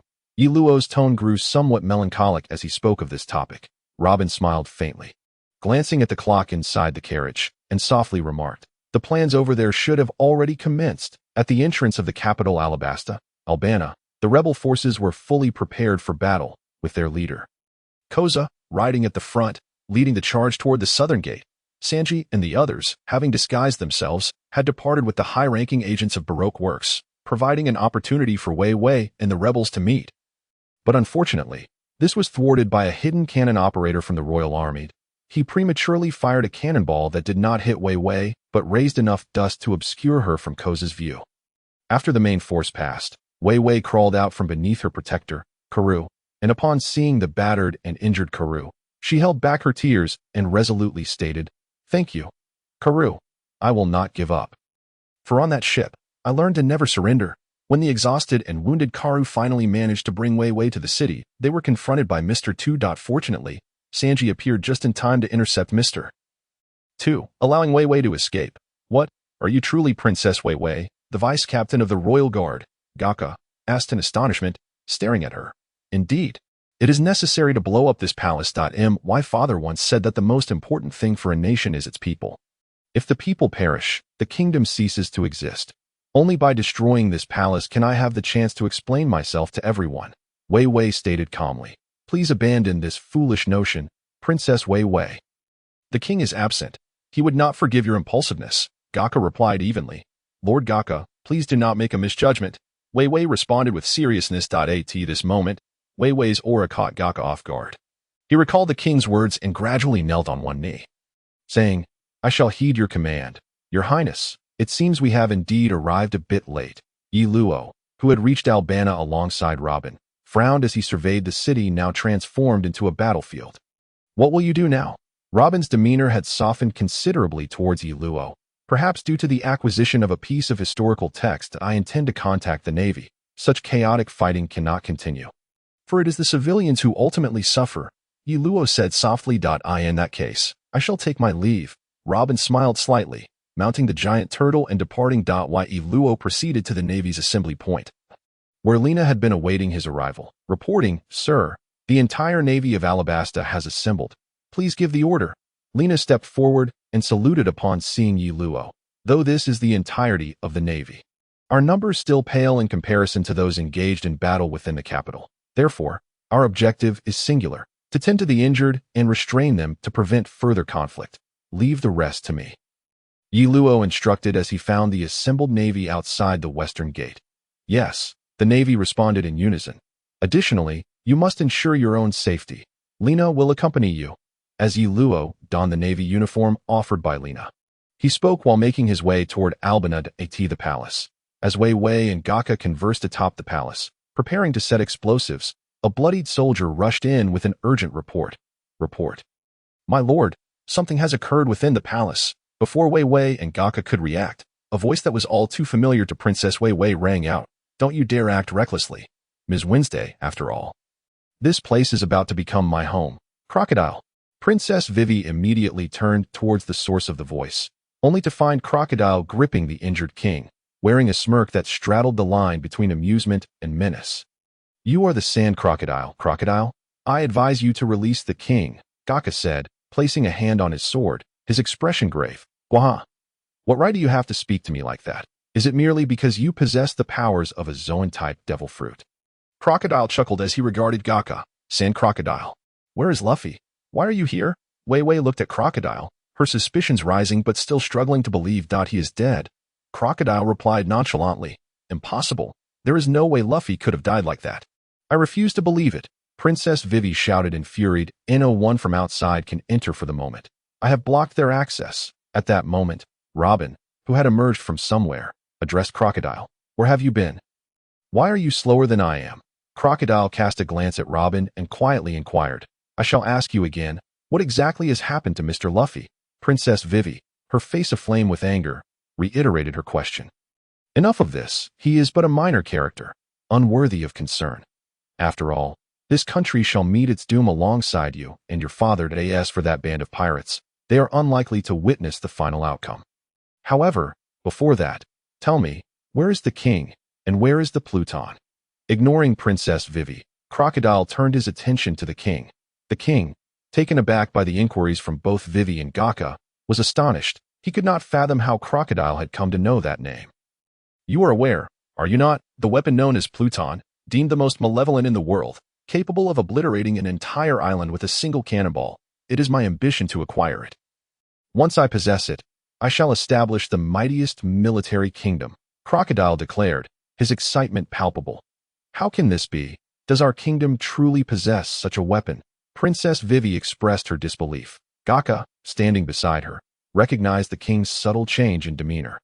Surmising that this information must be something passed down with the throne, I am unaware of where you obtained this information, but I genuinely do not know. The king replied to Crocodile, feigning calmness. Is that so? I have custom-made a bomb with the power to annihilate 5 kilometers, specifically to assist you in quelling the rebel army, and in half an hour, it shall land in the very heart of Alabasta. With a thunderous boom, the entire Alabasta shall become a different sight altogether, Crocodile said with a grin. You madman, why would you do such a thing? What have we done to offend you? Princess Vivi shouted at Crocodile. Yet, Crocodile paid her no mind, his gaze fixed on the king as he asked, "Now, can you tell me where the historical texts are located?" Nefertari Cobra fell silent for a moment before responding.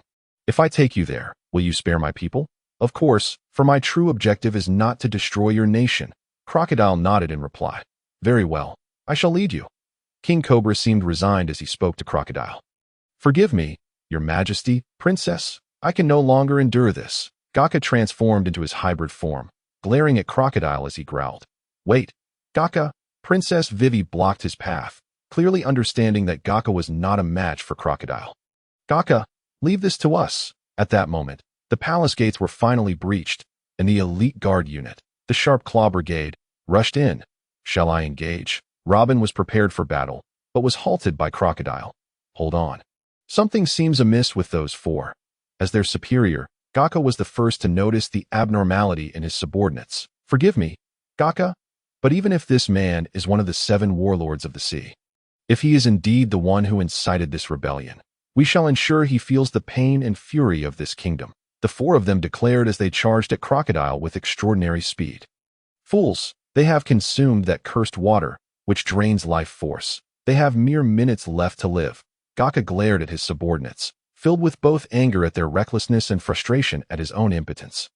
"Ha ha, a bunch of weaklings." The elemental Crocodile was far beyond their capabilities. "Not even a touch," Gaka murmured, gazing at his fallen elite subordinates. "Ha, what an amusing kingdom. Come, let us escort our king to seek the historical texts." Crocodile appeared beside Robin, chuckling. "You scoundrel, halt." Gaka surged forward with newfound speed, aiming for Crocodile. "Gaka?" Princess Vivi attempted to intercept him, but Gaka was too swift. "Gaka, do not sacrifice yourself in vain," the king shouted desperately. "You too wish to stand for him?" Crocodile effortlessly blocked Gaka's strike, quietly questioning that I merely wish to convey that I am willing to pay the ultimate price to make you aware of this kingdom's wrath. Gaka exerted himself again, delivering a mighty blow that shattered half of Crocodile's skull. Alas, as the wielder of the sand fruit, Crocodile remained unfazed without the use of Hakai and in a mere instant. Crocodile's left hook pierced through Gaka's body. The sound of cameras clicking echoed as everyone turned their gaze toward the commotion. "Now, we have the evidence. Point one of the 7 warlords of the sea. Sir Crocodile, I hereby formally announce, in the name of the Navy, that your crimes of stealing from the Alabasta kingdom through Baroque works have been exposed.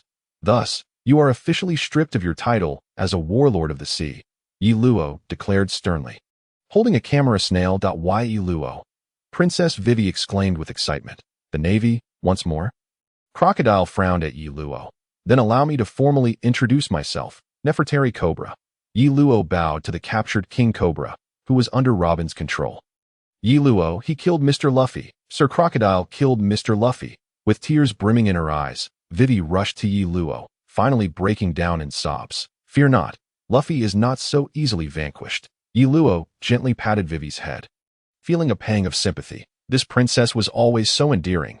Had it not been for the inconvenient timing, he would have undoubtedly dealt with Crocodile directly. Phew, thankfully he is not beyond saving. Yi Luo approached Gaka, administering a portion of his life-restoring elixir. "What?" "Yi Luo, Gaka." Vivi hurried over, squatting beside Gaka with concern. "You support him and help him rest. I will handle things here." Yi Luo nodded at Princess Vivi. "King Cobra, although I have intervened without your consent, rest assured, I have instructed the Navy to provide comprehensive assistance to the injured without engaging in combat." After assisting Vivi and moving Gaka aside, Yi Luo addressed the Nefertari Cobra Kingdom. "Your kindness is deeply appreciated." King Cobra expressed his gratitude. "What is happening? Why is the supposedly nefarious king reduced to this state? Why are the elite guards of the kingdom lying here? What is the meaning of this?" Suddenly, a young man with a scar over one eye entered the palace, surveying the scene in disbelief. "Kosha?" Vivi exclaimed with delight, calling out, "Vivi, what on earth is going on? Tell me." The young man named Kosha yelled in anger. "It is quite evident, is it not? You are the leader of the rebel army, are you not? I heard you had a clash with my beloved subordinates." Yi Luo glanced at the young man, who had grown up alongside Vivi, and was expected to support the king just as his father had. "Ha! I never anticipated that the leaders of several factions would gather here." Crocodile laughed heartily, unfazed by the revelation of his plans being thwarted. Everything occurring in Kosha's kingdom is indeed orchestrated by me, Princess Vivi said, her eyes glistening with tears as she glared at Crocodile. Filled with hatred, indeed. You all presumed it was the king's doing, but it was I who orchestrated it all. That I owe you my gratitude for your cooperation these past 2 years, Mr. Kosha. Crocodile chuckled. Dio not listen to him. Kosha, you must immediately evacuate everyone from Alabasta. In less than 30 minutes, it will be destroyed. Hurry, save as many as you can. King Cobra spat blood, urgently imploring Kosha. Kosha paused, then immediately prepared to depart. Upon realizing that the king remained the king, he instinctively obeyed the order. Wait, Kosha. Princess Vivi dashed forward to block him, casting a glance at the grinning crocodile as she said, we cannot reveal the truth just yet. If everyone learns of it, chaos will surely ensue. Our priority must be to cease the fighting, allowing for better arrangements. What a remarkably astute judgment. I am impressed, Ms. Wednesday. Crocodile smiled faintly and declared, however, it seems you shall have no opportunity. Upon uttering these words, he transformed into sand and charged towards Princess Vivi and Kosha. I interjected. Have you forgotten something? Leaf fell, appearing before Princess Vivi in an instant, and delivered a powerful punch to Crocodile's face, sending him flying. This unexpected turn not only startled Princess Vivi and Kosha, but even the injured king and the recently awakened Gakko were left in shock. Navy, are you seeking death? Crocodile exclaimed as he rose, wiping the blood from the corner of his mouth, his voice laced with fury. If it weren't for my desire to showcase the gap to Luffy, do you think you would have any chance to chatter in my presence? Leaf clenched his fist, disdain evident on his face. The sand crocodile, lacking even the proficiency of hockey, was clearly a target sacrificed by the manga's author to favor the protagonist. Thus, Leaf had no intention of intervening himself. This was a valuable opportunity for Luffy to gain experience. Once Luffy's bounty increased, he would seek a chance to spar with him, reaping the rewards, and perhaps even acquiring a high-level secret manual in the process. Well then, leader of the rebellion, since you are now aware of the truth, I entrust you with the task of negotiating a ceasefire. I shall handle matters here, Leaf remarked with a smile. Kosha glanced at Princess Vivi, who nodded in affirmation, prompting him to rise and dash towards the palace exit. Shave, finger pistol. Without further ado, Leaf dashed toward Crocodile, intent on eliminating him before Luffy arrived, for that would indeed be an unfortunate turn of fate. Boom. Nico Robin, you take the king away. I will settle things here and join you later. Crocodile, bloodied and somewhat disheveled, spoke. Robin smiled and promptly escorted King Cobra away, just as Princess Vivi prepared to intervene. She was attacked by Robin. Had it not been for Leaf's timely rescue, she might have succumbed to unconsciousness, inadvertently granting Crocodile a moment to breathe. I'm sorry. I feel so useless. Princess Vivi bit her lip. Addressing Leaf, foolish girl, your primary role as a princess is to serve your people. Leave the fighting to us professionals. Leaf affectionately ruffled Princess Vivi's hair with a smile, that I in his haste to rescue her. He had sustained a wound from Crocodile's hook, aware that it was laced with poison. Thus he resolved to end the battle swiftly. Gwahaha. Navy, my hook is not so easily caught. It carries a deadly poison. Crocodile laughed menacingly at Leaf. Humph. Mere trifles. It is a waste of a title for you to be a warlord. Leaf swiftly pressed several points on his arm, controlling the flow of blood, and began to purify the venom using his internal energy. Just as Crocodile prepared to launch another attack, a voice echoed from the sky. Luffy-san? Princess Vivi exclaimed, rising in delight as she spotted Luffy riding on the back of the falcon-like Bell. He actually didn't die. What a tenacious little ant. However, I have no time to play with you now. Farewell. Crocodile smirked and leaped outward from the palace, his form dissolving into sand as he flew away. Leaf was about to pursue when Luffy jumped down from Bell, shouting, Vivi, leave Crocodile to me. You go stop the rebels. At that moment, Princess Vivi glanced outside to find that the war, previously paused by Kosha, had inexplicably reignited. The audacity to ignore me. Leaf furrowed his brow. Feeling somewhat helpless to Navy-san, I implore you to assist. Princess Vivi approached Leaf, articulating her request.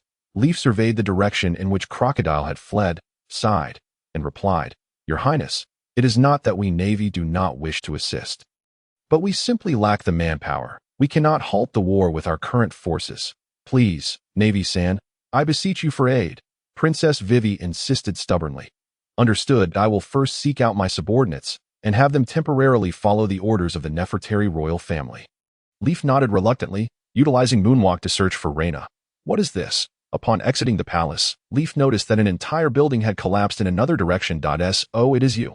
Seeing Mr. One, Das Bones, lying on the ground, Leaf seized him and continued his search for Reyna. After a short while, Leaf found Reyna at the established rescue point and tossed Mr. One before her, stating, Reyna, all Navy personnel are to temporarily follow the orders of the Nefertari royal family and assist as much as possible. I will go fetch the senior agents from Baroque Works. Remember, do not let them escape. Yes, sir, Reyna replied with a salute. Once Leaf had captured the defeated senior agents, the system rewarded him with the corresponding bounty in diamonds. Now, should he pursue Crocodile or locate the bomb? After some contemplation, he decided it would be best to find Crocodile first, as Vivi would ultimately need the bomb to halt the war. Thus, when Leaf arrived at the underground passage, he found Crocodile and Luffy already engaged in fierce combat, with Robin lying nearby. Shave, finger pistol. At this moment, Leaf had no intention of concerning himself with Luffy, directly stealing his opponent. Leaf, he is mine, Luffy shouted in protest. Leave this to me. You take the king and Robin and go. Vivi needs your help. The bomb is in the clock tower, Leaf informed Luffy, fearing Vivi might struggle to locate the bomb. Luffy hesitated, glancing at Crocodile before rushing to the king, lifting him along with Robin, preparing to depart. Did I say you could leave? Crocodile, bloodied, glared at Luffy, his voice a low growl filled with rage. Your opponent is now me. Dragons descend. The wrath of the dragon. With a series of 3 consecutive strikes, a massive dragon head formed and transformed into a colossal dragon, charging directly at Crocodile. Desert Great Sword, Erosion Cycle, Desert Tornado. Crocodile was not one to back down, unleashing his own powerful techniques in retaliation against Leaf. As Luffy emerged from the underground, cradling the two, he suddenly felt an explosion of energy behind him. Turning to see, he witnessed a gigantic golden dragon colliding with a massive tornado formed of sand. When the chaos subsided, Luffy found himself astonished, gazing at the underground tomb that had been breached by their clash. Why are you still here? Leaf, his navy uniform tattered and his hands stained with blood, stood, gripping the unconscious Crocodile. Is he dead? Luffy asked, incredulity etched on his face. That no. Is it that easy to kill a warlord? He is merely unconscious. Leaf shook his head, stating, hand the king to me. You go assist Vivi. I will take his majesty to the Navy's medical point. Luffy nodded and departed, carrying the unconscious Robin. I truly appreciate your help. Navy, King Cobra expressed gratefully, perched on Leaf's back. It is but my duty, Leaf replied with a smile. Soon, Leaf arrived at the rescue point, where he noticed the massive bomb launched from the clock tower. What is that? Nearby Navy personnel glanced upward, spotting the enormous bomb in the sky. Sir, Reyna rushed to Leaf's side. Was it still not stopped? We had already engaged Crocodile. King Cobra sighed, closing his eyes. No, it is not over yet. Leaf whispered. What? Cobra asked in astonishment, opening his eyes. The bomb is ascending. Leaf squinted, observing. Why? Cobra inquired, puzzled. Leaf leapt upward, utilizing Moonwalk to gain some height before landing, proclaiming to King Cobra, you have some capable subordinates. I saw that large bird in a white robe carrying the bomb upward. Bell?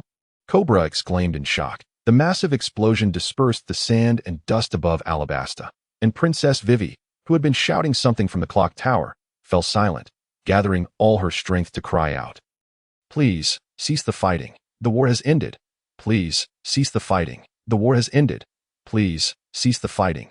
The war has come to an end. She cried out repeatedly, seemingly tireless. Suddenly, a boy wearing a straw hat appeared by her side. Joining her in the fervent calls, beneath the bell tower, the members of the Straw Hat crew echoed the princess's pleas, shouting alongside her. After a brief bout of deafness caused by the thunderous explosions, the crowd gradually began to hear her voice, and one by one, they started to lay down their weapons. As the dust settled, a light rain began to fall from the sky, and even the rebel and revolutionary forces, still engaged in sporadic skirmishes, slowly came to their senses, as the fervor of their emotions seemed to dissipate. King's army, lay down your arms. Gaka, dragging his wounded body, helped the king emerge from the naval rescue point. Shouting loudly, Gakadano, Your Majesty? The soldiers of the king's army stared at the two in astonishment. Rebels, lay down your arms. Icolum, supporting Kusha while cradling a child, stepped forward to shout as well. Captain Icolum? Leader Kusha? The rebels too were taken aback. Subsequently, Kusha and Icolum shared the events they had witnessed, and regret washed over the crowd. Regret is only natural, and sorrow too. We have lost so much, yet we have not gained life, the king said slowly. However, this represents progress. The war has occurred, and it has concluded. No one can erase the past, but what is more crucial is how we continue to live after the war. Your Majesty, Your Majesty, the rebels dropped their weapons, each one sobbing uncontrollably, while the king's army, standing nearby, also relinquished their arms, discreetly wiping their tears. Citizens of Alabasta, we must unite and rebuild our homeland, Kubera proclaimed loudly, ignoring the emotional turmoil around him. Long live His Majesty. Long live Alabasta. The citizens of Alabasta cried out in unison. The war that had ravaged the desert nation of Alabasta had finally come to a close. Are you saying that the Lord reported the situation to headquarters truthfully? In the palace, Kubera arranged resting quarters for Yi Luo, Lina, and others. Indeed, such a significant matter cannot be concealed. Yi Luo nodded in agreement.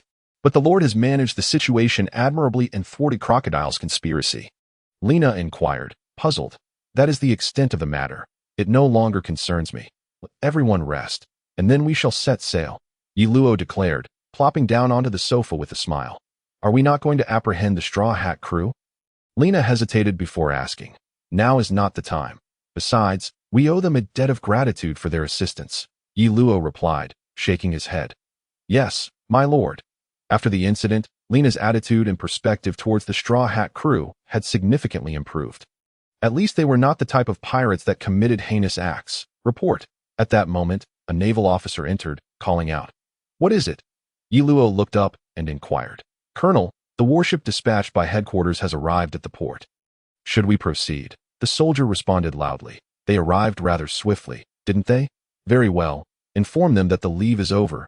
We will set sail for the port tomorrow, bringing all the bounty criminals with us. Yi Luo rose and said, while Lina quickly draped the cloak of justice over him, following closely behind as they exited the door. Lina, you head to the naval contact point, gather the soldiers, and wait for me at the southern gate tomorrow morning. Yi Luo instructed as he walked toward the palace hall. Lina paused but responded with a salute. Yes, my lord. Before long, Yi Luo found King Kubera, and the two engaged in discussions throughout the day. Meanwhile, during the confrontation with Crocodile, Luffy had also been poisoned. Coupled with his substantial exertion, he eventually succumbed to exhaustion and fell unconscious after assisting Princess Wei Wei. Zoro, have you been training again? The ship's doctor, Chopper, immediately yelled upon seeing Zoro enter. Relax, my body is my own. I know how to train. Zoro waved dismissively that I meant for you to stop training. Chopper nearly exploded with frustration. I slept so well.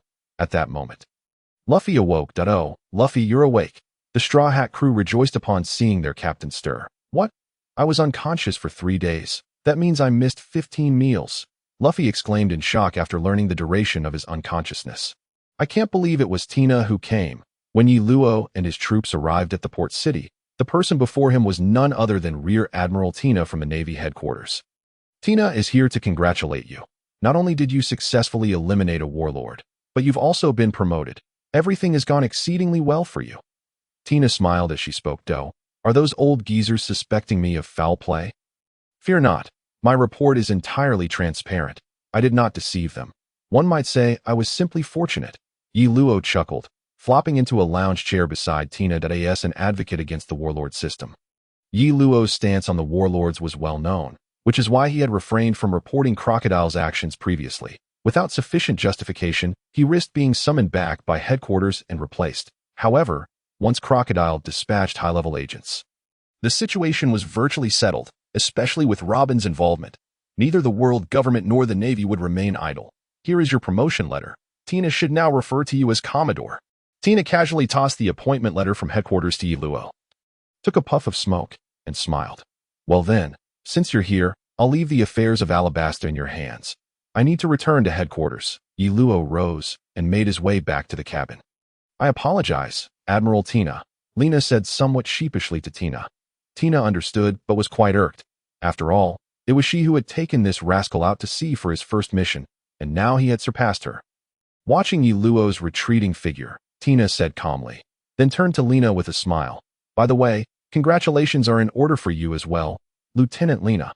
Thank you, Admiral Tina. This time, I hardly contributed. It was as the Commodore said. This affair was predominantly led by those pirates. Lena replied with a bow that I truly wish to transfer you from that scoundrel Yi Luo to my command, but I doubt he would let you go. Nor would you want that, would you? Tina remarked with a chuckle, discarding her finished cigarette. Admiral is joking. Lena replied evenly. Well then, I shall take my leave. You all may depart.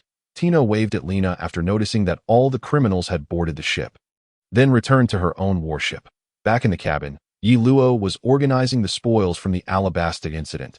He had amassed a total of 27,500 diamonds, combined with the 1,549 diamonds he had not utilized previously, bringing his total to 39,049 diamonds. Among them, Nico Robin contributed 7,900 diamonds, while Mr. Tubon Clay and Mr. 3 Galdino, the wax fruit user, each contributed 3,200 diamonds.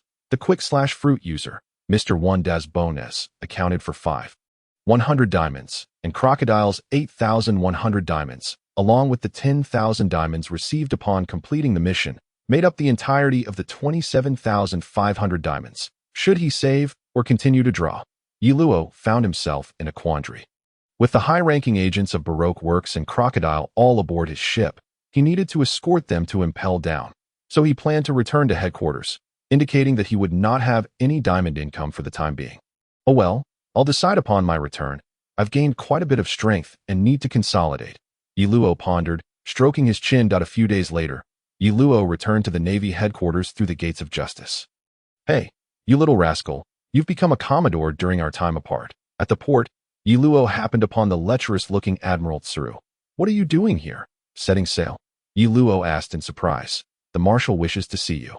I happened to be wandering around, so I came to deliver the message. Jiaji shrugged and replied, Tio think that a lieutenant general would send a message on behalf of a brigadier. Yi Luo wore a look of exasperation. Yet he still arranged for all the soldiers to rest before following Jiaji towards the marshal's office. Sir, I shall first return home to tidy up my room, Lena said to Jiaji after saluting him. Turning to Yi Luo nodded and waved at Lena, indicating she could take care of it herself. That I truly envy you. I mean, you're still unmarried. Could it be that Lena is just too demanding? Jiaji remarked with a hint of envy. Yi Luo felt a wave of helplessness. He lived alone. Lena did not reside with him but had her own separate quarters, a privilege extended by headquarters to female naval officers. Moreover, Lena had recently been promoted to lieutenant junior grade alongside Yi Luo. Before long, Yi Luo and Jiaji arrived at Sengoku's office. Old man Garp was leisurely sipping tea and munching on rice crackers. Seated opposite him was a kind-looking elderly woman. Yet Yi Luo knew that anyone who dared to underestimate her would surely meet their demise, for she was none other than the renowned Vice Admiral and Chief of Staff. Tsuru, Marshal Sengoku. Teacher Garp, Vice Admiral Tsuru. Yi Luo greeted them in turn with a bow. Back already? I thought you had truly been lost out there. Wah, truly, you are not someone easily disposed of. Garp was the first to greet him, leaving Yi Luo with an overwhelming urge to kick him in the face. Teacher, I indeed came perilously close to being eliminated by Dragon, but was saved by a band of pirates, only regaining consciousness after passing Whiskey Peak. Consequently, I missed the chance to apprehend that group of pirates, Yi Luo replied with resignation. Was it the Straw Hat Pirates from the East Blue who saved you? Vice Admiral Tsuru inquired with a smile. Yi Luo, having no intention of concealing the truth, nodded and said, Indeed, it was them. It was there that I also encountered Princess Vivi of Alabasta and learned of Crocodile's plans. So you took advantage of the situation and launched an attack against Crocodile with the Straw Hat crew. You even allowed the war in Alabasta to unfold without interference, correct? I believe with your capabilities, you had ample time to manage this situation upon learning of it. Yet you chose instead to ride the coattails of those pirates to eliminate Crocodile. Sengoku adjusted his glasses and stated that Yi Luo was taken aback. While he was aware that his actions might raise suspicion, he hadn't expected Sengoku to unravel his intentions so quickly upon his return. Of course, he was unaware that part of Yi Luo's motivation was due to the diamond. Do you understand the magnitude of the impact caused by the absence of one member from the 7 warlords of the sea, which serves as a balance of power? We are preparing to advance into the new world, and the 7 warlords are indispensable aids. Sengoku spoke sternly when Yi Luo fell silent. However, I do not believe that those 7 would genuinely stand by the Navy.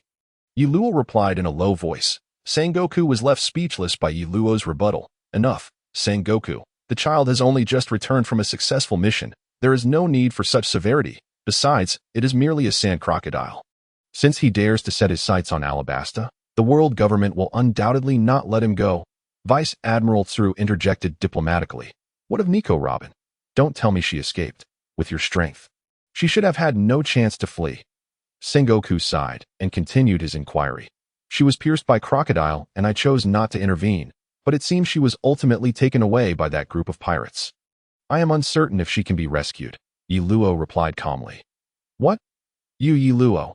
You did that on purpose. Sengoku was genuinely angered this time. Jiaji, who had been about to sit beside Garp, involuntarily trembled, leading Garp to burst into laughter. The previously tense atmosphere shattered by Garp's mirth, Sengoku called out to him with exasperation. Oh, my apologies. Please, continue. Garp waved dismissively, unconcerned. Despite Garp's casual demeanor, the serious atmosphere had been disrupted, and Sengoku found it difficult to pursue further inquiries with Yi Luo. He could only say, regarding your promotion, I had originally intended to temper it. An early elevation in rank is not necessarily beneficial for you. You have only been with the Navy for a short 2 years.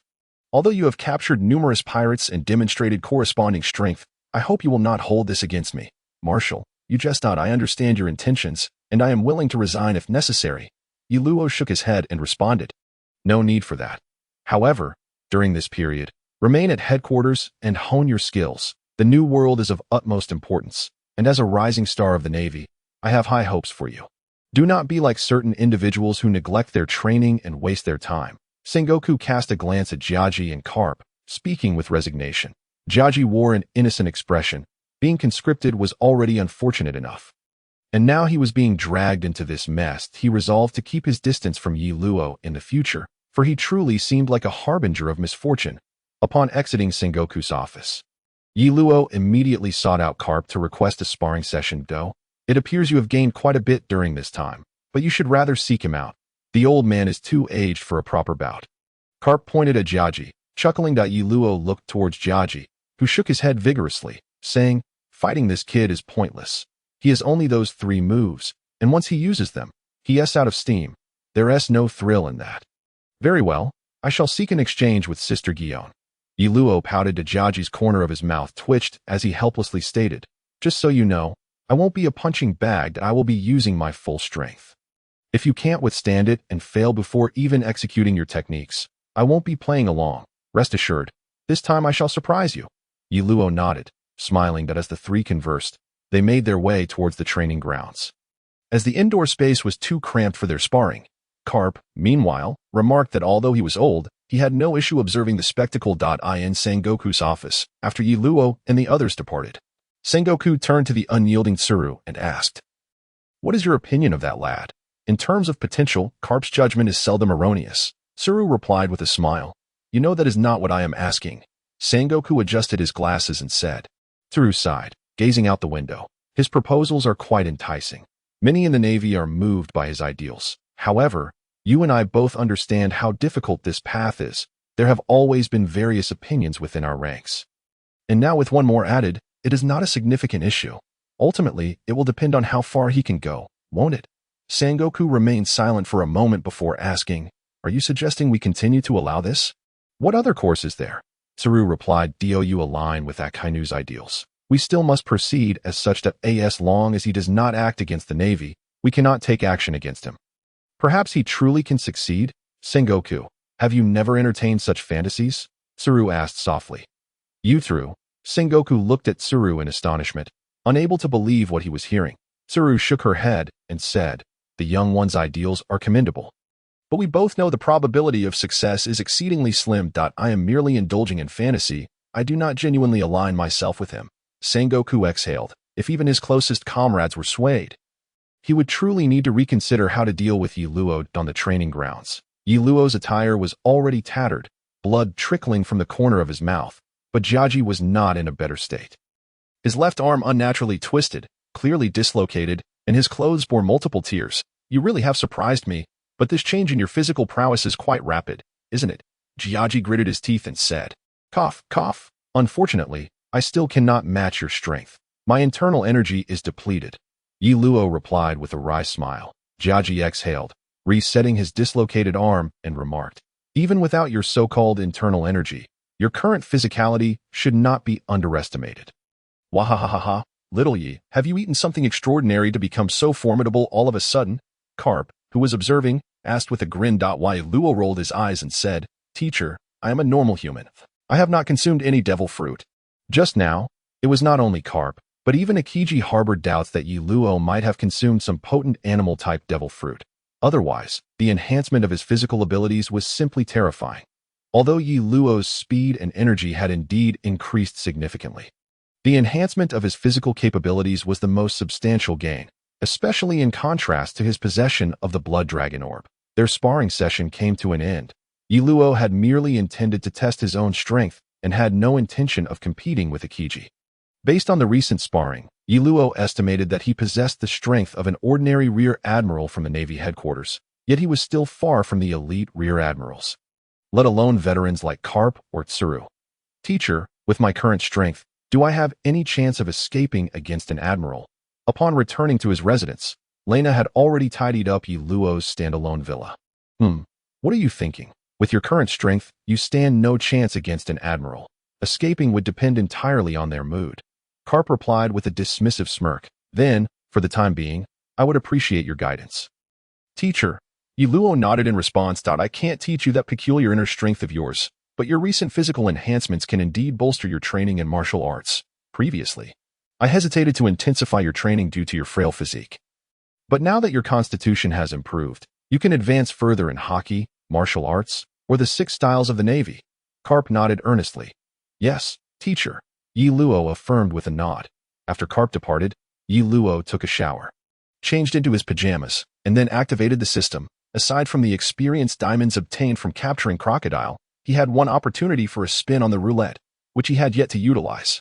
Seizing the moment, he decided to make use of it. "You have used one random roulette draw and obtained an equipment roulette draw 1. That you have used the equipment roulette draw and obtained soft-soled boots 1. Yi Luo gazed at the shoes in his backpack, feeling a surge of curiosity, and decided to equip them immediately. Originally, he possessed a beginner's outfit and weapon, and later drew a white, ordinary long sword. But Yi Luo preferred to engage in combat unarmed, rarely utilizing weapons. Moreover, the beginner's outfit did not align with Yi Luo's aesthetic, thus it was relegated to the depths of his backpack. Soft-soled boots. Green, the most common shoes in the martial world, known for their comfort due to the soft soles. Speed 5. That after equipping the soft-soled boots, Yi Luo felt quite satisfied, especially with the added speed attribute of 5, so he opted to keep them on. Just as he was about to close the equipment interface, he suddenly noticed a red object located at his dantian. Upon closer inspection, it read, "Blood Dragon Orb, Red Treasure, originally a treasure of the Dragon Clan." It mutated into the Blood Dragon Orb and is currently sealed. Vitality 200, Recovery Speed 10. In addition to the displayed attributes, there were 4 other attributes marked with, clearly indicating that they were sealed. So that's how it is. No wonder my physical prowess has improved so significantly. It must be due to the increase in recovery ability. But how do I unseal this? Must it be dragon blood? Yi Luo pondered, stroking his chin. Currently, there was no clue on how to unseal the Blood Dragon Orb, making dragon blood the only lead Yi Luo could think of. However, it seemed that this world no longer contained any dragons. Yet, it appeared that Kaido, one of the 4 emperors, possessed a dragon-type Zoan devil fruit ability. Perhaps his blood could break the seal. Upon seeing the Blood Dragon Orb, Yi Luo could not help but feel an urge to draw from the treasure roulette. But after glancing at his remaining 30,000 diamonds, he forcibly resisted the temptation. Days later, under Garp's training, Yi Luo fully grasped the changes brought about by his enhanced recovery ability and thoroughly excavated his body's potential. Even the newly acquired skill footprints on snow gained considerable experience, although the daunting requirement of 7,000 proficiency points for the first level led Yi Luo to abandon any thoughts of upgrading it. A bounty of 100 million. It seems another pirate star has emerged. One day, while dining in the mess hall, Yi Luo overheard the surrounding Navy personnel discussing something, having just finished his meal. He approached to find a lieutenant holding a bounty notice for Luffy, Straw Hat Kid, captain of the Straw Hat Pirates, Monkey D. Luffy, Bounty of 100 million berries, dead or alive. Impressive, the bounty is rising rapidly. The next encounter will surely tempt one to reap the rewards, Yi Luo thought with a sinister grin. It's Rear Admiral Purple Dragon. The Navy lieutenant who held the wanted poster stood up to greet Yi Luo as soon as he spotted him. It's nothing. I'm just taking a look. No need to mind me. Yi Luo smiled and waved his hand. Yes, this is a newly emerged pirate who has cut a path from the East Blue to the Grand Line. Defeating the East Blue's overlord, Admiral Creek, as well as the Fishman Dragon, and after arriving at the Grand Line, he stirred up quite a commotion in the desert kingdom of Alabasta. Hence the headquarters issued a bounty of 100 million. The lieutenant, noticing Yi Luo's interest in Luffy, promptly shared the information he knew. Alabasta? Why does mentioning this place make me feel as if I've forgotten something? Yi Luo stroked his chin, sensing a lingering sense of forgetfulness. Damn, Ace. In that moment, a flash of realization struck Yi Luo. He had completely forgotten about Ace if he happened to clash with Blackbeard again, and if he were captured, the Marineford War would inevitably ensue. That troublesome bastard, if he gets caught, it should be my responsibility. Yi Luo hurriedly exited the mess hall. He needed to contact Lena immediately and set sail to search for Ace. What significant day is it today?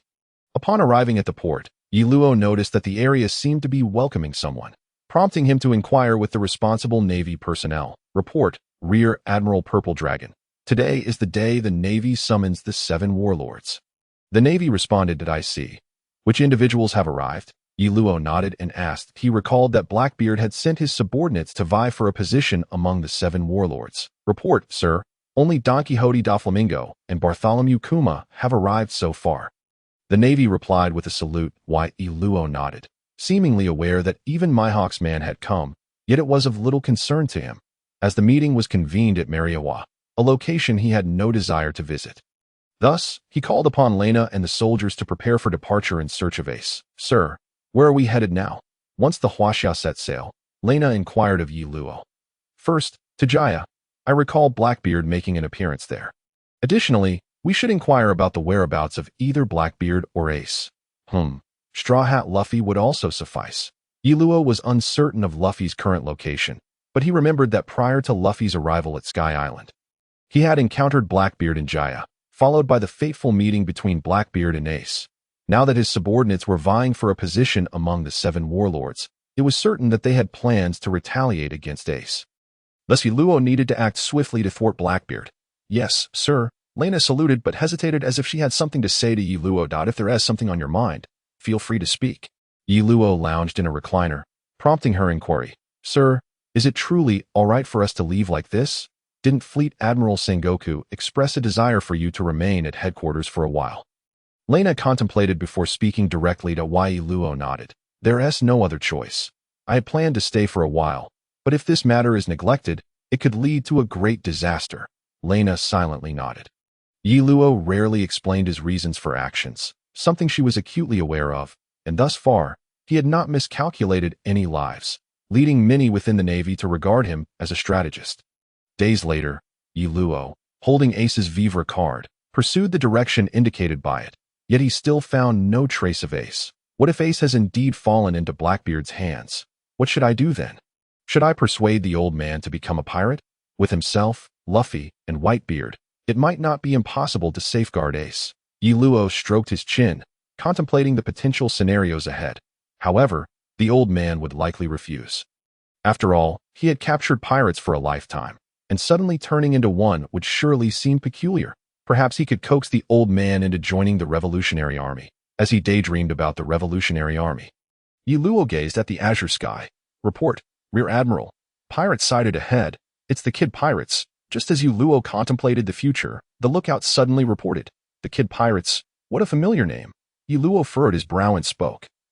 Report, my lord. The Kid Pirates hail from the South Sea and have garnered a rather notorious reputation, having committed numerous heinous acts. Their captain, Eustace Kidd, has a bounty exceeding 100 million, and the crew's combat captain, Killer, boasts a bounty surpassing 30 million.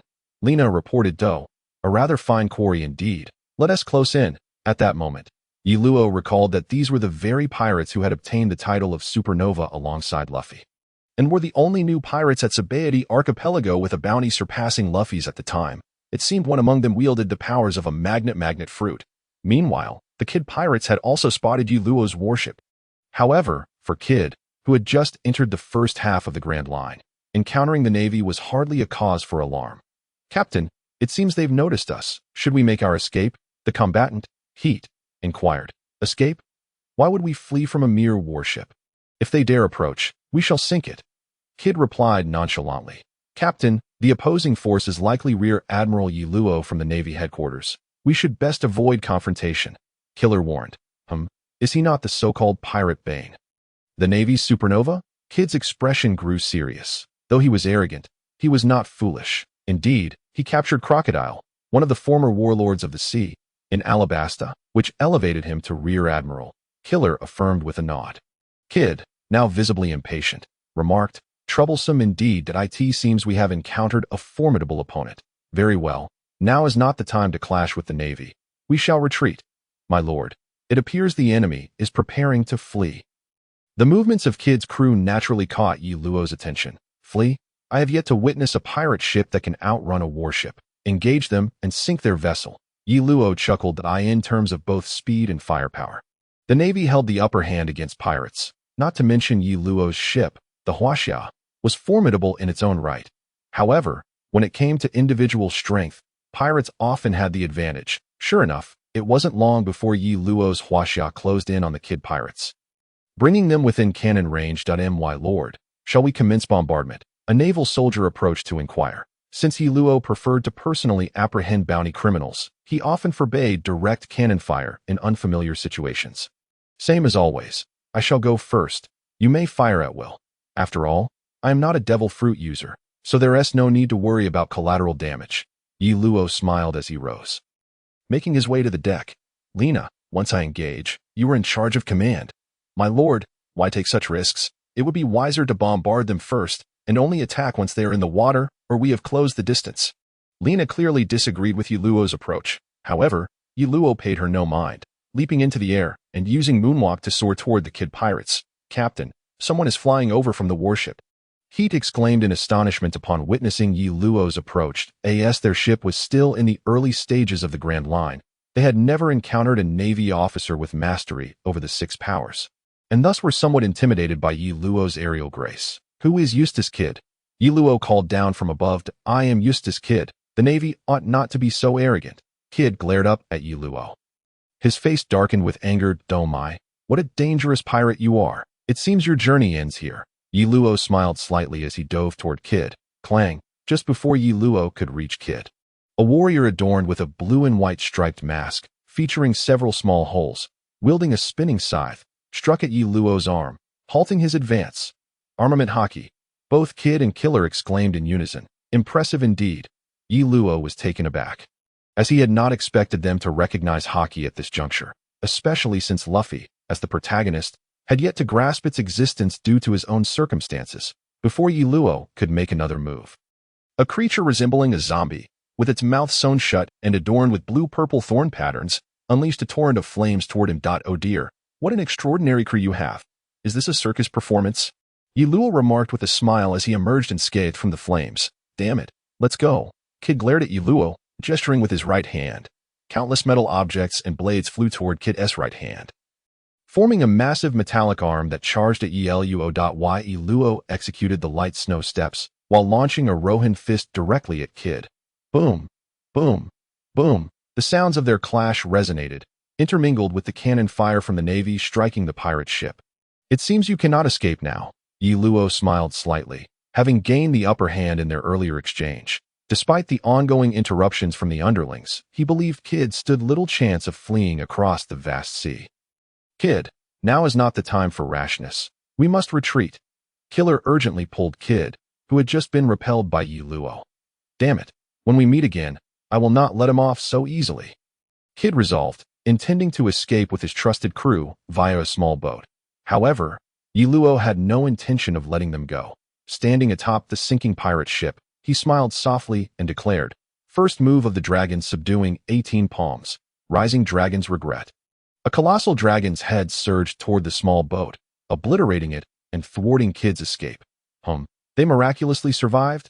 Back aboard the warship, Yi Luo frowned, having not received any system notification indicating he had claimed bounties.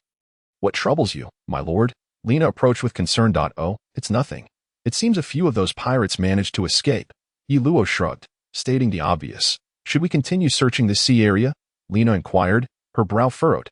In the vast ocean, she did not believe the pirates could evade their search efforts, though she was unaware how Yi Luo could ascertain their survival as a devil fruit user. Eustace Kid's continued existence in such circumstances could only be attributed to sheer luck. Let us prioritize searching for Ace, Yi Luo decided, shaking his head. Meanwhile, after leaving Navy headquarters, Fleet Admiral Sengoku had finally received news of the incident following the conclusion of a meeting. Kapu, can't you lend me a hand? Why do you neglect your own disciple? Sengoku expressed his frustration toward Garp, who was busy munching on rice crackers. Wah, Sengoku, fret not. That lad has been rapidly increasing his strength.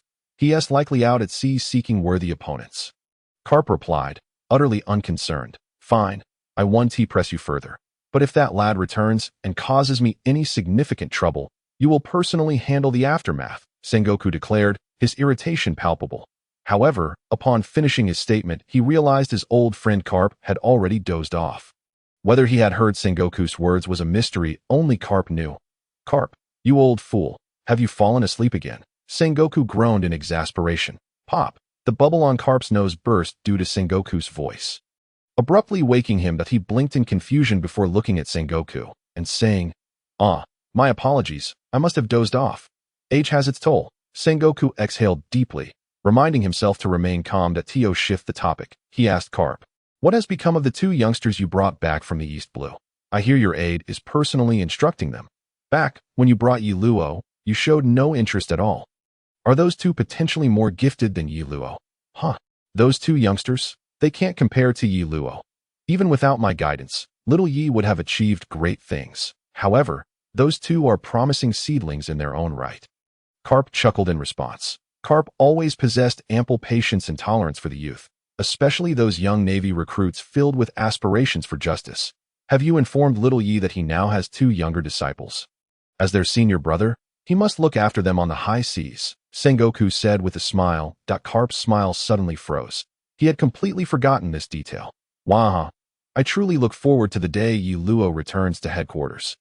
Finally, Sengoku managed to regain a point, laughing heartily. It is not that Yi Luo would oppose Garp taking on apprentices. Rather, Garp had not informed Yi Luo about such matters.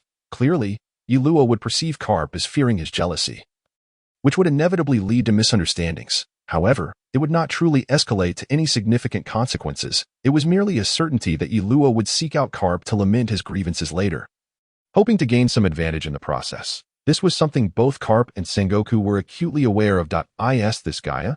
I see the detestable emblem. Upon the arrival of Yi Luo's warship near Gaia, he transferred to a small wooden boat, accompanied by Lena, to set foot on Gaia Island.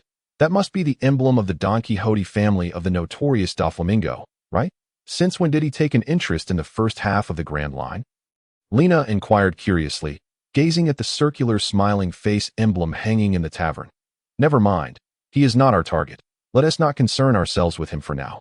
Once I have the opportunity, I will seek trouble with him in Dressrosa. Yi Luo replied with a dismissive pout. My lord, we have already apprehended one of the 7 warlords.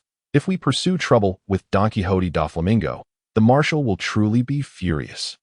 Lena calmly stated. Yi Luo scratched his head, feeling somewhat vexed. Forget it. Being within the system comes with its own set of troubles. The two wandered around the island, discovering that the suspected pirates of Blackbeard had indeed appeared there, and that the Straw Hat Boy, Luffy, had been present as well, discussing the topic of the legendary land of gold with the descendant of the great liar, Wamba Rolando, who resided on the other side of the small island. However, at the time, everyone dismissed it as a mere joke and did not take it seriously. My lord, should we seek out that descendant of Rolando? Lena asked, frowning. Naturally, she was aware of the tale of the great liar, and she too believed the stories of the land of gold to be mere fabrications, not to be taken seriously. Should we meet him? Why not? However, Lena, the land of gold does exist. Yi Luo, having noticed Lena's disdain for Rolando, said with a smile. My lord? What are you saying? The land of gold exists? Lena asked, astonished. Would you like to know? Let us go meet this great adventurer's descendant, and you will find out, Yi Luo replied with a grin. Lina, though puzzled, followed closely behind Yi Luo as they arrived at a half-constructed dwelling on the other side of the island. Is this the place? But why does this house look so peculiar? Lina inquired, her eyes widening at the sight of the large door resembling a villa. Excuse me, is Mr. Wambra Kalike at home? Yi Luo gently called from the doorstep. Creak. The door swung open, revealing a chestnut-haired man with a bare torso, bandaged and smoking a cigarette, who stepped out and asked, Who are you? We are the Navy, here to inquire about some matters, Lina introduced herself. However, Yi Luo clearly noticed a fleeting change in Kalike's expression. What do you wish to inquire about? Let me make it clear, I know nothing. Kalike exhaled a puff of smoke, feigning calmness. Rest assured, we are not here to apprehend the Ape Mountain United Front. Yi Luo chuckled and replied he was aware that Kalike commanded a crew consisting of a gorilla and an orangutan, two pirate factions. However, it would be more accurate to describe them as a salvage crew. And Yi Luo was not even certain if they had any bounties. Thus he was not concerned. Then what do you wish to ask? Kalike queried, somewhat uncomfortably. You know of the great liar, Wambra Rolando. Do you not? Yi Luo inquired cheerfully. Kalike paused, for he indeed knew of this individual. Yet he was uncertain why the Navy before him sought such information. That I have heard that Rolando's descendants, in order to cleanse the shame of being the great liar, have dedicated generations to searching for the land of gold near Gaia. Is that not so, Mr. Wambra Kalike? Yi Luo asked with a grin. Lina, standing beside him, was baffled by her lord's intentions in bringing up this topic before others. So you have come merely to mock me? Kalike asked, taking a drag from his cigarette and maintaining a calm demeanor. I apologize, but you are mistaken. Instead, I am here to share a story with you. Yi Luo settled himself in a more comfortable position and began. Over 400 years ago, an explorer and botanist named Rolando arrived at Gaia. Upon accompanying the king back to Gaia, he discovered that the legendary land of gold, Shandora, had vanished, leading to his imprisonment and execution by the king for treason. As Yi Luo recounted the tale, both Lina and Kalike listened in rapt attention. Though similar to the story of the great liar, Yi Luo's version was far more detailed, as if he had witnessed the events firsthand. So Rolando did not lie. Rather, there must be some reason for the disappearance of the land of gold. Kalike asked, trembling with excitement. Do not be hasty. I have another story to share. Yi Luo smiled and continued. In the past, the great warrior Karl Gura misunderstood Rolando, failing to bid farewell to his best friend, leaving him with a lifelong regret. Thus, they rang the golden bell every day to inform their friend Rolando. Even to this day, the people of Sandia still strive to sound the golden bell, even if they no longer remember the reason behind it. Haha, so Shandora truly ascended to the skies. Kalike bit his lip, laughing and crying simultaneously as he asked, Did you not also harbor doubts? Hasn't someone already ascended to confirm it for you? I believe that one day, the lights of Shandora will be rekindled, and the world shall ultimately restore the glory that belongs to the great adventurer. Wambra Rolando. Yi Luo rose, casting a glance at the back of Kalike's house, and departed with a smile. After Yi Luo left, a gorilla and an orangutan emerged from the place he had just glanced at, both of them already in tears. However, due to Yi Luo's presence, they had been too afraid to come forward. My lord, was everything you said true? Is that great adventurer, Wambra Rolando, truly that magnificent? Lina asked, filled with doubt. Whether he is magnificent, I cannot say, but the land of gold, Shandora, indeed exists, for many have already unraveled the secrets of the golden right eye. Yi Luo replied with a smile. The entire geography of Gaia resembles a skull on the map. Yet it conspicuously lacks the right eye, which is in fact represented by the mountain of Shandora, swept away into the White Sea. Let us go through the bounty criminals in the town, and then set off. We have already pursued them this far, and it would be troublesome if we cannot locate Blackbeard. Yi Luo glanced at the horizon, feeling an inexplicable sensation that he could not alter the storyline, as if some unseen force were guiding the narrative back onto the correct path. Days later, after scouring the surrounding islands, Yi Luo finally gave up the search for Blackbeard.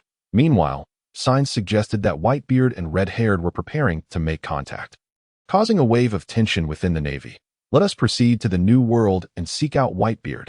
Ultimately, Yi Luo resolved to address the matter in accordance with his own intentions. My lord, are we truly going to find Whitebeard? Lina questioned. doubting her hearing. The foremost of the four emperors, Whitebeard, was not something their worship could withstand. Do not worry, just follow my lead, Yi Luo replied. Thus, the worship altered its course, heading towards the Sabati archipelago, the sole link between the New World and the Grand Line, making it the quickest route. You all go find a craftsman to coat the warship. I have a few matters to attend to, and will join you shortly after visiting Fishman Island. Yi Luo instructed the soldiers aboard the ship. My lord, where are we heading now? Lina followed closely behind Yi Luo, inquiring. To meet the legendary figure. Yi Luo smiled slightly and responded. Lina blinked in curiosity. Yet Yi Luo did not elaborate, only intensifying her intrigue. After all, she had only recently come to know the story of the great liar, Wambra Rolando, and she was eager to discover who they were about to meet this time. However, in Yi Luo's perspective, had it not been for the desire to meet the Dark King, Rayleigh, you would never have set foot on the Sabati archipelago, should he encounter those damned celestial dragons. Yi Luo was uncertain whether he could restrain himself from acting. Before long, Yi Luo and Lina arrived at their destination, Summersby My lord. Who are the people inside? Lina, unable to suppress her curiosity, asked. Yi Luo did not respond, but instead approached the door with a smile and knocked. Please come in. A female voice emanated from within, prompting Yi Luo to lead Lina inside. What would you like to drink, young man? Inquired a slender middle-aged woman with a smile. Just plain water. The items here are a bit pricey. And I certainly don't have enough funds for anything extravagant. Yi Luo replied with a chuckle. Following Yi Luo's gesture, Lina took a seat on the sofa. Oh, you seem rather unfamiliar, Summer Ai remarked with a smile, as she brought over 2 glasses of water. I have come to meet Mr. Rayleigh, hoping to learn hockey from him, Yi Luo stated directly. Without further ado, Summer Ai regarded Yi Luo with a look akin to that of a fool. And after confirming he was not jesting, she lit a cigarette and asked, Do you know what you're saying? Of course, Yi Luo nodded in affirmation, responding, This should be the place where you sell information, right? You and the Pirate King, Mr. Rayleigh, have taken refuge here, and we, the Navy, have not been overly intrusive. The Pirate King, Rayleigh? Lina exclaimed involuntarily upon hearing Yi Luo's words. If it truly is that Rayleigh, then he is indeed a legendary figure. So, are you here on behalf of the Navy? Summer Ai exhaled a puff of smoke, smiling as she inquired. Why Yi Luo shook his head, stating, No, I merely represent myself. It seems you were destined to become a pirate sooner or later. Summer Ai chuckled lightly, contemplating Yi Luo's intentions. Well, Lina is my confidant, so I will not beat around the bush. My purpose here is quite simple. First, to see if I can catch the attention of the Pirate King. If I can learn a few moves from Mr. Rayleigh, it would be a delightful surprise. Secondly, I wish to inquire about contacting the Revolutionary Army, and lastly, I hope to ascertain the current whereabouts of Whitebeard. Yi Luo calmly stated after sipping his water. Let us not even mention the rest. The first point is rather intriguing. My spouse happens to be a pirate, and even if he dared to teach, would you dare to learn? Moreover, your mentor, Garp, is not weaker than my spouse. Summer Ai replied with a light laugh. That I do not regard you as pirates. To me, the title of adventurer suits you better. As for the era of great pirates initiated by Mr. Roger, I cannot definitively say whether it is right or wrong without having reached that level, Yi Luo said, setting down his cup with a serious expression. Summer Ai was taken aback, surprised by Yi Luo's words, but upon reflection, she blurted out, Is this the reason you have released certain pirates after capturing them in the past? Indeed, as long as they do not engage in robbery, indiscriminate slaughter, or bully the weak, even if they fly the pirate flag, they are still adventurers at heart. I am a Navy officer, driven by a sense of justice, responsible for safeguarding the peace of the seas and the safety of ordinary civilians. Not to be a pawn for certain individuals. Yi Luo thought for a moment before nodding in agreement. It seems you are indeed destined to become a pirate. Summer Ai smiled at Yi Luo. Aside from your first objective, I cannot assist you with the other two. However, if you wish to contact Whitebeard, it is quite simple. Just find any island protected by a Whitebeard pirate crew in the New World, and you can connect with him through the locals. As for the Revolutionary Army, I truly cannot help you. Yi Luo nodded. He had indeed planned this way. Seeking Whitebeard in the New World would be relatively straightforward. But whether they would meet him was uncertain. Considering Yi Luo's rank as a commodore. As for the Revolutionary Army, he had also devised a plan. If he could not find them, he would go to Impel Down. As the warlord, there was a cadre of the Revolutionary Army, and would surely have a way to contact Dragon. That MY old man has been out for several days and hasn't returned. So the matters you wish to discuss will require you to seek him out personally. I cannot speak on his behalf. Summer Ai extinguished her cigarette and informed Yi Luo. That is truly unfortunate. This island is one of my least favorite places, and I am somewhat apprehensive about wandering around. It is regrettable not to have met Mr. Rayleigh today, and if he returns, please convey my regards to him. I hope to have the opportunity for his guidance upon my next visit. Yi Luo nodded and rose to leave, although Summer Ai was unaware of Yi Luo's fear of wandering the Sabaody archipelago. She did not pry further, simply extending her hand and saying, I would appreciate it if you could settle the bill, 1,000,000 berries. Despite the exorbitant price, Yi Luo did not hesitate and directly retrieved 1,000,000 berries from his system's inventory to hand over to Summer Ai. She was momentarily taken aback by Yi Luo's ability to produce such an amount seemingly out of thin air. While Lena, already familiar with Yi Luo's capabilities, found nothing strange about it, just some inconsequential tricks, which amused Summer Ai. After bowing, Yi Luo prepared to leave. Suddenly, a hearty voice rang out from outside. Hee, are you not here looking for me? Leaving without seeing the main character? As the wooden door swung open, both Yi Luo and Lena turned to see a middle-aged man with long, curly hair, a silver beard, glasses, and a scar running down his right eye. Stride in. Pirate King, Silver's Rayleigh? Yi Luo muttered softly. Ah, were you not looking for me? Rayleigh exclaimed as he plopped down onto a chair, taking a large swig of alcohol and laughing heartily. Indeed, my mentor once referred to you as a legendary figure and holds you in high esteem. Your mastery of all three types of hockey speaks volumes of your strength, so I boldly came here to see if you might impart some wisdom, Yi Luo said earnestly after bowing. Puffed. That old fellow Garp would not say such flattering things. Back in the day, we were relentlessly pursued by him, finding ourselves in dire straits. Rayleigh laughed heartily. As a Navy officer, are you truly unafraid of the repercussions if I were to teach you? Yi Luo nodded, saying, I am indeed afraid. I have my own ambitions, and rising to the pinnacle of the Navy would facilitate many operations. However, that is not the only path. As long as I can defeat all my opponents, I can still make them comply with my arrangements. Rayleigh shook his head, saying, Young one, do not indulge in fanciful thinking. Even I cannot claim invincibility, so I fear I may not be able to teach you. Then might I have the honor of sparring with you, Mr. Rayleigh? Yi Luo asked, his eyes ablaze with fighting spirit. Very well, very well. I wouldn't want you to return empty-handed. Otherwise, that old fellow Garp would surely come looking for trouble. Rayleigh replied with a resigned expression, rising to his feet. Soon, the two found themselves in an open area. Mr. Rayleigh, I shall attack, Yi Luo declared, and before the words left his mouth, he was already before Rayleigh, delivering a kick aimed at his head. Not bad speed.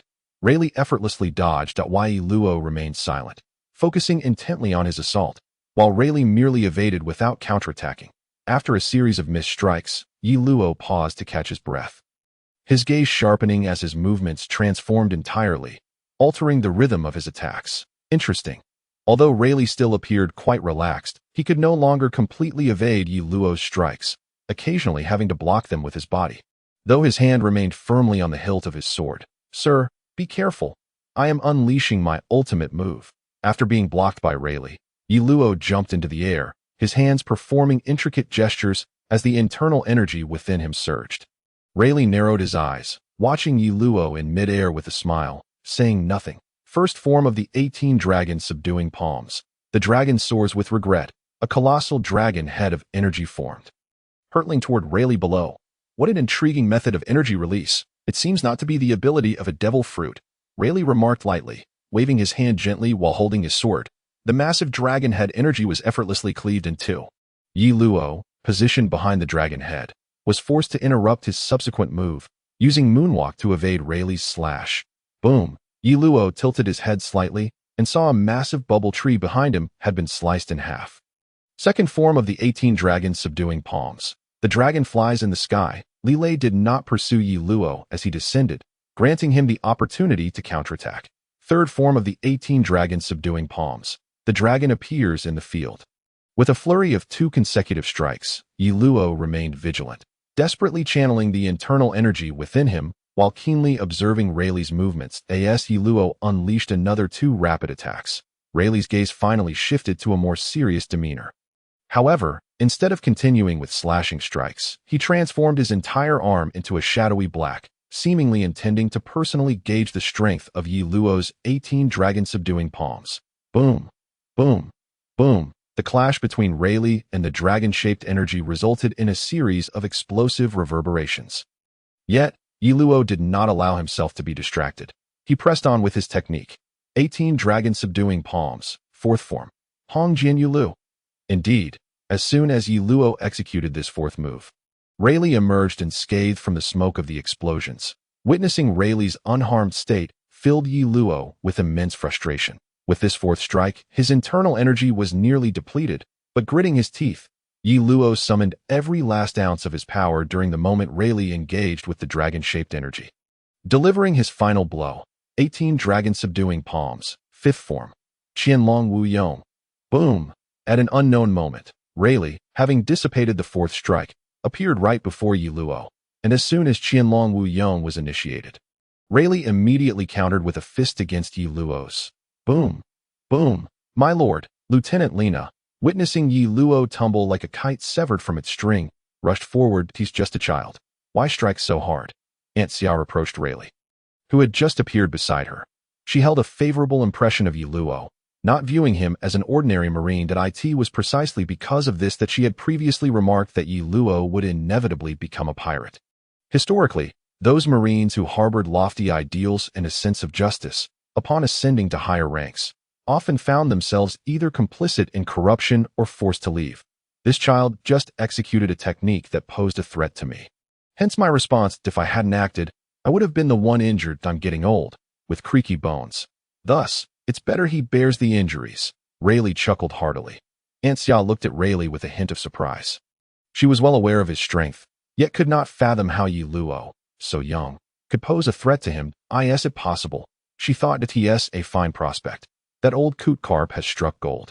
In a few years, he might truly be able to spar with me, Rayleigh said, clearly noting Aunt Xia's astonishment and providing an explanation why Yi Luo's ability to execute a technique that posed a threat to him did not equate to standing on the same level.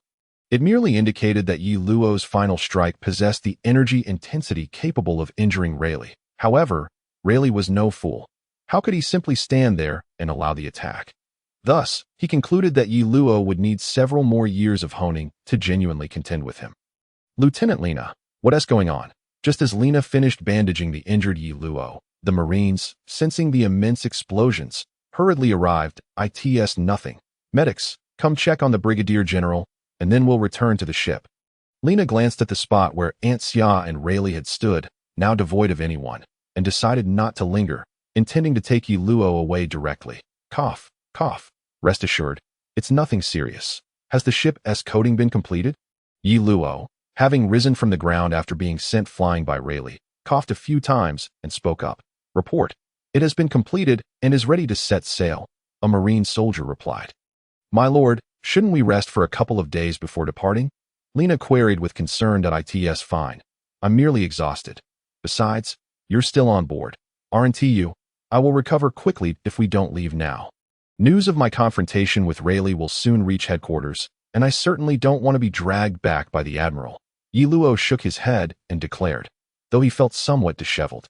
He had not sustained significant injuries. If headquarters discovered he had engaged Rayleigh here, Admiral Sengoku would not let him off so easily, thus making a hasty exit the wisest course of action.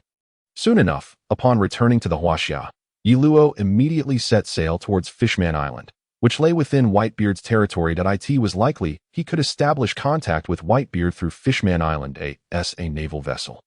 The Huajia was equipped with considerable sea stone, keeping the sea kings and other large marine creatures from paying much attention to the ship, allowing Yi Luo to reach the depths of Fishman Island without incident. My lord, shall we proceed directly in? Lina inquired, observing the ship had docked and noting numerous pirate vessels surrounding them. Yi Luo shook his head and replied, do not engage here. Respect must be afforded to both Whitebeard and the Fishman tribe. He understood Lina's implication. He had never been one to let bounties slip away, and seeing so many opportunities here, it was natural for her to think he would not let them go. Indeed, this is not a place where your navy can act recklessly. Yi Luo's words fell. A fishman, evidently of the whale-shark variety, spoke up from below the ship. "Jinbei," Yi Luo exclaimed in surprise, recognizing the voice. "Indeed, that is I. May I ask what the Navy's intentions are in this area?" The whale-shark fishman, known as Jinbei, inquired calmly. Lena curiously looked over, noting that this fishman, referred to as Jinbei, was robust in stature, with wild eyebrows and sideburns resembling a tempest, sporting a top-knot hairstyle, a coarse black beard, and a scar resembling a lightning bolt at the corner of his left eye, with two prominent teeth protruding from his jaw. "Would you believe me if I said I was merely passing through?" Yi Luo shrugged and asked. Jinbei frowned slightly. He was aware of Yi Luo, having received news even before the Huajia reached Fishman Island. Consequently, he was already informed about Yi Luo. Jinbei suspected that Yi Luo was sent as a warning for not attending the previous meeting regarding the 7 warlords. "If you cannot clarify your intentions, I cannot allow you to enter the island," Jinbei stated calmly, and at that moment, members of the Sun Pirates emerged from the surroundings, causing the Navy on the ship to tense up. It was well known that battling fishmen in the ocean was exceedingly disadvantageous for humans, especially in such deep waters, where it was akin to courting death. Just as Yi Luo was about to respond, his expression suddenly shifted. After a few moments, he exhaled and said, "Let me meet with King Neptune. I have matters I wish to discuss with him. I can go alone. Surely, you are not afraid of me with so many of you here?" Jinbei looked at Yi Luo with curiosity. He sensed that Yi Luo's intentions had shifted unexpectedly. Jinbei was uncertain, but Yi Luo was tormented internally, having just received a mission from the system, which prompted his change of heart. "Please wait. I need to consult with His Majesty." After contemplating, Jinbei summoned a fishman and whispered something to him. The fishman quickly departed toward the Dragon Palace. By the way, Jinbei, I heard from Ace that you two are quite close. Do you have any information about his whereabouts? I've been searching for him for quite some time." While waiting, Yi Luo asked to alleviate his boredom. "Ace, you say? What do you need him for?" Jinbei replied cautiously. Didn't he tell you I'm his brother?" Yi Luo said with a light chuckle. "Brother?" Jinbei exclaimed in surprise. Even the members of the Sun Pirates nearby were taken aback. Given that Fishman Island was still under Whitebeard's protection, they were very familiar with Ace, the captain of Whitebeard's 2nd Division. "Indeed, I am quite worried about him, but I previously warned him that Blackbeard Teach is a dangerous individual and urged him to be cautious. But he did not heed my advice. Now, Teach has killed the captain of the 4th Division, Sachi, and seized the dark fruit he coveted, making him exceedingly formidable." Yi Luo spoke earnestly, and Ace, against my counsel, insisted on pursuing Teach, so I am deeply concerned for his safety. Jinbei pondered Yi Luo's words, uncertain of their authenticity. "That aren't you a Marine? How can you be Ace's brother?" Jinbei inquired cautiously. You not know who Ace's grandfather is?" Yi Luo responded, somewhat surprised. "Who?" Jinbei asked, momentarily taken aback. While Yi Luo tapped his head and said, "Never mind. Such matters are not suitable for discussion here. When you have the chance to meet Ace, you can ask him yourself." Yi Luo's words seemed to gradually convince Jinbei, and given Yi Luo's generally good reputation despite being a Marine, Jinbei began to lower his guard. "All I know is that Ace set off from our father's ship to track down Teach's whereabouts. As for his precise location, I truly do not know. Previously, I encountered him in Alabasta, but due to Luffy's interference, he managed to slip away. Later, I traveled to Gaia Island, where I also discovered traces of Teach's presence. Yet I failed to locate Ace." Yi Luo deliberately overlooked the fact that he had forgotten about Ace and whispered, "Luffy, is he Ace's younger brother? I often hear him mentioned." Jinbei grinned, responding with a smile. "Indeed, he's an unconventional fellow, and quite the troublemaker," Yi Luo remarked, slightly exasperated. In just a brief span of time, Yi Luo not only grew quite familiar with Jinbei, but the members of the Sun Pirates also began to regard him more favorably. "Let us proceed. His Majesty has consented, but you must go alone." After meeting with his subordinate fishmen, Jinbei waved to Yi Luo and stated why. Yi Luo nodded, instructing Lena to keep the Navy in check and safeguard the warship before heading to the underwater Dragon Palace alongside Jinbei. "Jinbei, I must trouble you with one more matter. Please assign a few capable subordinates to remain here, as we are part of the Navy, and not all fishmen welcome humans," Yi Luo whispered to Jinbei as they turned a corner. After pondering for a moment, Jinbei nodded and beckoned his first mate, Aladdin, to quietly relay his instructions. Upon arriving at the Dragon Palace, Yi Luo finally met the king of the fishmen, Neptune, the sea god. A robust fishman adorned with a crown, sporting a dense mane of fiery orange hair and beard, his arms decorated with flame-like tattoos, and a thick coat of body hair, was none other than King Neptune. Known as the Great Knight of the Sea. Navy, state your purpose, Neptune said sternly, his voice deep and serious. Greetings, your majesty. First and foremost, I wish to clarify that I am not here on behalf of the Navy, but solely as an individual. After bowing, Yi Luo spoke directly. Neptune exchanged glances with his ministers and Jinbei before inquiring, "What is it you wish to discuss?" "This matter is of utmost importance, significant enough to potentially affect the future of the fishmen. So I can only disclose it to you alone. Of course, if you fear I harbor ill intentions, you may keep Jinbei here. With him present, he can prevent me from any wrongdoing." Yi Luo replied calmly. "Preposterous. Is your matter so secretive that it cannot be shared? What if you intend harm against His Majesty?" protested the fishmen ministers, but Yi Luo paid them no mind, his gaze firmly fixed on King Neptune. Neptune exchanged a glance with Jinbei, preparing to speak, when suddenly a voice erupted from behind Yi Luo. "I believe we have the right to remain, correct?" Turning around, Yi Luo found it was the Neptune brothers from the Dragon Palace. The eldest prince, Shark Star, may stay. As for the second and third princes, you may choose whether to inform them of my words after I have spoken. However, I believe the fewer who know, the safer it is," Yi Luo declared after some contemplation. Though he recalled that these three princes lacked exceptional combat prowess, they were, in character, quite agreeable. "Very well. Aside from Shark Star and Jinbei, all others may leave." Neptune nodded in agreement with Yi Luo's request. Once the others had departed, Yi Luo slowly began, "Your Majesty Neptune, let me first ask, does the Fishman tribe harbor aspirations to live freely upon the surface?" Yi Luo's words caused Neptune and his two sons to widen their eyes in unison. Although the fishmen could thrive underwater, they still yearned for life beneath the sun, a longing that had even cost Neptune's queen her life. Yi Luo, do you understand the gravity of what you're saying? Neptune refrained from responding, allowing Jinbei to speak instead. Yi Luo smiled lightly. "Very well. If you choose not to share, let us move on to the matter at hand. First, allow me to introduce myself. I am Yi Luo, a rear admiral from the Navy headquarters. Yi Luo smiled, continuing, "My mentor is Vice Admiral Monkey D. Garp." Neptune and Jinbei exchanged puzzled glances.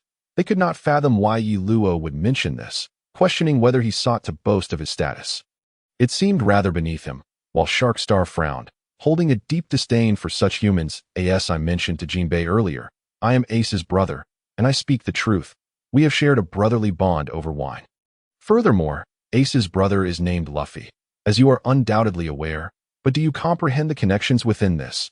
Yi Luo continued, undeterred by their silence. Neptune's three sons remained mute, well aware that Yi Luo had more to say. Luffy's full name is Monkey D. Luffy, and Ace's full name is Portgas D. Ace. Jinbei, do you perceive anything? Yi Luo turned to Jinbei, smiling as he asked. Both Jinbei and Neptune exclaimed in unison. Only Shark Star looked on with confusion. Evidently unaware of the significance of the deed. Indeed, they belong to the clan of D. Luffy's grandfather is my mentor. Ace's surname, however, is derived from his mother, as his father's name must not be revealed to the world. Yi Luo spoke with gravity. Ace's younger brother is actually the grandson of Vice Admiral Garp. Jinbei exclaimed, astonished and incredulous. Ah, but are we not discussing Ace? Why must you fixate on Luffy? Yi Luo remarked. A vein of frustration evident. My apologies. Please continue. But since Ace is Luffy's brother, does that not make him Garp's grandson as well? Jinbei asked, somewhat sheepishly. Yi Luo shook his head. No, Ace was entrusted to my mentor by his father from a young age. Emotionally, however, my mentor has always regarded him as a grandson. They shared a brotherly bond with Luffy and another child named Sabo. Then who is Ace's father? Neptune inquired, grasping the crux of the matter.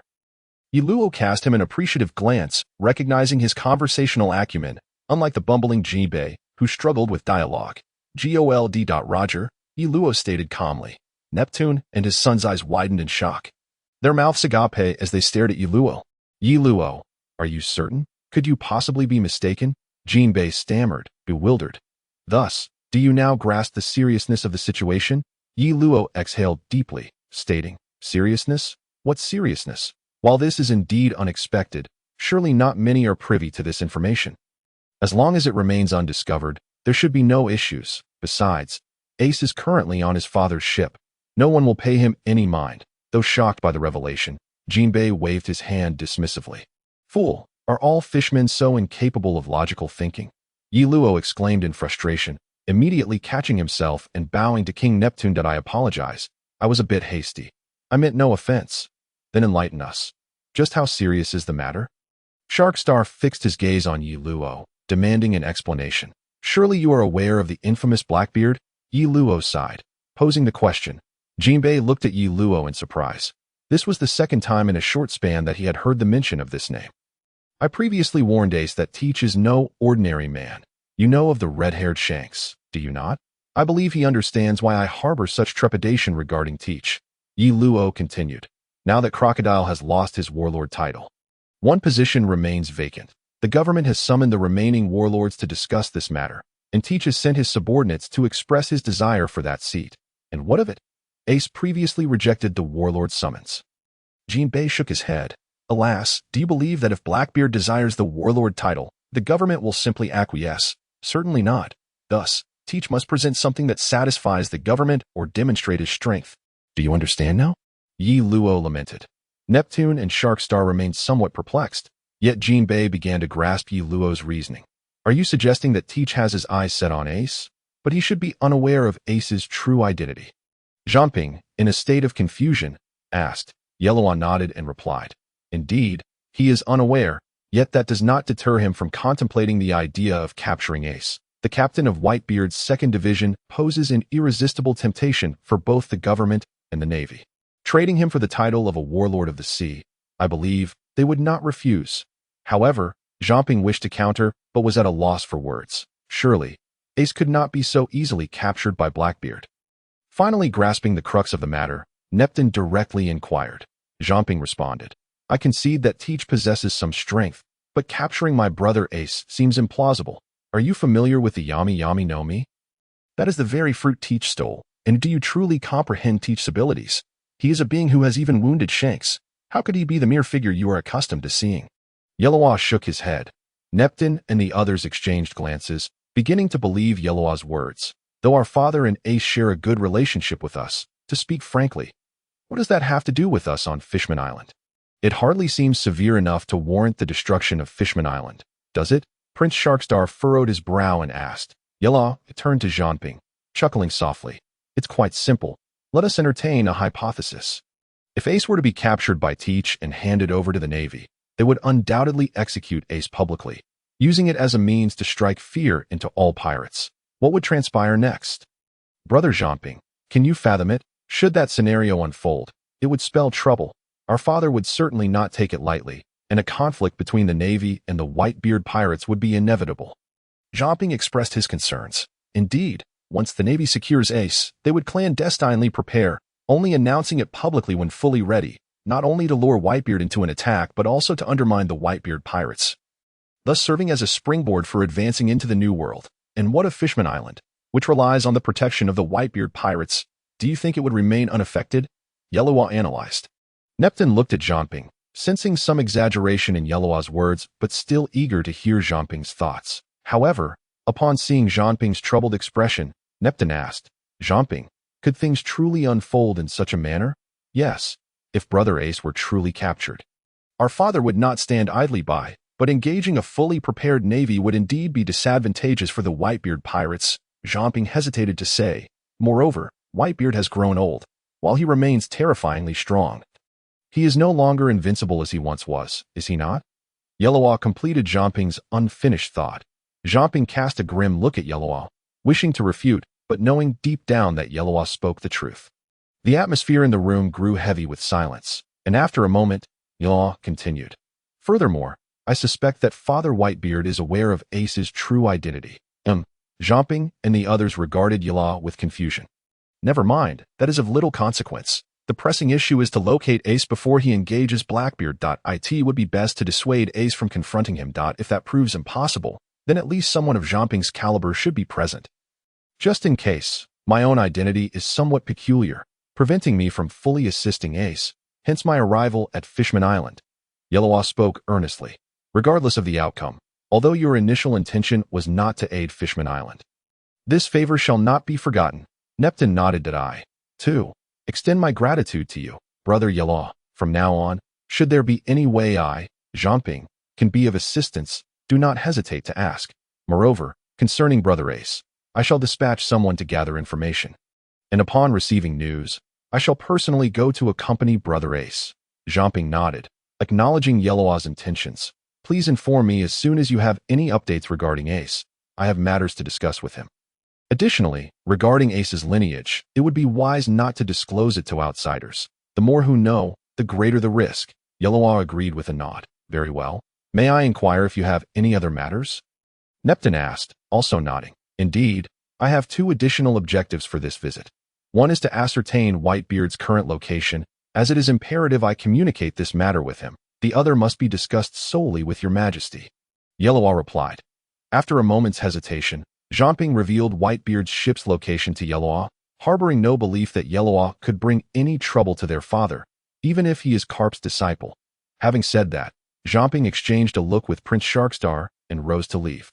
After recent events, they had established a foundational trust in Yellow. Half a day passed, and Yellow emerged from the Dragon Palace, excitement illuminating his face as he returned to the Huajia, then set sail toward the sea where Whitebeard resided. Guided by the coordinates Zhamping provided. Zhamping, what are your thoughts on this young man?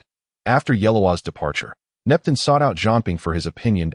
An intriguing young man, with a far-reaching vision. His strength should not be underestimated. Why do you inquire, your majesty? Zhamping turned and asked. He just shared with me his aspirations and visions for the future of Fishman Island. Neptune gazed out at the vast ocean, speaking softly. His aspirations? Zhamping was taken aback, surprised that Yellow would discuss such matters with King Neptune. Neptune nodded. Indeed, a beautiful, grand, and distant dream, so distant that I doubt he can ever realize it. Zhamping fell into silence.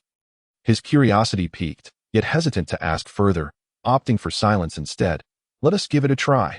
After all, even if he cannot achieve it, there is no loss for our Fishman race. Neptune seemed to reassure himself. Smiling, does your majesty hope for his success? Zhamping inquired. Yes, his dream is magnificent, so grand that no one in this world has ever conceived of it. Neptune nodded in response. Zhamping grew increasingly curious, yet he understood that King Neptune would not divulge the details at this moment. Otherwise, he would have shared them earlier. Lena, take down the Navy flag. Re-emerging upon the surface, Yellow's warship had entered the new world. Why, my lord? Lena asked, perplexed. While I too wish to capture more pirates, this would not serve our purpose. I fear we might be forced to turn back before even encountering Whitebeard. Yellow shook his head and explained. Lena expressed her surprise. My lord, we are the Navy. Indeed, we are the Navy, but the new world belongs to the four emperors. Off you go. Yellow chuckled and shook his head. Though Lena was reluctant, she complied with Yellow's orders and began to take down the Navy flags and insignias from the ship. Days later, despite her unwillingness to admit it, Lena could not help but admire Yellow's foresight. Throughout their journey, they encountered no fewer than 10 billion strong pirates and even crossed paths with a supply ship from one of the four emperors. Big Mom, which compelled them to alter their course, adding to Lena's frustration as someone who had always held the Navy's justice in high regard. Rest assured, I shall eventually rid the seas of these pirates. Yellow patted Lena's shoulder reassuringly. Yes, my lord, Lena replied earnestly. During these days, Yellow noticed her training had intensified beyond her usual efforts. A pleasant surprise. Report, my lord. We are nearing our target sea area, and we expect to arrive by this afternoon. A Navy soldier came to report shortly thereafter. Yellow nodded, signaling for the ship to continue forward. Observing the surge of training among the crew, Yellow felt confident that though many currently doubted his ability to realize his words, when he eventually possessed the strength to effect change in the world, many would rally to support him. This was evident from the attitudes of King Nefertari Cobra of Alabasta and King Neptune of the Merfolk. In his observations, Yellow noted that while the New World is often dubbed the graveyard of pirates, the common folk here seem to live better than in other regions, particularly on the islands under the flags of the four emperors. This reinforced Yellow's conviction to end the chaotic pirate era and usher in a new age, one that belonged to him. My lord, look quickly. What is that? As the warship was drawing near its target waters, a naval officer suddenly noticed something peculiar in the sky. Upon glancing upward, He couldn't help but exclaim in astonishment. Yi Luo, who was reclining on a deck chair, removed his sunglasses and turned his head to gaze at the heavens, where the clouds appeared as if they had been cleaved apart by some unseen force. It seems we've arrived at just the right moment. Move closer, Yi Luo commanded. However, as they approached that area of the sea, they were intercepted by a multitude of pirate ships. This is not a place for the Navy. Get lost, a pirate captain shouted towards Eluo. It appears we've arrived precisely on time. This must be the flagship of Whitebeard and Shanks, Yi Luo remarked, directing his gaze towards the center of the pirate circle, where a colossal whale-shaped ship and a dragon-headed vessel lay anchored, with the split clouds seemingly hovering above them. Sir, should we leave now? After all, 2 of the 4 emperors have gathered here, Lina inquired, her surprise evident. She had assumed Yi Luo merely wished to engage with Whitebeard, not anticipating the convergence of 2 emperors. Meanwhile, at the Navy headquarters in Marineford. What? Could you repeat that? Sengoku questioned incredulously, the recent news catching him off guard. Sir, the warship of Commodore Purple Dragon has appeared in the waters where Whitebeard and Shanks are meeting. Although he is not flying the Navy flag, I am certain of my identification, the Navy officer reported to the surveillance unit monitoring the meeting of the 2 emperors. That scoundrel. First, he brazenly traverses Fishman Island to reach the New World. And now he dares to venture there. What is he planning? Does he comprehend the consequences of inciting 2 of the 4 emperors? Sengoku fumed, crushing the transponder snail in his grip, causing it to fall into sleep mode. On the other side, facing off against the Whitebeard pirates, Yi Luo declared, Go inform Whitebeard. I have news about Ace to share. Whether he chooses to meet me is his prerogative. Should he decline, I shall depart immediately.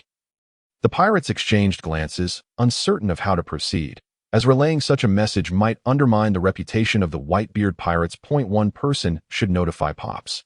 I'll keep an eye on this Navy officer.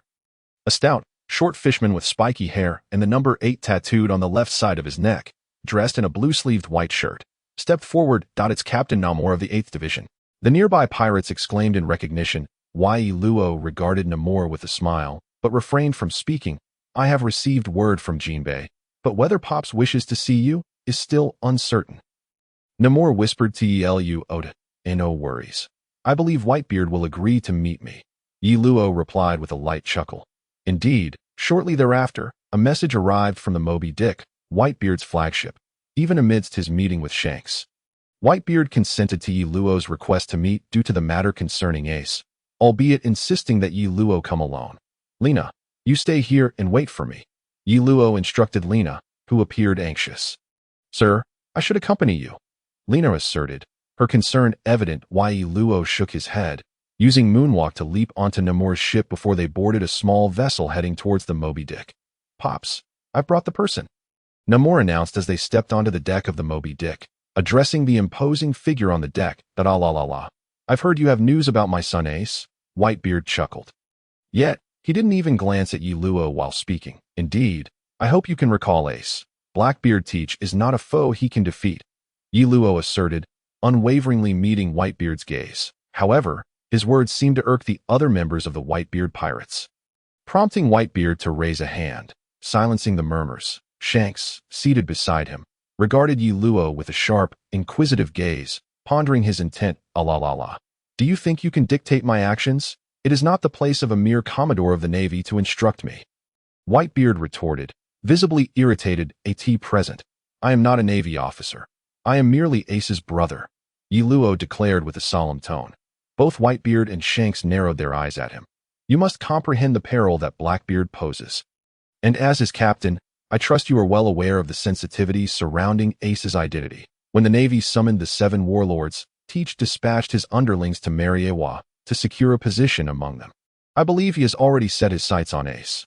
Whitebeard, I strongly advise against wagering Ace's life on this matter. Otherwise, events may unfold in ways you cannot fathom, Yi Luo warned gravely. Yet, as soon as he finished speaking, at least a dozen weapons were aimed at his head. Kid, I don't care who you are or your intentions. Remember this. You are on Whitebeard's territory, so tread carefully. Marco, the captain of the 1st Division, scowled at Yi Luo. Indeed, Ace is our family, not someone you can sow discord against with mere words. Diamond Jozu, captain of the 3rd Division, blocked Yi Luo's retreat, his expression equally unfriendly. Ah la la la. I find it quite curious. You must not be an ordinary Commodore, given your extensive knowledge. Whitebeard, rather amused, chuckled. Shanks, equally intrigued, observed Luo but refrained from voicing his thoughts. Respecting the captain's domain. I shared a brotherhood with Ace over sake. I consider myself his brother. I previously warned him to be cautious of Teach, yet it appears he dismissed my counsel. His decision to set sail alone in pursuit of Teach speaks volumes. In truth, you are the one he is more likely to heed. Luo stated calmly, undeterred by the captain's threats. I am uncertain about your concerns regarding this brat. Whitebeard cast a glance at Shanks before continuing to address Luo. But Teach has committed a grave offense against the pirates, and Ace, as his captain, must address this matter. I see no issue with that, and I trust Ace. Kid, out of respect for Ace, I won't make things difficult for you. You may leave. Whitebeard issued his dismissal. The expressions of the division captains remained grim, and with no other recourse, Luo turned to Marco and said, "Very well, since I cannot persuade you, Marco, could you kindly escort me back to my warship?" Marco glanced at Whitebeard, who nodded in affirmation, then replied, "All right, for Ace's sake, I shall personally see you off." Upon returning to the Huajia, Luo sighed as he observed the departing Marco in silence. "Let us head back to Marineford," he instructed. "Yes, sir," Lena replied, visibly relieved at Luo's safe return. Feeling the immense pressure of the two emperors lift slightly, Luo's mood, however, was quite dismal. He sensed the overwhelming force of the narrative. Previously, he had believed he understood the story well enough to alter its course effortlessly before events transpired. Never considering the need to strive for such changes, naturally, a part of him hesitated to disrupt the narrative, fearing that doing so would strip him of his prophetic abilities. Yet, upon embarking on the mission to save Ace, he realized the formidable inertia of the storyline was not something he could whimsically alter, filling him with a sense of regret and trepidation. "Sir, what did you discuss with Whitebeard?" "The fleet admiral will undoubtedly inquire upon our return to headquarters," Lena gently asked, noticing Luo lost in thought. "Nothing of great consequence. I merely urged him to recall Ace, as Blackbeard is a perilous individual." Luo replied, shaking his head. "Ace, my brother, is Blackbeard truly so formidable?" Lena inquired with astonishment. Having closely followed Yeloa, she was well aware of Ace's capabilities. Previously, Yeloa had been searching for Ace, but Lena did not perceive it as a concern for Ace's safety. After all, Ace was already a renowned pirate in the New World, even having received an invitation to become one of the 7 warlords, which he had declined.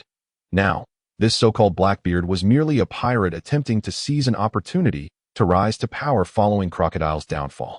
She had never heard of this individual before and did not believe that Blackbeard posed any real threat to Ace. This world has underestimated Blackbeard. In my opinion, his level of danger surpasses that of Whitebeard.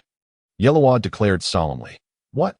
That cannot be true," Lena exclaimed in disbelief. "It is well known that Whitebeard is referred to as the strongest man, and the power he represents is among the foremost even in the New World, being the closest to the title of Pirate King.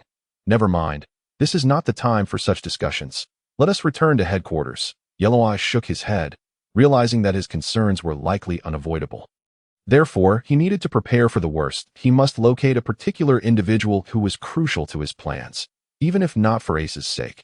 This person's endorsement was essential for his own endeavors.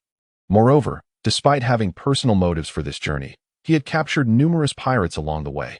Currently, the prison aboard the Huajia was filled with many pirates from the New World, even if his rank did not rise. His diamond collection had significantly increased, allowing him to further strengthen his power upon his return. Just as Yeloa was heading back to headquarters, Luffy and his crew had finally defeated Enel, the god of thunder. In the skies above, ringing the bell that represented Skypiea.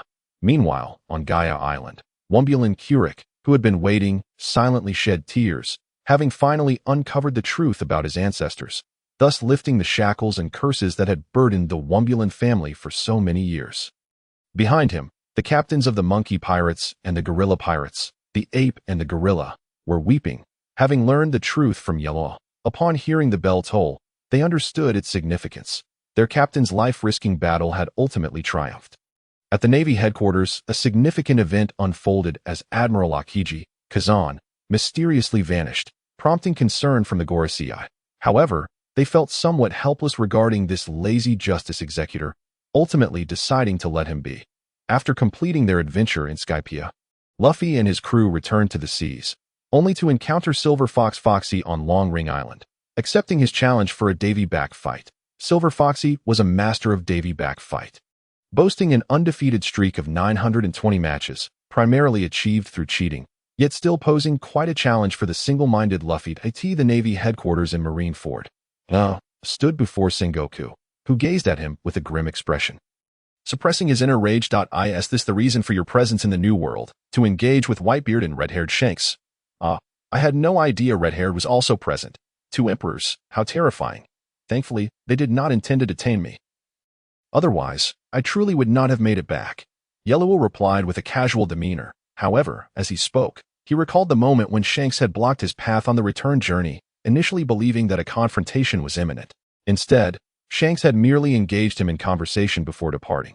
This particular emperor was the most enigmatic to Yellow, seemingly carrying out certain orders from the pirate King Joel de Roger, or perhaps he was on a mission unknown to others. Regardless, Yellow held a deep wariness toward him. Have you forgotten that your orders were to complete your training at headquarters? You brazenly ventured out to the New World and interacted with the emperors. Do you have no regard for discipline?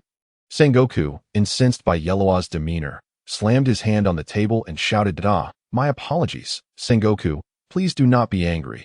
As one ages, it is easy to doze off. What were we discussing? Garp, who had been silently listening, suddenly appeared bewildered, glancing around before addressing the furious Sengoku.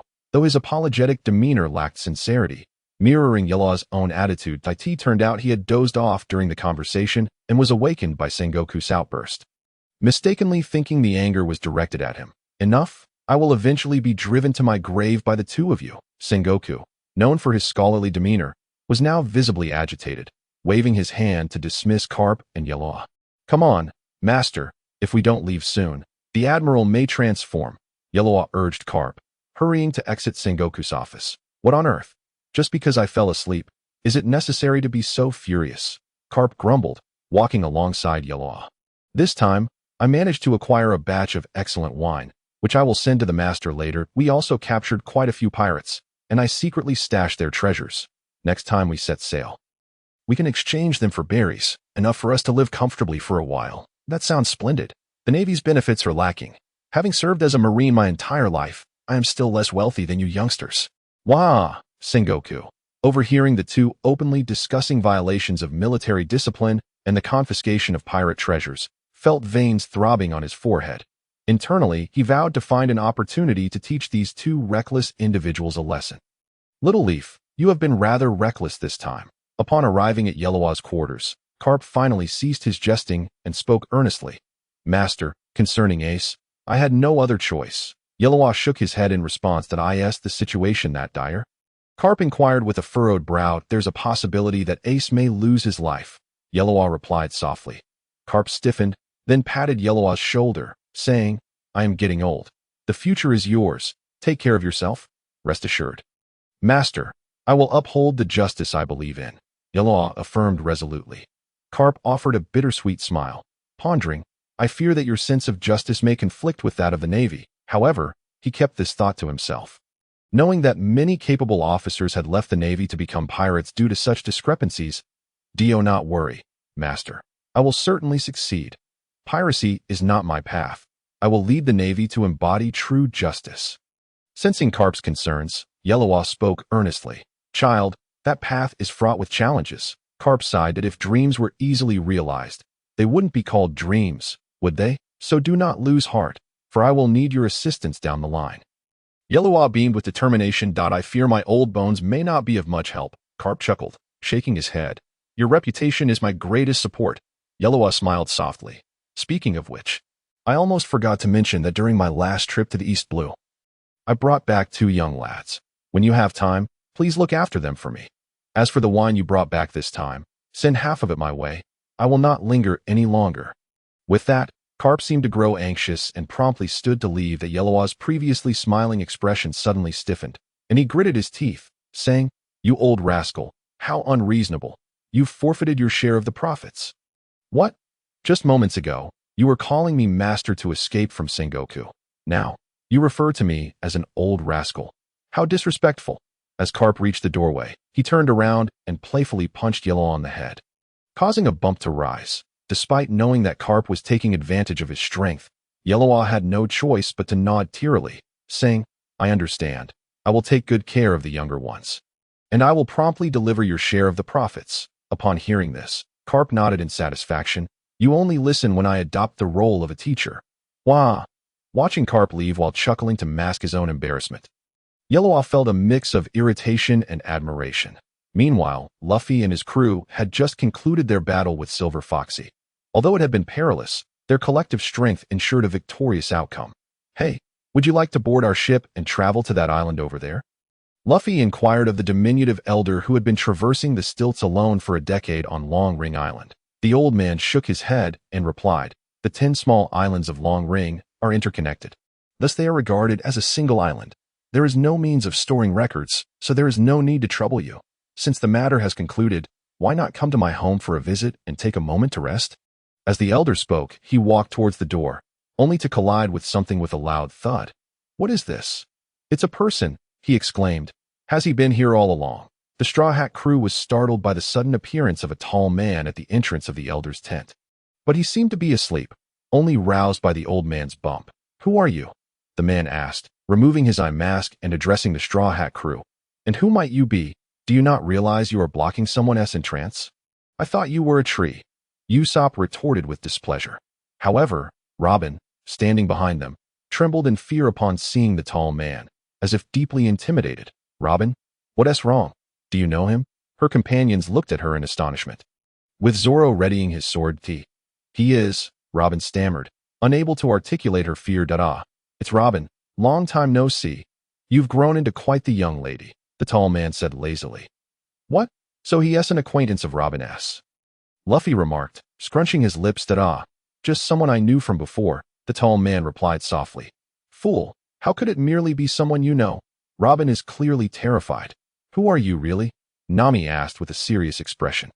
"Oh dear, brothers, please don't be like that. I haven't received any orders from the citizens. I merely strolled over here because the weather was pleasant." The tall man waved his hand, smiling. "Received orders? What organization do you belong to?"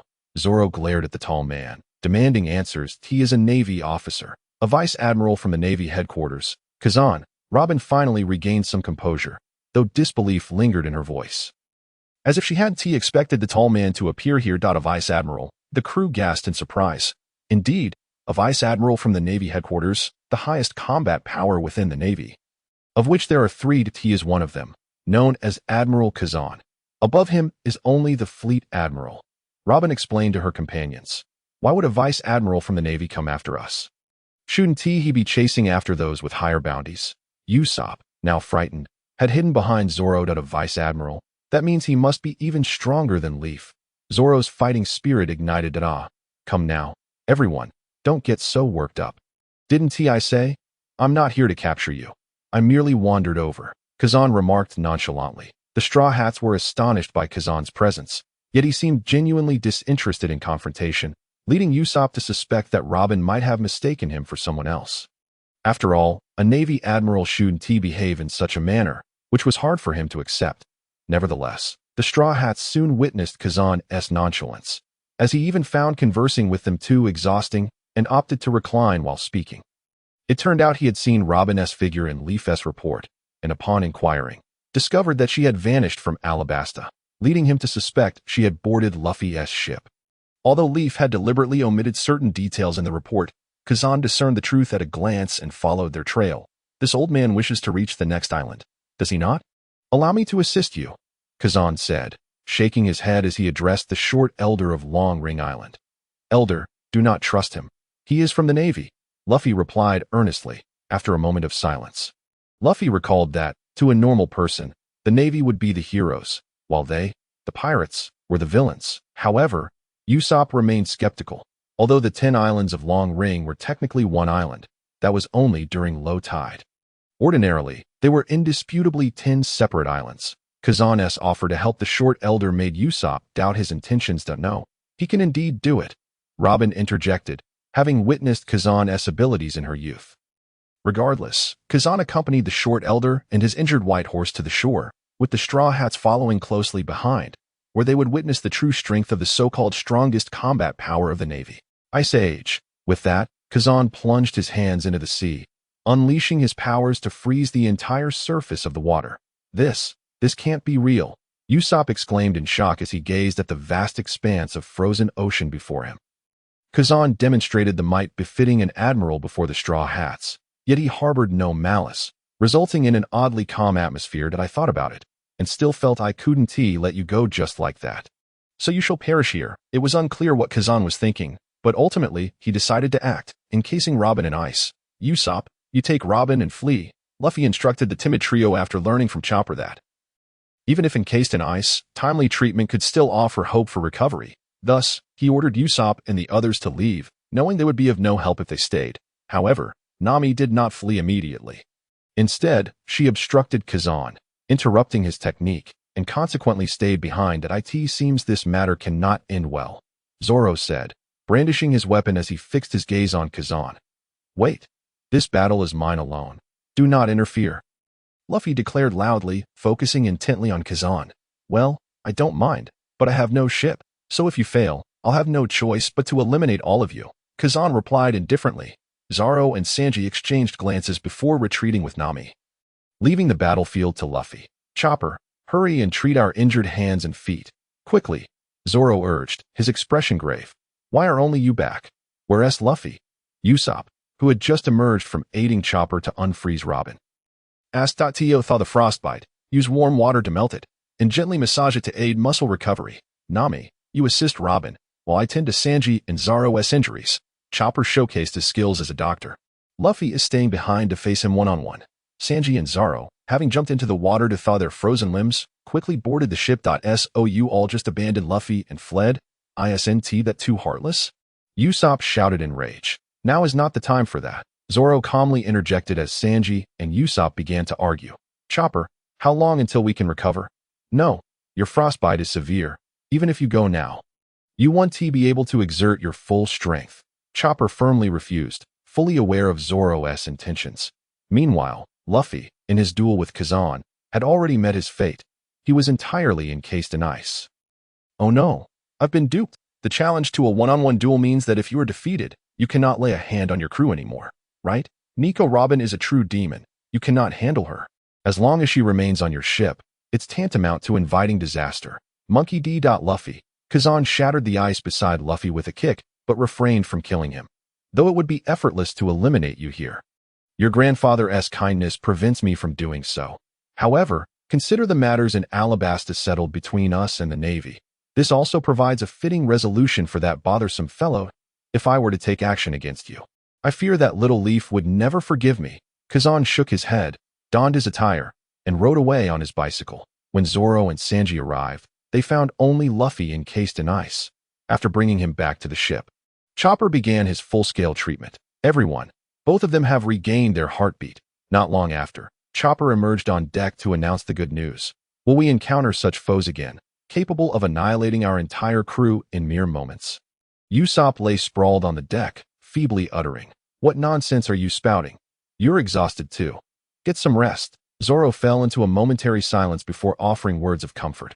Although their record pointer had been fully stored, Luffy remained in a state of unconsciousness, and Robin was gravely injured. Consequently, Nami resolved to stay the night before setting off again to the Navy headquarters in Marineford. Rear Admiral Dalmesia cheerfully remarked, "Little fellow, your recent progress has been quite remarkable." He was a user of the Inu no Mi and had mastered the 6 powers. Haha. Rear Admiral, don't let your guard down. Yesterday, Lord Mole almost capsized. Yi Luo panted, clearly out of breath. Indeed, upon returning to the headquarters, Yi Luo had finally begun to challenge the admirals, taking on one each day regardless of victory or defeat, which allowed him to rapidly enhance his strength, despite the odds often being against him. Humph, I am not like him. Soru Shurgon, Dalmesia scoffed, vanishing from sight only to reappear beside Yi Luo. I've been waiting for you. Yi Luo chuckled mischievously, opting to withstand the onslaught of Dalmesia's finger gun while launching a punch aimed at his opponent's abdomen. Intending to exchange injury for injury, with a resounding crash, Yi Luo's shoulder bled, yet he grinned at the sight of Dalmesia being sent flying, exclaiming, "I am no longer that weak little brat." Brat, it's merely a spar. Must you strike so fiercely? Dalmesia wiped the blood from the corner of his mouth as he emerged from the pile of rubble. Ye Luo, glancing at the experience points displayed by the system, replied with a smile, hasn't he, Rear Admiral Mole, informed you? My recovery ability has significantly improved. Life restoration. Dalmesia furrowed his brow. Ye Luo shook his head, responding with a grin. No, I had some fortunate encounters at sea, which enhanced my physical capabilities. Never mind. Today I've been defeated, but you won. To be so lucky next time. Although he had lost without utilizing his own devil fruit powers, he felt a tinge of dissatisfaction. However, he also recognized that Luo hadn't employed his signature technique, the dragon-shaped energy wave, so he didn't feel too disheartened. Sir, you were truly amazing. Even the Rear Admiral is no match for you. Two short-statured youngsters, excited by the conclusion of the battle, rushed over, offering their clothes to Luo while showering him with praise. You too, aside from watching battles, your priority is to enhance your physical fitness. You're still far from adequate. You likely couldn't even properly digest my earlier fight. So work hard, young ones. Luo chuckled as he accepted the clothing from KB, laughing heartily. Indeed, these two youngsters were now Luo's disciples, KB and Bellamy, whom Garp had brought back from the East Blue. Garp, naturally, lacked the time to personally train them in physical conditioning, thus delegating the responsibility to Luo, which had originally been the duty of the aloof swordsman. However, they had already undergone training under the aloof swordsman and had come to realize the necessity of becoming stronger, which was why Luo allowed them to observe battles up close to gain experience. Lena, have there been any significant events lately? Upon returning to his office, Luo took a hearty swig of alcohol and inquired of his beautiful aide. Report, sir. Has Admiral Akiji's unauthorized departure from the headquarters counted as a major incident? Lena replied with a stoic expression. What is that to me? Luo shrugged nonchalantly, saying, if you're free, go practice swordsmanship with Sister Zhiyuan. No need to linger here every day. Or you could assist the old man in tormenting his two new disciples. Lena hesitated for a moment, but considering that Luo had been preoccupied with challenging admirals, she nodded and replied, I'll go find Sister Zhiyuan.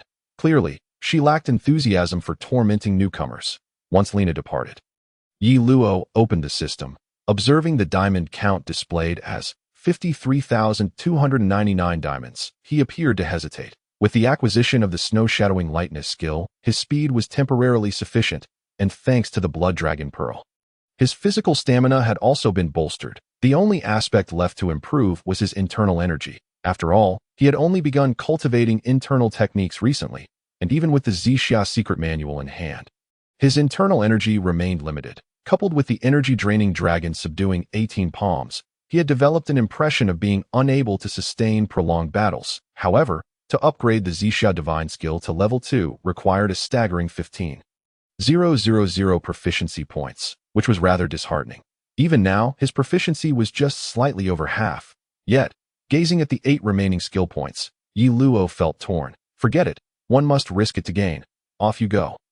With determination, Luo allocated 7 of the 8 skill points to the Zixia Divine skill, successfully upgrading it. Congratulations, host. The Zixia secret manual has made significant progress. Please continue your efforts. The emotionless electronic voice of the system congratulated him. System, you're not human. Luo opened the skills interface, discovering that the level 3 Zixia Divine skill was not the highest level, but could be further upgraded, requiring a staggering 30,000 proficiency points. If I had known, I would have invested in the dragon-subduing 18 palms instead. Perhaps the upgrade would have lowered the energy consumption. Luo thought regretfully. However, after the upgrade, not only had his internal energy increased, but the flow rate of his internal energy had also significantly improved, thereby enhancing his recovery speed. Luo estimated that, with full internal energy, he could execute the 6th form of the dragon-subduing 18 palms unexpectedly. After taking a moment to collect his thoughts, Luo began his training.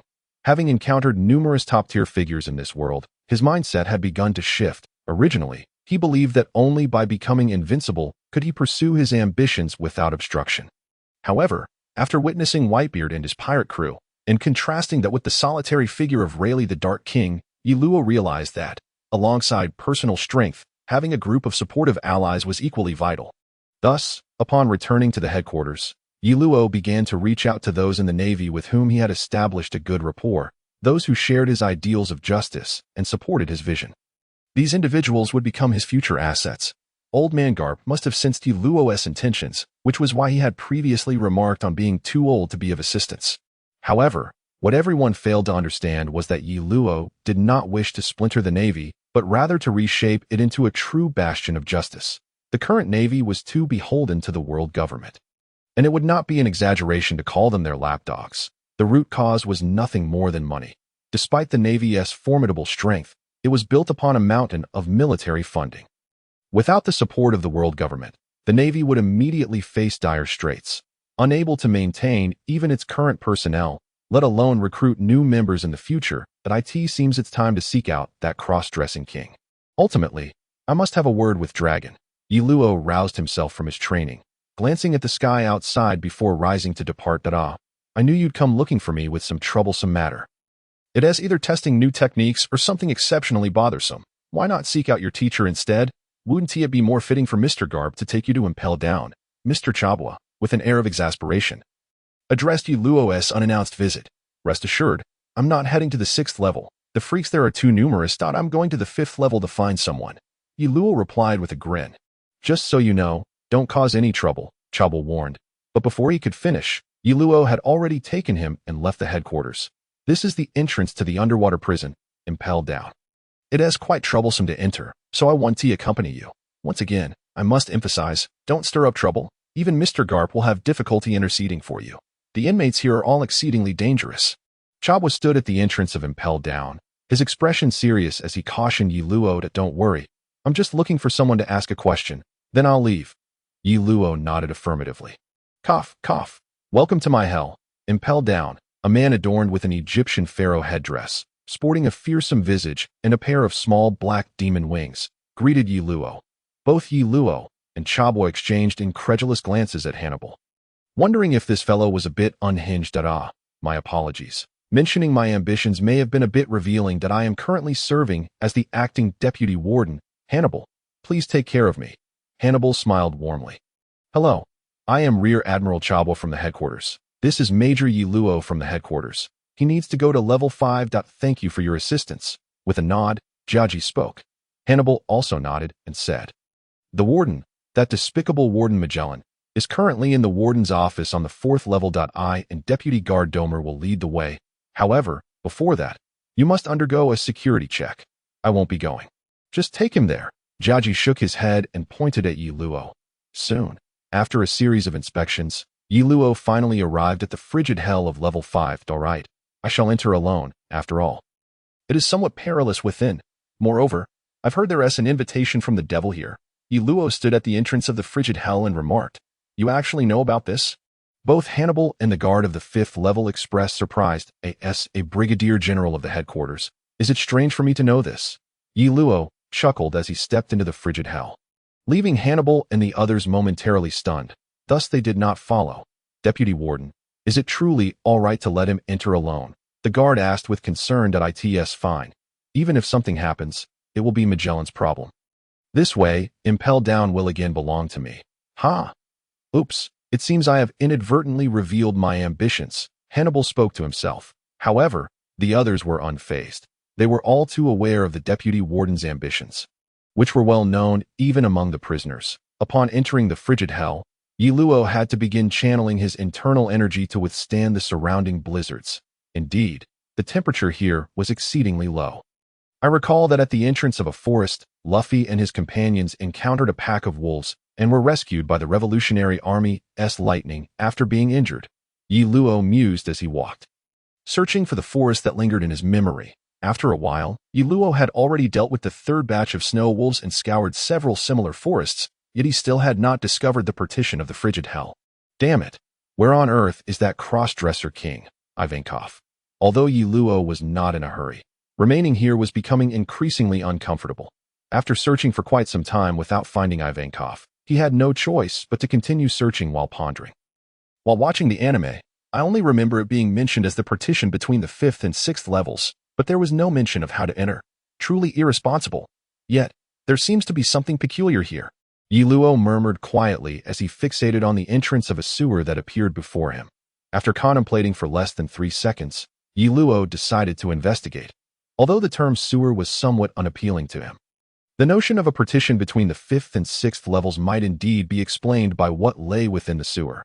Who goes there? Not long after entering the sewer, Yi Luo's observation haki detected that there seemed to be someone ahead. However, the individual's mastery of both observation and armament haki did not appear particularly gifted. Even with the training from Garp, Yi Luo had only managed to master armament haki to the point of enveloping his entire body. While his observation haki was rather dismal, by his own admission, merely awakening it was akin to burning incense for good fortune. Who are you? A person with a hairstyle reminiscent of a clover appeared before Yi Luo. Holding a glass of red wine, his body distinctly divided into two contrasting colors. I've finally found you. Are you lightning?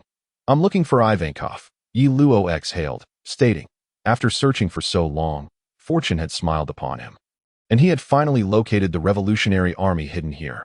However, Lightning appeared somewhat surprised, knowing of his existence and recognizing Ivankov, yet having no recollection of him, sparked a suspicion in his mind. Comrade, Lightning inquired softly. Yi Luo's expression darkened. Although he understood Lightning's implication, he found himself at a loss to respond to such a blatant question. First, take me to meet Ivankov, and I will explain everything to you later.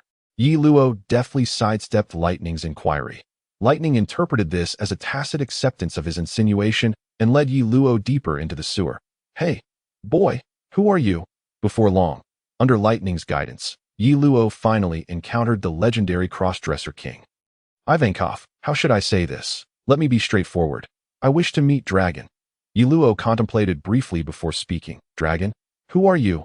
Ivankov was taken aback, and Lightning beside him was equally stunned. Then, as if realizing something, he turned to Yi Luo with a serious expression and asked, You're not our comrade, are you?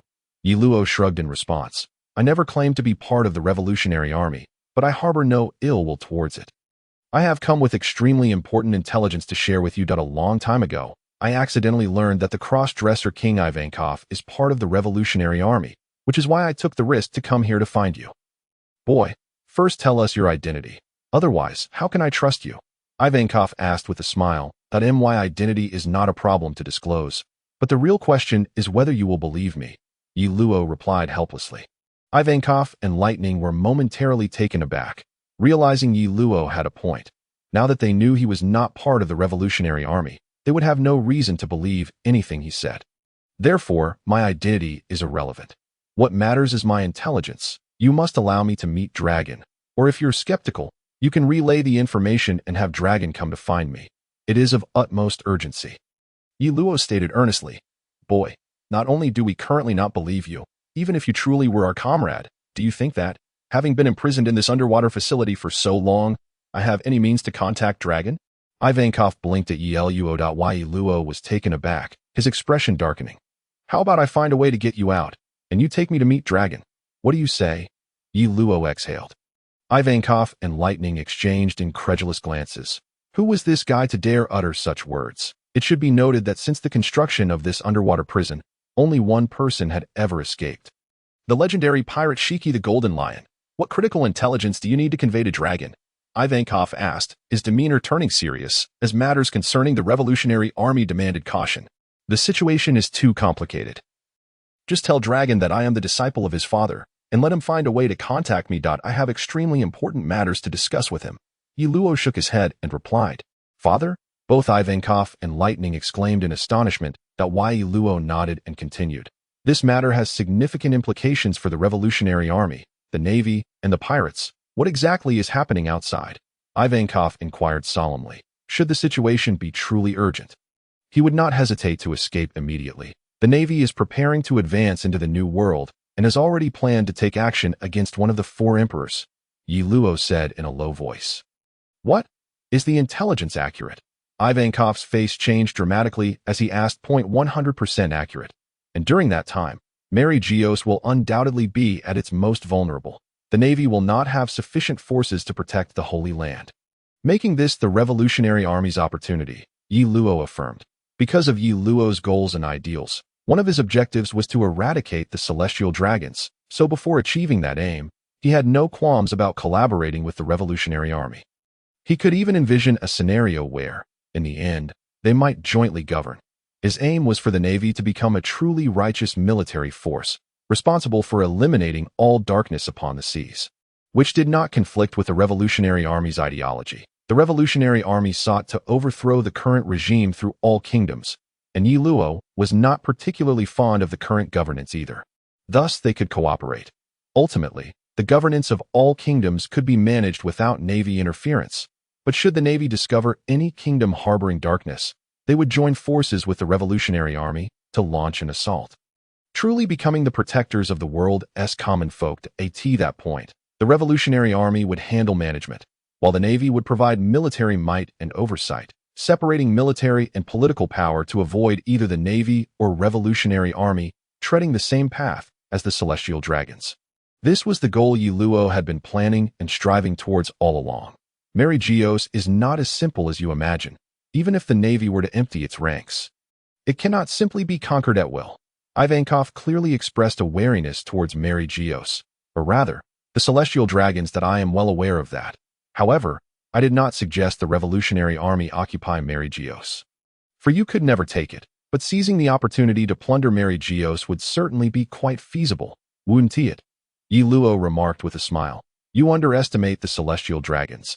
If they were only as strong as they appear, they would have been overthrown countless times already. Ivankov shook his head and spoke. How much do you know about their hidden cards? Yi Luo asked in a low voice. Not much, but the less we know, the more cautious we must be, Ivankov replied. But without testing, how can you ascertain how many cards they truly possess? Yi Luo tilted his head and questioned. Both Ivankov and Lightning fell silent. According to Yi Luo, the Navy lacked the capacity to send reinforcements to the Celestial Dragons this time. Yet, the Celestial Dragon forces they were aware of were significant, and even without the Navy, they remained formidable. However, this indeed presented an opportunity. Even if merely for testing, it was necessary to take action. Though your words stir my interest, I truly cannot reach Dragon at this moment. Ivankov sighed and remarked.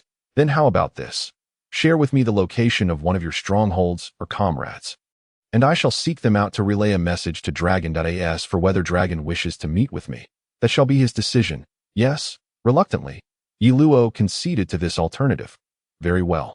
Although I cannot be certain of your identity, should you deceive me, I will pursue you to the ends of the Nia Cape to avenge my fallen comrades. Ivankov fixed his gaze on Yi Luo. Rest assured, our goals align. Though we may not walk the same path, cooperation is indeed necessary. Yi Luo nodded, speaking with a sense of pleasure. After acquiring the desired information from Ivankov, Yi Luo departed from the underwater prison. What on earth are you doing here? On the return journey, Jiaji could no longer contain his curiosity. But don't ask. Asking is pointless. Yi Luo flicked his head dismissively, responding coolly. Jiaji's forehead twitched in frustration. This fellow was the epitome of a bridge-burning rogue. However, Jiaji did not insist on knowing what Yi Luo had done, merely intrigued. Upon returning to headquarters, Yi Luo secretly acquired a small boat and departed discreetly. Following the address provided by Ivankov, he arrived at a small revolutionary stronghold on an island. After explaining his intentions, Yi Luo settled down on the island, awaiting Dragon's arrival. Days passed without the appearance of Dragon. But unexpectedly, he encountered another individual who was both surprising and yet somehow anticipated. Bartholomew Kuma. Did Dragon send you? Yi Luo inquired calmly. So you already know my identity? Kuma replied softly that I know much more than you might imagine. Is it that Dragon does not trust me, thus sending you as a precursor? Yi Luo questioned. If you were to travel, where would you wish to go? Kuma did not answer Yi Luo's question, but instead posed one of his own. Yi Luo's gaze sharpened as he regarded Kuma warily, aware that the latter possessed the powers of the paramecia-type pawpaw fruit, capable of sending individuals soaring to any location he desired. Kuma, do not act rashly. I cannot stray too far from headquarters, or Admiral Sengoku will have my skin. Yi Luo took a step back, asserting that as Kuma was removing his gloves, he paused and inquired softly, did you not request to meet with Dragon? Indeed, I wish to see him, but if you send me to White Soil Island, Baldy, how am I to return in a timely manner? Yi Luo replied with a wry smile. You are well informed, but rest assured, you will not be sent to White Soil Island. It is far too critical.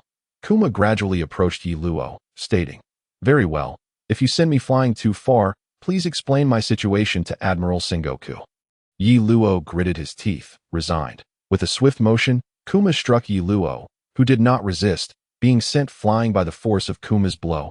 Remarkably, a protective barrier enveloped him, ensuring he sustained no injuries in midair. Watching Yi Luo soar away, Kuma resumed putting on his gloves and departed with the Bible in hand.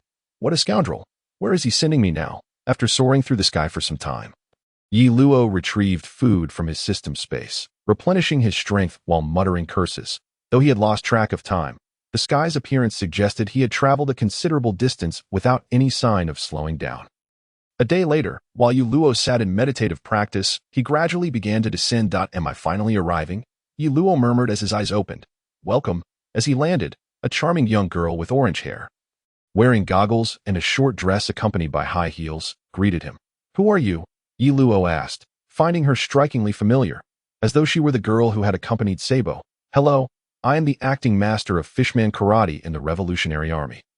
My name is Keela, she cheerfully replied. Greetings, Rear Admiral Yi Luo. Where is this place? That scoundrel Kuma will certainly pay for this when I return. After courteously greeting Keela, Yi Luo quietly grumbled. This is a small island in the South Sea. Were you sent flying here by Mr. Kuma? Keela inquired curiously. Why? Yi Luo nodded, somewhat resigned. Indeed, I intended to meet Dragon, so I sought out your nearby stronghold at the Navy headquarters. However, I did not find Dragon. Instead, Kuma appeared and brought me here. He certainly would not divulge that he had been sent flying by Kuma. Although Yi Luo's strength had increased somewhat, he did not dare to assume his fate would not involve being launched away. In his recollection, Kuma's power was undoubtedly at the pinnacle among the 7 warlords. Though he had never demonstrated haki, his devil fruit ability was already extraordinarily formidable. Capable of striking, defending, and healing, he was practically a broken character. I see. The leader instructed me to wait for you here. Follow me.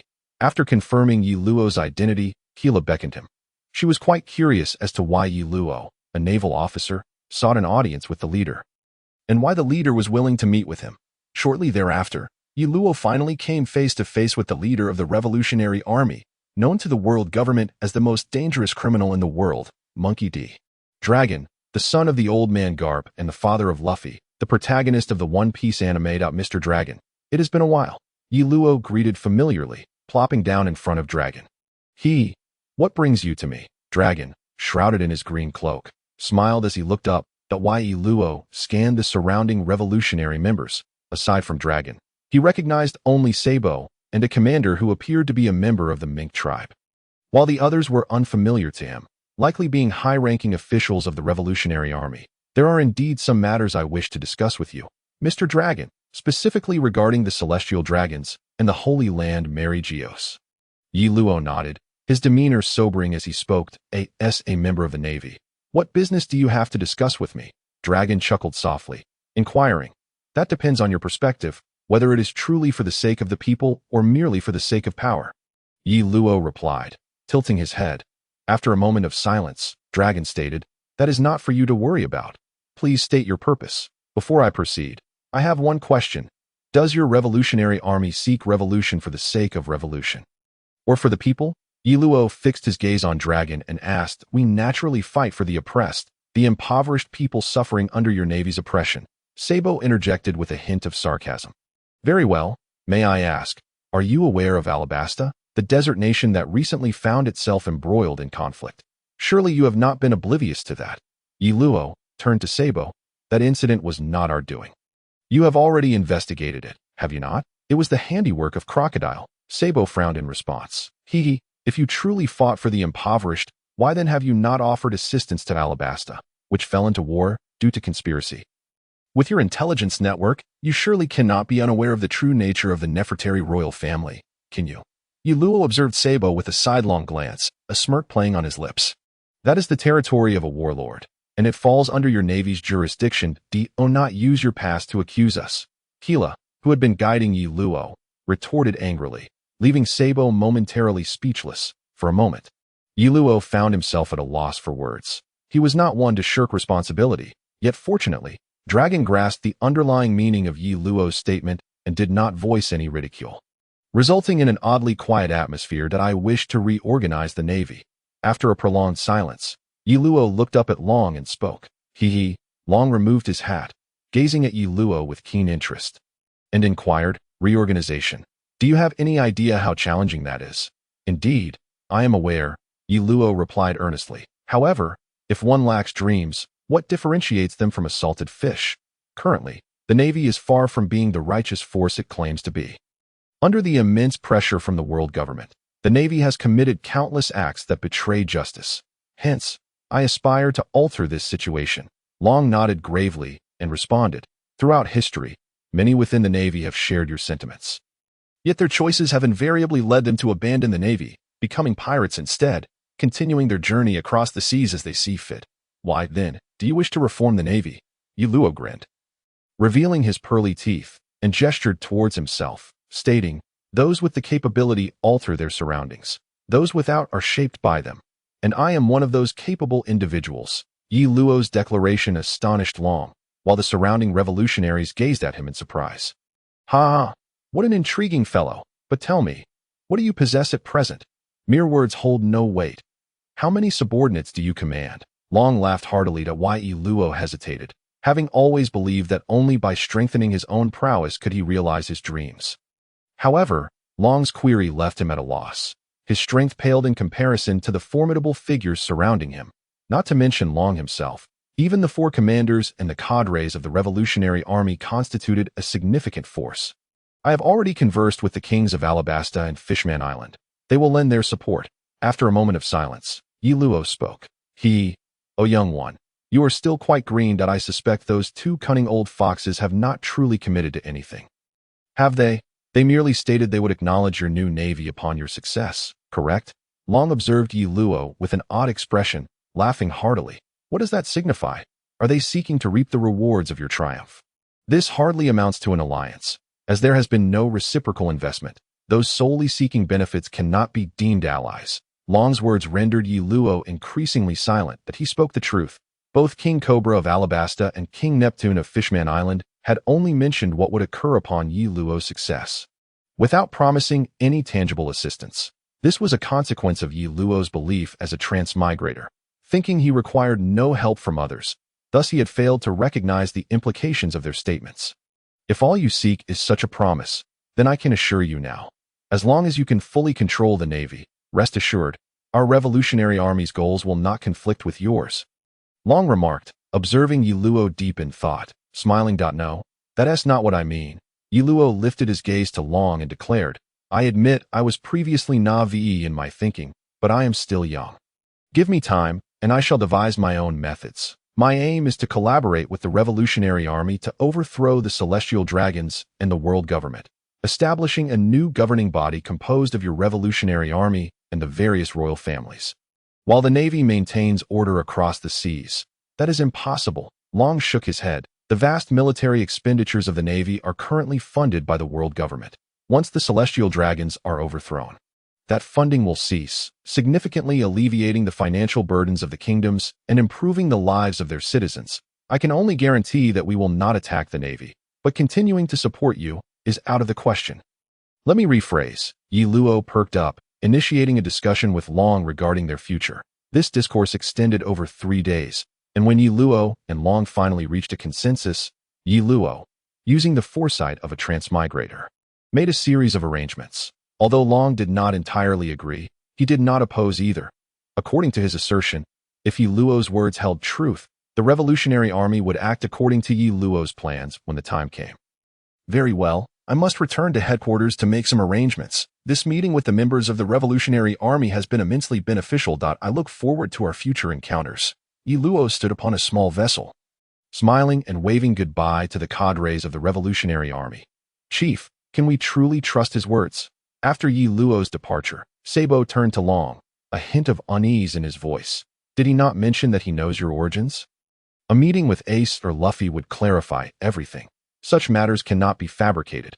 Moreover, everything he has stated can be verified, so even if he is manipulating us, have we not also sought to leverage him? Besides, if what he says is indeed true, then a significant change may be on the horizon. Long patted Sabo's shoulder, reflecting on the situation. That I understand, I shall set out to find Ace or Luffy. Sabo adjusted his hat, bowing his head. Having no recollection of his childhood, Sabo lost his memory after Long rescued him from severe injuries, leaving Long unaware of Sabo's origins. Nevertheless, Sabo had been nurtured within the Revolutionary Army. So his loyalty was unquestionable. I'll accompany you. Crawler chimed in from behind Sabo, speaking softly. Sabo glanced awkwardly at Long, and upon receiving a nod of approval, he replied, "Very well, I entrust this to you. Additionally, we need to dispatch someone to confirm the situation regarding Eva in the underwater prison. To ascertain whether he requires our assistance. It has been years without news of him, and I hadn't anticipated he would be captured alongside Lightning and imprisoned in the underwater facility." Long instructed the revolutionaries behind him.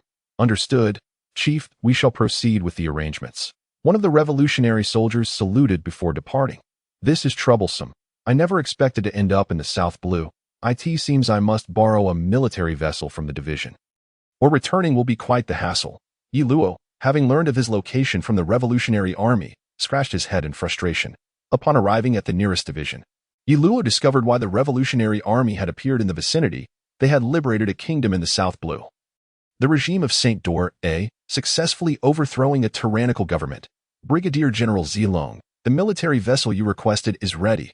Shall we set sail immediately? A naval soldier's report interrupted Yi Luo's thoughts. "Thank you for your assistance. Please take me back to headquarters." Yi Luo nodded, smiling at the naval soldier. "Yes, sir," the soldier replied with a salute. Meanwhile, Luffy and his crew, having arrived in Water City, encountered their own troubles. Member Nico Robin suddenly departed with a secret unit of the world government. Sharpshooter Usopp parted ways with the group due to the situation with the Going Merry, and the well-regarded mayor of Water City, Iceberg, was assassinated, leading them to be labeled as the culprits. A wave of relentless troubles besieged the Straw Hat crew, leaving them overwhelmed.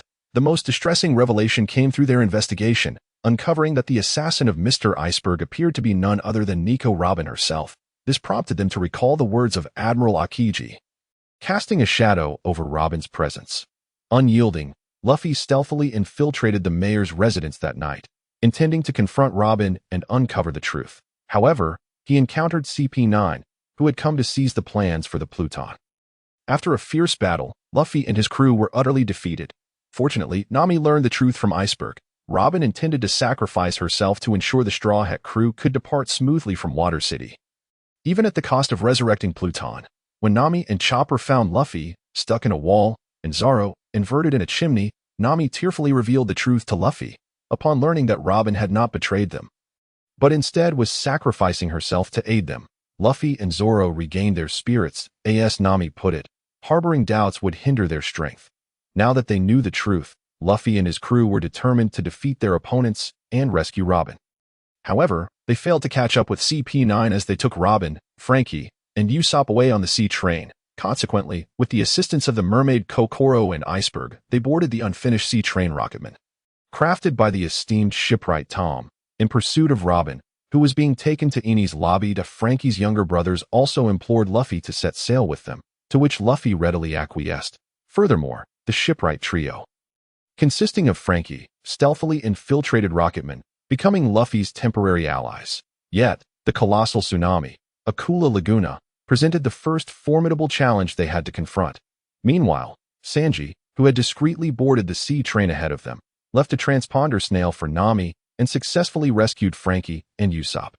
Nevertheless, despite their hopeful efforts, Sanji and his companions were unable to rescue Robin from CP9, but upon reuniting with Luffy and his crew, the Straw Hat Pirates and their allies resolved to mount a direct assault on Eni's lobby.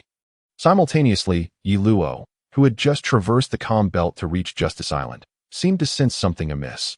Glancing towards the direction of Justice Island, he murmured, "I wonder how long it will be until the events at Justice Island unfold. I must lend a hand to Luffy, and I also need to ensure that Lucci and his group are properly organized. We cannot allow those government officials to succeed." After conversing with Dragon, Yi Luo began to appreciate the importance of power dynamics to AS Dragon implied. No matter how strong an individual is, unless they are invincible, they must adhere to the established rules, even if one can single-handedly defeat foes. What happens when the enemy collaborates? Thus, it is essential to have a supporting force to achieve one's goals more effectively. Unbeknownst to him, Luffy had already arrived at the gates of Justice Island, leading a multitude of his comrades in preparation for an assault. In truth, Yi Luo was indifferent to the existence of Justice Island.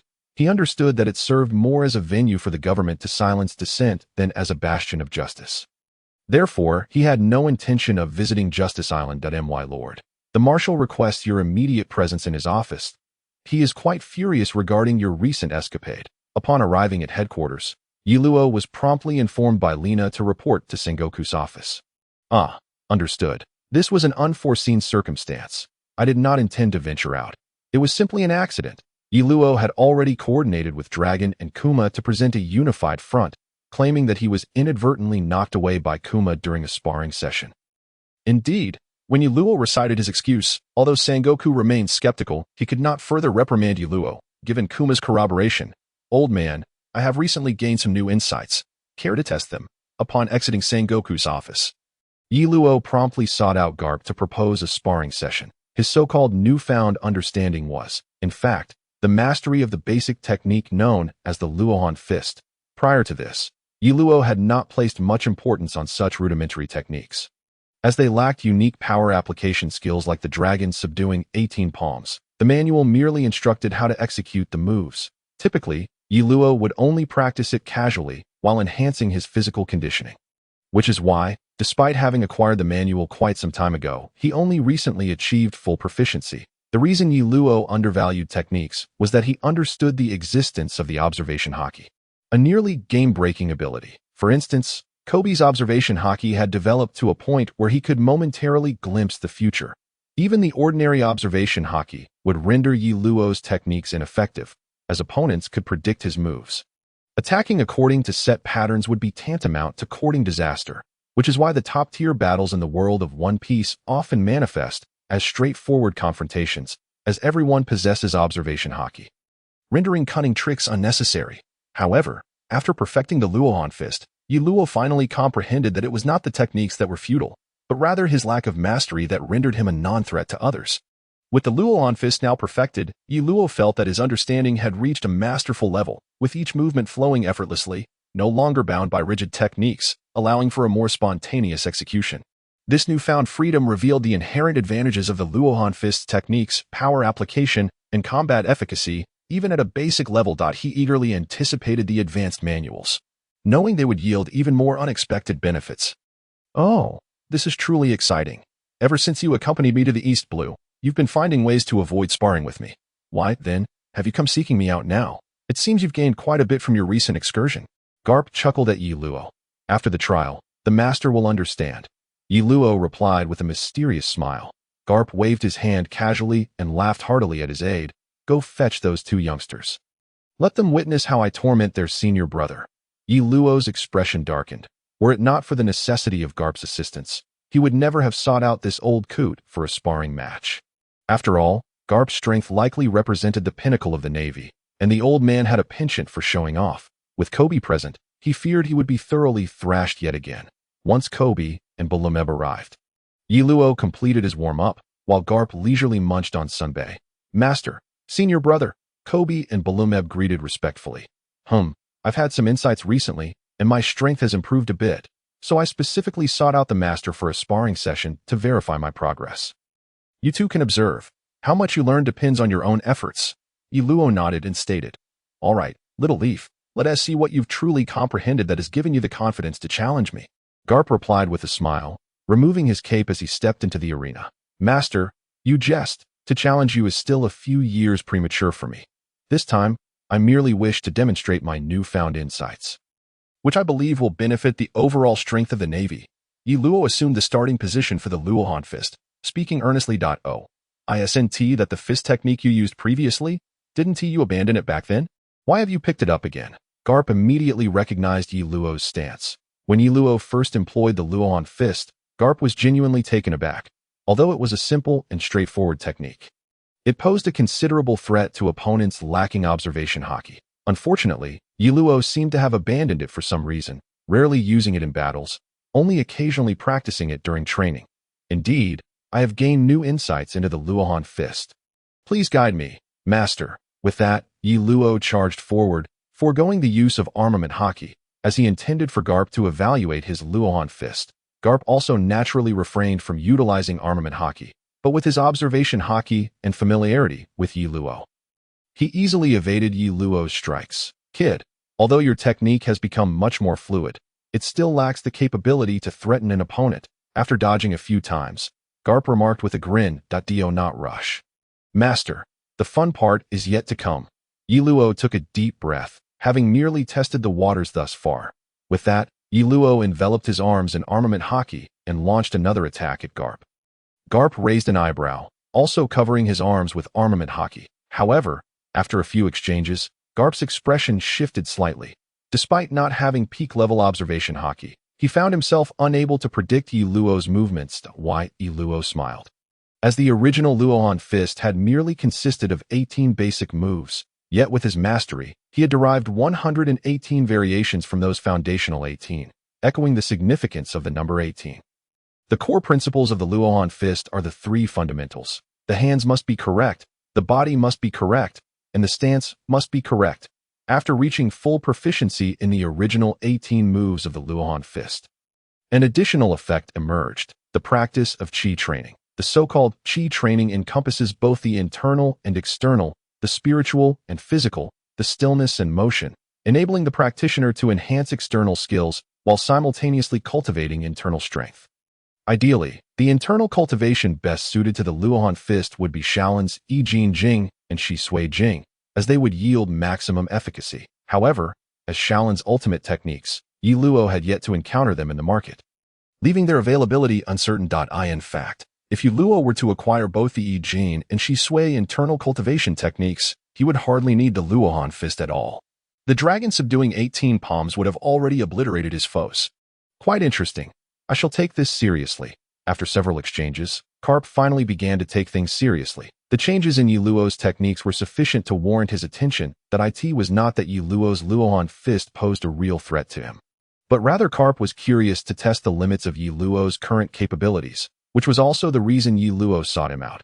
Seizing an opening, Garp's gaze sharpened, and he unleashed a straight punch. The impact sent Yi Luo flying out of the training ground. "You old rascal, didn't we agree it was just a sparring session? How could you go this far?" Amidst the smoke, an enraged Yi Luo re-entered the arena. Much to the astonishment of the Navy soldiers witnessing the commotion. Ha ha ha. When did I ever say that? Garp laughed heartily while picking his nose, feigning forgetfulness. "Old geezer, I'm coming for you." In a fit of anger, Yi Luo unleashed the sixth move of the 18 Dragon-Subduing Palms, his most powerful technique, though the full sequence of the 18 palms unleashed consecutively would yield the greatest power. Executing a single palm like this was also effective, albeit significantly weaker. Ha ha. The brat still has some pride. Garp laughed boisterously, leaving nearby KB and Barumabur astounded. That moment, Yi Luo's dragon-shaped shockwave surged forward. But Garp remained unfazed. He understood that Yi Luo's peculiar ability, akin to ocean waves, gained strength through repetition. Thus, a singular attack posed little threat to him. After dispelling Yi Luo's attack with a punch, Yi Luo closed the distance. "Old rascal, taste my Luohan fist." Yi Luo, having maneuvered behind Garp, aimed a punch at the back of his head. The earlier 18 palms had merely served as a distraction. The true assault lay here. With a resounding impact, Yi Luo was once again sent flying. Close combat was Garp's forte, and thus, engaging him meant Yi Luo's defeat was inevitable. "Ha ha ha. You're still far from my level," Garp exclaimed, though internally, he marveled at Yi Luo's rapid progress in such a short time. Yi Luo had improved considerably. Previously, he had a stamina deficit, but after his last voyage, it seemed he had experienced some fortuitous encounter that had addressed his shortcomings. Now, he had even mastered this somewhat perverse technique. It wouldn't be long before he surpassed Garp himself. Indeed, while Garp appeared to handle the situation with ease, it was contingent upon his own strength. Had he faced an opponent of equal caliber to Yi Luo, those techniques would have posed a significant challenge. "Just you wait, old man. The day I can defeat you, I'll make sure to honor you properly," Yi Luo said through gritted teeth as he stood up from the rubble. Though it seemed he had been thrown aside, Garp had been careful with his strikes, and given Yi Luo's significantly improved physique, he had sustained no injuries. Ha ha ha. "Let us see you defeat me first," Garp replied nonchalantly. "Old man, what do you think of my techniques?" Ignoring the future for now, Yi Luo approached Garp, a hint of pride in his voice. During their spar, he had felt the potency of his skills. Given the disparity in their strengths, his defeat was to be expected, but he had certainly surprised Garp with his techniques. Quite impressive, though the power seems a bit lacking. "It appears you've infused your martial arts with the inner strength you mentioned?" I reckon your mastery of it is still in its infancy, which is why it poses little threat to me. Garp remarked after a rare moment of seriousness. Yi Luo had never intended to rely solely on such rudimentary techniques to engage in battles beyond his level. The advanced techniques within the system were his trump card. Once he perfected those, he would be able to confront anyone he desired. Master, I plan to teach my martial arts at the headquarters. What do you think? After some contemplation, Yi Luo shared his idea with Garp.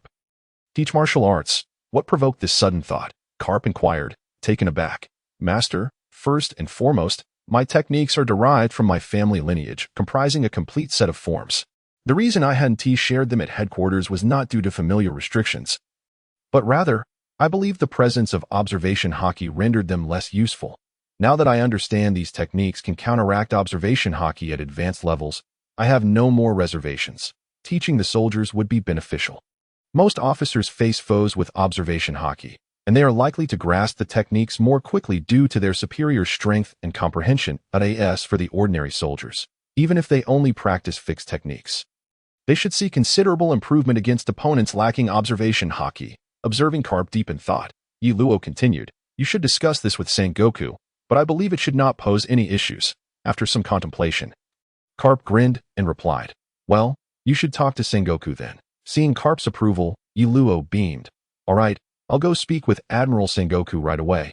In no time, Yi Luo and Garp arrived at Sengoku's office. While KB and Barumaber were assigned to physical training, Garp, what's your take? After hearing Yi Luo's account, Sengoku turned to Garp for his opinion. This is a good opportunity. Little Yi Luo's techniques are quite commendable.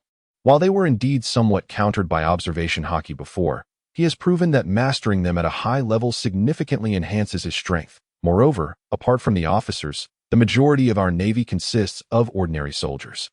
If they learn little Yi Luo's techniques, their combat effectiveness on the battlefield will surely increase. Garp responded with unusual seriousness. Sengoku pondered for a moment before stating, very well.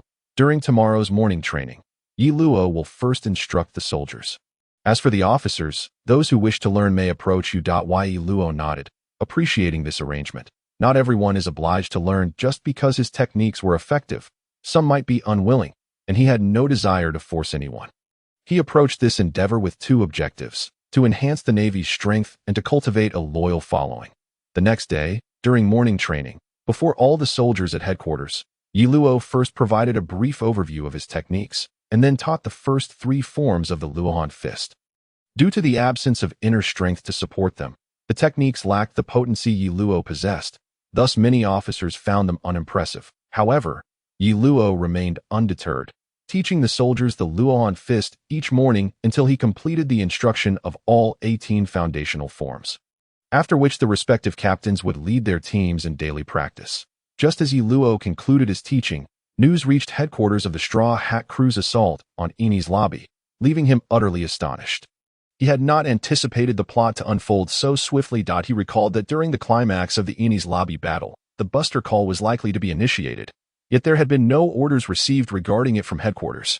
However, it was probable that such orders would arrive within the day, prompting him to seek out Reina and swiftly board a ship towards Eni's lobby through the gates of justice. I knew you would come upon receiving the news.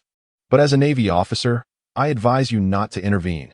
Just as Yi Luo was nearing Eni's lobby, an unexpected figure appeared before him. Admiral Akiji, what brings you here? Before Yi Luo could speak, Reina beside him asked in surprise, a member of the Navy, is it unreasonable for me to investigate a pirate invasion of Eni's lobby? Yi Luo tilted his head, addressing Akiji aboard the Huajia. He recalled that it was Akiji who had given the Buster Call order to the CP-9 commander, yet those vice admirals had not truly engaged with Luffy. Otherwise, the Straw Hat Crew would never have escaped. If you still assist that Straw Hat, I fear even Garp-sensei may not be able to absolve you later. Thus, it would be best if you refrained from interfering, let fate take its course. Akiji advised softly. Observing Yi Luo regarded the seemingly lazy admiral. Suddenly enlightened, he suspected that Akiji was not truly indolent. Rather, as a Navy admiral, he was compelled to undertake many actions, yet those actions often contradicted his sense of justice. Thus, he adopted the facade of lazy justice as a pretext to avoid engaging in deeds that opposed his internal convictions that Luffy's affairs do not require my intervention, but you must be aware of his identity. He cannot die here, or the world will be thrown into chaos. Luo spoke in a hushed tone. He was not attempting to intimidate Aokiji, setting aside matters concerning Garp and Luffy's father.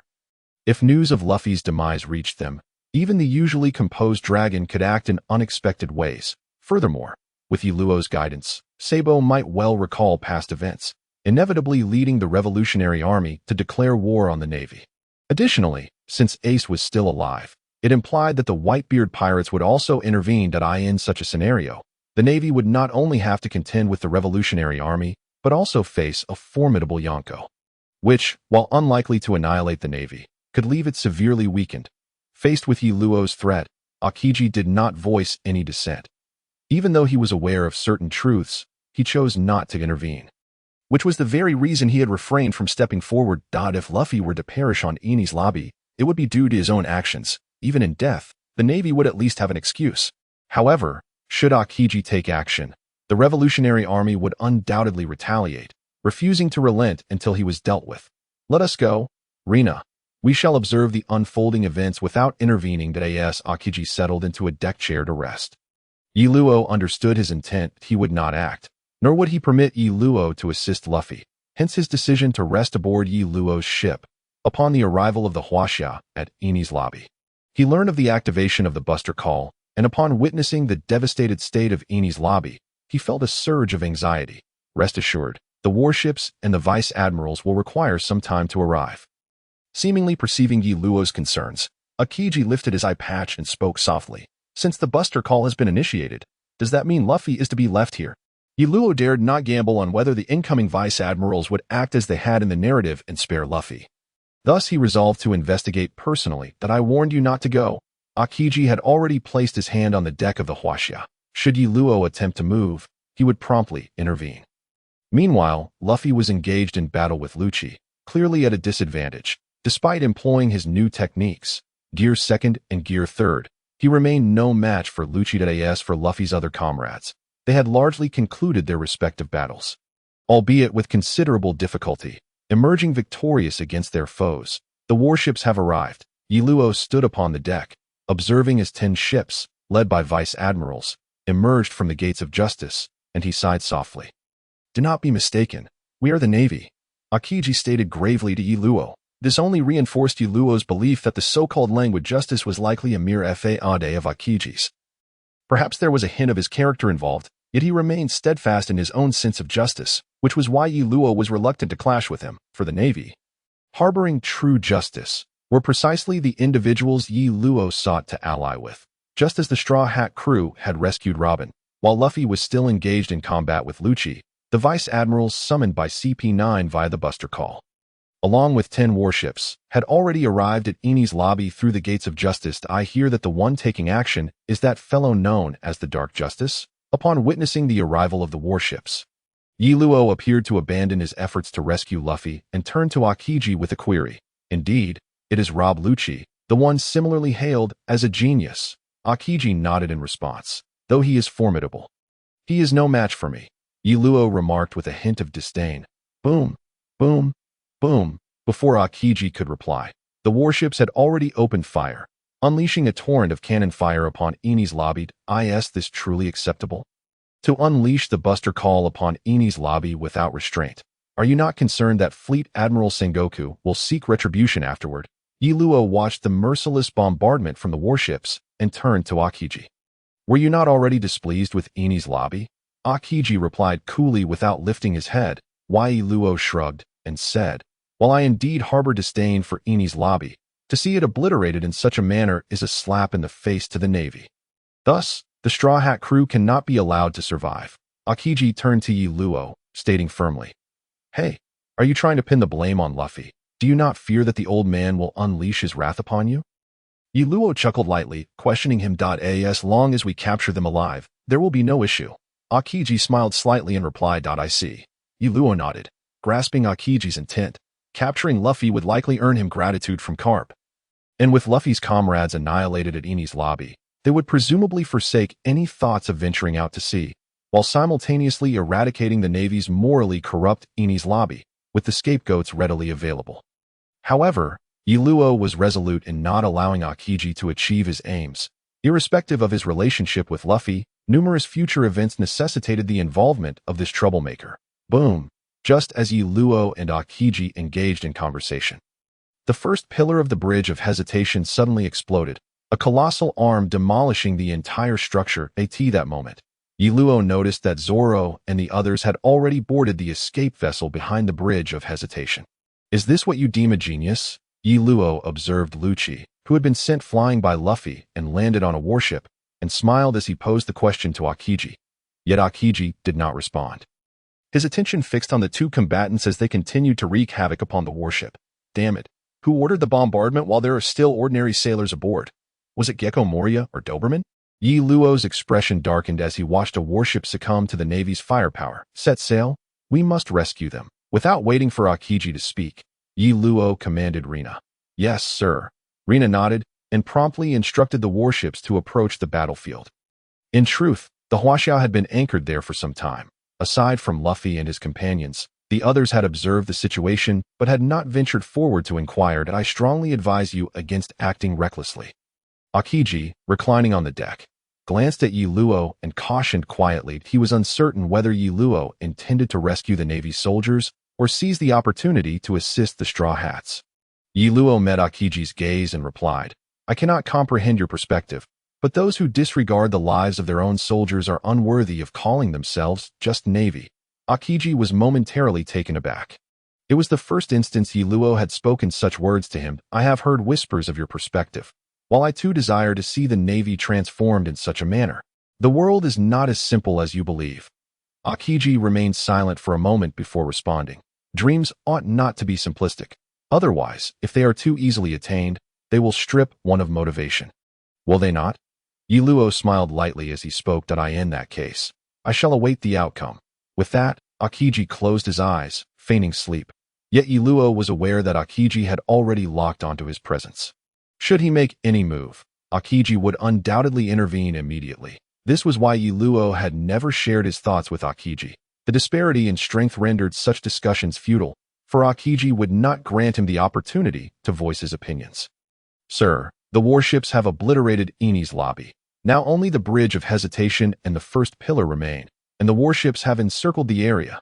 Rina approached Yi Luo, her expression anxious as she whispered. Although she knew that regardless of how softly she spoke, Aokiji, as a vice-admiral, would hear her, she instinctively lowered her voice when addressing Yi Luo.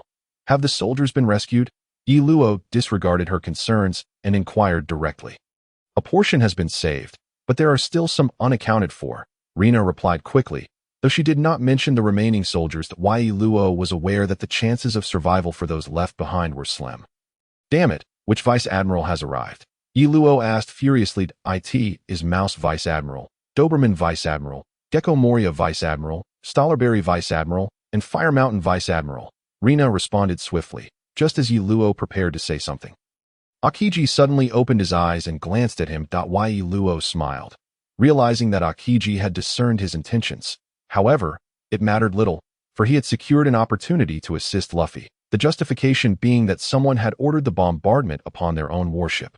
Thus he could feign righteous indignation when he intervened. Even upon returning to headquarters, he would possess sufficient grounds for his actions. Aokiji had noticed Yi Luo's plan, which was why he had opened his eyes to observe him. Though he remained vigilant against Yi Luo, should Yi Luo act unexpectedly, he would still have time to provide assistance to the Straw Hat crew in fending off an attack. Sir, the warships are mobilizing. Dispatching 200 elite personnel of the rank of Major and above to apprehend the Straw Hat crew's companions, while he himself continues to engage Lucci at the first pillar. Lina promptly reported the movements of the warships to Yi Luo. Have the vice-admirals not mobilized? Yi Luo inquired. Lina shook her head and replied, No. Hey, when will they change their arrogant demeanor? Yi Luo chuckled lightly, laced with sarcasm. Aokiji remained silent, having previously encountered the Straw Hat crew. He believed that even facing just one of the 5 vice-admirals, the Straw Hats would be utterly incapable of escaping, especially with the presence of 200 elite officers above the rank of Major. As long as the vice-admirals do not take action, I shall refrain from intervening, Yi Luo murmured, glancing at Luffy, who was engaged in battle. His voice was barely audible and not directed specifically at Aokiji. Yet the aura surrounding Yi Luo gradually began to dissipate. Do you believe that if the Vice Admirals remain inactive, the Straw Hats still stand a chance?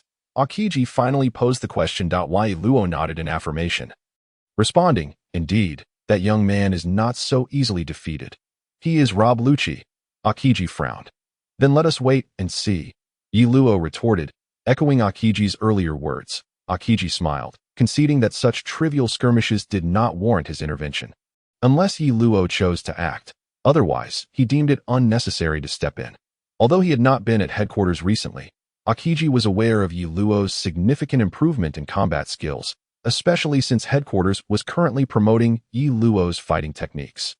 Sparking Aokiji's curiosity about the MXA proficiency of the Rohan Fist, which he had yet to witness firsthand. It was worth noting that Yi Luo had previously not placed much importance on that particular martial art due to its apparent shortcomings. However, the headquarters endorsement indicated that Yi Luo must have discovered a method to mitigate those deficiencies. Boom! Boom! The sound of cannon fire interrupted Aokiji's contemplation. He glanced up to see the bridge connecting the Hesitation Bridge and the first pillar had been destroyed, effectively trapping the Straw Hat crew. With Rob Lucci still in play, Aokiji could not fathom how the Straw Hats could possibly escape. Luffy, defeat that guy quickly, and then let us head back together. Usopp shouted from the Hesitation Bridge, urging the exhausted Luffy, who was on the brink of defeat. Although Yi Luo stood on the deck, anxiety gnawed at him, despite his faith in Luffy's ability to triumph over Lucci. Witnessing the battle firsthand filled him with tension. It was known that Lucci's reputation within the world government was akin to Yi Luo's standing in the Navy. Without Luffy's protagonist aura, it was unlikely that Luffy could vanquish Lucci at this juncture.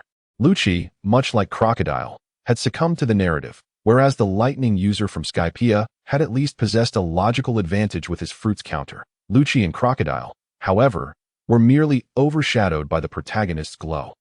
By the way, Nico Robin, do you still intend to capture her alive? Yi Luo suddenly asked Aokiji while observing the battle between Luffy and Lucci. Aokiji glanced at Yi Luo, perplexed, and replied, what do you mean? It seems they intend to capture her alive. Is that your order? Yi Luo pointed towards the elite naval officers nearby. No, I did not issue any command. They are unaware of my presence here. However, Nico Robin poses a significant threat, especially since she has allied herself with the Straw Hat Boy. Her danger level has increased dramatically. Aokiji's expression turned serious. Is it because she can decipher ancient texts? Yi Luo inquired softly. There are some matters you are better off not delving too deeply into, Aokiji replied cryptically. Yet I know more than you might think. Yi Luo flashed a grin. Is that so? However, it appears the battle over there has reached its conclusion. Aokiji gestured towards the first pillar, prompting Yi Luo to hastily look over. He saw Luffy sprawled on the ground, while Lucci was engaged in a verbal spar with Usopp. Just as Yi Luo prepared to move, he sensed Aokiji's aura coiling around him once more. Should he make a move, Aokiji would undoubtedly intervene immediately. Damn it, Lucci really dares to strike. Yi Luo grumbled in frustration. Do you really think that a man who adheres to dark justice would show mercy? Aokiji chuckled. While that may be true, Luffy will not be so easily defeated, Yi Luo remarked, watching as Luffy began to rise. Aokiji observed Luffy struggle to stand. While he admired his tenacity, he recognized that Luffy's current state was insufficient to contend with Lucci.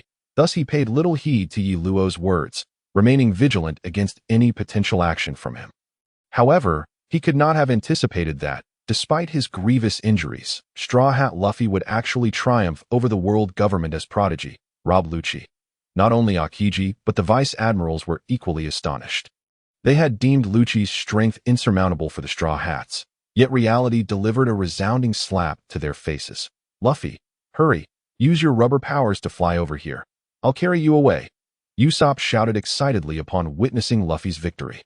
No, I can't. Luffy lay there, gazing at Usopp. Can't? Why not? We've defeated the enemy and rescued Robin. Why aren't we leaving? Usopp, growing frustrated, exclaimed, there are still 11 warships and several vice admirals nearby. I can't move. Luffy stammered. Usopp was taken aback, realizing the fierce battle had likely exhausted Luffy's stamina. What do we do now? Before Usopp could finish his thought, the vice admirals, having discerned their intentions, issued orders to sink the last escape boat. We're doomed. Watching the escape vessel being destroyed, The Straw Hat crew felt their spirits plummet. Straw Hat Kid, well done. Idiot, your voices are loud enough for them to hear. No matter, I want them all to know. Suddenly, some conversations echoed across Amy's lobby via the transponder snail. Frankie, upon hearing the voices, was overcome with tears, recognizing the voices of his younger brothers whom he had thought perished. Big brother, can you hear us? It's us. We're all safe. The giants help shield us from the cannon fire. The warships are coming back. You all need to escape. We have a way out. Don't worry, we'll meet again. Frankie's younger brothers laughed through the transponder snail. What is going on? Report, sir.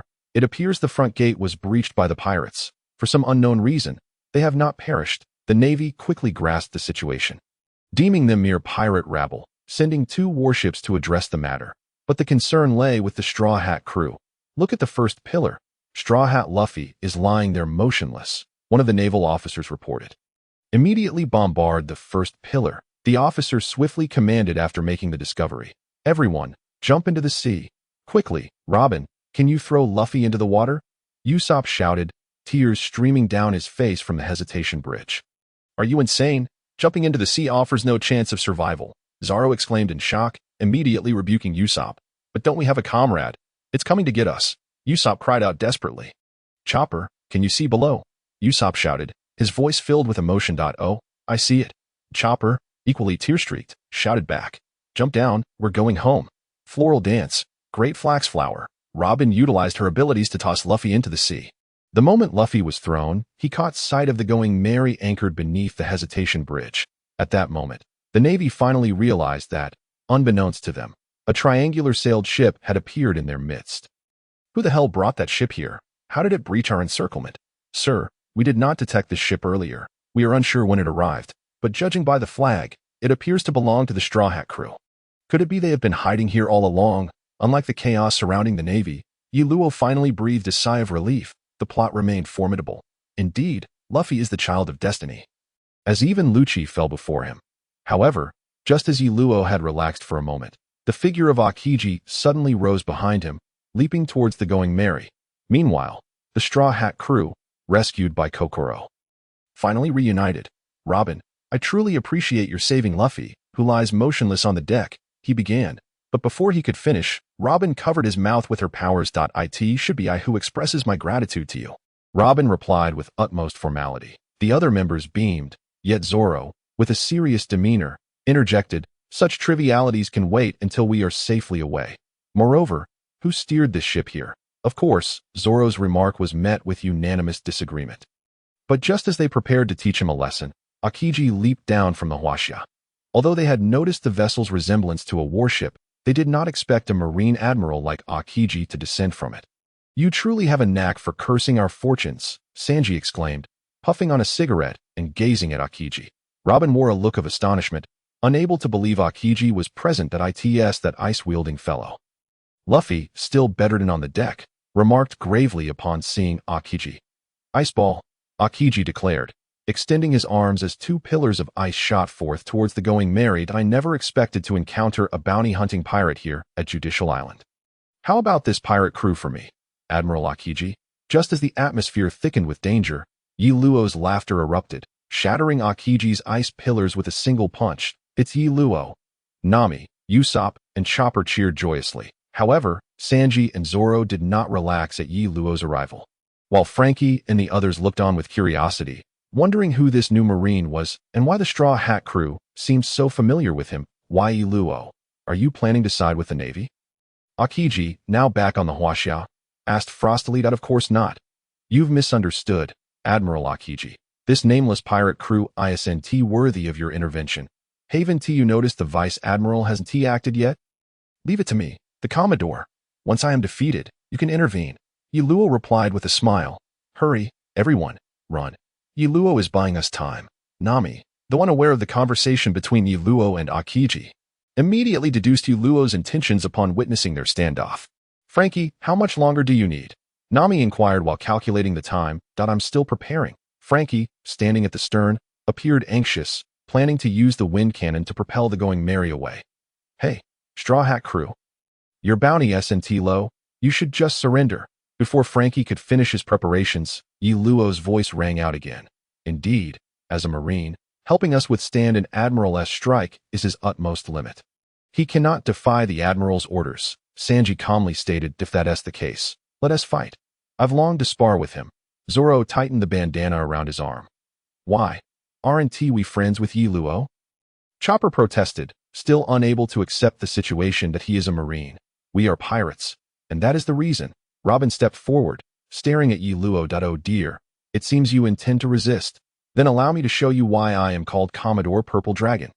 Yi Luo announced with a grin, unleashing the first form of the dragon descending 18 palms. A massive dragon-shaped wave of energy surged towards the Going Merry. What is this? Although the Straw Hat crew had a good relationship with Yi Luo, it was their first time witnessing his technique, leaving them utterly astonished. Aokiji on the Huajia was equally taken aback, realizing Yi Luo had not held back. That I'll go first. Chef, be ready to take over. Zoro quickly declared, charging towards Yi Luo's dragon-shaped wave with a slash. Boom! Zoro's slash was consumed by Yi Luo's dragon descending 18 palms, though the dragon wave diminished slightly. Demon Wind Kick. Sanji executed his newly developed technique, landing a kick on the dragon wave. 3 sword style. 108 troubling winds. Zoro unleashed another slash, aiding Sanji. Boom! Boom! Yi Luo's dragon wave was finally neutralized, yet Zoro's hastily borrowed weapon shattered in the process. His original sword had been damaged in previous battles, leading him to pick up a random weapon, which was destroyed by Yi Luo's strike. Sanji, meanwhile, was sent crashing into the deck of the Going Merry, barely managing to stand after spitting blood. Is this the strength of a Marine Commodore? Zoro murmured, gazing at Yi Luo on the Huajia with a grim expression. Oh dear, impressive. Even my strongest move could not withstand it. It seems Lucci's defeat at your hands was no mistake. Allow me to show you my second form. Yi Luo prepared to unleash his next attack when suddenly, the Huajia began to move, and nearby warships approached it. What the hell is happening? Yi Luo shouted, turning his head, reporting, Sir, we don't know who closed the gate of justice, but the seawater has been blocked, forming a whirlpool. A soldier shouted loudly. Bravo! Yi Luo mentally praised Luffy and the others but shouted, Damn it, stabilize it at once. Aokiji glanced at Yi Luo and, without waiting for a response, leaped towards the whirlpool, unleashing an ice age that froze it solid. Yi Luo's expression stiffened as he muttered, Damn it, are you truly intent on extermination? I am a Marine. If you want to act, I will, Aokiji retorted, casting a sidelong glance at Yi Luo. All right, I underestimated you. Yi Luo replied, irked. The Straw Hat crew was taken aback by Aokiji's sudden action. Just as they saw a glimmer of hope for escape, Aokiji snuffed it out, leaving them disheartened. Nami, I'm ready here. We can launch at any time. Frankie suddenly called out to Nami from the stern. Really? That is fantastic. Use it immediately. Nami exclaimed joyfully. Wind cannon. Just as Yi Luo prepared to strike, he suddenly heard Frankie's voice, and a slight smile formed on his lips as he devised a way to aid Luffy's escape. Luffy, I'm about to unleash my move. This time, I want to hold back. If you die, don't blame me. Just as Frankie was about to use the wind cannon, Yi Luo shouted loudly. Luffy, serious, stared at Yi Luo and warned, Everyone, be cautious. I can sense Yi Luo truly want to show mercy. Zoro and Sanji braced themselves for defense. Though they could no longer unleash their full power, they were the only ones left to fight Yi Luo to the death. Frankie, hurry, or we truly will perish here. Nami urged urgently. Wind cannon. Dragon descending 18 palms. Frankie and Yi Luo shouted simultaneously. What? All Marines, except Yi Luo, stared in astonishment at the Straw Hat crew's small triangular sailboat, which suddenly expelled a jet of air from its stern, causing the small vessel to soar aloft. Meanwhile, Yi Luo's dragon descending 18 palms struck the boat's rear, not only failing to sink the Straw Hat cruise ship but also propelling it faster due to the powerful airflow. Aha! What a surprise, they actually managed to escape. Yi Luo feigned astonishment. Pursue them. No matter what, we must capture Nico Robin. The CP9 commander, his face swollen, commanded loudly. Enough. Look at the entire judicial island in our fleet. Don't you understand? This time, we suffered a crushing defeat. At that moment, Aokiji finally spoke up. However, Yi Luo merely yawned, as if unfazed, and said, Admiral Aokiji, as you just witnessed, I did not hold back. It's getting late. I shall return to headquarters to rest. After concluding his remarks, Yi Luo commanded the Huajia to return, passing through the reopened gate of justice back to headquarters AS for the cleanup operations at Judicial Island. That task would naturally fall to Qingxi, leaving him with no further obligations. Qingxi observed Yiluo's departure with a complex expression. He had indeed witnessed Yiluo unleash his most formidable techniques, even resorting to the legendary dragon subduing 18 palms. However, the outcome suggested that this was a deliberate choice on Yiluo's part.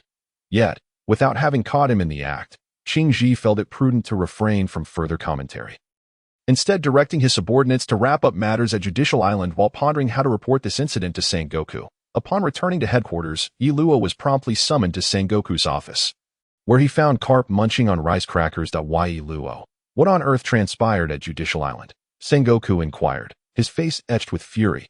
Marshal, you've already received the news? How astoundingly swift. I just returned from Judicial Island, and you are already aware. Yiluo retorted with a smirk. What else is there to say? The Straw Hat crew caused quite a ruckus at Judicial Island, and that idiot CP9 commander had the audacity to employ the demon-slaying order, resulting in this debacle. The Straw Hat crew? Garp, is that your grandson again? Sengoku turned his gaze towards Garp, demanding an explanation. So it's Luffy.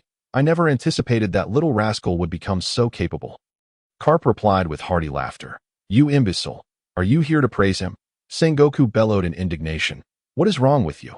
Is your entire family comprised of such reckless individuals? With all due respect, Marshal, the Straw Hat crew is not solely responsible for turning Judicial Island into ruins. It was the demon-slaying order that wrought such destruction. However, I must admit Luffy has impressed me by managing to escape from my grasp. Yiluo chimed in, matching Garp's joviality. Is that so? Ha ha, it seems my grandson is quite formidable indeed. Garp beamed upon hearing that Luffy had evaded Yiluo. Sengoku, watching the two of them casually discuss pirates as if he were invisible, felt a surge of frustration, almost wishing to swat them both into silence. Garp, your grandson caused this mess. You need to resolve it. Sengoku suppressed his rage and instructed Garp. You want me to handle it? Very well. It has been quite some time since I last saw Luffy. Garp mused. That implies you are to capture Luffy, not to pay him a family visit. Yiluo discreetly reminded Garp, casting a glance at the visibly agitated Sengoku. Is that so? I understand. All right, let us gather Kobe and the others, and we'll make a trip together, Garp replied, now somewhat apprehensive at Sengoku's potential outburst. Why must I go as well? The soldiers here at headquarters are still waiting for me to teach them martial arts. Yiluo grumbled as he followed Garp out of Sengoku's office. What? As an older brother, is it not permissible to visit your younger sibling? Hurry up and prepare. It has been far too long since I last saw my grandson. Sengoku, overhearing the exchange between Yiluo and Garp, fought to suppress his urge to storm out and thrash them, opting instead to focus on the documents on his desk to distract himself from the earlier events. Before long, the preparations for departure were complete. Originally, they were supposed to use Garp's dog-headed warship, but due to Yiluo's earlier abandonment, he made arrangements for the Huajia to set sail as well. Intending to accompany Garp to Water City, he was determined not to be left stranded again. Days later, upon arriving at Water City with Garp, Yiluo casually inquired about the whereabouts of Luffy and his crew. Garp stood outside the residence of Luffy and his companions, rejecting entry through the front door. Instead, he stood against the wall, exhaled onto his fist, and with a single blow, shattered the entire wall. Oh no. It's the Navy. This is bad. Luffy is still unconscious. What should we do? Inside the house, aside from Zoro, the rest of the Straw Hat crew was present, including Usopp, who was peering in through the window. All startled by Garp's sudden appearance, I've heard that Pirate Monkey D. Luffy is here. A few gentlemen wish to meet him, Garp declared flamboyantly as he entered the house. However, no one responded. For Luffy, having fought fiercely, was still slumbering on the floor. He still asleep. What an ill-mannered fellow, Garp exclaimed upon spotting the snoring Luffy, swiftly approaching him. How fast? Sanji barely registered Garp's movement before he was right next to Luffy.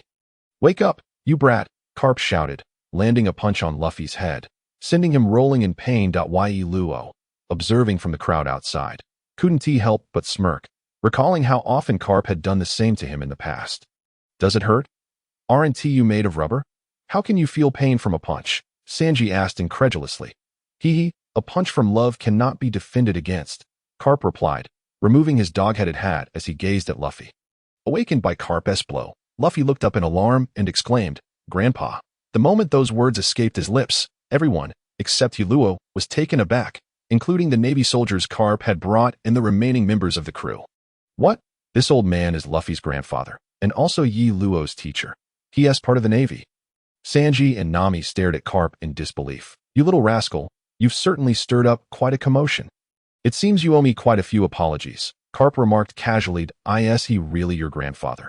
Sanji asked, still in disbelief. Indeed, but don't lay a finger on him, or you'll be done for.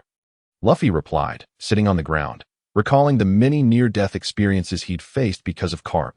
Hey, don't say it like that. I am your dear grandfather, Garp protested, glaring at Luffy. Even if I pushed you off a cliff, banished you to a dark forest at midnight, or tied you to a balloon to fly into the sky, it was all to mold you into a worthy Navy officer. By the end of his speech, Garp was somewhat moved, yet infuriated that his beloved grandson had chosen the path of piracy instead. The rest of the crew couldn't help but shudder at Garp's treatment of Luffy. With Sanji seeming to connect the dots regarding Luffy's remarkable resilience. Haven't I always said I wanted to be a pirate? Luffy finally stood up, defiantly proclaiming his dream. What? You dare to argue back? It seems you have been profoundly influenced by red-haired Shanks. Garp roared in anger. Shanks? He is my savior. I won't allow you to speak ill of him. Luffy retorted, equally furious upon hearing Garp mention Shanks. Shanks? Is that the infamous red-haired Shanks? Robin inquired, astonished. Indeed, Luffy's straw hat was gifted to him by that very man, and he cherishes it dearly. Nami confirmed, nodding. You brat, how dare you speak to your grandfather like that? I think you're in dire need of a lesson. While the grandfather and grandson continued to bicker, Luffy found himself helplessly caught by Garp's grip. That oh no, Luffy has been captured by the Navy. He is utterly defenseless, Chopper exclaimed anxiously. After all, being his grandfather, this was somewhat expected. Sanji felt the situation was precarious, contemplating how to assist Luffy, but unsure how to proceed. Just as the group was at a loss, the squabbling duo unexpectedly fell asleep simultaneously. They've fallen asleep. What do we do now? This is beyond belief. They can sleep even amidst a heated argument. What a marvel. I have no idea. This is my first encounter with such a phenomenon. The Straw Hat crew exchanged awkward glances, unsure of how to navigate the situation. Hey everyone, how is it going? It's been a few days. At that moment, Luo strolled in from outside. Why Luo? Nami and the others exclaimed joyfully. With Luo present, they felt a sense of relief, knowing they could communicate. They were also aware that their escape from Judicial Island was largely thanks to him. Otherwise, they would have faced annihilation at the hands of the admirals. Rest assured, my teacher will not make things difficult for Luffy. As the leaves fell, Luo smiled and spoke. Is it true that your teacher is really Luffy's grandfather? And to think he is also a Marine admiral. Sanji exhaled a puff of smoke, expressing his disbelief. Indeed, do not let Garp-sensei's appearance fool you. He is exceptionally strong, at least capable of holding his own against Aokiji. Luo nodded in affirmation. The others were momentarily stunned. Aokiji was an admiral, and it seemed there was no admiral by the name of Garp among the three great admirals of the Navy. Wait, did you say Garp? Is he that marine hero? How can he be Luffy's grandfather? Nami suddenly recalled something and asked in astonishment. Marine hero? I've heard of him. They say he is a legendary marine with formidable strength. Frankie added earnestly. Indeed, my teacher is none other than Vice Admiral Garp, known as the Marine Hero. For certain reasons, he has repeatedly declined promotions to Admiral, thus remaining a Vice Admiral. However, do not underestimate him as a mere Vice Admiral, or you may find yourself in grave peril. Luo replied with a cheerful grin. Oh no, I actually fell asleep. Wait a moment, Luffy, you rascal, how can you sleep while being scolded? Garp exclaimed, noticing Luffy bubbling in his sleep. He immediately delivered a loving punch. Yet, due to Luo's presence, the Straw Hat crew chose to ignore this eccentric grandfather-grandson duo. Subsequently, Luffy, who had been punched, and Garp, who had delivered the punch, continued their previous discussion, elaborating on the general concept of the New World, specifically the so-called Four Emperors. However, at that moment, a commotion erupted outside. Luo turned to see Zoro engaged in combat with Marine soldiers, wielding two weapons. You two, go and try to stop him, Garp said with a broad smile. Yes, sir. Kobe and Balumabur nodded in response. During this time, they had grown rapidly under Luo's training, and since they were also acquainted with Luffy, Garp had deliberately brought them out to gain some worldly experience. Teacher, I fear they might not yet be a match for that swordsman, Yi Luo said with a hint of helplessness.